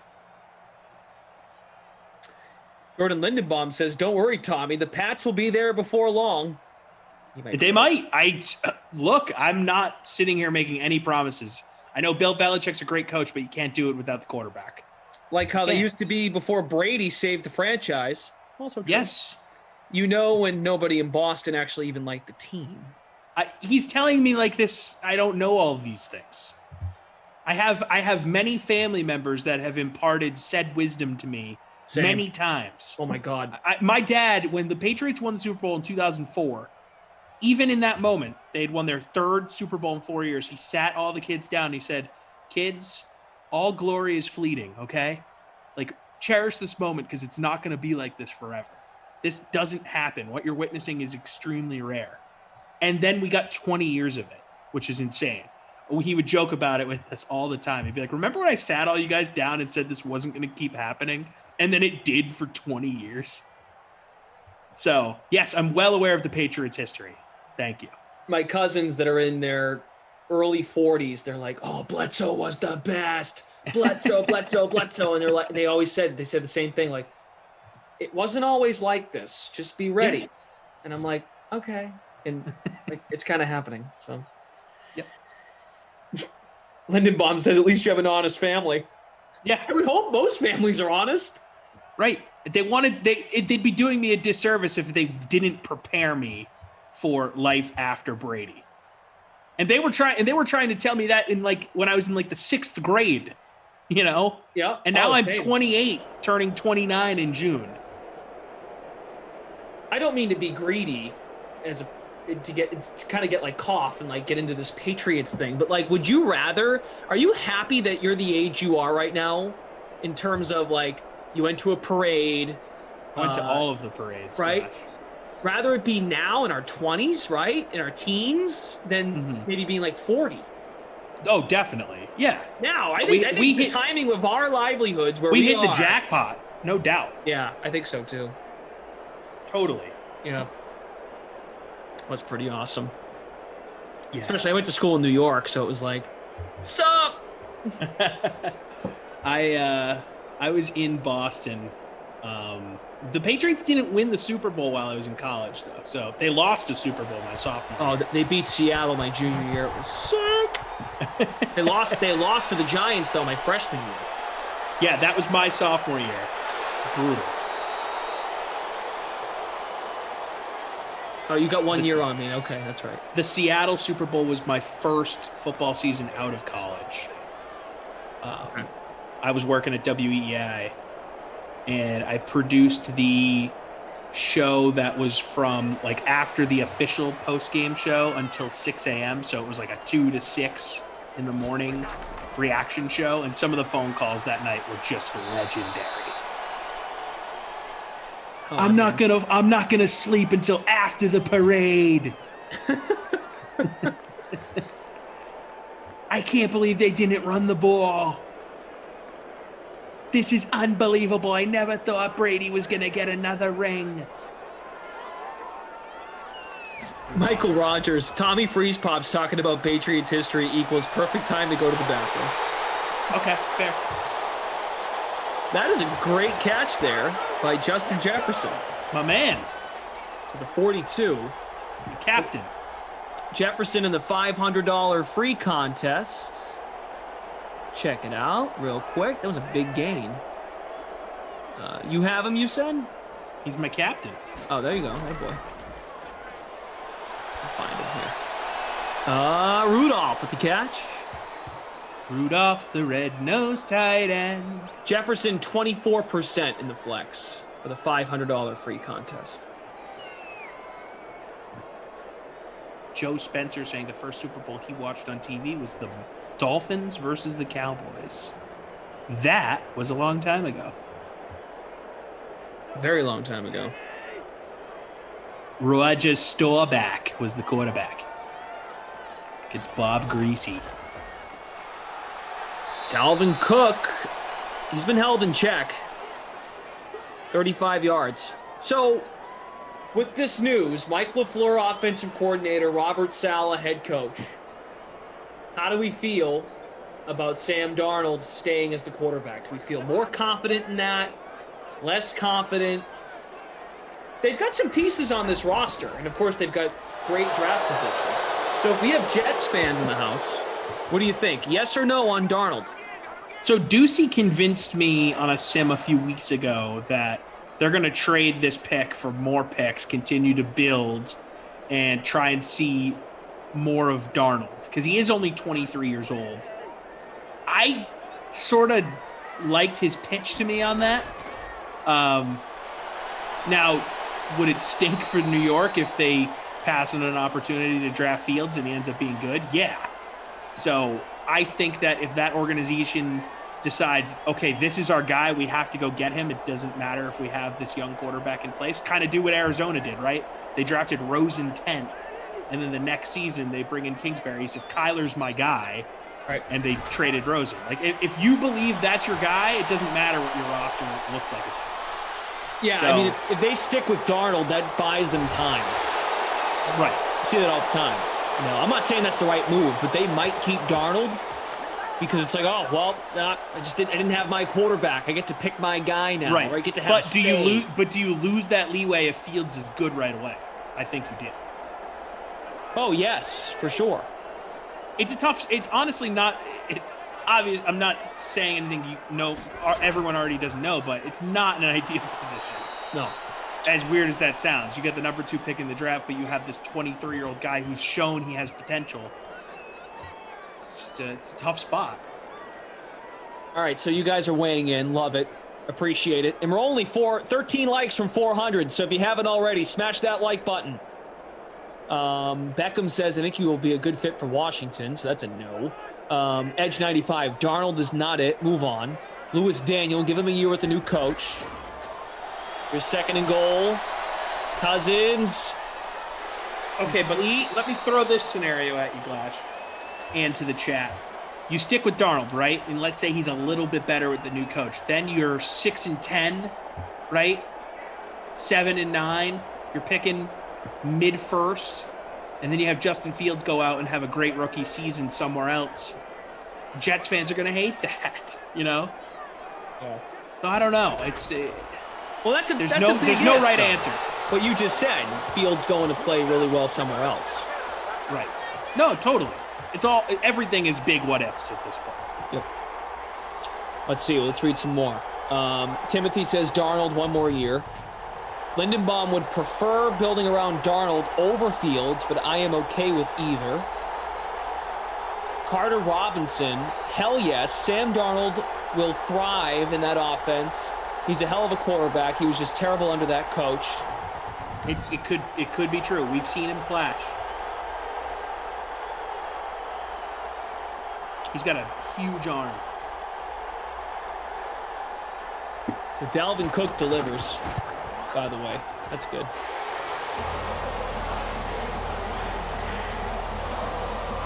Michael agrees. Talking about Tannehill going away from Gase. That's proof. Derwin on Twitch. Darnold needs a fresh start elsewhere. Well, if you look at Sam Darnold's career, he had the mono thing pop up. He says all the right things. He hasn't had a controversial career with the Jets outside of being on a bad team. I don't think he needs a new start. I think he actually can handle like the New York environment. Totally. He's got the right temper. Yeah, he seems like a really good kid, like great upbringing, like humble. You know, he's not burnt out by the situation there. I think a new coach could do a lot for sure. Totally. He's the right guy for that market. Okay, so how about this? Do you then stick with Darnold and then pick at number 2? Or do you try and trade and continue to build everything around Darnold? I would trade the pick, personally. Ducey has me fully convinced, and I know that's heresy to say. Sam Darnold. Yes, you're still in the rebuilding mode. Get as much first-round talent in the building as possible. I agree. And then, if it doesn't go well, go get another guy. Right, and remember, you got all those picks from the Jamal Adams trade. You got all sorts of cap flexibility.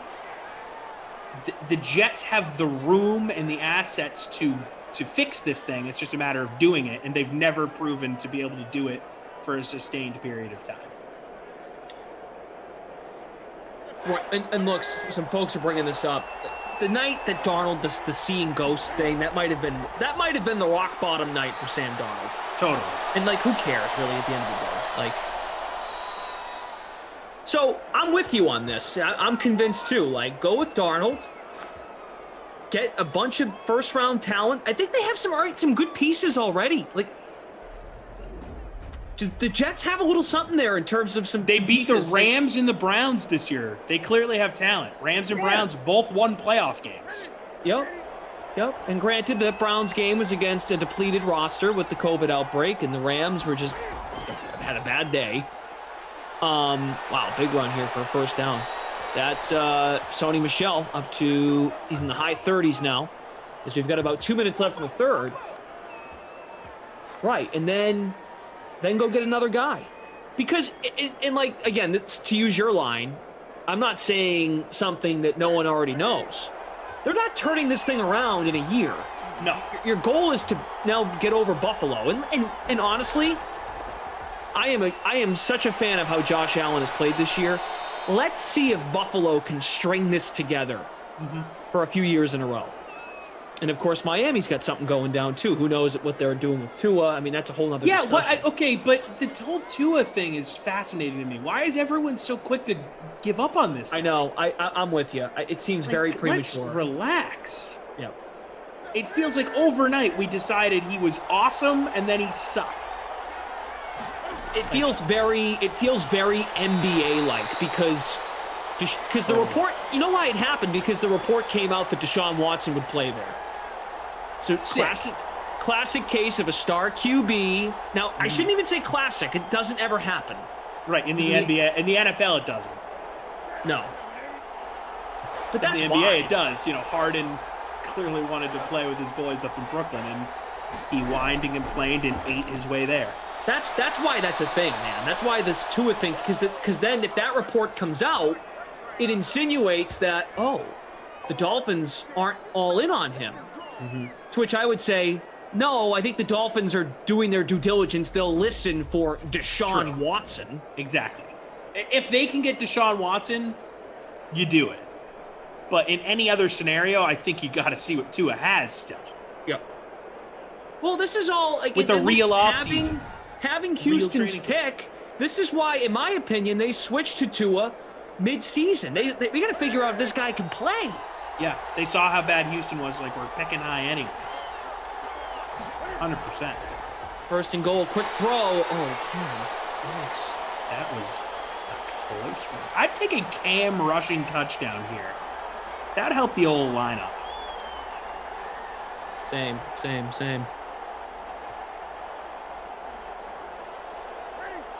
Joe Spencer is a Dolphins fan. We'll read this comment here right after the 2nd and goal. From the 7. Another running play. Michelle stopped at the 3. He says, Joe Spencer says, honestly, I wonder if it's how they utilized him. 90% of his passes were dump passes, it seemed, talking about Tua. He had no preseason. With that said, I would still roll the dice on Watson.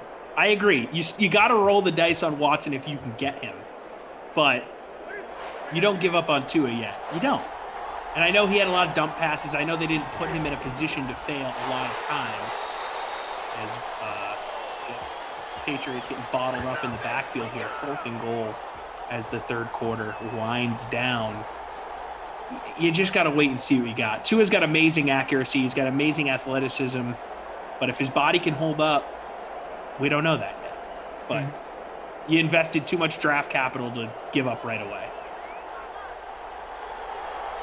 And he doesn't get it off.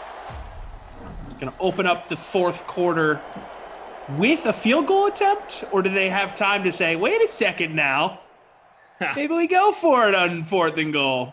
Love that. Looked like they were going to. But, of course, we stopped. We had let the ops team catch up and update the scores, Patrick and Kyle. Cam Newton, 174 passing, 15 of 22. Cousins, 12 of 14, 159 and a touchdown to Adam Thielen. Cook has the touchdown, which is good, but not, 46 yards. That's just not a normal day at the office for him. That is not Cookie-in. No. It's good. Bird, 3 for 38. Harry, 3 for 37. Edelman, 4 for 70. Asiasi's got 1 for 22. Can we go back up top there? How about Tajay Sharp? What's he Your boy. 2 for 32. Jefferson's pretty good. Who would you give the MVP to right now? The Krusty Kaufman Award. It doesn't really feel like anyone's truly jumping out at me. I'm in 15th, by the way, for those wondering. Nice. I'd probably give it to, it doesn't have to be on the winning team. I'd probably give it to Michelle. Yeah. Yeah. Hey, they're going for it on 4th and goal. Yes, let's go. They had some time to think about it. They said, you know what? Let's tie the ball game. Newton. Oh my God. Bad throw. Asiasi was the target. Denied. Wow, terrible throw. David not going for a pilgrim look. Cam Newton stopping by.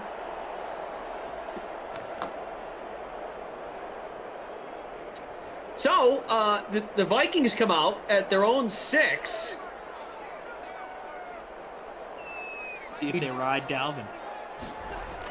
They got a lot of yards here. He had 46 on the game. If they just ride him all the way to the end zone, that's way over the bonus. Mm-hmm. Maybe we get a long Dalvin Cook drive. Good old long Cook drive to seal the deal from Minnesota.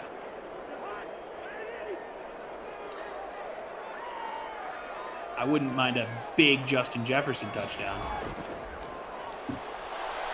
David Litzow, basically, that's what I told you to do. But I love you. You're a customer. Thanks for tuning in. I love saying that. Yeah, you're a customer.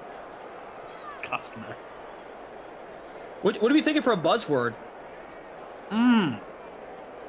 Let's see. We've talked about. We have done my mom's name before. Should we just say mom? Could do a mom tribute tonight. Cousins. Oh! My God, wide open! Justin Jefferson, freeze caps captain. Yes! Yes! Holy smokes. Hell yeah! 92-yard touchdown.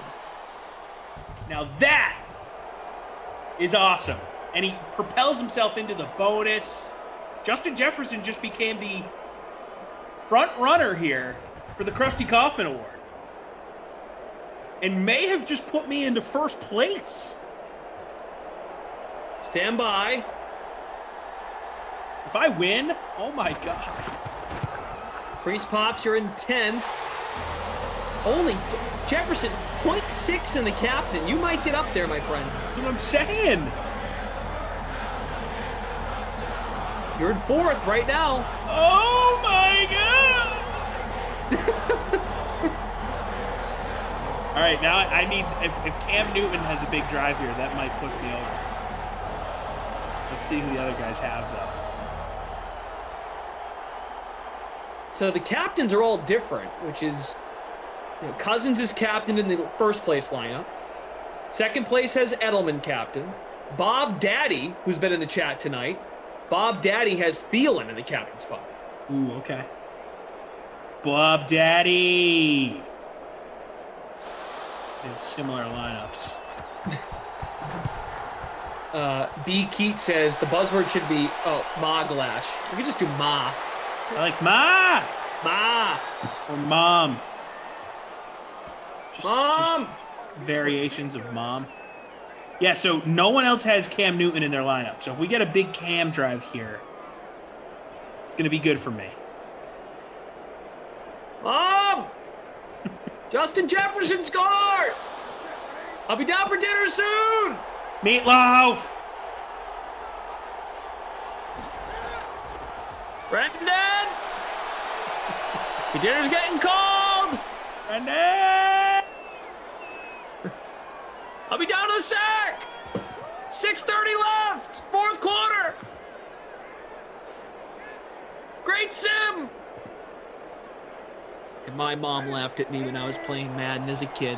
Look where I am now, Ma. Hey, Ma.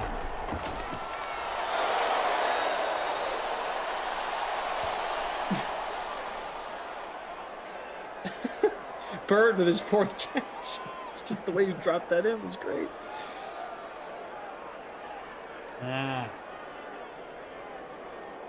First time, according to producer Michael, first time, Jefferson 151 yards, first time hitting the bonus in 2021 Madden for Justin because this is the first time he's been my captain.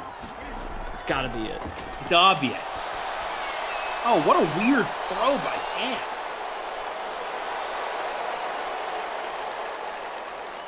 Edge 95, Glash, stop shouting in my ear. Giggle pigs. My mom used to change my diapers every day until she hurt her wrist last week. That is such a Madden After Dark comment. People are just going ahead on the old buzzword here in the chat already. Well, it's really just Mo, I should say. Yeah, Mo's having Mo's getting a head start. My mom's laugh when she came on watching that clip back was just so infectious. I love how she handled it. She's picked up on 2 rings. Did a great job. Yeah, it was fun. Runs in the family. Giggling. The giggle pigs.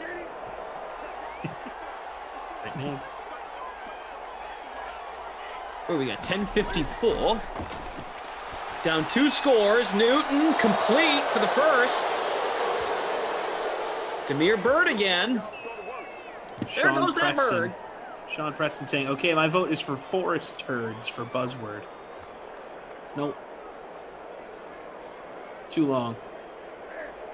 Dante says Glash and Freeze Pops. Teams not used. Lineup.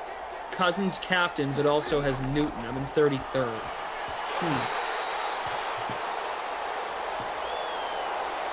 We will give you the Madden Sim lineup for tomorrow before we sign off. I know I am on the noon game tomorrow with Christian DeAndrea, and then I have one game. I am in Madden After Dark with Koff. Okay. And then I got the early games on Saturday with Rossi. My first time doing Sims with Rossi since he lost the beard. Ooh. So that'll be a shock. Cam, another first. N'Keal Harry's turn. He's really balanced it out. I mean, Cam's like letting everyone have a turn. I wish he did that in real life. Yeah. Robert Saleh, new head coach of the Jets. It's nice to have some breaking news during the sim. Yeah. Yeah. Now Devin Asiasi to the 6. Tick, tick, tick, tick, tick. They're going to score 2 times. Buzzword tonight is mom. Any way you like to say mom. You can even write your mom's name. Ooh, I like that. And a touchdown. Julian Edelman. There you go. Brother Phil. Why don't you read Brother Phil's comment? He wrote it. He wrote the print to the way you could say it. Ma, I'm sorry I let you down, Ma. I know you told me to not eat anything I found in the woods, but the peer pressure was intense. I'm sorry, Ma. The meatball looked so good. So for the buzzword, here's what we'll do. You don't have to if you don't want to. If you'd rather just say ma or mom, however you go about using mother in your words, or in the chat, shout out your mom's name. I like that. So my mom's name is Kathy. How about Mike here? Oh, well, everybody's heard about the bird, bird. But bird's the word, bird. Bird is the word. Well, a bird. Bird is the word. Oh, well, a bird. But bird's the word. Ta-da! One-score game, everybody. David Garcia says, Julian. Chris B, Madre, that works too. There you go. Got my microwave ready to go. All right, we are less than a minute from the buzzword.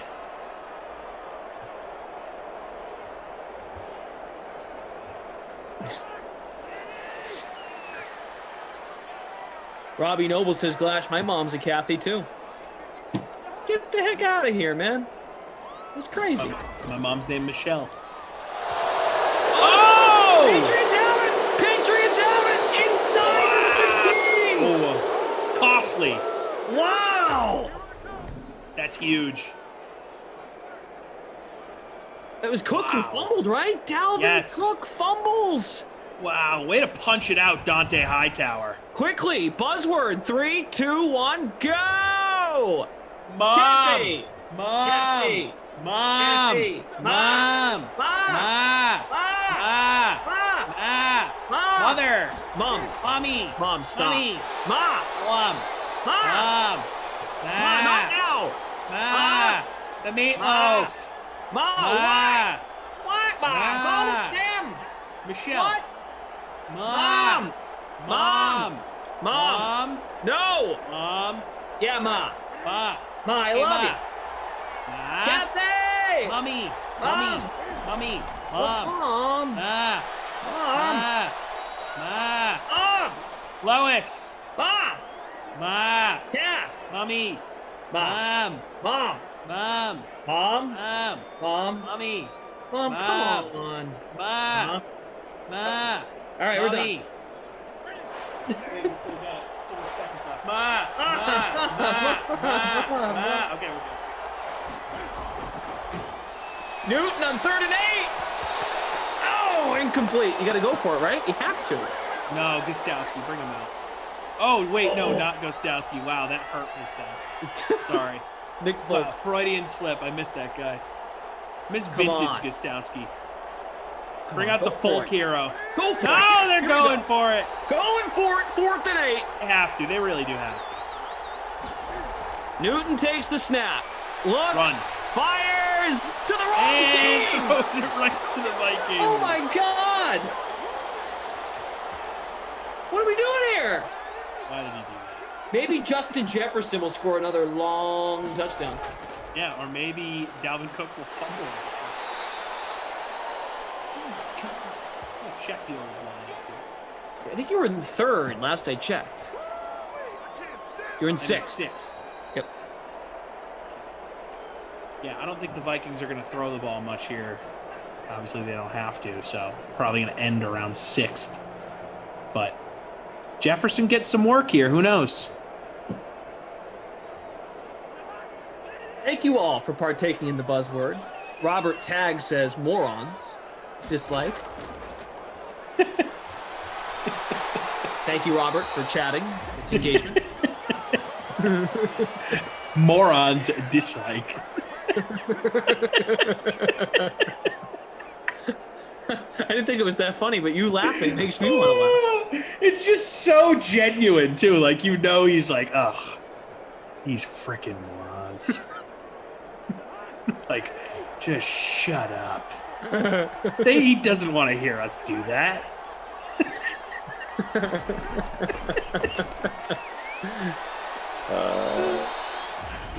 You moron.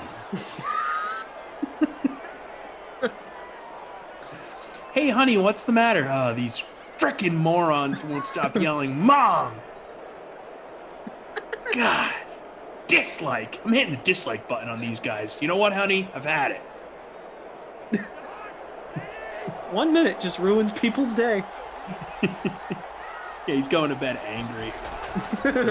These idiots. Freaking morons.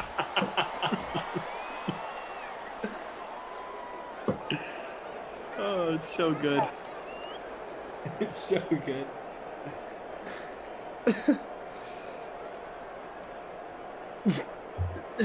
B Key, anyone remember Stifler's mom?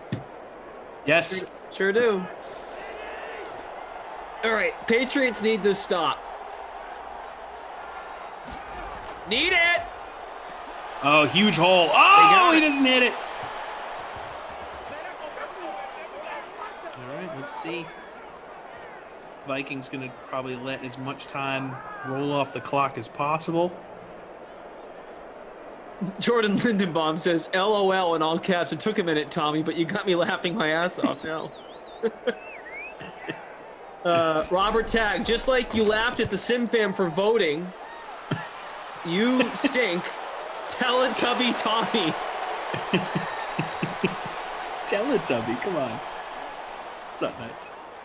That's kind of funny, though. I'm sorry. There is an alliteration there. Yes. Guys, we have that a show great is sim incredibly here. creepy. The buzzword was 3 minutes ago. It's already over. Move on. Always plays Stacy's mom. Oh, I'm in love with Stacy's mom. Big pickup. Everybody's heard about the bird. Bird's the word. Bird's the word. I want a bird. Bird is the word. I want a bird. Bird's the word. Javi says these sims are lame. Javi, you DM'd me this morning for advice on how to get information at 11 a.m. So don't tell me this is lame. You're still here. 12 hours later. If that's the case, I should call you lame because you're still here, but I'm not going to. Oh, I just love it. I love it. I love this world, man. Javi messaged me. It was very nice, very polite. Is there a place where we can find stats on Madden? 11:08. And he's in here saying it's lame. 12 hours later.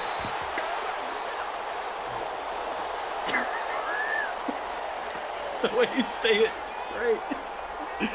All right, 4 seconds here. Does Cam have the arm strength?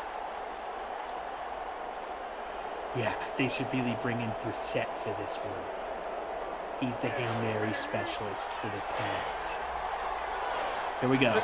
Here we go. 3rd and 15. Trips left. Newton. Cam. Into traffic. Nope. That was a catch, though, for Harry.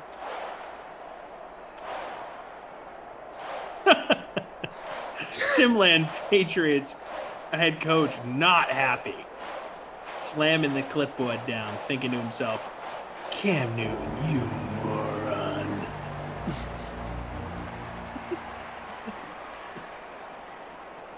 Oh, well, Javi, I have a DM from a Javi, so I thought that was you. If it's not you, I apologize. I choose to believe it is. So, my bad. What I choose to believe. JLC11. It's Javi. Spelt the same way. Javi. If it wasn't you, I apologize. I take it back. Yeah, it was. It definitely was. Yeah, it could. It's a popular. No, Cam hit the bonus. Wow. Okay. With that catch, right? So the Harry catch at the end actually was huge for the contest. Oh, wait a second. Yeah, and I have him in my lineup. Did that put me into first? No. No? You're in 10th right now. But I got 2 dudes in my lineup that hit the bonus. The Cam the Cam bonus is not in there yet. So Kyle and Patrick are doing their thing. I got 2 dudes that hit the bonus plus Dalvin Cook, and Sony Michel and Thielen both caught touchdowns. I feel like I might see first place here in my future, guys. We will see. Dalvin Cook, 68 yards and a touchdown. He fumbled at the end to give the Patriots a chance. The Pats had ample opportunities to tie this game, and they didn't. Michelle, 10 for 53 and a touchdown. Cousins had 19 yards rushing. Damiere Byrd, 8 yards off the bonus, 6 for 92. Harry, 5 for 95. Now you're getting some options here for player of the game. Edelman, 5 for 76 in the score. Jefferson, that's probably the guy. 151. I still got to go with Jefferson. Yeah, I think I still got to go that way. Just they got the victory. I like to lean that way if it's close. So you go with the guy that got the dub. Jefferson receiving the wooden nickel. If he's ever in St. Louis, he will receive a free soft serve ice cream cone from Lion's Choice Roast Beef. Lee says, so lame. See you tomorrow to do it all again. Oh, it's just the best. I love it. I love it so much. Those are the comments I appreciate because it's like, all right, like he's having fun, and I get it. There's paid contests on the line. I understand the frustration, and that's why we're here. You can yell at us all you want. We're just having fun, guys. Yeah. All right. How about the Not My Kid Award? Ooh, good question. I love when you say that too. I almost we do it every sim. Oh, I know. It's a great question though. Obviously it's not Dalvin Cook, but man, that fumble was killer at the end there. You know what? I'm going to give it to Devin Asiasi. Okay. The tight end one for the Patriots. Feel like a good amount of people had them in their lineup because he was good value on the back end. Mm-hmm. Just did nothing for everybody. So Asiasi, not my kid, not my problem. Okay, very good. So you finished 10th. I came in 70th. LeBrier says, can we get White Castles instead of Lion's Choice? No, they don't have wooden nickels. If they do, I don't know about them.